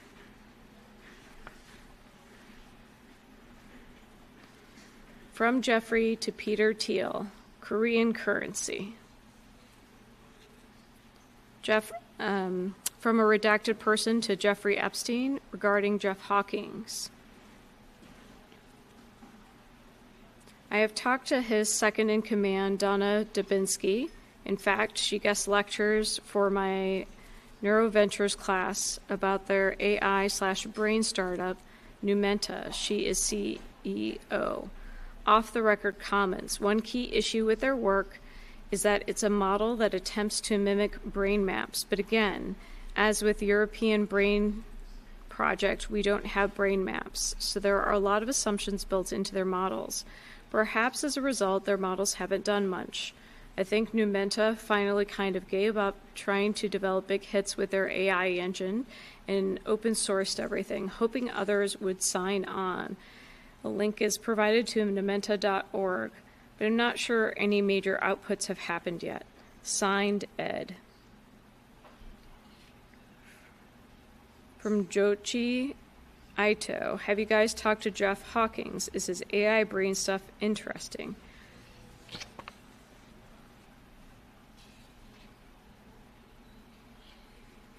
Jeff Epstein email to Andrew Farkas, agreed. Andrew writes, does it matter, really? They all lie and never do what they say they're going to do. If you have one, you'll have one you like, I'll be all behind you, but not a single one since Turnbull has proven reliable in any way. Jeffrey writes, spoke to Matt for a while. An unlegible word is in bad health. Who is our candidate? From redacted to Jeffrey Epstein, I get there Thursday morning, staying with Elkus. Will you be there? From Leslie Groff to Jeffrey Epstein, subject Larry retest flight, August 3. Larry says he will have the final answer via test flight on Monday, August 3rd. He says it looks good, as the pilot seems to think it should be okay.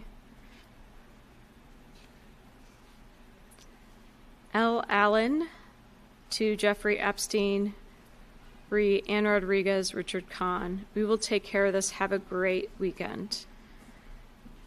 This is in response to Jeffrey's previous email about master bed floor, cabana 1 and 2 showers, cabana 1 smell equals gym roof, roads, hydro seed, all in August.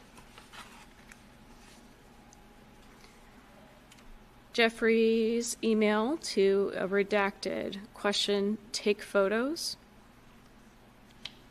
Jeffrey to Barry Josephson. Subject is relativity files for Chapter 11 bankruptcy, Hollywood Reporter.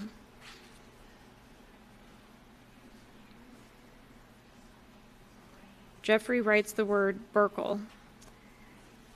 Barry Josephson had asked, I can take this over, restructure, cut staff and costs, and make the most of this asset. Who's going to buy it? Sending a link to HollywoodReporter.com about the relativity Chapter 11 bankruptcy. From Jeffrey Epstein to redacted. Subject, you are next. A link is provided to Pornhub.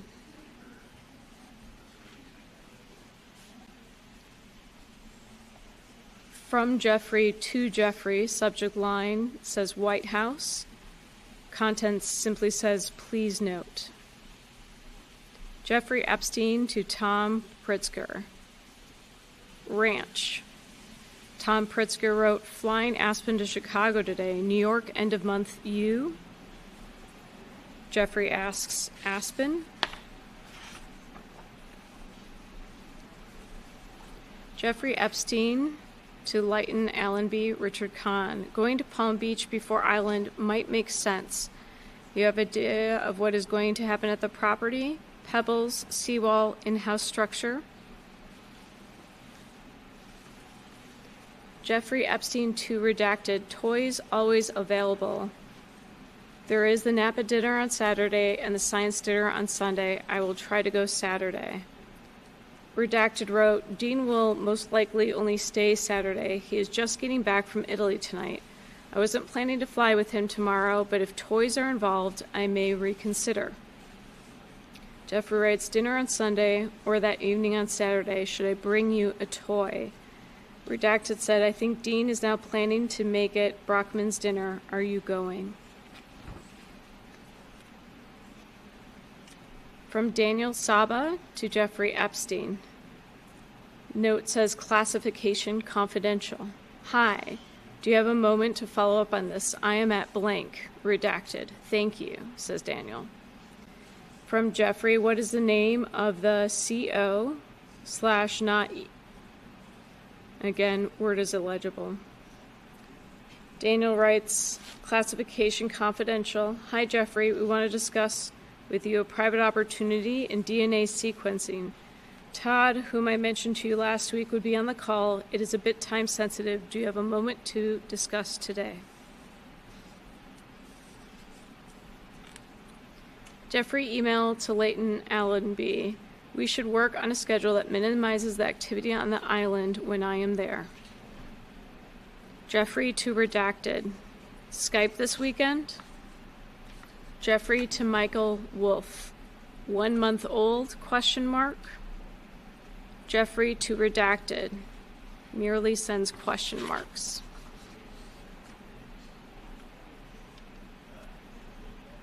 Kathy emailed to Jeffrey, starting to like my haircut now. Redacted to Jeffrey, did you connect with Dean at all? From Jeffrey to Richard Kahn, okay. Redacted wrote, Leighton submitted an expense report for the following. 1 week pay, July 27th through the 31st, $175,000, last 52, $3,365 and 38. Travel expenses, 2 airline tickets, cars, $1,786 and 90 cents. Health insurance, August 2015, $1,660. Relocation expenses, $5,339 and 87 cents. Total, $12,152 and 15 cents. Please advise if okay to send. Thank you. Note this amount will be 50% reimbursed by Russell as a reduction of his fees. Richard Kahn, HBRK Associates in New York. Redacted to Jeffrey, 11 p.m. Lithuanian time. Jeffrey to redacted, what time Wicked Skype? Redacted, okay, today equals we'll do it. From Jeffrey to redacted, go your knees, put your ass towards the mirror and take a photo. Redacted says something like this. Redacted, check out tomorrow and then send Rich Kahn a note if you do not. Redacted, not yet, I am going to try Wicked Photo. From Jeffrey, did you receive all the money? Jeffrey to redacted, look at the Tomorrow Agency Milan. Jeffrey to redacted, useful to know. What is the idea? What does Dickie think? Redacted, you want someone based in Florida or New York? Jeffrey, great idea. What do you mean about placed? Redacted, I'm thinking about going to work, but I'm not sure I am ideally placed. Jeffrey, why?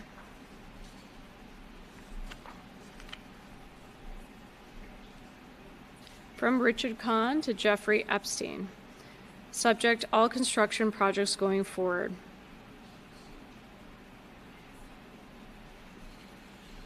Richard forwards an email from Leighton Allenby to Danny Vickers and Rodriguez Leighton Allenby. Hello, Anna and Danny. Going forward, illegible word. All of Epstein's buildings, patios, buildings, and pool. Listing 1, all floors, surfaces, lamps, etc. will be covered and protected. 2, dock surfaces to be covered when working on storing tools. 3, use of Wonderboard. Illegible word. Blankets and clean tarps must be used to protect all. Illegible word. Please review this and inform all vendor staff and contractors that you will be holding them accountable, and I'll be holding you accountable. Please let the house cleaners know that they are to let Anna know if someone isn't complying with this request, and they can ask the vendors to stop and rectify the problem. The attached pictures show what to do. Shovel against wall and tile, tools on bathroom sink, etc. Please clean up areas and put down protection now. Thank you. No heavy equipment will be allowed on the paved roads without putting down plywood and ensuring that no damage is going to take place. Danny, please let's get together a list of items needed to make this happen and review with Anna and I. Anna and I also noticed items not organized in Mr. Epstein's bedroom for the demo. Please have the housekeepers organize the clothing and other items. The clothing should be hung up, not laid out. The outside tub should be covered when Mr. Epstein isn't in residence. Do you have a cover? If not, one should be fabricated. Thank you for understanding and cooperating. Please reply back to me with your confirmation that you understand. And this is from Leighton Allenby, Director of Properties. Jeffrey to Ramsey Elcoli, subject passport. We'll know tomorrow evening. Ramsey writes, okay, I'm in. Don't want to spoil the trip. Here's my passport information, which is redacted. Thanks, Ramsey. Larry Vysosky to Jeffrey Epstein. Jeffrey, Dave and I arrive at STT tonight at 9:45 p.m. We complete Dave as flight engineer and my PIC ride today. We are scheduled to complete Bill's sim ride tomorrow at 4:30 p.m. What passengers will travel with you for pre-clearance in STT tomorrow? Redacted says to Jeffrey, East Wing is being renovated, so no tours until September. And someone had previously wrote, I forgot to ask East Wing tour. Jeffrey to Kathy, when do you return? I'm so glad you went. Jeffrey to redacted, subject line, my retirement just got delayed another year. Jeffrey writes, when do you need it? Redactor writes, hi Jeffrey, help, I'm in sticker shock. Please give me a strategy to turn 10,000 into 20,000 over the next few months. I'll do anything, including sacrificing my firstborn, but trade options because I can't do the N word is illegible no matter how hard I try. I just got back from the dentist where I learned that I need 9 crowns. I was aware that I might need to replace the 6 in the front because I saw some gum recession, but I was unaware that the fillings in my molars had cracked and there was not enough tooth left to refill them in a way that would last and not require root canals down the road. I put aside 10,000 prior to my visit and thought I was prepared to take care of this, but the work is going to cost an unbelievable $20,600. Seems like the price of crowns has gone up since the last time I needed them 40 years ago. Be happy and healthy. Love, Redacted. Jeffrey to Kathy, is there a final of the doc for Ariane? I'd like to get it done. Kathy writes, true. Beautiful here at last. Jeffrey writes, no lions equals at least. Doesn't feel like home anymore, you know? Jeffrey wrote, how does it feel to be home?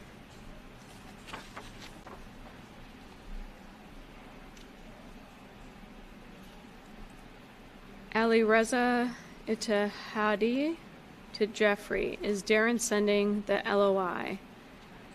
Jeffrey had emailed fly or not. Jeffrey to Kathy, I'm glad. Redacted wrote, starting to like my haircut now. Jeffrey to Larry Visovsky, ask if there's anything that changes. Feedback with air data computer at latitude. Does it modulate? The spoilers so that banking at altitude is different. We know that illegible word is at 28K feet. What else happens? Jeffrey to G. Sierra, slow moving bank. Jeffrey to Jonathan Farkas, go up slightly in October, oil between 44 to 55.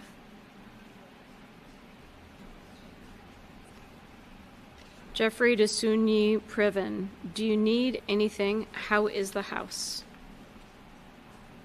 Larry to Jeffrey, there is an attachment. It's Rockwell Collins audio system. Lawrence Cross to Jeffrey Epstein, subject possible times Caribbean. Lawrence Cross writes, this is very generous. We still have to decide on things and we'll let you know. Will you be there at all during the time so we could see you? Of course the answer is I don't know, won't know, will much sooner, smiley face. Lawrence Cross is a professor at Arizona State University. Jeffrey says, I'll book you Ritz, my treat. Lawrence, hi, managed to get flight reservations for October 9th through 14th for St. Thomas. Don't need to purchase till September 5th. Looking at condos and hotels at the moment, but may hold off till know about island possibilities, smiley face. From Redacted to Epstein, subject, funny story, I think so anyways. I called the Roberta Bright Daycare Center on West 36th Street to get proof that I taught there, hoping to apply that towards my retirement. When I told them I worked there in 1973 or 74, they sounded shocked. They said there was no way they could get that information because those records were stored in a warehouse in New Jersey. I wonder why they have a storage facility if they won't retrieve records from it. But anyways, I hung up the phone feeling like a relic. Was it really that long ago? How did the world ever function before computers and the internet? Do you remember what year I lived on Ocean Parkway near the Broadway and worked on the Center Max? My next approach will be asking the IRS for copies of my W-2s. Should be interesting. Jeffrey writes back, you owe me a photo. Jeffrey to Joy Ido, free to speak, question mark. Melanie Spinella to Jeffrey, can you please call Leon in 3 minutes? Then he goes into a meeting. Melanie is writing from Apollo Management on West 57th Street in New York. Richard Kahn to Jeffrey Epstein. Subject: Deutsche Bank CEO is reportedly on his way out. Richard Kahn sends a New York Post link. Jeffrey Epstein to Nicole. All it contains is question marks. Eric Roth to Jeffrey Epstein. I thought you do not drink or do drugs. Only 'cause it's you. Make sure you have Darren write me into your will. You can't leave it all to Harvard and the sciences. See you at 10 p.m. Have a safe flight. P.S. Earlier would be better, but for the moment, I'll figure 10 p.m. Best regards, Eric. Eric Roth is president. He does not list the company other than 2221 Smithtown Avenue, Long Island is listed as an airport. Jeffrey to Eric, I'm thinking of landing at Islip at 10 p.m. tomorrow so you can play with the plane Wednesday, Thursday. Does that work?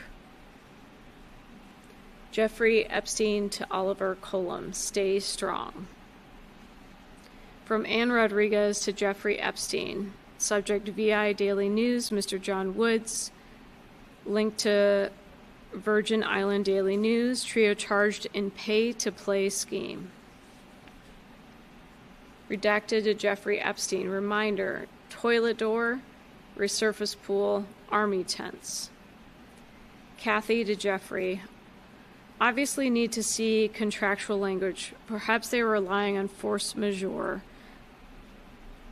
Illegible word, but he should sue for breach of contract. Presumably, they are expecting him to do so and will negotiate a resolution. Lawrence Cross to Jeffrey Epstein, possible Times Caribbean. Cross says thank you. Jeffrey says already done. Lawrence, hi Jeffrey, it looks like we will be doing this. Thank you so much. Should I make reservations at Ritz or will your people? Thanks again. Lawrence Cross, this is very generous. We still have to decide on things and I will let you know. Will you be there at all during the time so we could see you? Of course, the answer is I don't know and we'll know much closer.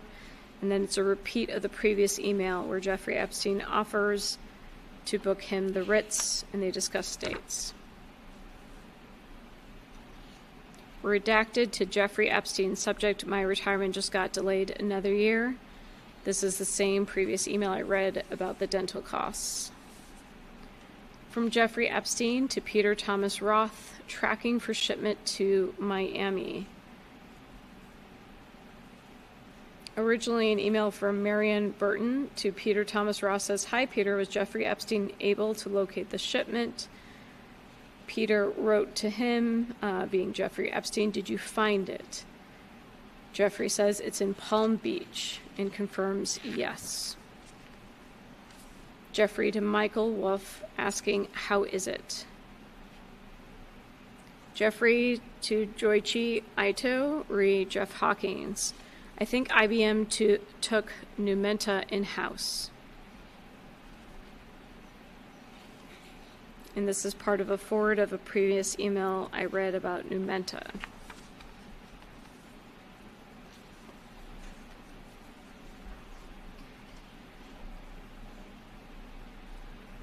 Ann Rodriguez to Jeffrey Epstein, subject Mr. John Woods. There's a link to viconsortium.com politics / former director of VI Public Finance Authority and others charged with conspiracy and bribery. Joshua Cooper Ramo to Jeffrey Epstein. Probably not. This is in response to Jeffrey's email, want to have lunch with me and Bannon. From Jeffrey Epstein to Naomi Chomsky.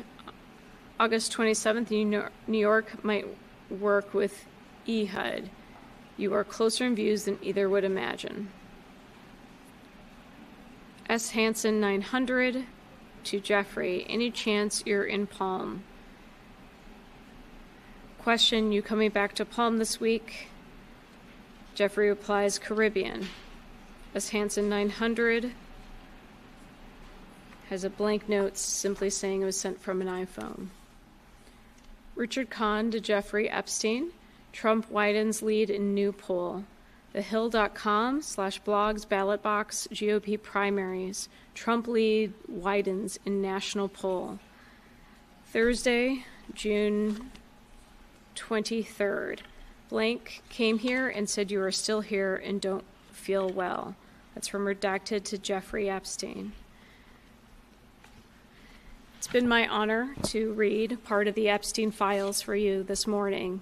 We need a full investigation into these files, and we need Congress to take action. There are men who need to be prosecuted and others involved in this sex trafficking ring, and we need to understand better the influences on our government, its leaders, and all the foreign influences involved. Thank you again. I'm Laura Dunn. I'm running for Congress in NY12.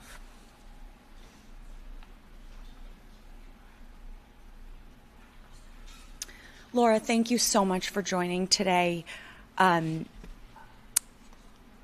We are, oh my gosh, 20 hours, 22 minutes in. We have been at it.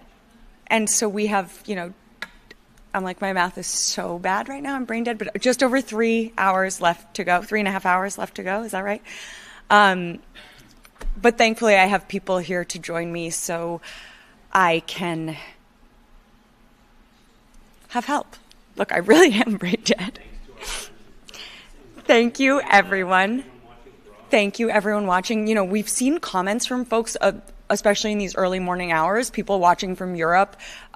So grateful for everyone who has tuned in, who has donated to World Without Exploitation, which is, if you see the QR code on screen, that's where you can donate. And, they are doing such important work. They're an organization taking on sex trafficking and the powerful networks that protect it, networks that look a lot like what's in these files. So anyhow, I am so excited that joining me now is a dear friend of mine, an advocate, a writer, a mom, and a survivor, Lauren Lehman Carter of the Good Work Collective, whose work is rooted in empathy and truth-telling and using her platform to push people toward action. And she has built a community by saying the hard things, saying them plainly, refusing to look away while people in power want silence. And so, Lauren, thank you so much. I'm going to let you take over from here. You're amazing.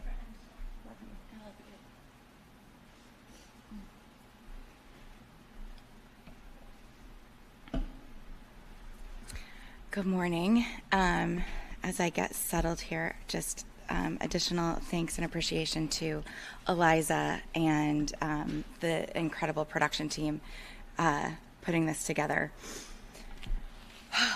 Sometimes I cry on the internet, so I can't make any promises about what's going to happen here today.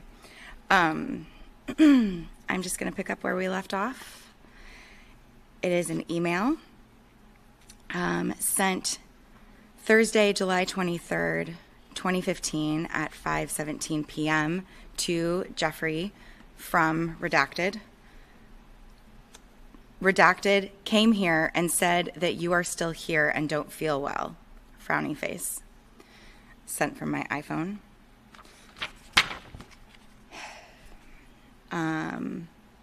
Then from Anne Rodriguez to Jeffrey, Wednesday, July 29th, 2015, 5:14 p.m. Subject is Mr. Epstein. Leighton said that you don't like me to call you boss man and that you're not happy with how things are being done on Island. And he said he is here to help me. I guess me calling you boss man is just a comfort for me to you. I am really trying my hardest to keep you happy and comfortable at all times when you come home. I'm sorry. Frowny face. I'll make a note of everything and try much harder. I don't want you to be disappointed in me. From Jeffrey, sent on Friday, August 14th, 2015 at 3:23 p.m. to Ava Dubin. How's it going? And then at the bottom there's a disclaimer. Please note the information contained in this communication is confidential and may be attorney-client privileged, and so forth. From Jeffrey to redacted, August 2nd, 2015, 2:30 a.m. Now that I understand, try to take some nude photos. Be open, brave, sexy, wild. Dance, jump, have fun, live. From Jeffrey to redacted, Sunday, August 9th, 2015, 1:17 p.m. No subject. Great.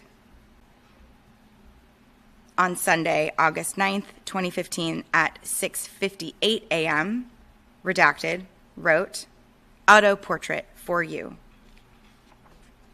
So the great was a reply to the auto portrait. From Jeffrey, sent Monday, August 3rd, 2015 at 12:41 p.m. to Kathy Rumler, no subject. I am so happy you are there and away from the real world. And it looks like this was a reply to Kathy, but there is nothing in that email originally. It just says sent from my iPad.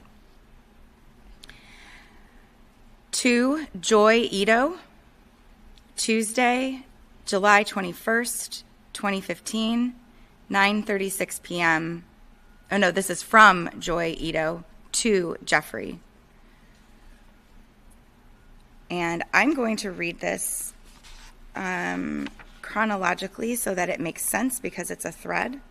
So I'm going to start with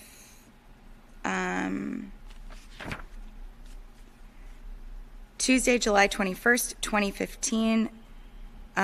Joy Ito sent to Jeffrey. Yeah, in meetings too, but maybe call briefly around 5 p.m.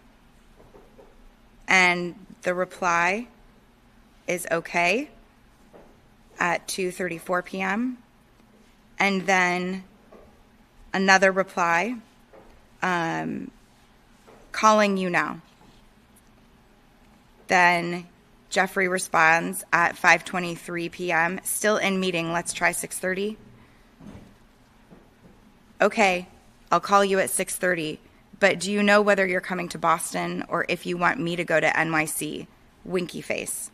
My assistant just started booking stuff for tomorrow. Joy. Then on July 21st, he says, I am trying to come. And then Joy responds, that's what she said.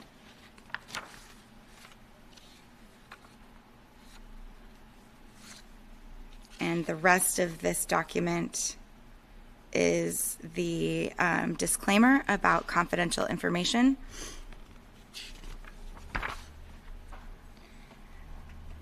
Okay. August 16th, Sunday, 2015 at 3:51 p.m. from Eva Dubin to Jeffrey Epstein, no subject.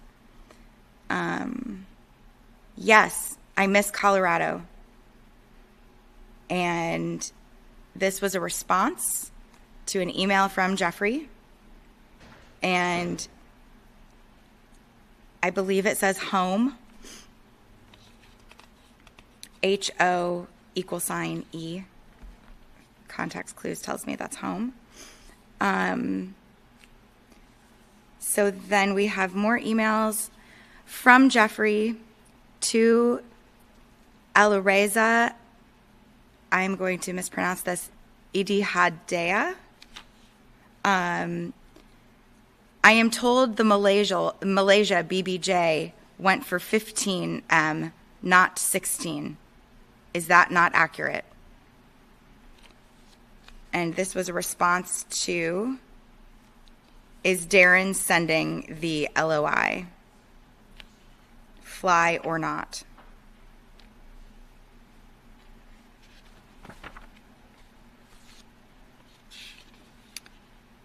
Tuesday, August 18th, 2015, 1:44 p.m. from Joy Ito to Jeffrey Epstein.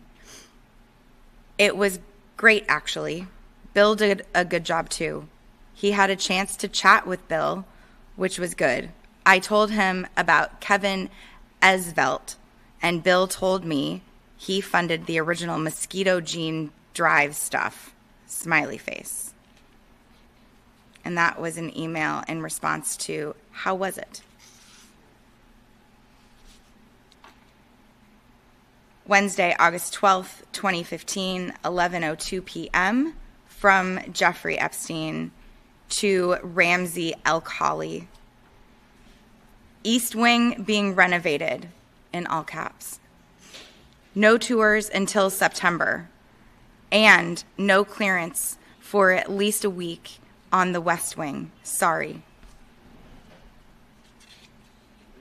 Tuesday, July 28th, 2015 at 10:01 a.m. from Jeffrey Epstein to Shahzad Shabazz.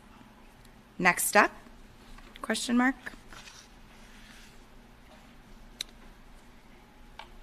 Saturday, August 15th, 2015 from Jeffrey Epstein to redacted, no subject.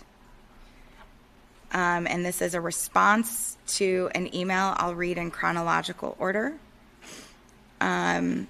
Saturday, August 2015, redacted, sent to Jeffrey. I'm sorry, I was a little bit lost when you asked me about sex and what I want to try with you. As you know, I am a virgin, so I know nothing about sexual life and cannot answer you. What I know, I want to try sex because maybe I will feel more confidence. Sometimes I think I am too shy for modeling. You are attractive for me, and that is why I told you, why not? And Jeffrey Epstein's response to that was, understood.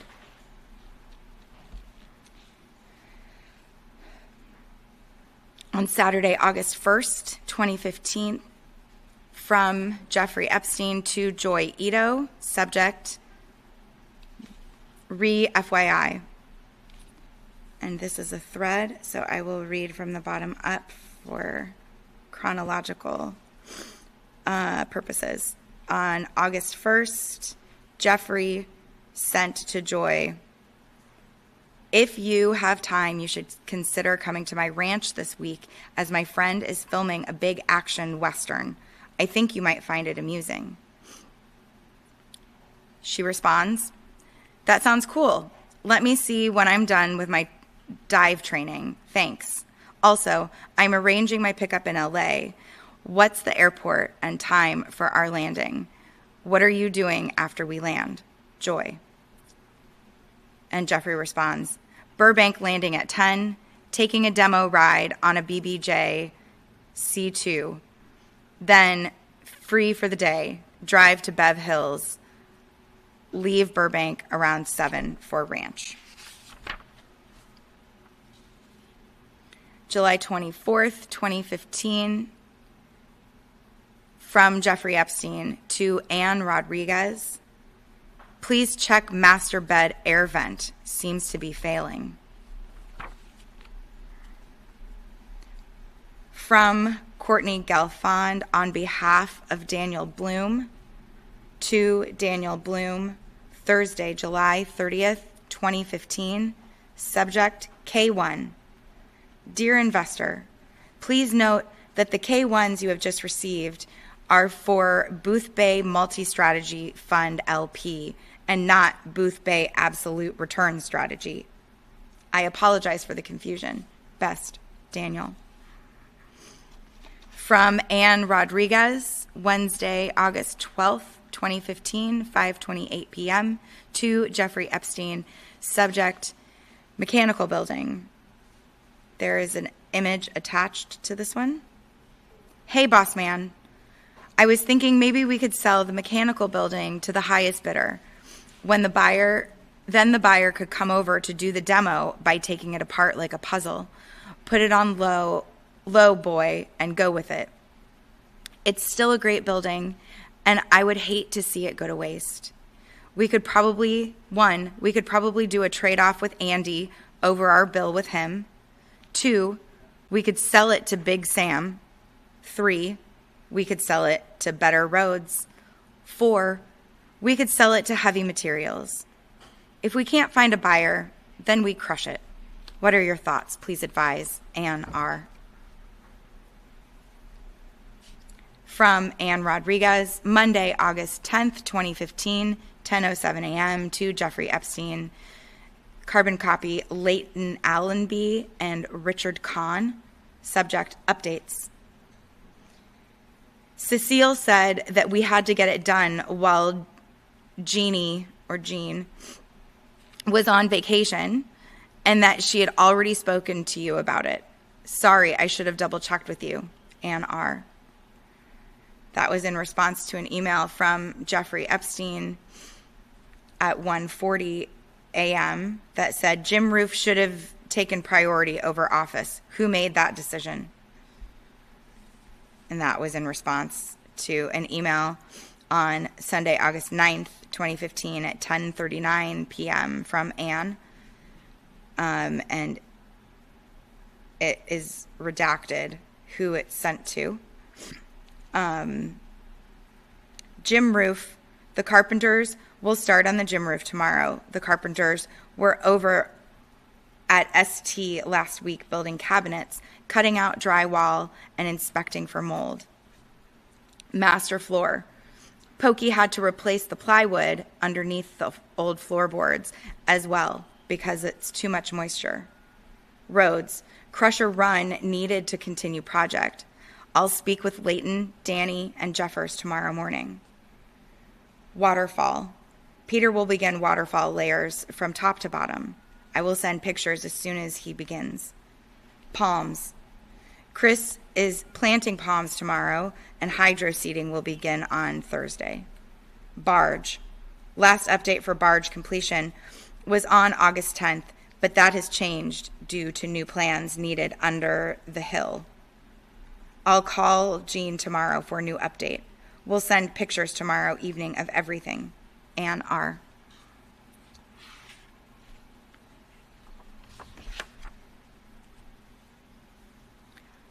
From Kathy Remler, sent Monday, August 3rd, 2015 at 5:29 p.m. to Jeffrey Epstein. No subject. She wore a bikini and I wore a wetsuit.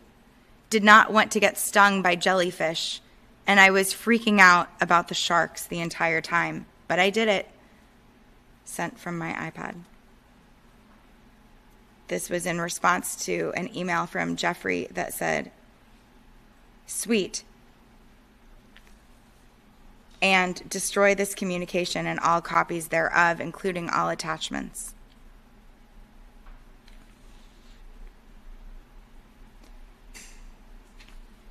From redacted to Jeffrey Epstein, Wednesday, July 29th, 2015 at 12:47 a.m. Subject, what do you think? Thanks. Hard to get used to it when I look in the mirror. And this was in response to an email that Jeffrey wrote that said, great.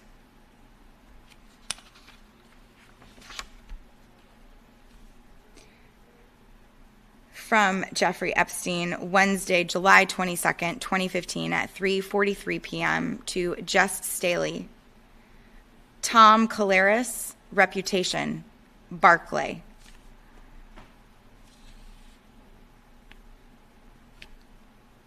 From Peter Attia,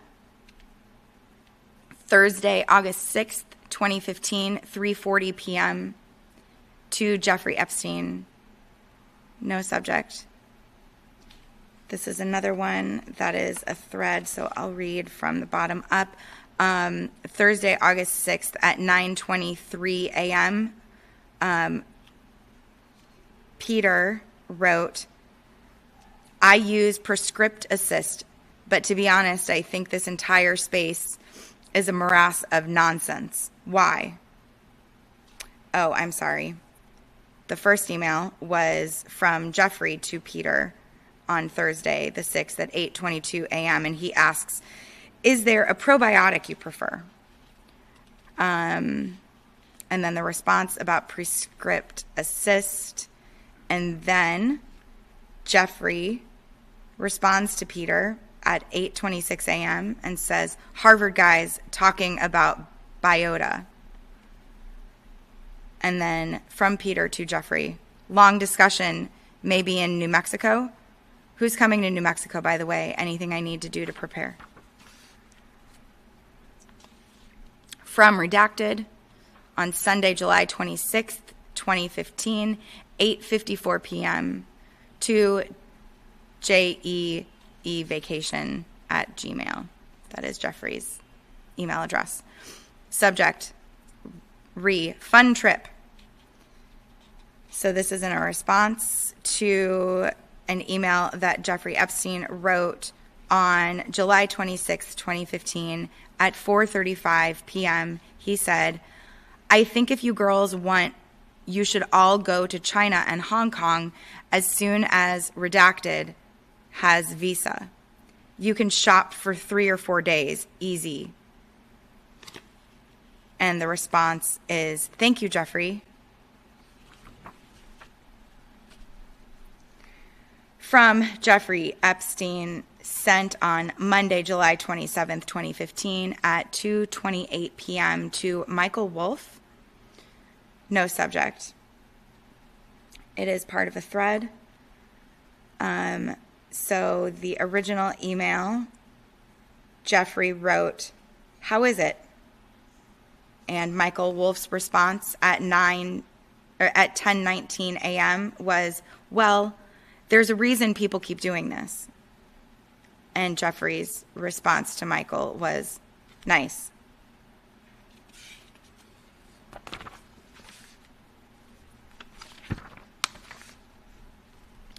From Jeffrey Epstein, sent Saturday, August 15th, 2015 at 9:25 p.m.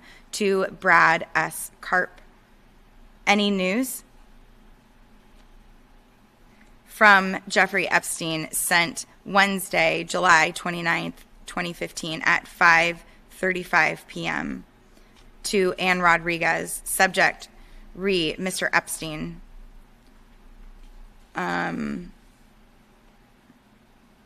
Okay, and this is an email I read earlier is he's responding to. So she sent an email saying, I guess me calling you boss man is just a comfort for me to you. I'm really trying my hardest to keep you happy and comfortable at all times when you come home.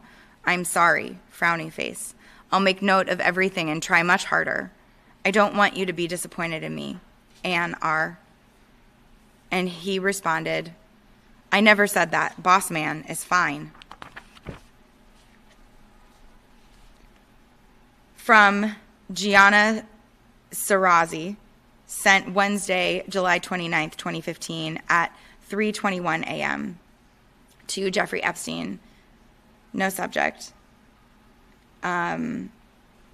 It says, for sure, is she in Milan? Thank you. And this was in response to an email Jeffrey sent to Gianna that says, my friend, redacted, from Lithuania would like to try to model. Can someone see her on Thursday or Friday? From Jeffrey Epstein to Jeffrey Epstein, Wednesday, August 12th at 2015 at 1:04 a.m. And there is nothing in that email. From Redacted, sent Sunday, August 9th, 2015 at 1:21 p.m. to Jeffrey Epstein. I am trying to improve in that. I hope you don't mind sharing. It's really important for me to keep connected with you.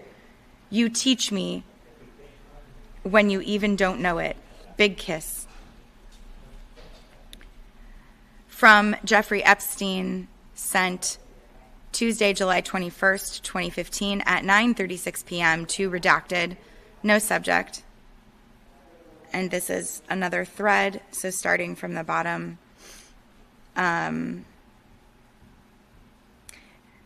I'm seeing here that on this page, they redacted someone earlier in the pages, but have not redacted this person down below. So just for consistency, I'm going to keep that redacted. I don't know who this person is. On Tuesday, July 21st, 2015, the person whose name is otherwise redacted said, just finished with the boss. Got 30 minutes with him one-on-one, which was very nice. Still have Queen-style roots. And then Jeffrey Epstein responded to that email and said, I'll come now. I'll wait. And then Jeffrey responded again at 5:21 p.m. We are all here. And then the person whose name is redacted, it is a woman, I'll say, says, walking faster. And then at 9:36 p.m. he says, okay.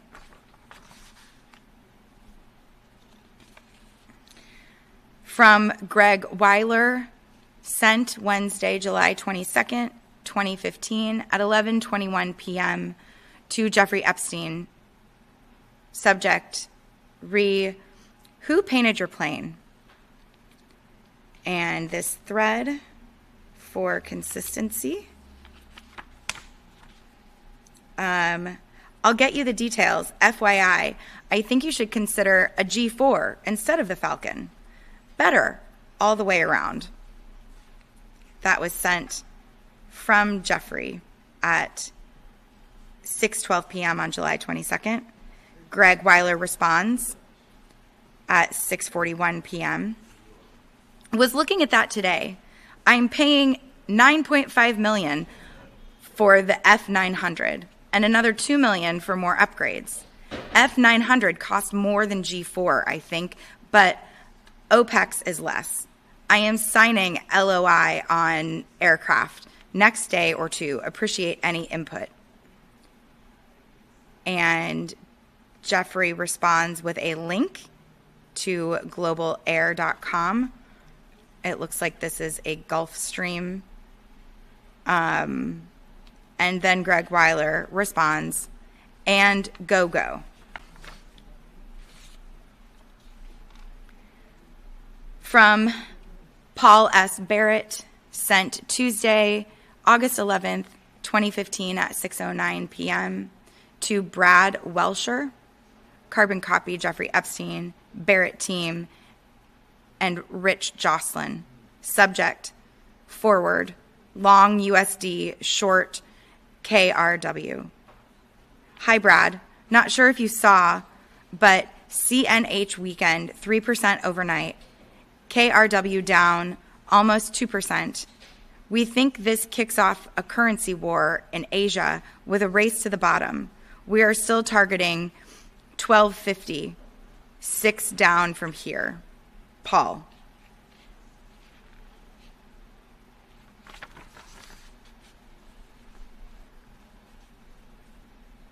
And it looks like that was in response to an email from Barrett Paul, or from Paul Barrett, sent Thursday, July 23rd, 2015 at 5:36 p.m. to Brad Welsher, carbon copy Barrett team. Brad, here is our latest piece on KRW, calling for more KRW weakness. And then down below, there is a little code here, and then it says, since MI 2012, JPY has weakened over 35% versus the USD, yet KRW has only depreciated slightly due in large part to a positive current account, chart 1. As a result, KRW has strengthened by approximately 35% versus the JPY over the last 3 years, significantly impairing the affordability of Korean exports.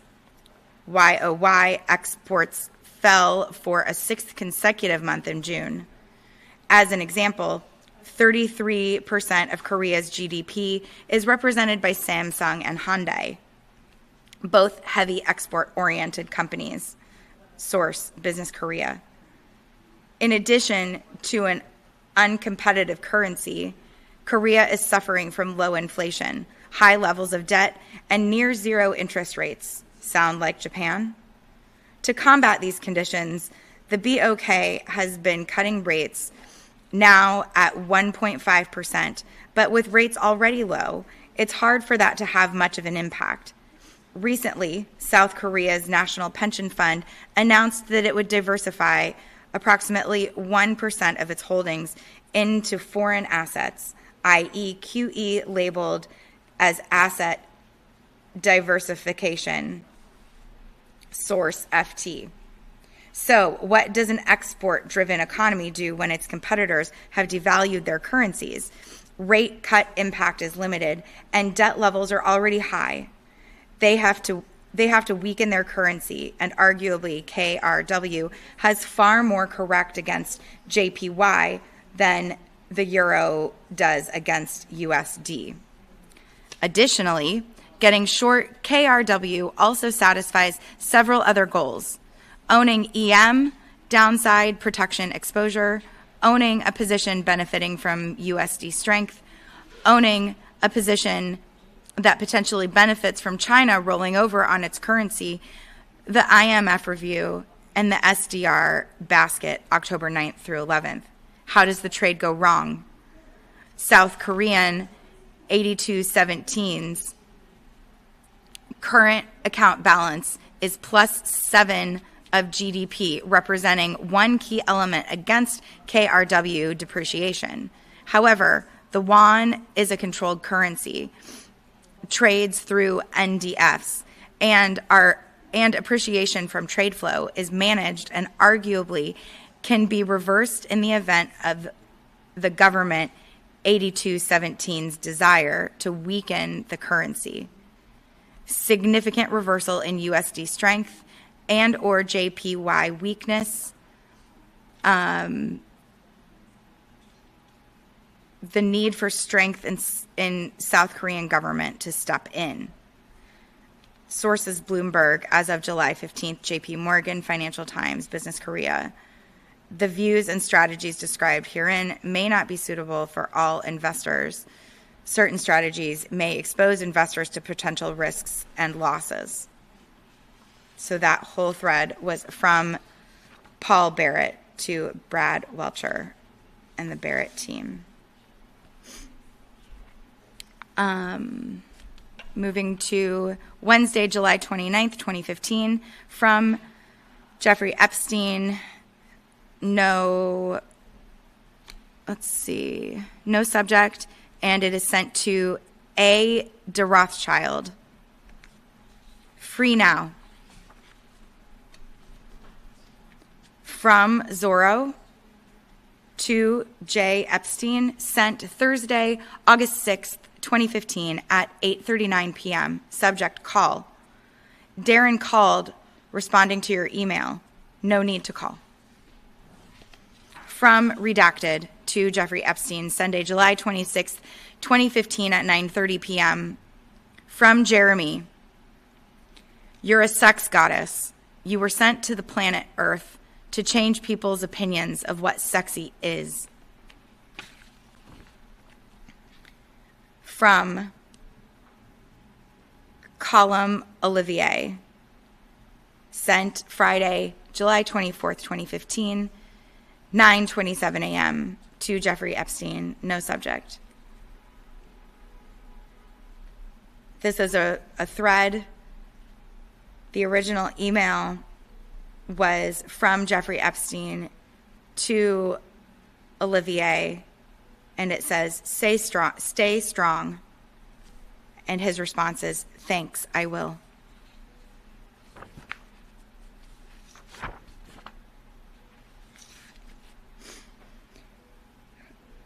From Joy Ito, Thursday, August 6th, 2015, 3:41 p.m. to Jeffrey Epstein. Subject: Jeff Hawkins. This is a thread, a forwarded message, so I will read it in chronological order. There are several redactions. Let's see. So it looks like this starts on Thursday, August 6th, 2015 at 9:30 a.m. Joy wrote, have you guys talked to Jeff Hawkins? Is his AI brain stuff interesting? Joy. And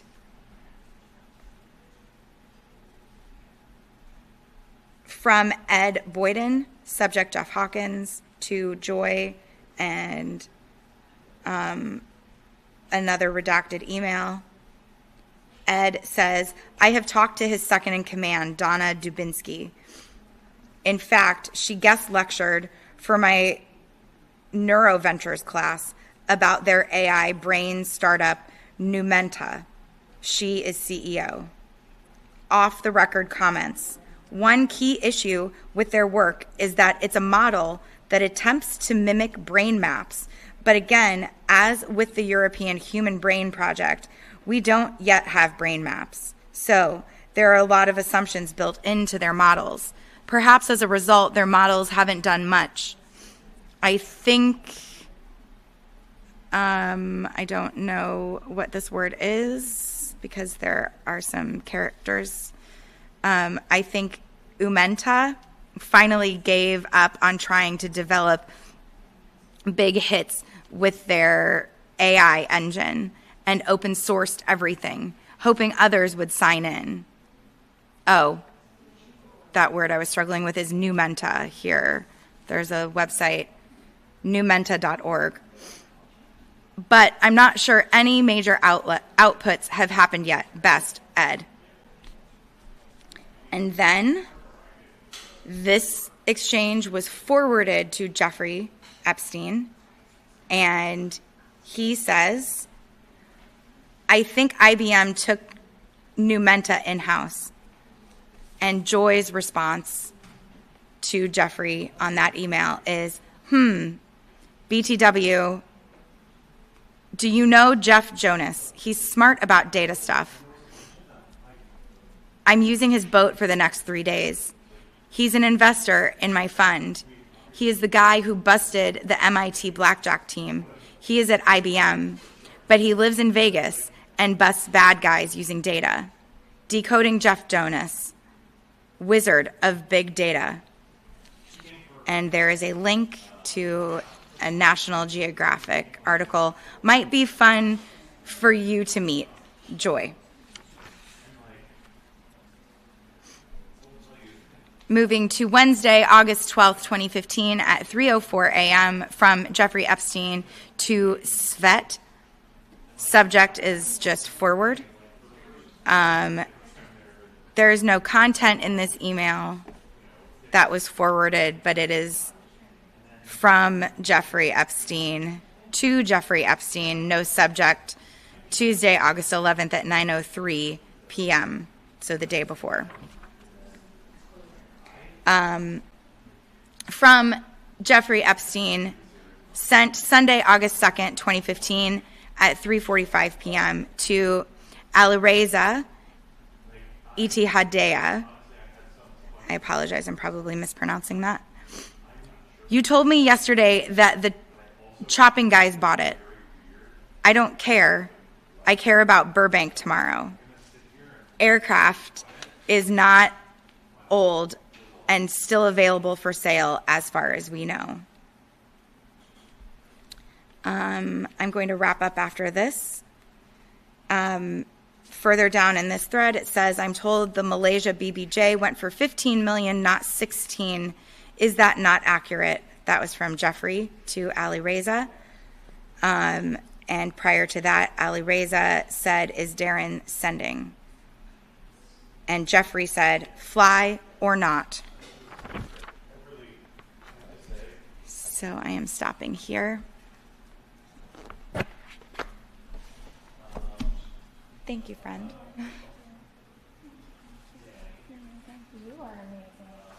A lot of planes and no kidding. Yeah. No kidding. Okay, we have officially just hit the 21-hour mark 3 hours to go. We have been at it for 21 hours. We are reading the Epstein files live here at the Donald J. Trump Jeffrey Epstein Reading Room in Lower Manhattan, and we will be at it for the next 3 hours for a total of 24 hours. Oh my gosh. And while we read, we are asking you to do one thing. There is a QR code on your screen. Scan it. At that link, you can support World Without Exploitation, an organization that takes on sex trafficking and the powerful networks that protect it.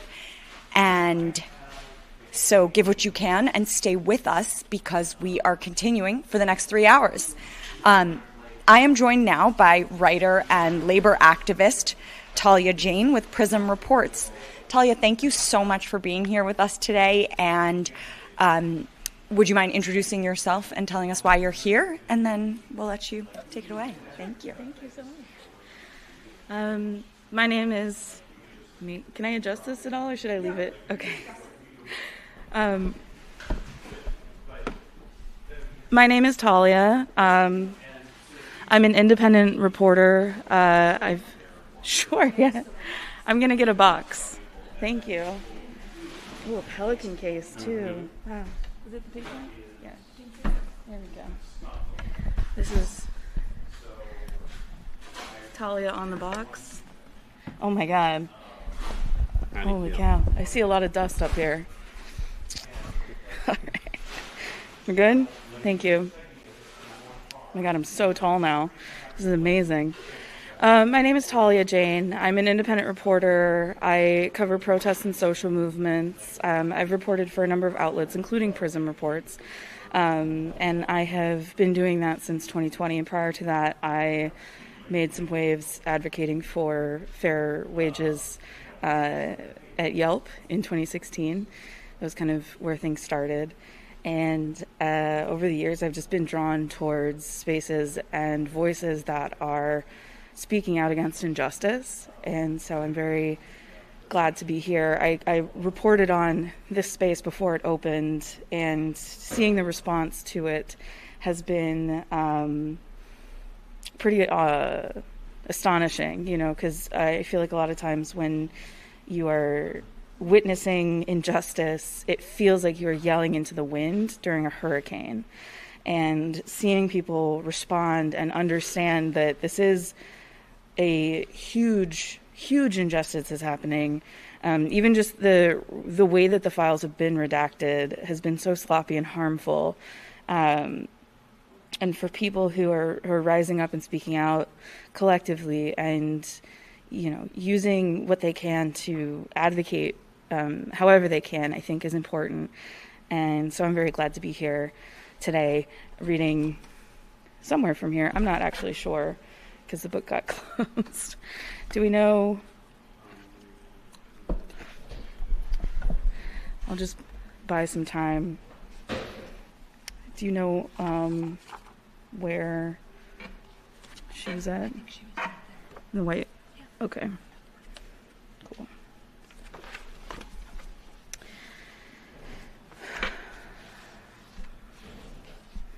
All right. 9 a.m. on a Tuesday, and we are reading some really depressing stuff. So these are emails that were sent to and from Jeffrey Epstein. This one is from someone named John Brockman. I will come for SAT if okay with you. Certainly, here's some info below. Let's discuss in the AM. JB. Saturday, August 1st, 7 a.m. breakfast at Harvest Inn, 8:30 a.m. to 10:15 a.m. Class 1 at Spring Mountain, 8:30 a.m. to noon, Class 2 at Spring Mountain, 12 p.m. to 2 p.m. lunch, tour of Vineyard, 2 p.m. to 3 p.m. Class 3 at Spring Mountain, 3:45 p.m. to unknown, it's something 15 p.m. Class 4 at Spring Mountain, break, 6:30 p.m. dinner at Meadowland Grill at Meadowwood Grill at Meadowwood Inn. Oakland Bay Bridge to Harvest Inn, and then there's a map link. 1 hour 15 minutes Golden Gate Bridge to Harvest Inn map, 1 hour 13 minutes. Harvest Inn to Spring Mountain Valley Yard, map link, 7 minutes, 2.7 miles. 6:30 p.m. dinner, The Grill at Meadowwood, Napa Valley, 900 Meadowwood Lane, St. Helena, California.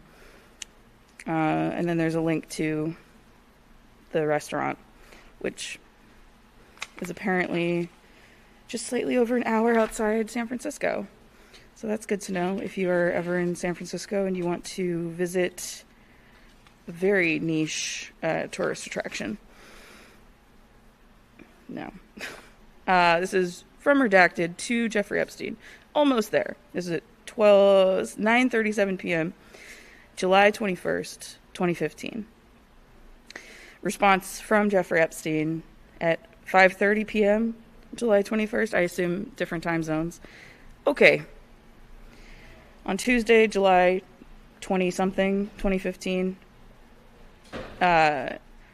either talking or walking, ... faster. Sent from my iPhone, which you can disable in settings, by the way. It's really annoying, I know, to have that pop up. But you just go to your settings in your iPhone mail account and just delete the signature. And then you don't have 2015 era emails. July 21st, 2015 at 5:21 p.m., Jeffrey Epstein wrote, "We are all here." Same time, or same day. "Come now, I'll wait." This guy's desperate. Tuesday, July 21st, 2015. "Just finished with the boss. Got 30 minutes with him one-on-one, which was very nice. Still have Queens-style roots. ... I don't know who the boss is or why they would have Queens-style roots, but you can, I think, guess who that might be about. Please note, the information contained in this communication is confidential and may be attorney-client privileged. Yada, yada." And then that repeats 3 times. From Redacted to Jeffrey Epstein's August 2nd, 2015 at 2:47 a.m. "I fly from Santa Rosa to Seattle tomorrow. You with Joy and Reed? Just saw both. XX. Co-authored with iPhone autocorrect." Now, that's almost even worse than sent from my iPhone, because that's someone who did that deliberately, that signature. That's heinous. Why we should unredact that name to find out who has that signature, because that's disgusting. August 1st, 2015, 7:15 p.m., Jeffrey Epstein wrote, "No, on the ranch. We'll be in Palo Alto tomorrow." August 1st, 2015, 9:38 p.m., and it has the name redacted but not the email address, so mail to Linda Stone. "I get there Thursday afternoon, staying with the Elkises. Will you be there?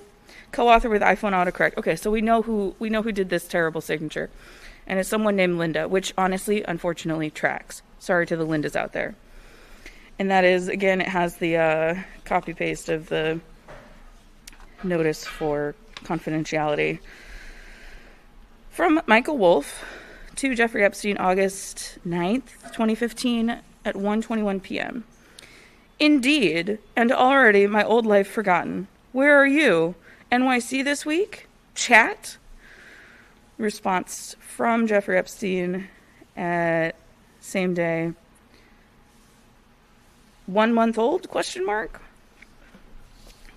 Another email, August 6th at 8:49 p.m. to Jeffrey. "Alex is coming to Miami August 21st for a week. All the best, comma, redacted name."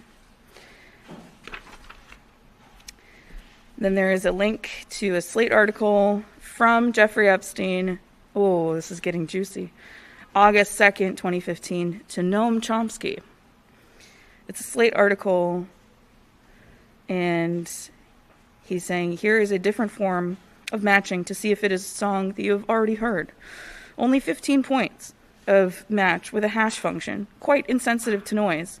Once laid down, a grammar could be established, leaving room for some hard wiring, i.e. alarm calls, etc., and mapped, a sentence might be seen to be grammatical or not." So this is apparently some linguistic nerd chatter. August 10th, 2015, 11:27 a.m. from Richard Kahn to Jeffrey Epstein and Leighton Allenby. Re-updates. Not sure how long Jim Roof will take, but Jan out of office July 31st to August 17th. August 10th at 6:06 a.m. Anne Rodriguez says, Cecile said that we have to get it done while Jan was on vacation and that she had already spoken to you about it. Sorry, I should have double checked with you. Anne R. And then Jeffrey Epstein responds, August 10th. Jim Roof should have taken priority over office. Who made that decision? And then August 9th, Anne Rodriguez wrote, Jim Roof, : the carpenters will start on the gym roof tomorrow morning. The carpenters were over at STC last week building cabinets, cutting out drywall, and inspecting for mold. Master floor, : Pokey had to replace the plywood underneath the old floorboards as well because of too much moisture. Roads. Crusher Road needed to continue project. I'll speak with Leighton, Danny, and Jeffers tomorrow morning. Jeffers, okay. Waterfall. Peter will begin the waterfall layers from top to bottom. I will send pictures as soon as he begin. Palms. Chris is planting palms tomorrow and hydro seeding will begin on Thursday. Barge. Last update for barge completion was August something, but that has changed due to new plates needed under the hull. I'll call Jean tomorrow for a new update. So there's some renovations going on at a place that has a barge, a waterfall, a gym, and a master floor that Pokey had to replace the plywood underneath. And whatever crusher run is needed. I don't know what that is, but... Oh, and then she continues, I will send pictures tomorrow evening of everything, which I assume at the state of affairs, it was pictures of a lot of stuff very chaotically strewn about. Jeffrey Epstein, earlier on this email thread, said, Leighton, Anna, please send me updates of gym roof, master floor, road, landscape, waterfall, trees, barge, etc. So she's responding point by point to his very poorly typed out request for updates on different areas of this property that is being renovated. And then we'll go backwards on this email thread that I don't fully understand. So this is from Jeffrey Epstein to Peter Attia, August 6, 2015. Jeffrey Epstein writes, is there a probiotic that you prefer? And Peter Attia says, I use Prescript Assist, but to be honest, I think this entire space is a morass of nonsense. Why? Jeffrey Epstein responds, Harvard guys asking about biota. Peter Attia replies, long discussion, maybe in NM? I think New Mexico. Who's coming to New Mexico, by the way? Anything I need to do to prepare? Epstein responds, not sure yet, always flexible. So it started out as a conversation about probiotics and then became a trip to New Mexico. What a weird set of people.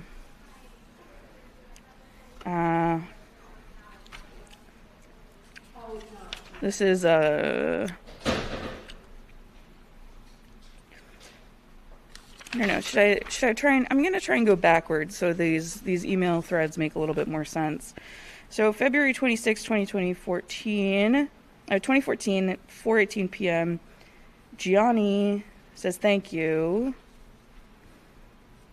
and then Epstein says, what would you like to do, and why not take a new position, at least for a while? No downside. Otherwise, present me a business plan. Someone else, no, it's the same person. Gianni says, I agree. Oh, wait. This is goofy. This is nonsense. I don't know. This is so poorly formatted that it's really hard to figure out where this starts and ends.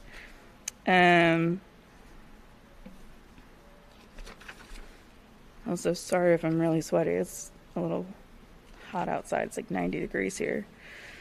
All right, I'm just going to do it straightforward instead of trying to be clever about this. Gianni Sarazi from Jeffrey Epstein. Can you please call me when you can? And Epstein, that's the subject line. And Epstein says, Golden Gate paid less than 30. And Gianni wrote, sure, here is the bridge. And then 1, the Excel is the budget, as you can see, from 18 months ago. 2, the data communicated to you yesterday is the actual of 2015 up to today. The 2014 budget was forecasting 45.90 tomorrow, 03.53 today, and 49.43 million, or sales without expenses, or invoicing, or re-invoicing to create a profit of 878,865, all in euros. For the actual for 2015 shows total invoicing without expenses of 37.03 million and about 4.4 million with expenses re-invoiced. The profit is 438K. I am attaching the file that I do every month as usual. So this guy, I guess, is doing accountant stuff. The underperformance is why I have to restructure Italy, as mentioned, to bring it to its full potential, and why I bought back and removed Giancarlo from leadership role that I will take. How convenient. I'm going to fire this guy and then take his job. Because, and he says, I know what to do and the root cause of it. We lost 2 of our biggest clients as they decided to move production abroad and internalize modeling. Then, Giancarlo fired last year our #1 director for personal reasons, against my advice, but promised to still deliver on the budget. Clearly, these results did not materialize, and that's why he agreed to step down without any fight and to become just an employee. Oh, just an employee. This is the type of rhetoric that bosses use that tell you that you need to unionize. Third, the directors did not have responsibility to deliver, and Giancarlo's mother problems did not allow him to be present in the company more than just a couple of days per week this year. So a guy had to work a normal amount of time due to his mother problems, and he got fired and turned into just an employee. And then this guy took his job and is apparently explaining why he had to do that. Despite all of this, the company was not delivering the budget, but holding on. Since July, I have changed 2 directors out of 4, and now need to invest for a stronger director for the third table. The 4th director is perfect, he says in parentheses. And I'm going to wrap it up here, but leave it on this note midway through an email that is about the Italian markets. And thank you guys so much for your time, and please be sure to donate to RAIN and World Without Exploitation. Thank you. All right. Look at that. That's crazy. The difference there. I know, right? Thank you so much. You are going to take it. Thank you very much. Thank you, Talia, for joining. Okay, almost 21 and a half hours down. Just to remind everyone, we are here at the Donald J. Trump Jeffrey Epstein reading room in Lower Manhattan, live streaming for 24 straight hours. We are in the home stretch, but if you see the QR code on screen, make sure you scan it, because you'll be supporting World Without Exploitation, an organization taking on sex trafficking and the powerful networks that protect it. I am so excited that I am joined now by a political analyst and commentator, and someone I'm always excited to see pop up online, my friend Charlie Goldenson, who is also better known as Shay Chuck, if you follow him online. He has the rare ability to talk about serious things, and he does it in a way that actually makes people want to listen. So I'm really grateful. Charlie, thank you for being here with us today and doing some reading.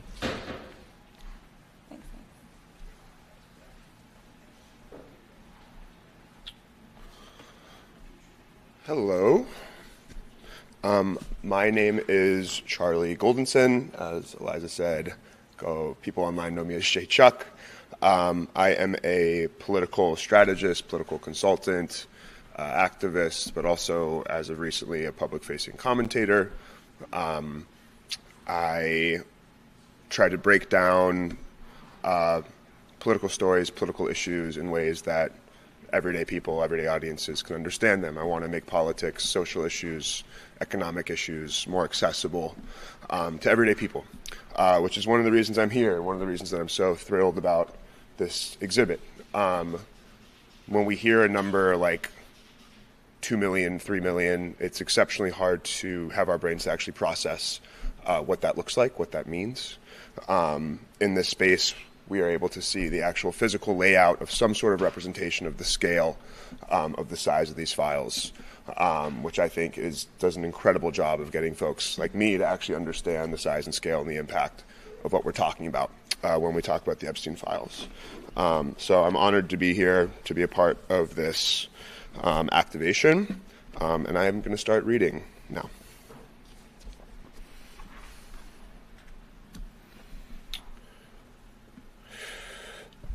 Thank you. That's nice to hear. All right, here we go. From Jeffrey, sent on Friday, August 7th, to Noam Chomsky.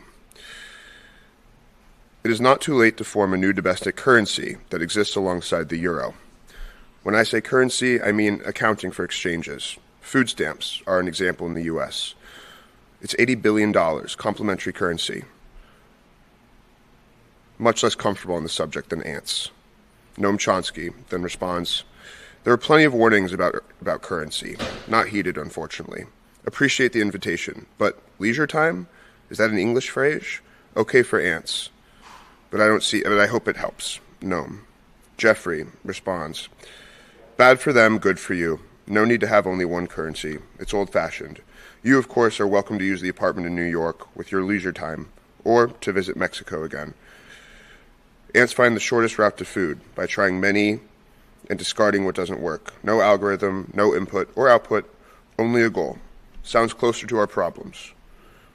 Noam Chomsky responds on August 16th at 8:15 a.m. Bad news. We decided to go. I was invited to talk to the parliament, but what can one say? That aside, they've got plenty of people giving them bad advice.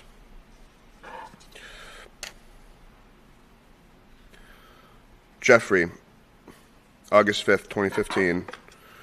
Only go to Greece if you feel well. I just had to send my plane to bring another lefty friend back from Athens to see a Jew doctor in New York.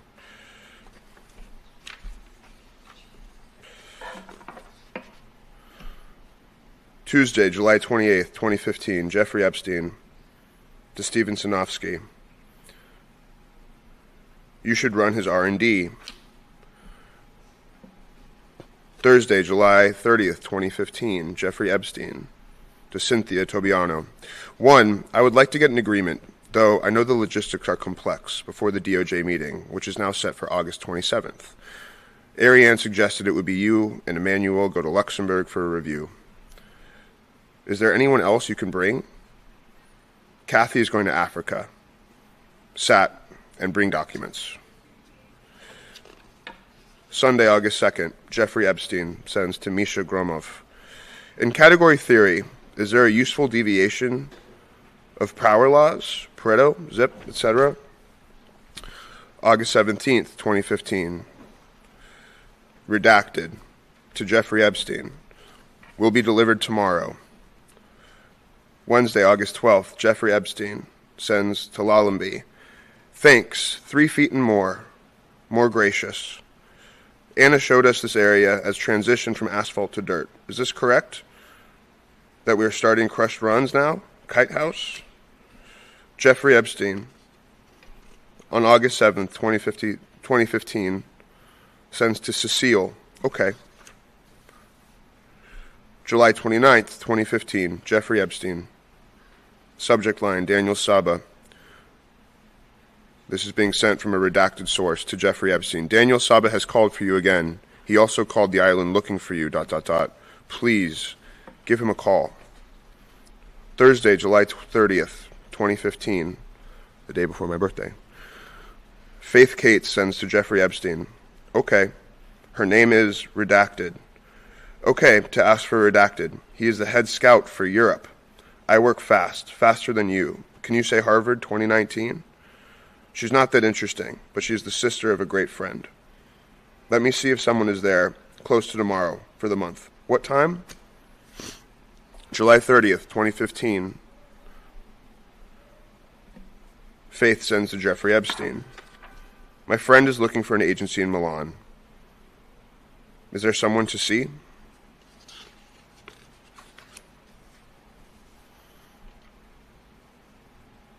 July 30th, 2015. Jeffrey Epstein sends to Kathy Rumler. Completely redacted. The entire thing. August 13th. From Jeffrey Epstein to Catherine Rumler. Redacted. Welcome to come, of course, if you want to visit. The only issue is that Redacted is flying out with me and meeting Redacted and the boys there on Sunday morning. I had a long talk with Ted about you, us, your behavior, ... He asked. Can you delay Seattle a day and fly Friday night and then Sunday morning to Seattle? No urgency, but the weather here is amazing. Redacted. I would love to, but I meet a client in D.C. tomorrow. So boring. Railroad company. God. There is no plane nonstop tonight to Albuquerque. Why don't you take it? Spend the day on the ranch, see a Western being filmed, and then go to Seattle from there. Sunday, August 2nd, 2015. From Jeffrey Epstein to Rupert Sheldrake. Hope you are getting some rest. So far, I have not found any satisfactory derivation of the power laws, networks, and no's. I've come close, but no cigar. Sunday, August 16th, Jeffrey Epstein to Redacted. ? Are you sure? Monday, July 20th, 2015, Jeffrey Epstein from Redacted to Jeffrey Epstein. Valdson will return boots tomorrow. Should I dispute the purchase of the belts in the amount of €6,850 with AMX's fraud? Please advise. Thank you, Bella. Have Valdson take them back to store. Say that a girl took my card, and that is not my signature. From Jeffrey Epstein. Back to Jeffrey Epstein from Redacted. As per your request, receipts of the Hermes purchase on July 2nd for boots and belts attached. It was provided by the store per request. From Jeffrey Epstein. Get the details from Hermes, please. It was 2 pairs of ladies' boots, currently in a Paris apartment. Thank you, Bella. Thursday, August 13th, 2015. From Redacted to Jeffrey Epstein. Estancia Fair tomorrow and Friday, 8 a.m. to 8 p.m., possibly later. Steer riding tomorrow from 5:30 p.m. to whenever they finish, approximately 1 hour from the ranch. Rodeo tomorrow, 7 p.m. to whenever they finish. Bull riding, approximately 15 to 20 riders would need to be there by at least 6:30. Approximately 45 minutes from Estancia Fair, approximately 1 hour from the ranch. Let me know how you wish to proceed, and we will go from there. Regards, Karen.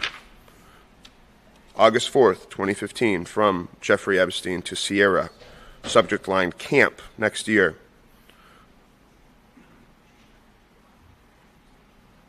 Hi, Jeffrey. Jeffrey can go to Guadalupe and I can go back next year with a friend. Please and thank you. Smiley face emoji. Jeffrey, you have to work to get it. We will talk. August 12th, from Redacted to Jeffrey Epstein. For clarification, 3 more feet of asphalt towards Kite House or away?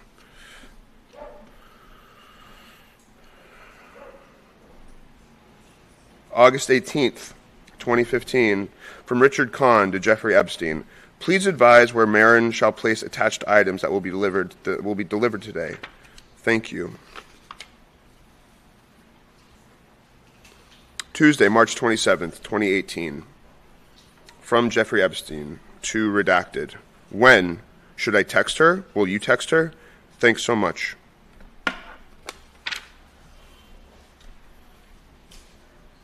Monday, August 3rd, 2015, from Richard Kahn to Jeffrey Epstein. Please advise how I should respond. Thank you. From redacted to redacted. If I go to the island for the weekend, will I get reimbursed for my room? If I go to the island for the weekend, will I get reimbursed for my room? Also, if Joyce comes this week, can I show her property and residences or not allowed? Wow. Friday, August 7th, 2015, Jeffrey Epstein sends to redacted. Stay in my guest house, Park Monceau. Take the car. Talk to Joe. Get the keys. Stay as long as you'd like.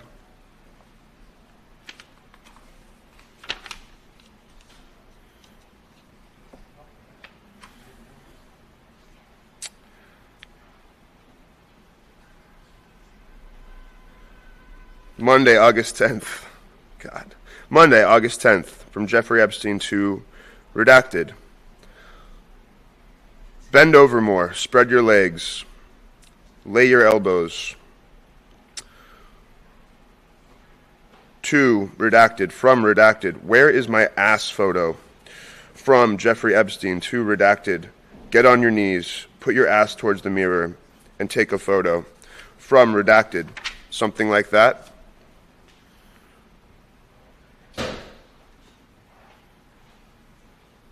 From redacted to redacted. Did you receive all the money?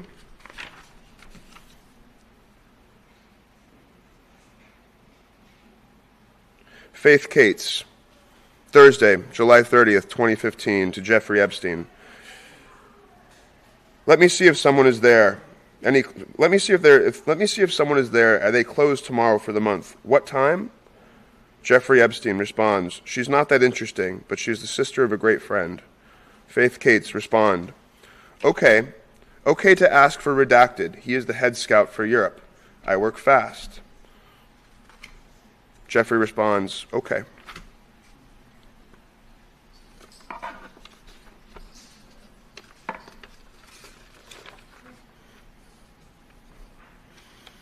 Monday, July 27th, 2015, from Jeffrey Epstein to Boris Nikolic. Redacted, redacted, redacted, redacted, redacted. It is the only good hotel here. And it also has a nice spa and a gym and a great pool. I'm not aware of any good or even decent beach hotels nearby. Jeffrey Epstein, July 29th, 2015, sends to Shahad. Shahad says, can you detail me for the book of the value? I can't get your 1.2 billion with public information. My mistake. This is about the E1B. Jeffrey responds, is that before the sale or after? What about the insurance entry?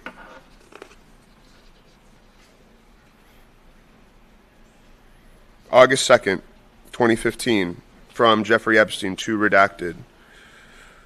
Would you like to curate a conference on the island? Power, money, financial, political, intellectual, physical. Money, what is it? Has it undergone a phase transition? Mystery of money, etc.? Redacted sends, too many great people I know here. Haven't found anyone new that I'll be keeping in touch with. I love Neri Oxman from the Media Lab, but you've never met her. I'm still looking at technologies for automatic regulation. Also super interested in circadian rhythms and how tech, lack of natural light, etc. throw off circadian rhythms. Still following alternative currency. Have you spoken to Marvy and redacted? Or redacted is dating redacted? You've met Mark. Jeffrey responds, yes, did you find anyone new? Are you okay? What is your recent focus? I have become friends with Chomsky. Having fun.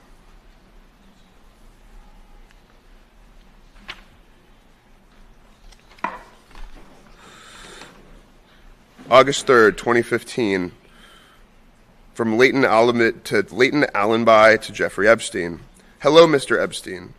Joyce will be traveling to LSJ to visit me on the 7th to the 16th of August, as we discussed. Can I stay off of LSJ on weekends and get reimbursed for room? Nothing fancy for hotel. Can I show Joyce the island and buildings? She knows confidentially, and with a master's in fine art would appreciate your taste as I do. Can she use the kite pool while she is here? Except while you are in residence, of course. She'll clean up after herself, as I do. Besides, the gym, can I use the kite pool? Where are you on the island? And finally, last one from me. Monday, August 17th, from Jeffrey Epstein to redacted. What time exactly is your flight? My time here is wrapped. Thank you, everybody, for having me. I would encourage you to see this exhibit. It is beyond powerful. Thank you, Eliza.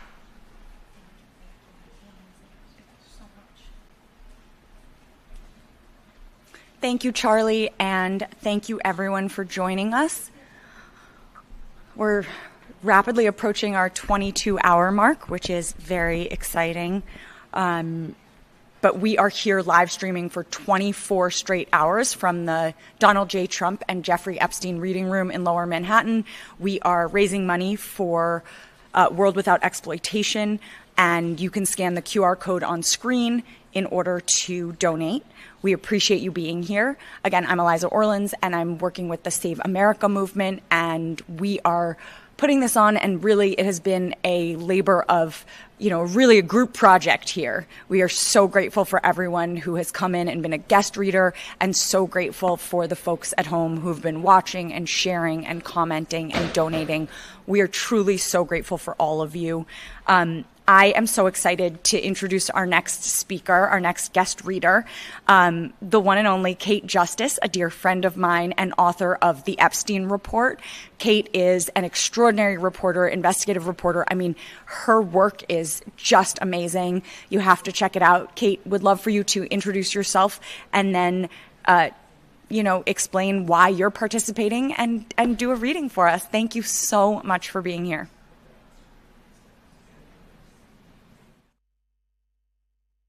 Thank you so much for having me.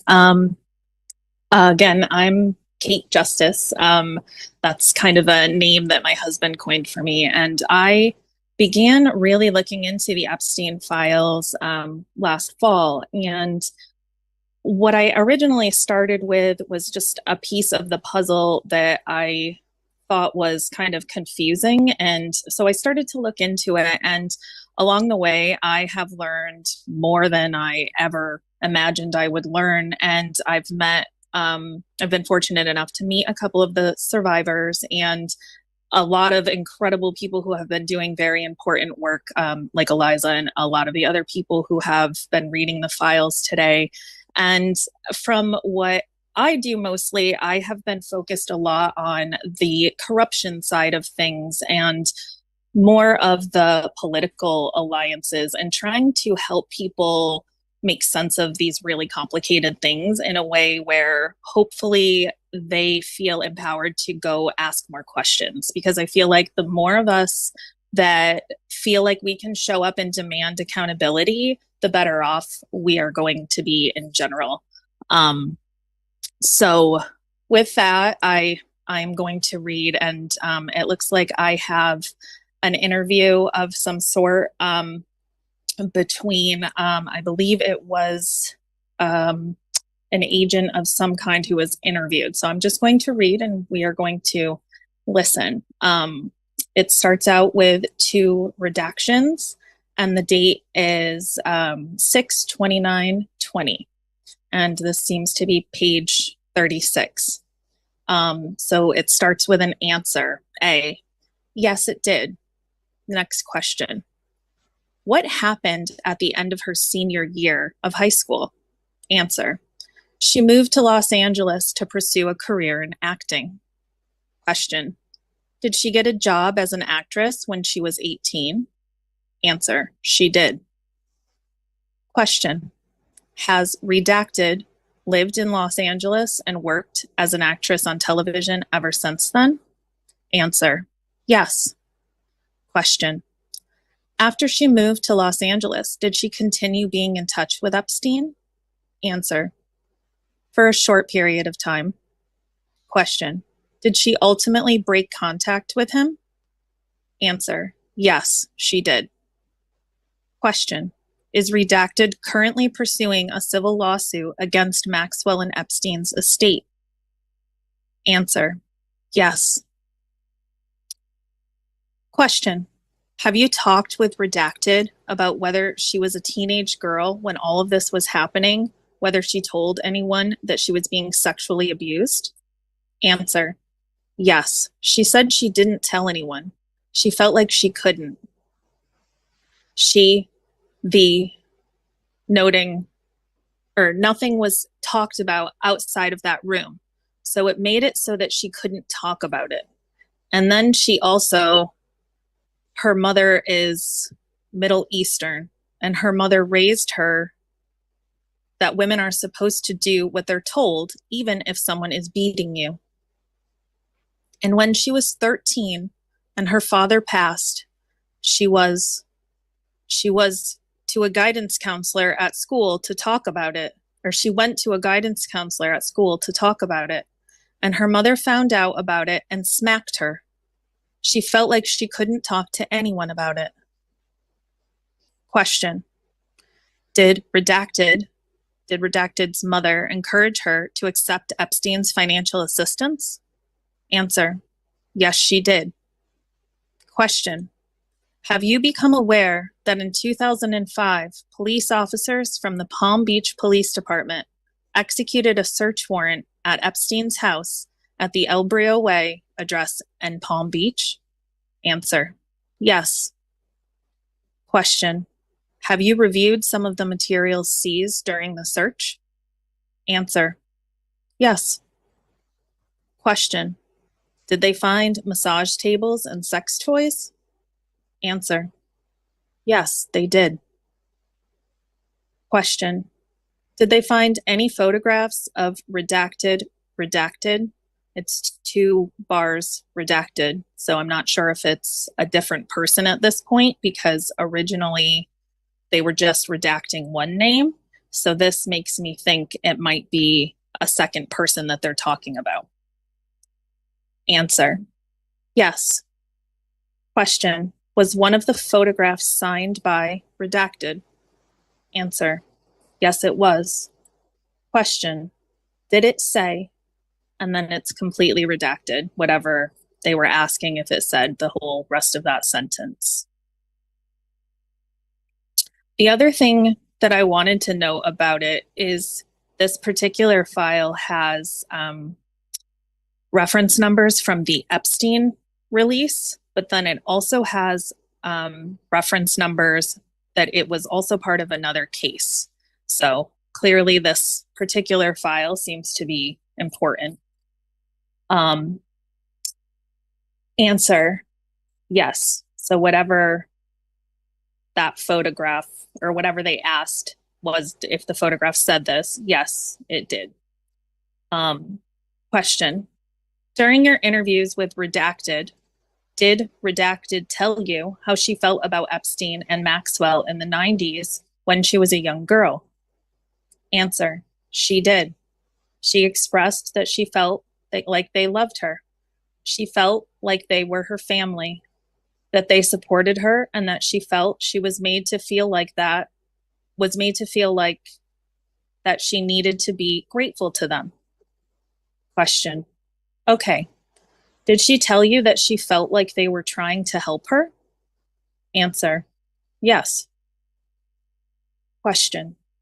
Have you talked with Redacted about how she feels about this now? Answer. Yes. Question. What was Redacted's demeanor like when she described to you what Epstein and Maxwell had done to her? Answer. She was upset. She recognized that now it's affected her life to a great degree. She's struggled in relationships with opening up to people and trusting people, both personal and professional relationships. Question. Did she tell you that she struggled to tell anyone what had happened to her for most of her adulthood? Answer. Yes. Question. When was the first time that you interviewed Redacted? Answer. Last fall. Question. Was that the first time she'd ever reported this to law enforcement? Answer. Yes, it was. Question. Now, you testified earlier about your interviews with Redacted. Now, again, there's two names redacted, so I imagine it's a first and last name. Now, you testified earlier about your interviews with Redacted, who worked with Epstein's Palm Beach house. Did he remember a girl named Redacted coming to the house during that time? Answer. Yes, he did. Question. Did he recall Redacted, Maxwell, and Epstein being in the Palm Beach house together? Answer. Yes. Question. What was his understanding of why Redacted was there? Answer. He thought that Epstein was helping her. That's what Epstein had told him. And Redacted had told him that Epstein was helping her. Question. Did he ever observe Epstein interacting with Redacted physically? Answer. Yes. Question. What did he see? Answer. He saw Epstein kissing Redacted's cheek and pat her on the bottom. Question. Did he have any knowledge about what was happening with Epstein or Maxwell when he wasn't present? Answer. He didn't. Question. Did Redacted ever recall picking up Redacted from her house? Answer. Yes. Question. And when he would pick her up from her house, would he then bring her back to the Palm Beach house? Answer. Yes. Question. Did he remember who in general would tell him to pick up Redacted from her house? Answer. Maxwell would be the one to tell him to pick her up. Question. Did he recall ever driving Redacted to the movies? Answer. Yes. Question. What did he tell you about that? Answer. That it would usually be Epstein, Maxwell, and Redacted. They'd go to the movies and it would usually be late at night. Question. Did he tell you about what his memory? Did he tell you about what his memory was about how old Redacted was? Answer. He said she was young and that he knew that because he had picked her up from school and that he knew she was too young to drive. I mean, just sit with that for a second. I picked her up from school. Moving on. Question. Switching gears. I want to talk to you about a different aspect of your interviews with Redacted. Based on what he told you about his job duties, were there ever times when he would have to clean Epstein's massage room? Answer. Yes. Question. What did he tell you about that? Just let it sit.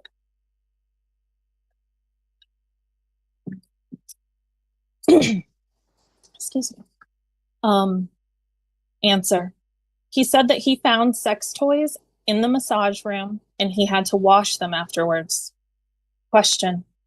Aside from those experiences, was he aware of there being sex toys in the house? Answer. Yes. There was a basket of sex toys that were kept in Maxwell's closet. Did Redacted stop working for Epstein in approximately 2002? Answer. Yes.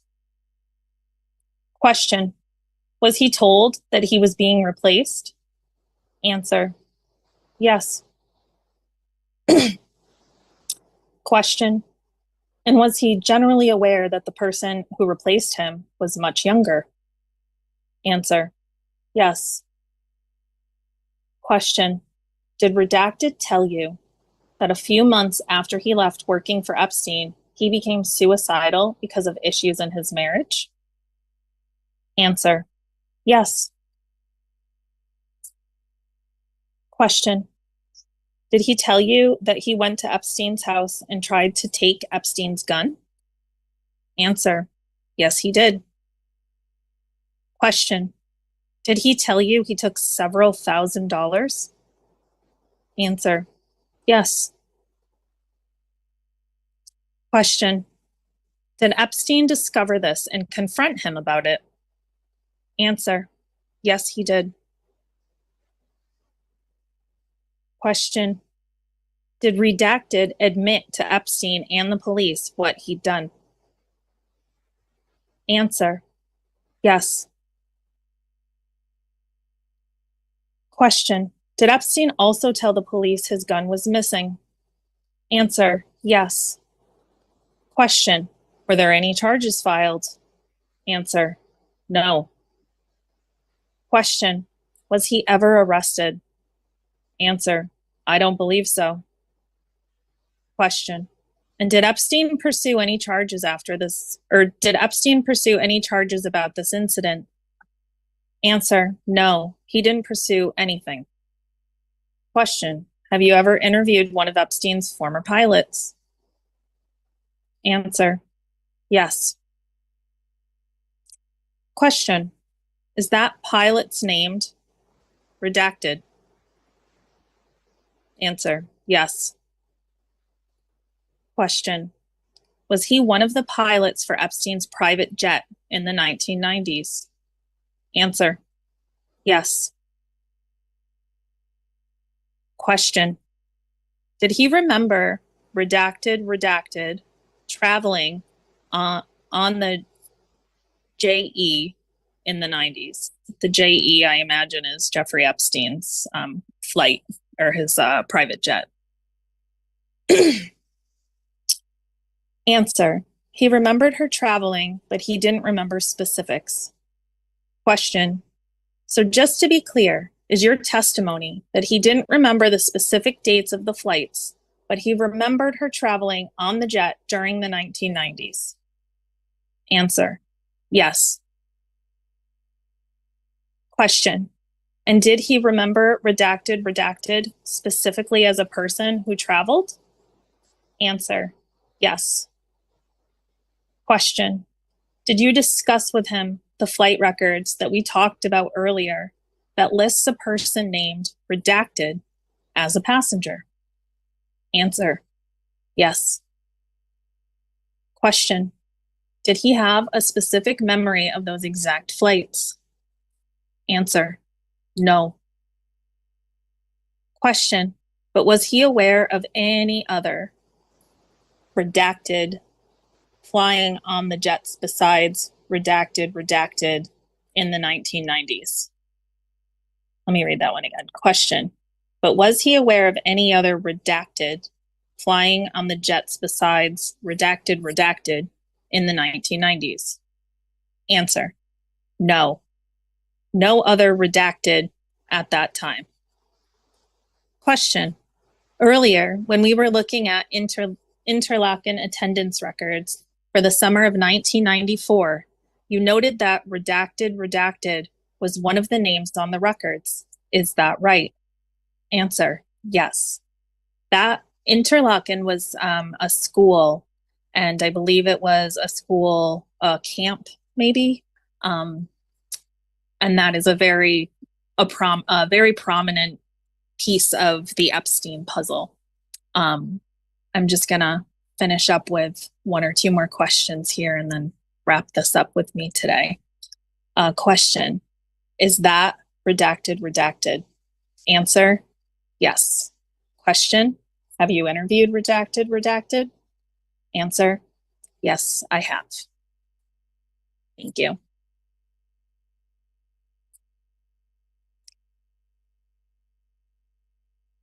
Answer. Yes, I have. Thank you.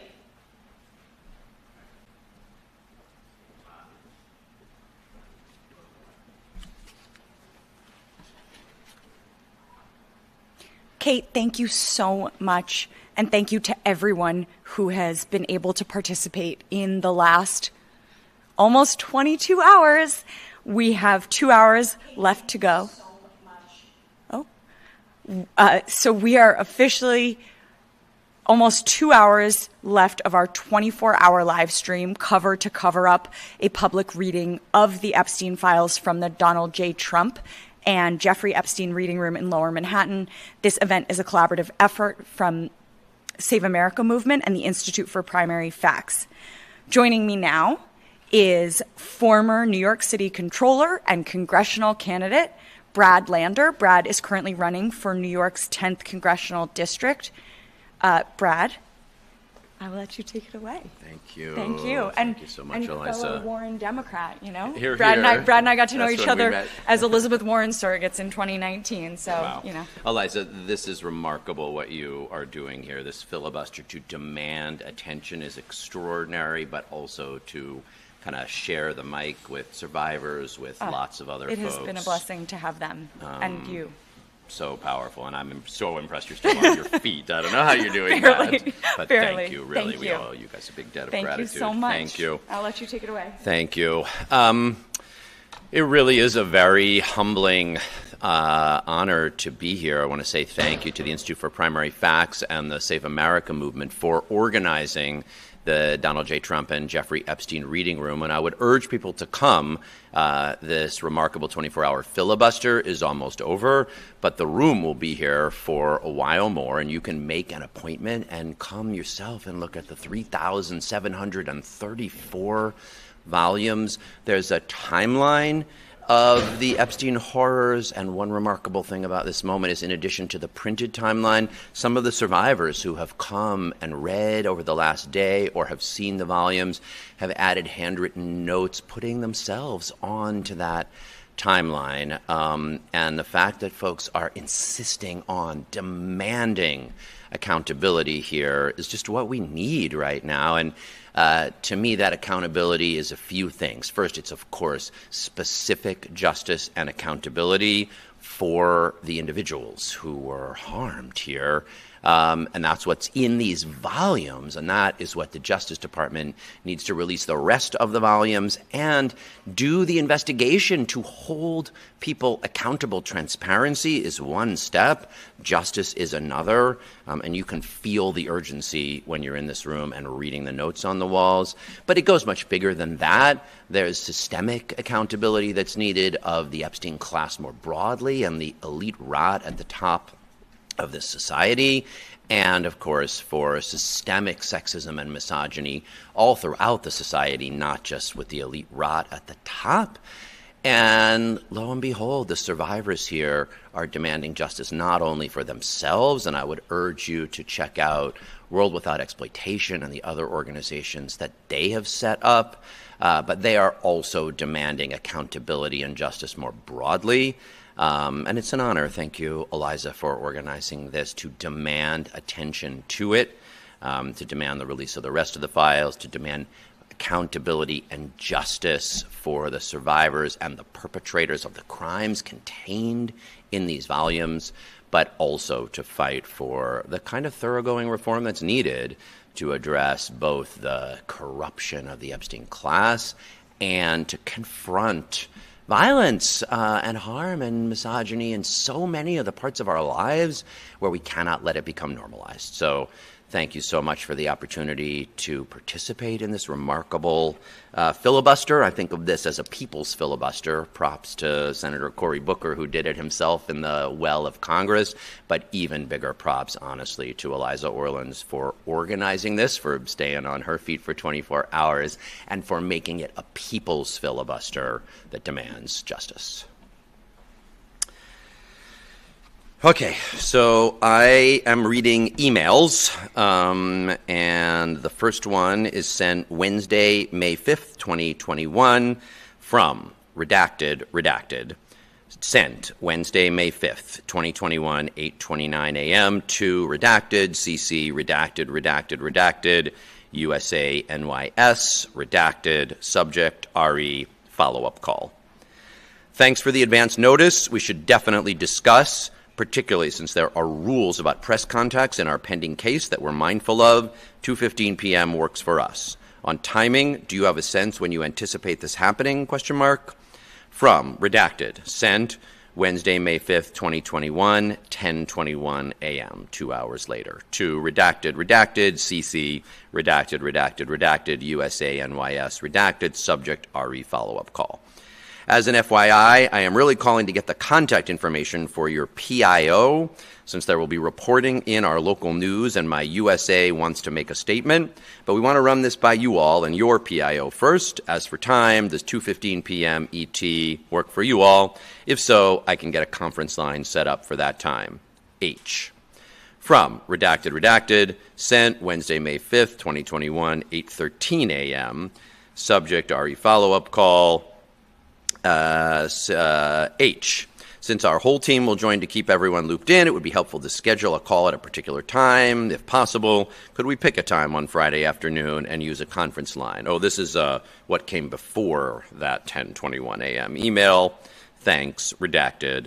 From redacted, sent Wednesday, May 5th, 2021, 10:03 a.m. to redacted, CC redacted, subject, RE follow-up call. Redacted, I will reach out on Friday shortly before 2 p.m. ET. What number should I call? Best, redacted. Sent Tuesday, May 4th, 2021, so the prior day, 7:11 p.m. to redacted, CC, redacted, USA, NYS, redacted, subject, RE follow-up call. Hi, redacted, hope you're doing well. We're free for a call on Friday anytime after 2 p.m. ET. Thanks, redacted. On May 4, 2021 at 5 p.m., redacted, all, please let me know when you have a moment to chat briefly about this matter. Thanks, redacted. From redacted, sent Monday, July 20th, 2020, so 10 months earlier at 4:55 p.m., to redacted, CC, redacted, subject, RE follow-up call. That's perfect. Thanks very much. You can call my cell phone at redacted, as I will likely be working remotely. July 20th, 2020, we understand why they were working remotely. That's not in the files. From redacted, Monday, July 20th, 2020, 6:54 p.m. to redacted, CC, redacted, subject, RE follow-up call. No worries about the delay. I know that it is especially difficult to keep all the balls in the air right now. I am fairly sure I am dropping some as I type this email. I can do a call on Thursday at 1 p.m. Mountain Time, 3 p.m. Eastern Time. Should I call the office number listed in your signature block below? From this whole email is redacted. Subject, RE follow-up call. Apologies for the delay, and thank you for following up. I am available for a call anytime after 1 p.m. Eastern or Thursday, 7:23. Please let me know if there's a convenient time for a call that afternoon. Thanks, redacted. But the individual is redacted. The signature block is here for the first time. Assistant United States Attorney, Southern District of New York, 1 St. Andrews Plaza, New York, 10007. So now we at least understand where these are coming from. From redacted, sent Monday, July 20th, 2020, 6:40 p.m. C2 redacted, CC redacted, subject, RE follow-up call. All. I am just following up on the below email request for a brief phone call. Please let me know when you have availability. Okay, now we're getting to what's actually here. From redacted, sent Wednesday, July 15th, 2020, 8:41 a.m. to redacted, CC redacted, subject, RE follow-up call. Greetings from DNM. Well done on the new indictment against Ms. Maxwell. We were pleased to see that conduct in New Mexico formed the basis of one of your overt acts. I know you are all very busy, but if you have a moment for a brief call to discuss the impact, if any, of the new indictment on seizure forfeiture of Epstein's NM New Mexico property, I would appreciate it. As you are aware, this is an issue my U.S. Attorney, redacted, has asked me to track. Thanks, redacted. From redacted, sent Tuesday, November 19th, 2019. So now another 8 months earlier. Tuesday, November 19th, 2019, 1:59 p.m. to redacted, CC redacted, subject, RE follow-up call. That works, thanks. You can reach me at my desk. 212-637-2324. Someone could try that number and see who you get there today and ask them what they've done to follow up. Assistant United States Attorney, Southern District of New York, 1 St. Andrews Plaza, New York, 10007.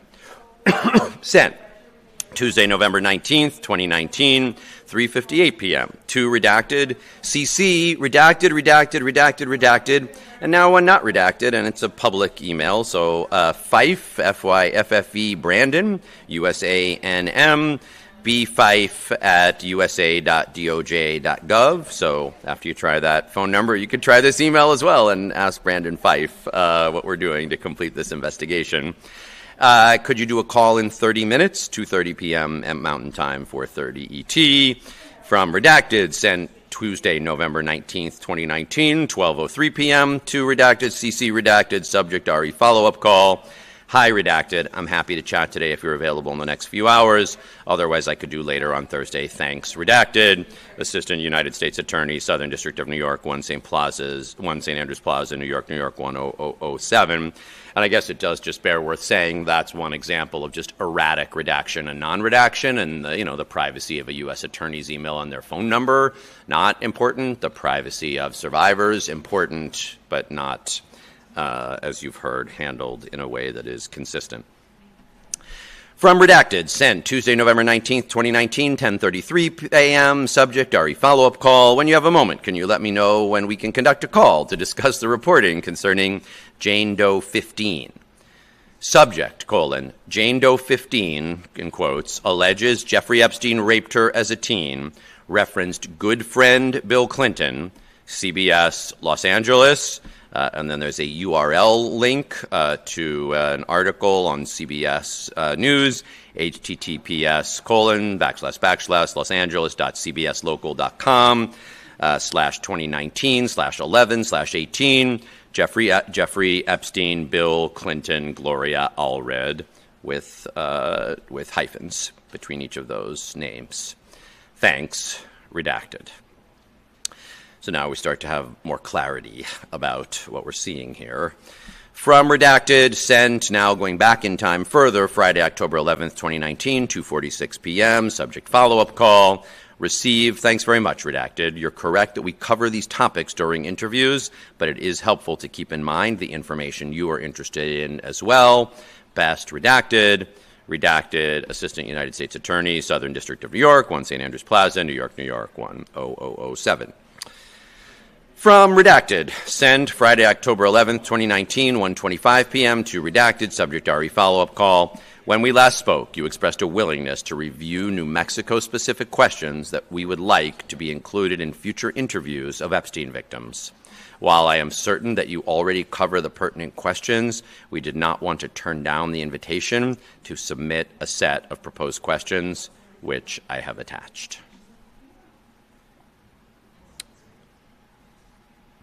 Right, then there's a whole bunch of blank pages. Unless I have a bad connection, and that's what's causing the blank pages. No.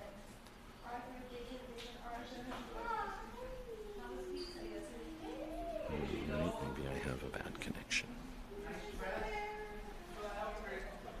All right.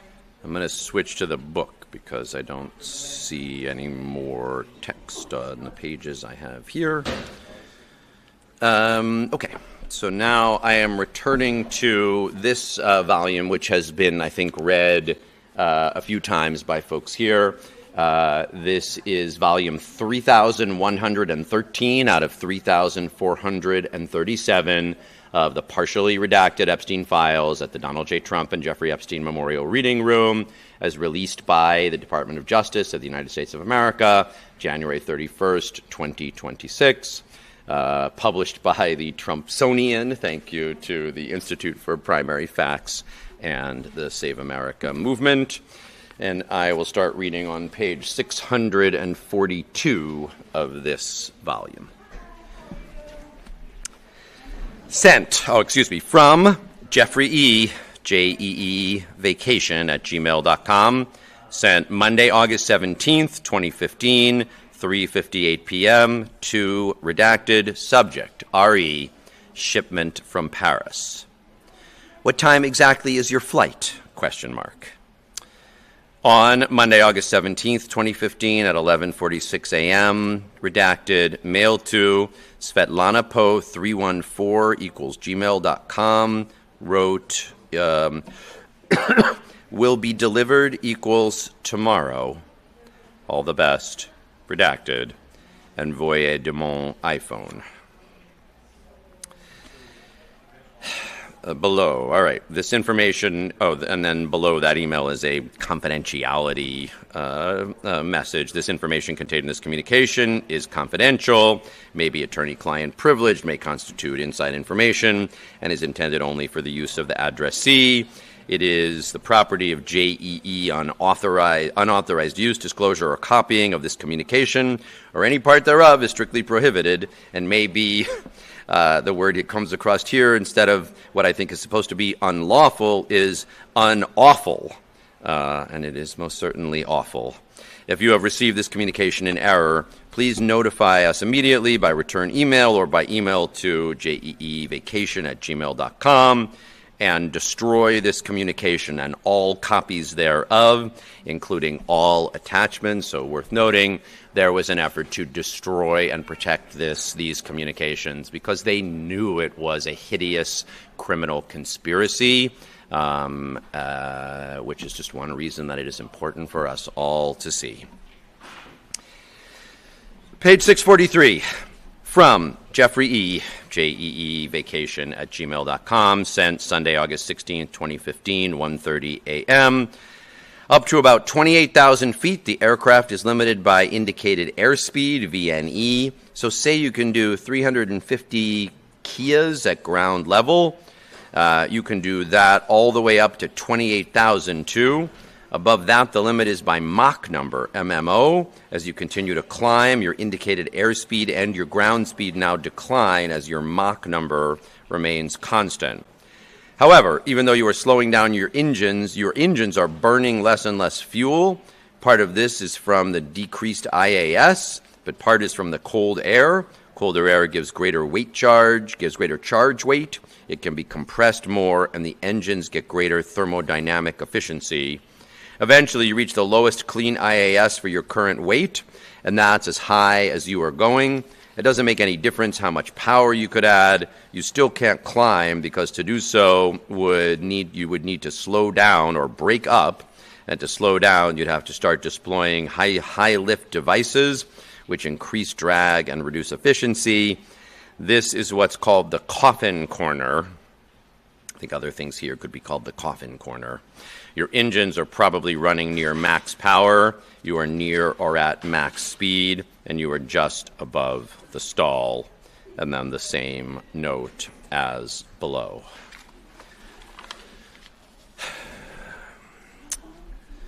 From Jeffrey E., jeevacation@gmail.com, sent Thursday, July 28th, 2015, 5:27 p.m., to Leighton Allenby. Subject, RE. Does your iPhone have a case on it, or bear? ? Need for ATV protective case. If a case, I will need to measure. On Tuesday, July 18th, 2015, Leighton Allenby, redacted email, wrote, redacted, with the same privacy noting as I read before. From Jeffrey E., jeevacation@gmail.com, sent Tuesday, August 4th, 2015, 5:55 p.m. to Peter Attia. Subject, RE, are you in Burbank today? Yesterday, now on ranch watching filming of Western. On Tuesday, August 4th, 2015 at 1:27 p.m., redacted, a confidentiality notice, and the same privacy notice as below. From redacted, sent Friday, July 24th, 2015, 7:27 p.m. to Jeffrey E., subject, Justin Nelson. Please call Justin Nelson. He would like to speak with you.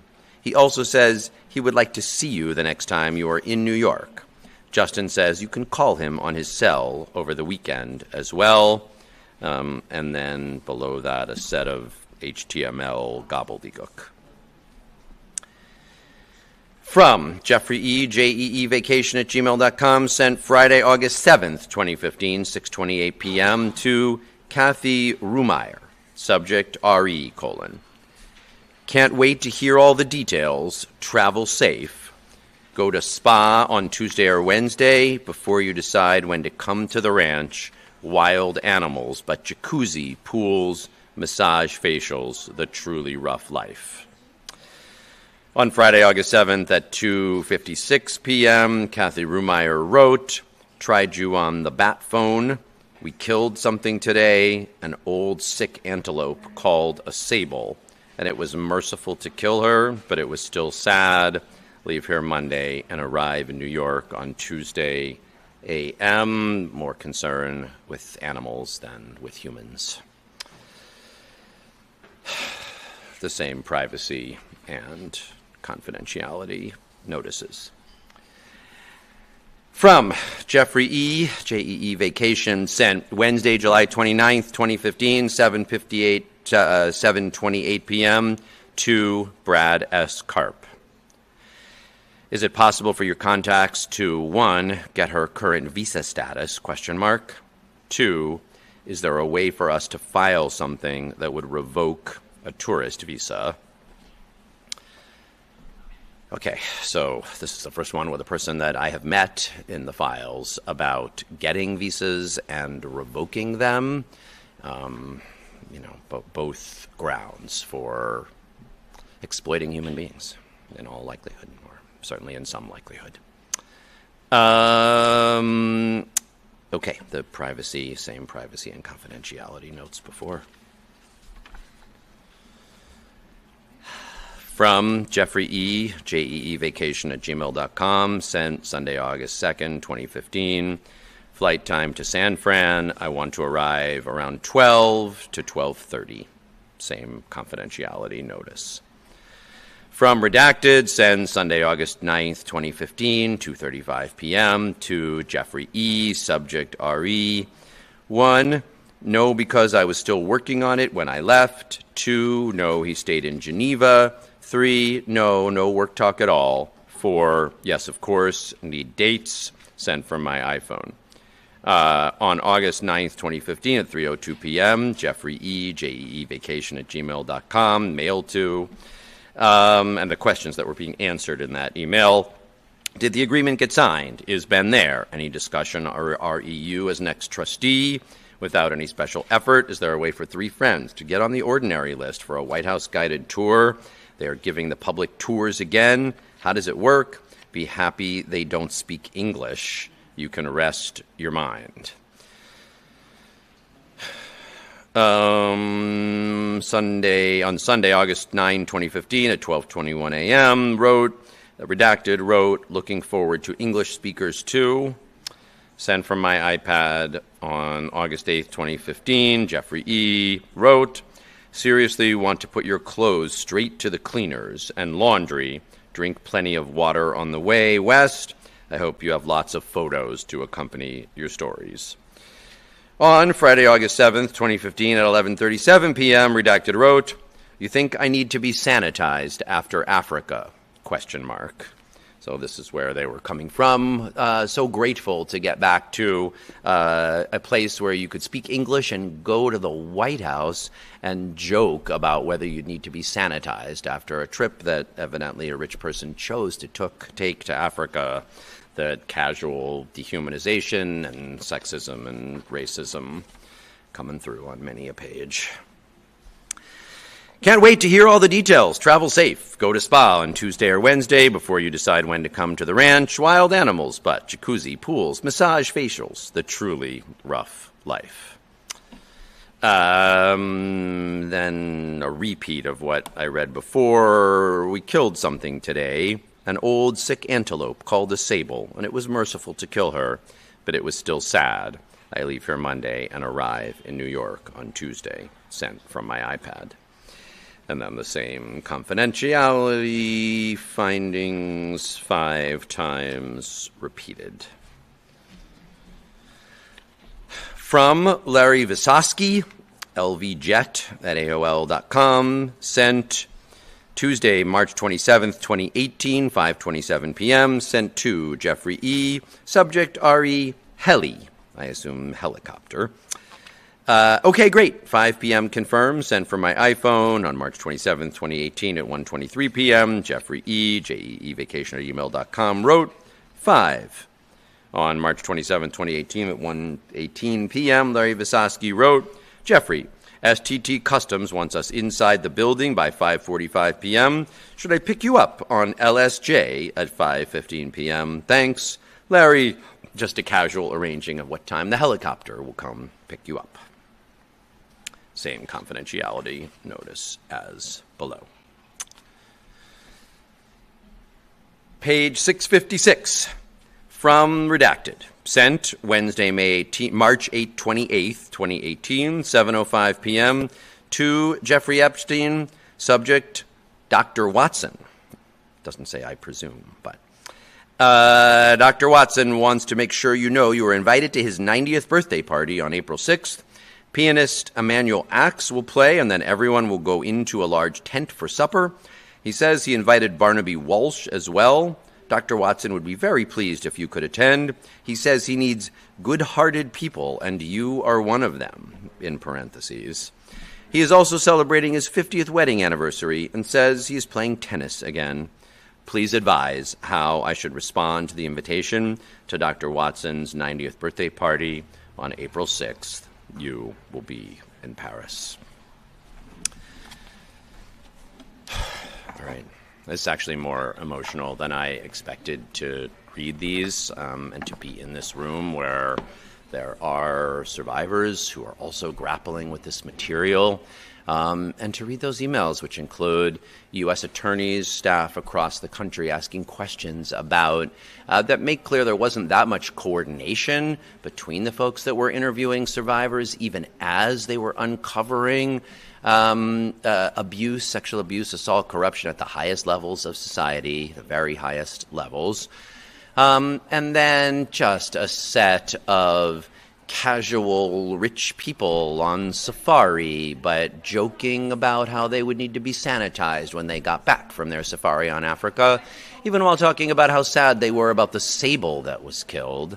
Casual conversations about getting picked up in helicopters, and casual conversations about procuring visas and revoking tourist visas, something that the Trump administration is doing right now on the regular to deport people who have done nothing wrong, and something Epstein and his cronies did in order to traffic women and hold them in fear that those visas could be revoked and they could be sent back to wherever they came from. That's just in a small handful of the emails, but I know some things I want investigated out of these emails that I don't believe have been investigated. I know some things I want changed in our society that have not been pushed for change. So thank you again to the Institute for Primary Facts, to the Save America movement, to Eliza Orlins, to the survivors, to everybody who is reading in this 24 hours, to everybody who is listening, to everyone who is paying attention. What they are counting on is that you'll stop paying attention, because horrors are happening all over the place right now. But sometimes when we pay attention, change can happen. Last night, actually, a federal district court judge stayed immigration courthouse arrests here in New York because people fought back and demanded it.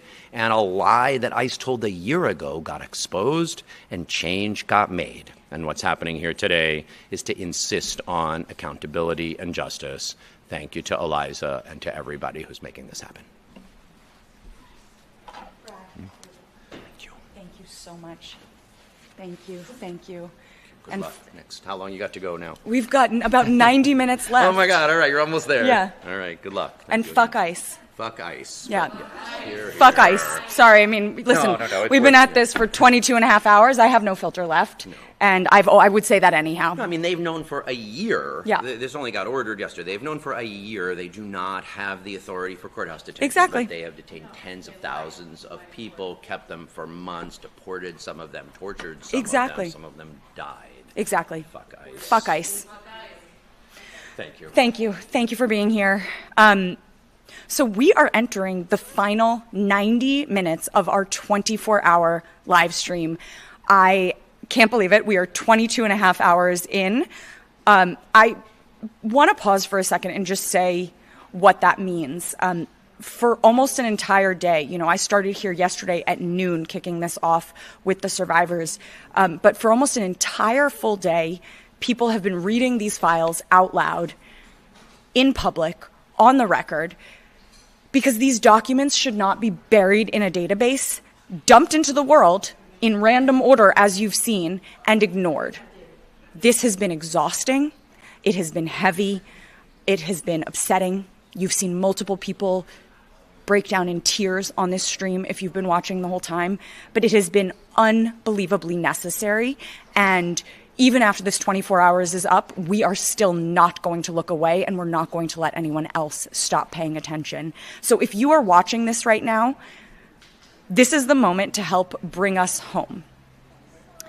Share the stream, text the link to someone, post it, tell people we are in the final stretch. We are going until noon, maybe a few minutes after, but we have 90 minutes left. We are still here, we are still reading, and we are not looking away.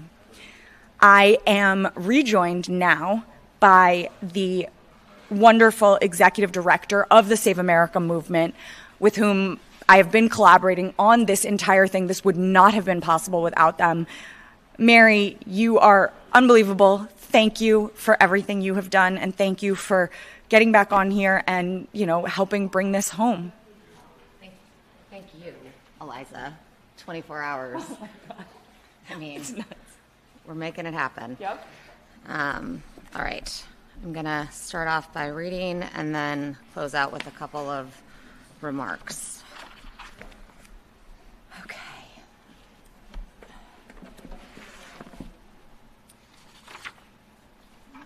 Oops. Oh, where'd it go? Sorry. Okay. Oh, thank you. Apologies. Where'd it go?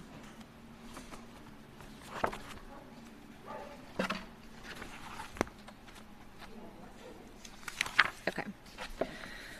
Unclassified Federal Bureau of Investigation Crisis Intake Case ID regarding Epstein Jeffrey child sex trafficking, drafted by Redacted. Date received 8/8/2019. Details on Redacted at Redacted EST. Date of birth Redacted. Cellular telephone number Redacted. Called the FBI National Threat Operations Center to report being sexually abused by Jeffrey Epstein and other powerful men in New York. Redacted provided the following information. Redacted was modeling in 2015 at the age of Redacted when she met Epstein. She attended parties at Epstein's residence in New York. During one of the parties, Epstein asked Redacted to take a tour of Redacted. Once Redacted, Epstein asked to take off her panties. When she didn't comply, he said, quote, "It's fine. I'll pay you $500, end quote. Redacted complied because she thought he was a very important person.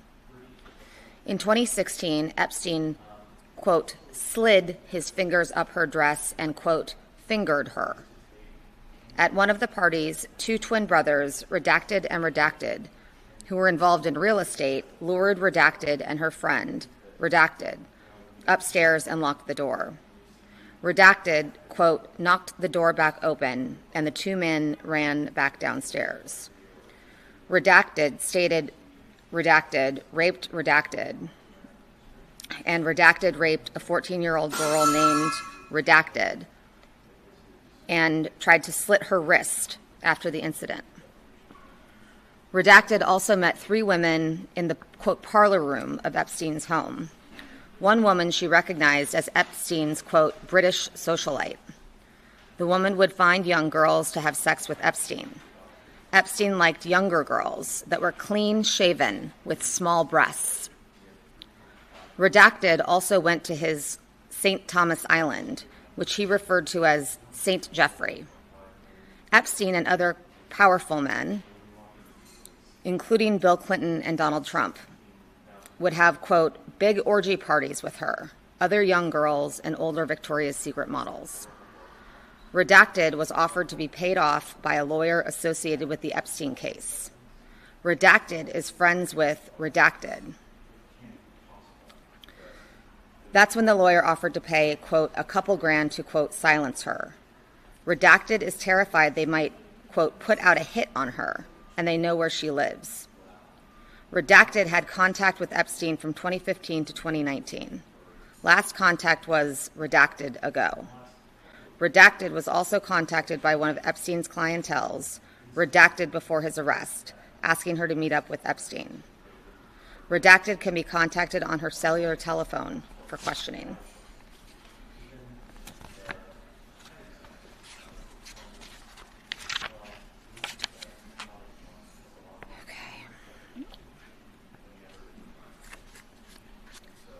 Please see below with criminal history and deposition. I am reaching out to get clarification on the responses. Redacted. Name. Redacted. Complaint summary. Redacted reported an unidentified female friend who was forced to perform oral sex on President Trump approximately 35 years ago in New Jersey. The friend told Redacted that she was approximately 13 to 14 years old when this happened, and the friend allegedly bit President Trump while performing oral sex. The friend was allegedly hit in the face after she laughed about biting President Trump. The friend said she was also abused by Epstein. Response.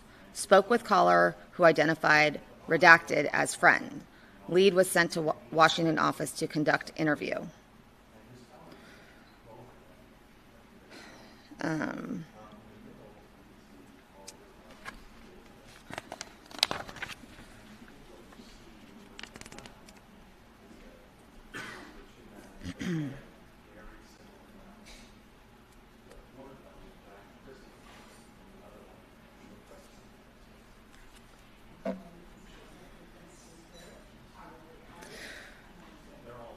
Donald Trump, the president, had parties at Mar-a-Lago called Calendar Girls. Jeffrey Epstein would bring the children in, and Trump would auction them off. He measured the children's vulva and vaginas. The guests were older men. We were taken into rooms. I was 13 years old when Donald J. Trump raped me. Ghislaine Maxwell was also present. Response. No contact information provided. Criminal history. No DOB.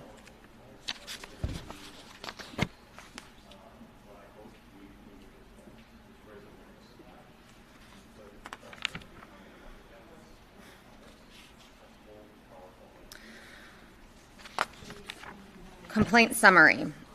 Complainant reported her neighbor sought modeling gigs at the Trump Modeling Agency in NYC between the years of 1998 and 2000. Complainant reported neighbor allegedly went on cruises set up by a recruiter or head of the agency, and once showed complainant a photo of the recruiter whom complainant recalled looking like Epstein. Complainant reported neighbor was allegedly raped several times during this time period. Response. Contact was made, but no contact information provided for actual victim. Criminal history, none.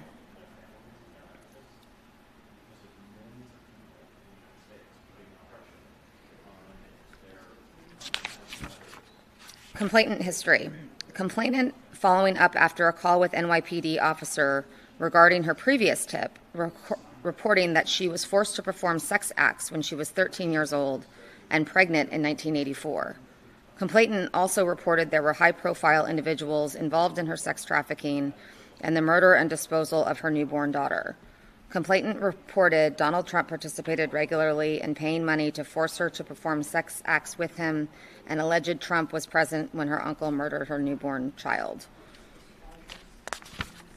Response. No contact made. Criminal history. None. Just for clarity, these are summaries of complaints that were provided to various authorities and then what the response was in terms of investigating them, just to be clear. Let's see.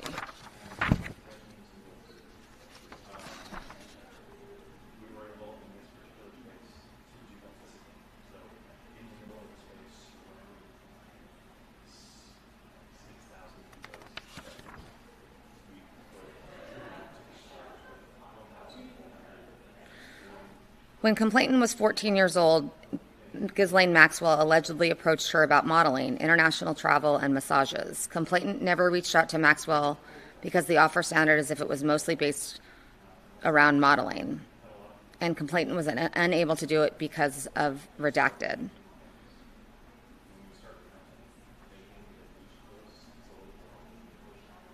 Complainant reported meeting a Lisa at a hospital where they were roommates in 2000 who now goes by redacted. Complainant was invited by redacted to a party on Palm Beach Island, Florida, to a residence she believes to have belonged to Epstein.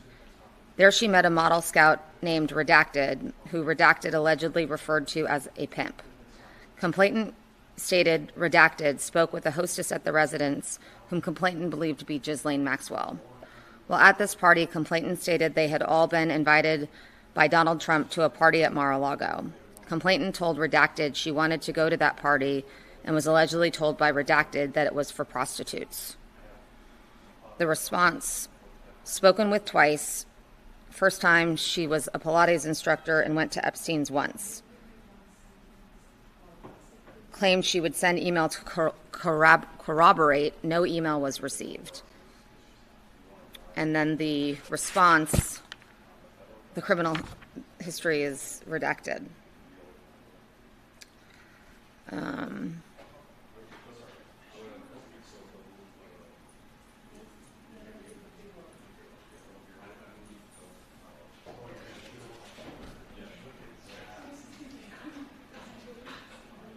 Caller, the complainant, name redacted.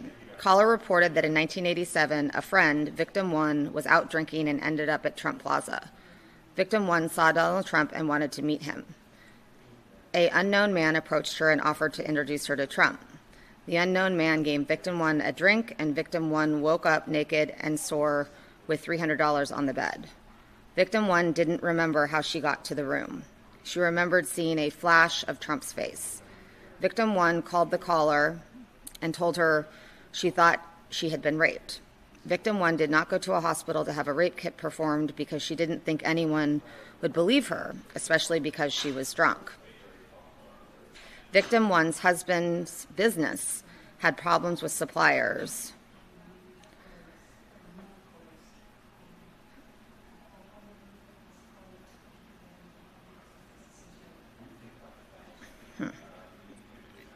Victim 1's husband's business had problems with suppliers, and Victim 1 believed Trump was behind it. Victim 1 also started dating a lawyer, identifiers unknown, who was married. Victim 1 had a fight with her lawyer boyfriend and went to a bar. Victim 1 left a bar with a man with no one who in the bar recognized but seemed familiar with Victim 1. Victim 1 was never seen again. A few years ago, remains were discovered that matched the description of what Victim 1 was wearing when she went missing. DNA tests at the time were inconclusive. The response was no contact made. Victim identified as deceased.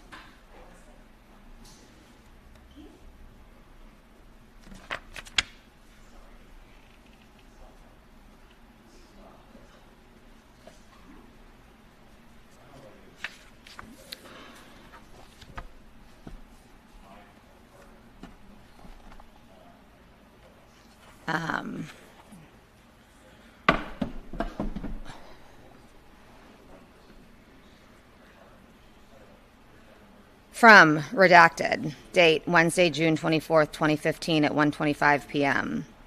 To Jeffrey E. Oh my God, I cannot believe that what you said now. Thank you so much. I will try to imitate positions in the photos you sent also. After a few tries, I feel much more comfortable than before. Now it's really easier for me. My bank account details are redacted.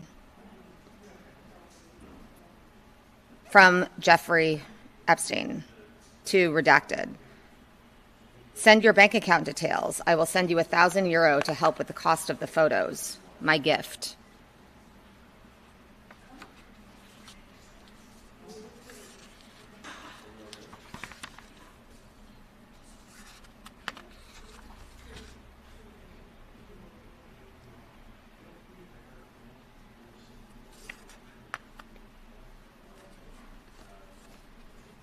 From Jeffrey Epstein to redacted. If your friend is listening or watching, I want the truth. It's the only thing I care about. You are not telling me the truth. If you are not telling me the truth, we cannot be friends. It's very important.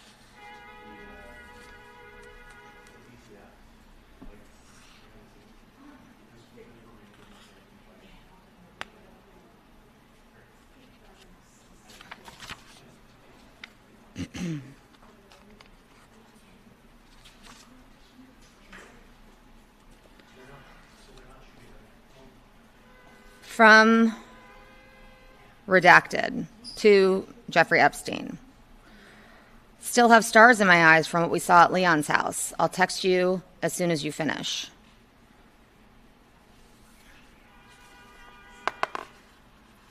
From Jeffrey Epstein. You are welcome to come back after your interview. Email me.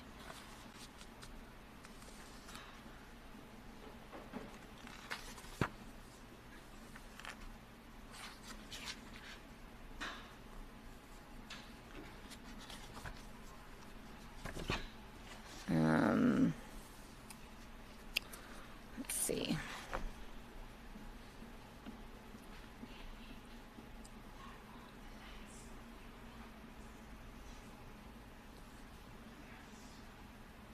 From Jeffrey Epstein. Only go to Greece if you feel well. I just had to send my plane to bring another lefty friend back from Athens to see a doctor in New York.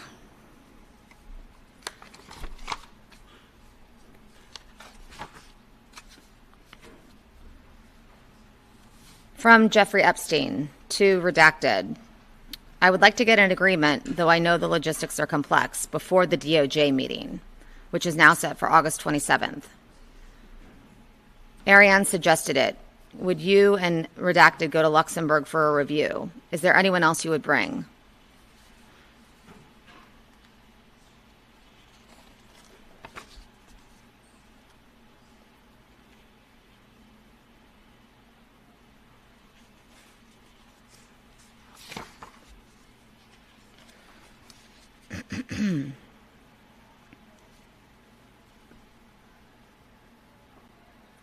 From redacted to Jeffrey Epstein. Okay. From Jeffrey Epstein. Her name is redacted. From redacted. Okay. To ask for redacted. He is the head scout for Europe. I work fast. Faster than you. Can you say Harvard 2019? From Jeffrey Epstein. She's not that interesting, but she is the sister of a great friend.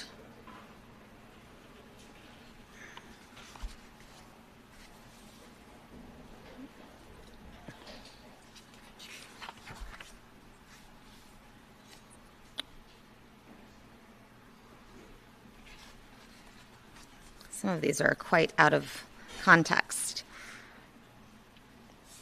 From Jeffrey Epstein. You're welcome to come, of course, if you want to visit. Only issue is that redacted is flying out with me, and I'm reading redacted and the boy there on Sunday morning. I had a long talk with Ted about your boy's behavior, he asked.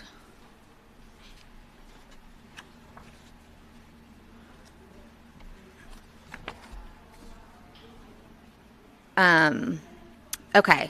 I think I'm going to keep going. I'm going to keep going. That's what I'm going to do. Okay? I'm going to get this other book. Okay.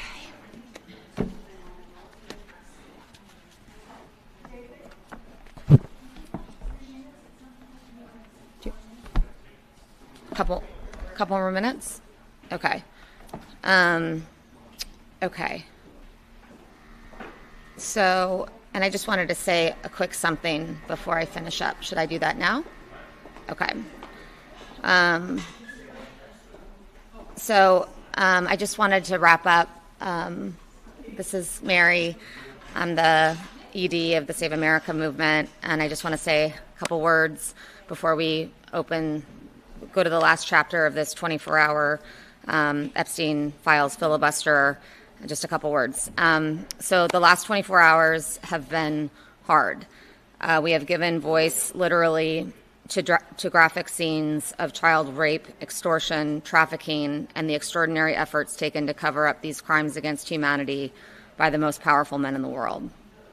Survivors, several of which will close us out in a moment, gave their testimony, and in doing so, delivered radically brave truth to power.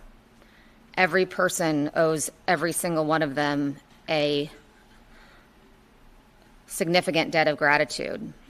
Your willingness to speak is an extraordinary generosity to all of us and for all of us and for our daughters, that they may never face these horrors. Thank you from the bottom of my heart. There have been a lot of tears in the last 24 hours, but also streaks of joy, hope, laughter, strength, community, and fierce, fierce resolve that these heinous enterprise-level crimes will not go unaddressed. The moral imperative to release the Epstein files in full and ensure justice is served wherever investigations lead is not a political issue. It is something every person with any resemblance of a moral compass can agree on. The only people who want to keep these files hidden are those that have something to hide. Why is this so difficult to understand and act on? That's what the last 24 hours have been about. A filibuster stops time. It holds space for focus, reflection, and renewed resolve. So with that, I just wanted to say thank you, and also thank you, Eliza, for this idea and doing it for 24 hours, and that's all.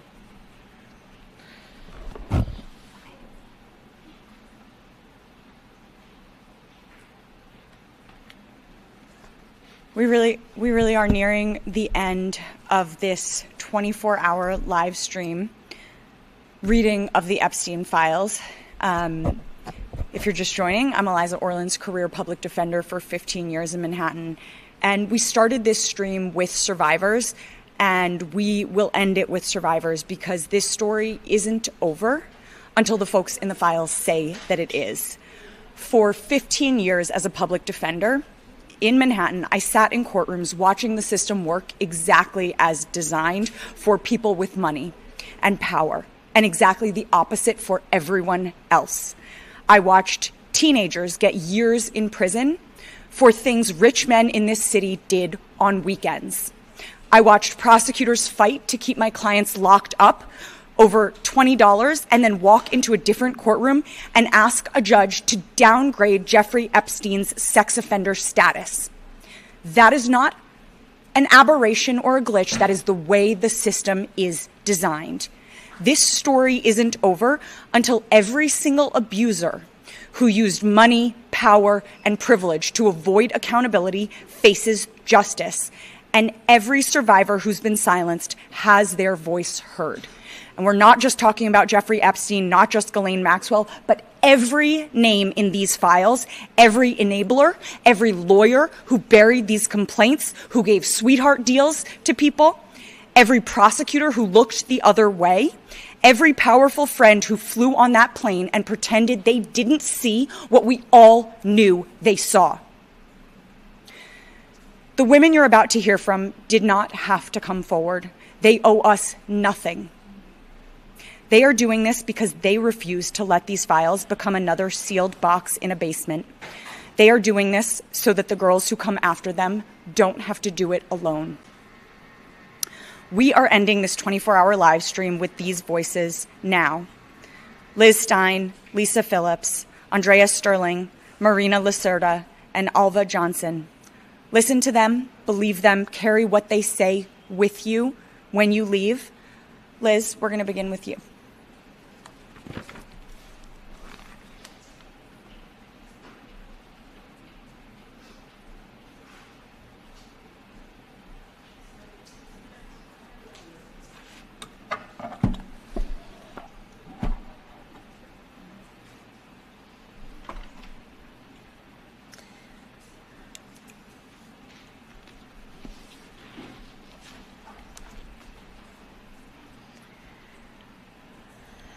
My name is Liz Stein. I met Jeffrey Epstein and Ghislaine Maxwell when I was a senior in college, just 21 years old, in 1994. I want to read two things that are really important to me. One is two different copies of my FBI intake form, both with improper redactions, and the second is my victim impact statement that I read at the sentencing of Ghislaine Maxwell, because I don't think that people really understand what the impact of this has been on our lives, and they need to.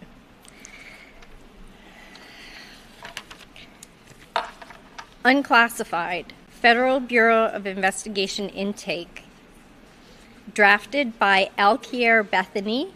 Time, date received, 9/23/2021, 9:58 a.m. Details.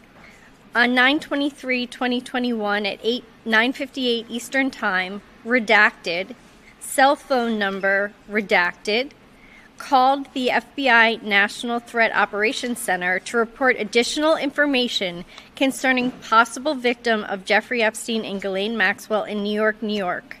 Stein provided the following information. Stein was a victim of Jeffrey Epstein and Ghislaine Maxwell in New York in the mid-1990s. Redacted, met Maxwell and Epstein in approximately 1994. Redacted was a student at the Fashion Institute of Technology in New York City. Redacted also worked at Henry Bendel at Fifth Avenue, which is owned by the CEO of The Limited. Stein met Maxwell as a client working there. They say Redacted met Maxwell. The two became friends, and Redacted delivered Maxwell's packages to the St. Regis Hotel. Redacted was introduced to Epstein there and was assaulted there. Maxwell said her boss was friendly with Mr. Wexner, and she wanted Redacted to meet him. When Redacted arrived at the hotel, the concierge told Redacted to go to the bar because Maxwell wanted her to meet someone. Maxwell used the terms boyfriend and boss sometimes like they were separate people and sometimes like they were the same person. Redacted had a drink and the concierge said her room was ready. Redacted was confused. That night, Redacted brought packages in the room and was assaulted. At some point, Epstein went into the bathroom and put on a bathrobe. Maxwell and Epstein made out and tried to get Redacted to join. Redacted felt pressure to join in. Redacted got freaked out by the situation and exited the hotel to meet her boyfriend without being raped. After that night, weird things happened at work. Redacted was offered a position created out of thin air. At the time, Redacted wanted to go to law school, and taking that job would mean that she had to leave school one semester short of getting her degree. Redacted said no. Maxwell had something to do with the position and was upset that Redacted did not take it. Redacted quit her job at Henry Bendel after graduation and worked for a clothing manufacturer at Bloomingdale's. Maxwell showed up looking for Redacted and found her. Maxwell pushed a friendship with Redacted, who was first assaulted in 1995. Redacted was assaulted a second time at a New Year's Eve party at a hotel. Redacted did not know the date or time of the third assault. Redacted directly called 3 main assaults. After the second or third assault, Redacted completely dissociated. Epstein and Maxwell convinced Redacted to dump her boyfriend, go to a New Year's Eve party, and got raped by Epstein, Maxwell, and her date. Redacted ran out of the hotel in just her evening gown to get away from them. Maxwell and Epstein found Redacted again a couple weeks later. In January 1996, Redacted went to Florida with Maxwell and Epstein at their request and was raped by them and several of their friends. When Redacted got back from Florida, Maxwell and Epstein trafficked her to their friends under the guise of setting her up with their friends. Redacted involvement with Maxwell and Epstein ended in late 1996 or 1997 when she had a nervous breakdown. Redacted moved 3 times to get away from Maxwell and Epstein. So I think that this file in particular points out not only what we're seeing as far as improper things that have been improperly redacted, but also when we hear the DOJ say that there are no investigative leads. This is an investigative lead. This was an FBI intake form that they never followed up on, in which my information is included in a sentence that said Stein was a victim of Epstein and Maxwell.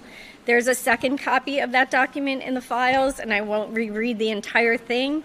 But in the details, although my name has been redacted, my zip code at the time was unredacted. So part of my identifying information was unredacted in a second copy of that intake form. The next thing that I want to read for you is something that I have not read in several years. It was my victim impact statement from Ghislaine Maxwell's sentencing, and it's difficult for me to read, but important for me to read. Victim impact statement of redacted to be read at the sentencing of Ghislaine Maxwell. I came to New York in 1991 at the age of 18 to attend FIT and immediately began to excel academically. While at FIT, I took advantage of different volunteer opportunities and internships in the fashion industry to provide a foundation for my career. In my sophomore year, I accepted a Christmas-time internship at Henry Bendel, New York. I performed well and was asked to stay on as a part-time employee. I worked at Henry Bendel until graduation. In the fall semester of my senior year at FIT, Ghislaine Maxwell came into the store where she was a frequent customer. Her usual salesperson wasn't there, so I helped her. Ghislaine was electrifying, and we hit it off immediately. In this first meeting, we spoke of our mutual love of fashion, of difficult fathers and formal upbringings, of boyfriends, and how we both saw New York as a chance to start over. She told me that her boss, who I later came to understand was Jeffrey Epstein, was close friends with Les Wexner, the CEO and founder of The Limited, which owned Henry Bendel at the time. When she completed her purchases, I offered to deliver them to her so she didn't have to carry them around all day. This was a courtesy I frequently extended to high-end clients. Later that day, I called her office for delivery instructions and was told to bring them to the St. Regis Hotel. When I arrived, the concierge told me Ms. Maxwell was in the bar and wanted me to meet someone. It was Jeffrey Epstein. That night in the hotel was the first of many times they sexually assaulted me. Afterwards, I tried to pretend like everything was normal. I returned to my classes at FIT and continued to work at Henry Bendel, but I started to crack. I failed a course that was necessary for my degree and had to retake it to get my diploma. Shortly after my first meeting with Epstein and Maxwell, I was offered a full-time position at Henry Bendel. It was a newly created position at the store, and it would have required me to leave FIT a semester short of completing my degree. I had aspirations of going to law school, and I knew I could not do so without my undergraduate degree, so I declined it. When Ghislaine found out, she flew into a rage. I didn't really understand why until she told me that she and Epstein were responsible for giving me that opportunity, and that in turning it down, I was being ungrateful to them. I now know this was their modus operandi, to give a gift or a favor and then demand sex in return. Nevertheless, I completed my coursework, got my degree, at which point I left Henry Bendel and took a position at Bloomingdale's. I wanted to leave Epstein and Maxwell and the abuse they perpetrated against me behind as I started my professional life. I never wanted or expected to see them again. One day in the fall of 1995, Maxwell showed up at Bloomingdale's looking for me. When I asked her how she knew where I was, she said my colleagues at Henry Bendel had told her. She immediately began befriending me once again, asking me to go out socially. I tried to resist, but eventually she wore me down, and I began spending time with them again. They made me feel like they were my friends, my contemporaries. In one instance, they took me to Florida, insisted that I stay longer than planned, which caused me to miss work and led to me being fired. Seizing on this new vulnerability, they trafficked me to their friends. By that time, I was trapped. I was assaulted, raped, and trafficked countless times in New York and Florida during a 3-year period. At one point, I became pregnant, by whom I am unsure. Things happened that were so traumatizing that to this day I'm unable to speak about them. I don't even have the vocabulary to describe them. In the most literal sense of the word, Epstein and Maxwell terrified me. They told me that if I told anyone that nobody would believe me, and if they did, they would kill me and the people closest to me. I believed them. I was once bright, fun, outgoing, and kind. I loved life, and people genuinely enjoyed being around me. After meeting Jeffrey Epstein and Ghislaine Maxwell, it felt like someone shut off the lights to my soul. My secrets became too much for me to handle, and I began doing whatever I could to try to get away from them. I changed jobs, apartments, cities, and even states to try to get away. Everywhere I went, they found me. In 1997, I moved to Philadelphia with the hopes of finally starting law school. They found me again, and it was more than I could take. I was hospitalized with a nervous breakdown. It would be the first of over 24 hospitalizations in the decades following my involvement with Epstein and Maxwell. In addition to my escalating mental health problems, I began to experience physical symptoms that doctors could never quite put their finger on. I received dozens of diagnoses, but nothing ever quite fit. I could no longer even pretend to be able to hold down a job or take care of myself in any meaningful way, and I had to move home once again. I had cracked, and nobody thought I would ever get better, but I did not give up. I was determined to do whatever I had to prove everyone wrong. I wasn't crazy, I was hurt. For over a decade and a half, I went to all kinds of medical specialists and was in and out of medical and psychiatric hospitals, having tests and procedures, even submitting to clinical trials in an experimental implantable medical device. Nothing helped. In 2007, I moved back to Philadelphia to try to start my life once again. I began working as a paralegal and started prepping for the LSATs. I found a psychiatrist, physician, and therapist who were willing to help me to get to the bottom of things. I had tried almost every psychological intervention in my efforts to get better, but my new psychiatrist suggested I'd try something I had not before, dialectical behavioral therapy. Just as I began to repair the emotional damage, I was diagnosed with complex regional pain syndrome and was primarily bedbound for over a year. CRPS is a rare neuroinflammatory disorder characterized by intense, relentless physical pain.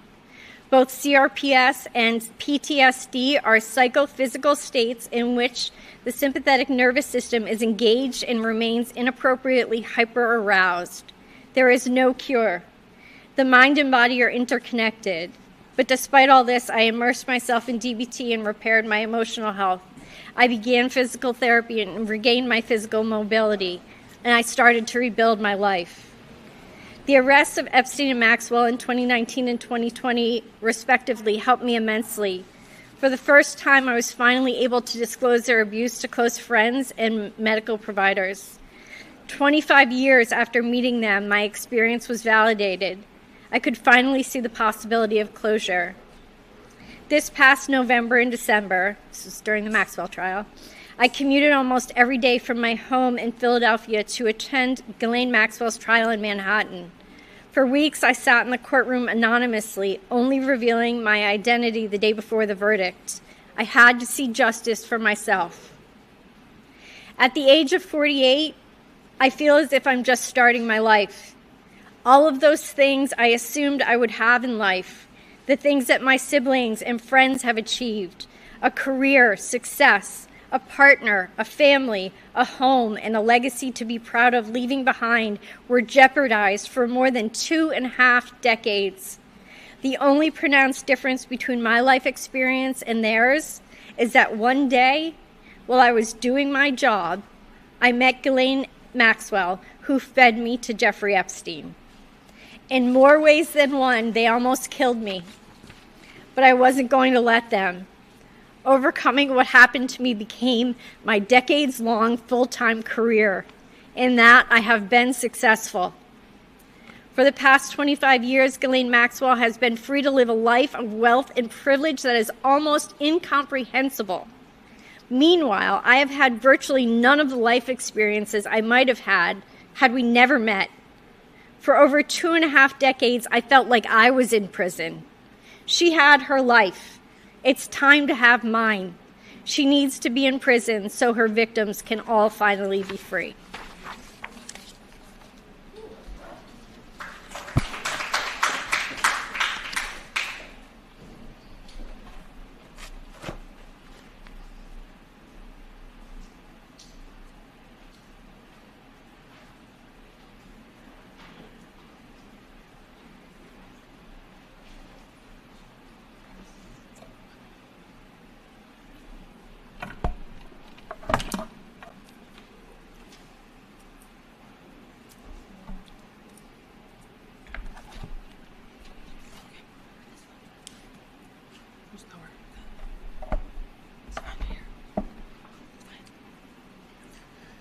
Ooh.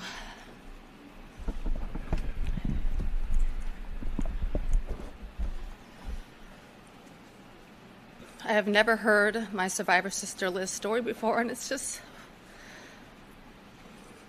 bear with me if I'm a little emotional.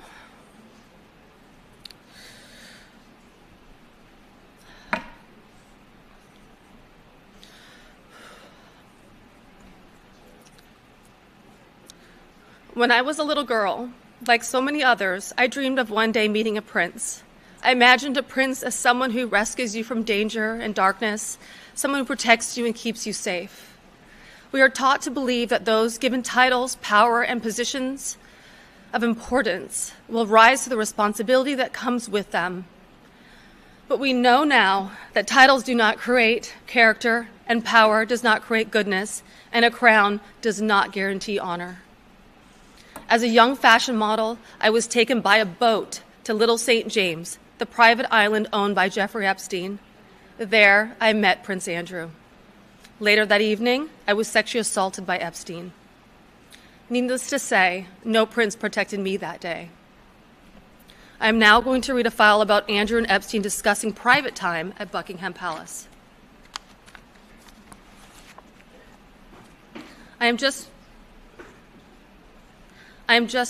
Sorry, this is Jeffrey's writing. I am just departing Scotland, should be down by 1800. I'll ring you when I get down if you can give me a number to ring. Alternatively, we could have dinner at Buckingham Palace and lots of privacy. Other powerful men, including Peter Mandelson, the British ambassador to the US, were elevated to positions of enormous influence, even while maintaining close ties to Jeffrey Epstein. Mandelson reportedly stayed at Epstein's home after Epstein had already been jailed for pedophilia. Yet, this relationship was treated as acceptable with elite political circles.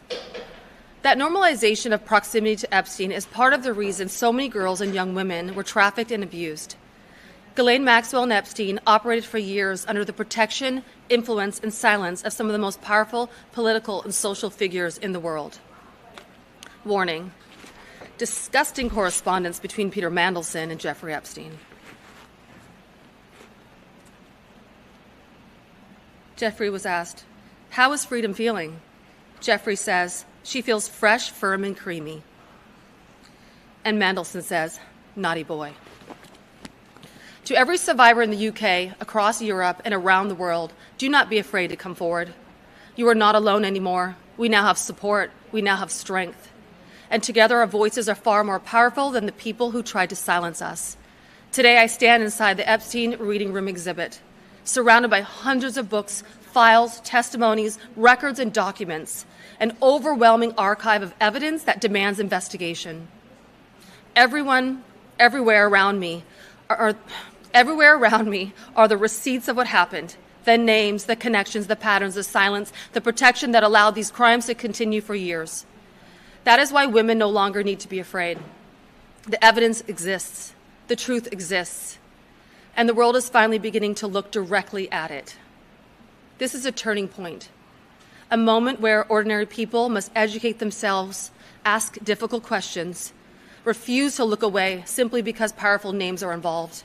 Justice becomes possible when the public is informed, courageous, and unwilling to accept silence as normal. I will now read the correspondence between Maxwell and Epstein regarding the contact in Scotland Yard Police. That's the headquarters of the Metropolitan Police Service.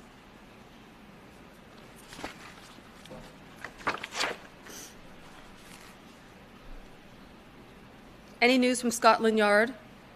Ghislaine asks. Jeffrey says, this is a perfect opportunity for you to clear your name. I have asked Scotland Yard for info on your numbers.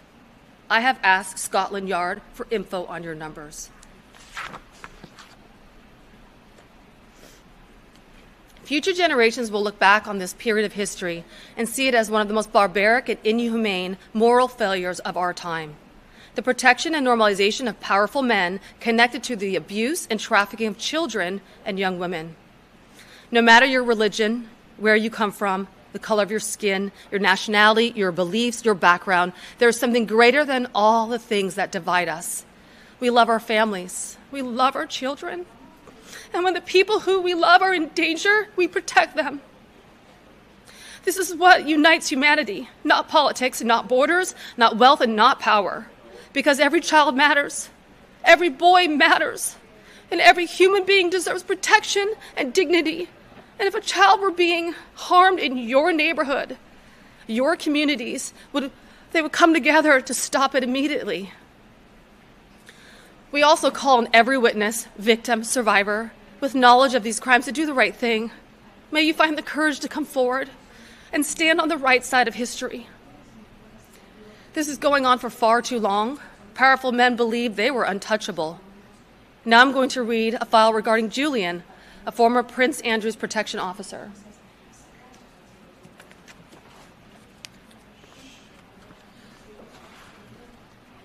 Jeffrey says to his secretary, the Duke's protection officer, Julian, is hoping the Duke and his officers could have a temporary code to get in and out of the house. That is why I'm asking communities everywhere, together, speak out, educate themselves, and help bring an end to this culture of silence and protection surrounding abuse. Ghislaine Maxwell lives in a comfortable prison after helping Jeffrey Epstein prey on and traffic vulnerable young girls, teenagers, and young women. This is a woman who reportedly dismissed the victims as trash, my survivor sisters as trash. This person should never be spoken about in the same sentence as compassion, redemption, or a pardon. These were not scandals. These were human lives, childhood stolen, and trauma carried for decades.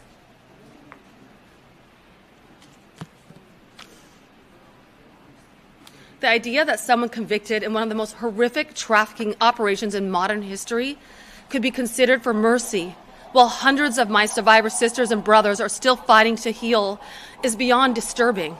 Accountability should never become negotiable when it comes to crimes against children.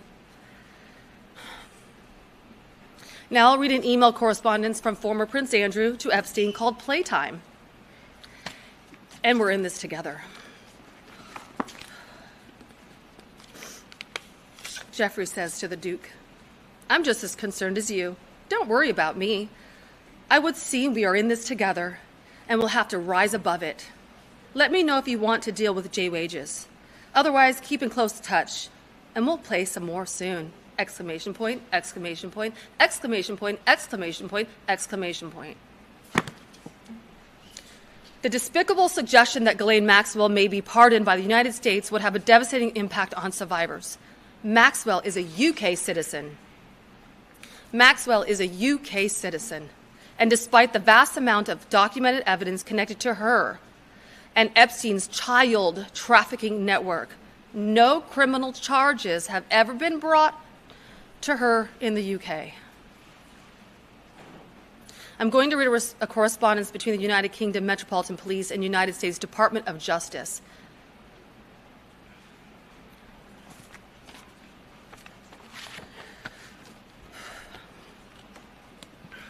Hi, I just received the information below and wanted to forward it on to you.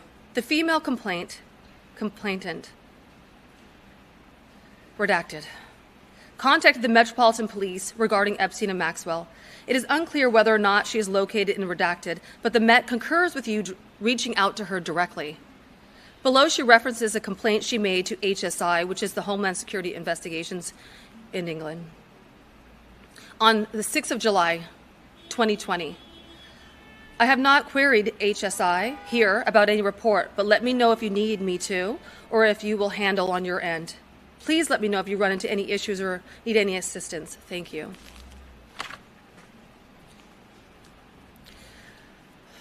So let this be the moment we stop asking why accountability has not happened and start demanding it. If millions of pages of evidence exists, then the UK and Europe must use that evidence to investigate not only Maxwell, but any affiliated co-conspirators who enabled, protected, or participated in these crimes. Warning. Now I'm going to read a deeply disturbing and heartbreaking testimony written by a young schoolgirl who had just given birth.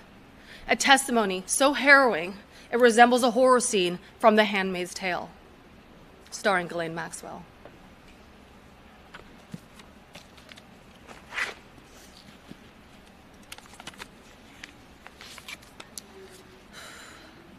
Close your eyes, close your eyes, close your eyes. Don't speak. She doesn't talk. I cannot stop shaking, and it's been a week. A decision was made, but I can tell Jeffrey. A decision was made, but I can't tell Jeffrey.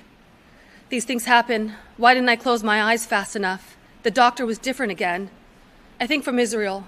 He had kind eyes, but didn't speak directly to me. This was different. A shot, and those rod-like things like a hook, and so much pain. Ghislaine said to push all the pain away. I don't understand. Blood and water all over the bed, and she was right. Like a feeling when your tummy hurts and you have to push. She said to close my eyes and put her hand over my eyes, but I didn't close them because of these tiny cries. I am so lost. I saw between her fingers this tiny head and body in the doctor's hands. It reached his tiny arm up and it had a tiny foot.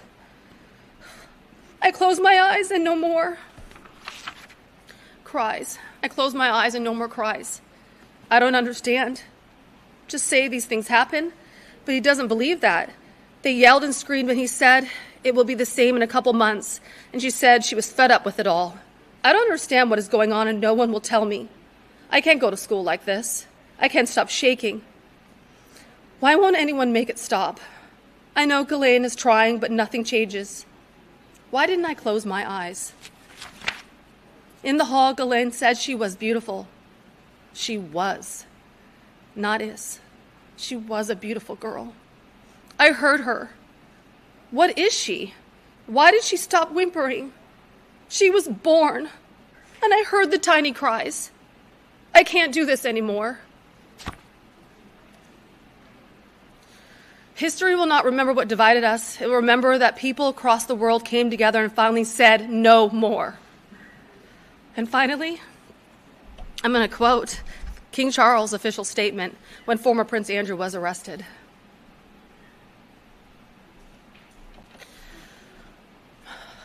What now follows is the full, fair, and proper process by which this issue is investigated in the appropriate manner and by the appropriate authorities. The King of England said, "Let me state clearly, the law must take its course."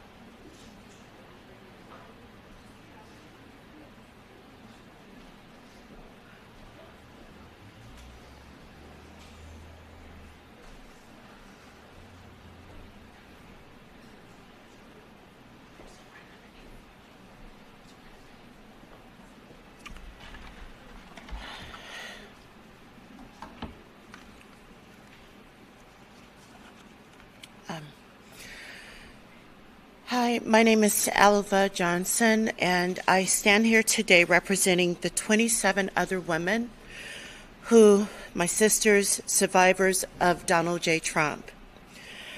In 2019, I publicly accused Donald J. Trump of sexual assault from an incident that happened in 2016. To my survivor sisters, we may be bruised, but we are not broken. Each of you are some of the most courageous, beautifully brilliant, and insanely brave women. We share triggers, we share fears, but we share an incredible amount of love. I'm going to read from a file. It's unclassified 31E. Sorry. I don't want to snot all on the live stream. 31E-NY-302-7571, serial 252.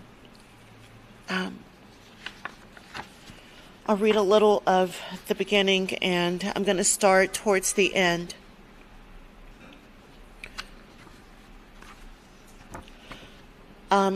This is dated from August 22nd, 2019. Redacted. Date of birth, redacted. Advised the redacted high school yearbooks for redacted. She was a freshman. And redacted, she was a sophomore. Would have photographs of blank redacted at Epstein's at approximately 15 to 16 years old, closer to the time frame of Jeffrey Epstein's abuse of redacted. I'm going to go right to a story that is described in this document.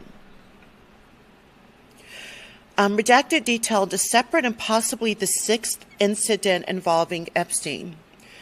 When Redacted was approximately 15 years old, she went to a Rick James concert with her friend Redacted and Redacted's mother in Savannah, Georgia. Epstein was at the concert and surprised her. When Redacted saw Epstein, she knew she had to go with him. She recalled Epstein had a flask and got her drunk. She was also high on marijuana. He kept her isolated at the concert so long that Redacted and Redacted's mother left her and drove back to Redacted Island. They later told Redacted they looked for her for a long period of time. She stated that she imagined they were terrified when they could not find her. Redacted could not recall the entire evening. However, she knew that Epstein left her at some point, and she found herself walking around alone, high on marijuana. She kept thinking, how am I going to get back to the island? I've been left here. I have no way to get home. At some point, while she was walking around, the police picked her up. Redacted recalled thinking her mother was going to be pissed at her because she got her ears pierced. The police photographed her and kept her alone in a real jail cell. She could not remember whether they fingerprinted her or if she was formally arrested. She did recall that she ate really good fried chicken while in jail. At some point, her mother and brother, Redacted, picked her up and drove her home. Redacted recalled at least one incident in which Epstein took her off of the island when she was between 13 to 15 years old. He drove her and or flew her to either New York or New Jersey. She was introduced to someone with money. It was Donald Trump. Redacted and Epstein were with others, to include Trump, in a very tall building with huge rooms. Trump did not like her from the get-go. He didn't like that I was a boy-girl, referencing a tomboy. Redacted could not recall the identities of the other individuals present. However, they all exited when Trump asked everyone to leave the room. Trump mentioned something to the effect of, "Let me teach you how little girls are supposed to be." Trump unzipped his pants and put Redacted's head down to his penis. Redacted bit the shit out of it. Trump struck and said words to the effect of, "Get this little bitch the hell out of here." Redacted advised she bit Trump's penis because he disgusted her. He had money. It reeked off of him. At that point, people re-entered the room. No further information provided. Redacted recalled a blonde, beautiful woman approaching her at some point that day after her interaction with Trump. The woman said, "Let me give you a tip, little girl, about your breasts. Wear a bra every night." Those words have stayed with her throughout the years. Redacted got the feeling the relationship between Epstein and Trump included a certain amount of jealousy. She thought Trump appeared jealous of Epstein, but at some point, they ended up on level playing fields. Trump and Epstein sometimes used the terms fresh meat, untainted, and not jaded while referring to girls. At the time she heard it, Redacted did not understand the term not jaded. She subsequently looked up the word jaded, stated she had 2 additional interactions with Trump, but she asked that the interview move on to a different subject for the time being.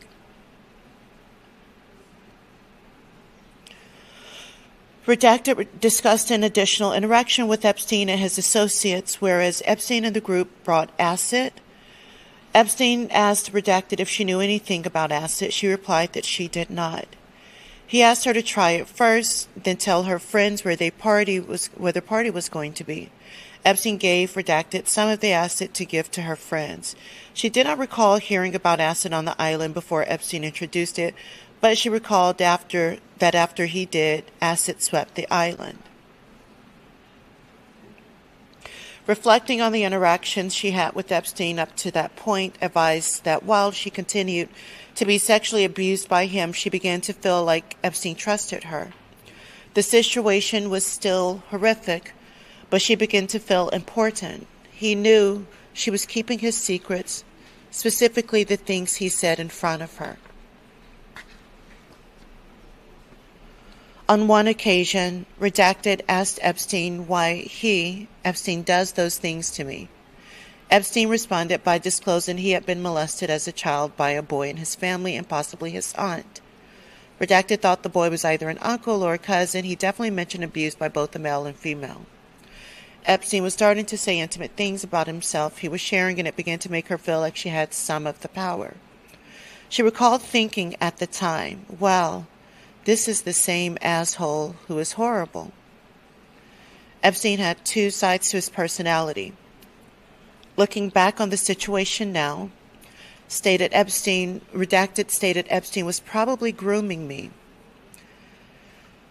Redacted got super fascinated in the sexual acts that involved Epstein being submissive to Redacted. She felt relieved to be the one not being abused. Redacted recalled they did not mix the sexual abuse, meaning the interactions wherein Epstein physically abused Redacted were separate interactions than those that involved Epstein being submissive to Redacted. Every time they entered a bedroom, sexual abuse of some sort was involved, and in general, every interaction included sexual abuse. The one exception was the concert in Georgia, detailed above.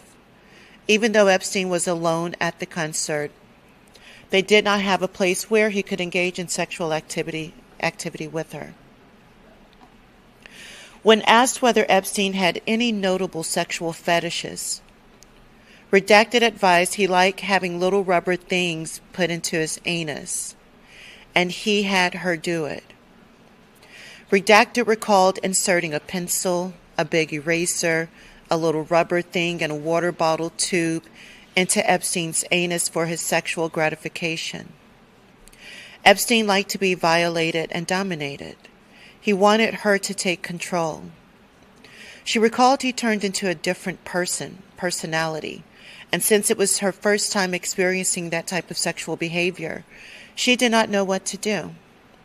Epstein liked her to use kitchen oil instead of sexual lubricant when she put things in his butt. Epstein told Redacted that when he was younger, he could contort his body so that he could almost put his penis in his mouth. She asked him to show her, and he tried, but was unsuccessful. Redacted was asked whether Epstein ever asked her to engage in threesomes, orgies. Epstein always wanted Redacted to bring her friend, however, it never happened. Epstein spoke another language around Redacted once in a while. She believed the language may have been Hebrew. At this point in the interview, Redacted imitated the sound of the language. She recalled Epstein speaking, indicating it, including a throat-clearing guttural sound. She was unaware whether Epstein was Jewish. She knew the language he spoke was not Italian. Epstein talked about blackmailing people in front of Redacted. Redacted was confident Trump knew Epstein blackmailed people because she heard Epstein and Trump talking about it. Redacted stated she knew Trump had illegal building permits. She heard him, Trump, talking about washing money through casinos. Number 6 is Donald Trump's favorite number. Redacted was not sure how she knew that, but she heard it at one point. Redacted stated that Epstein's blackmailing of her mother ruined her family. Redacted asked the agents to keep her safe, stating, "Throughout my life, Epstein's people have found me, have kept tabs on me."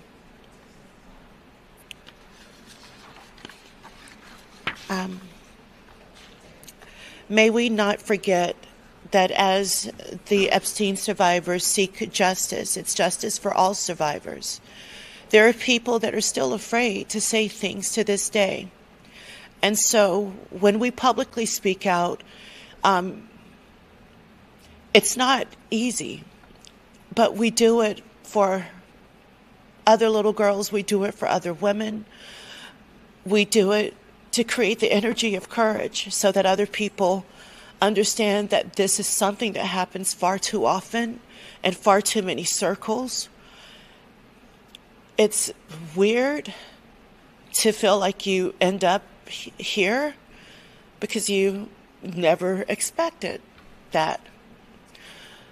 But I stand here with the removal of shame. I do not bear the shame. The shame belongs to the predator that is running this country. The shame belongs to those who continue to vote for him. The shame belongs to those of you who voted for him even when my other sisters were warning you that this man was a rapist, allegedly sexually assaulted them.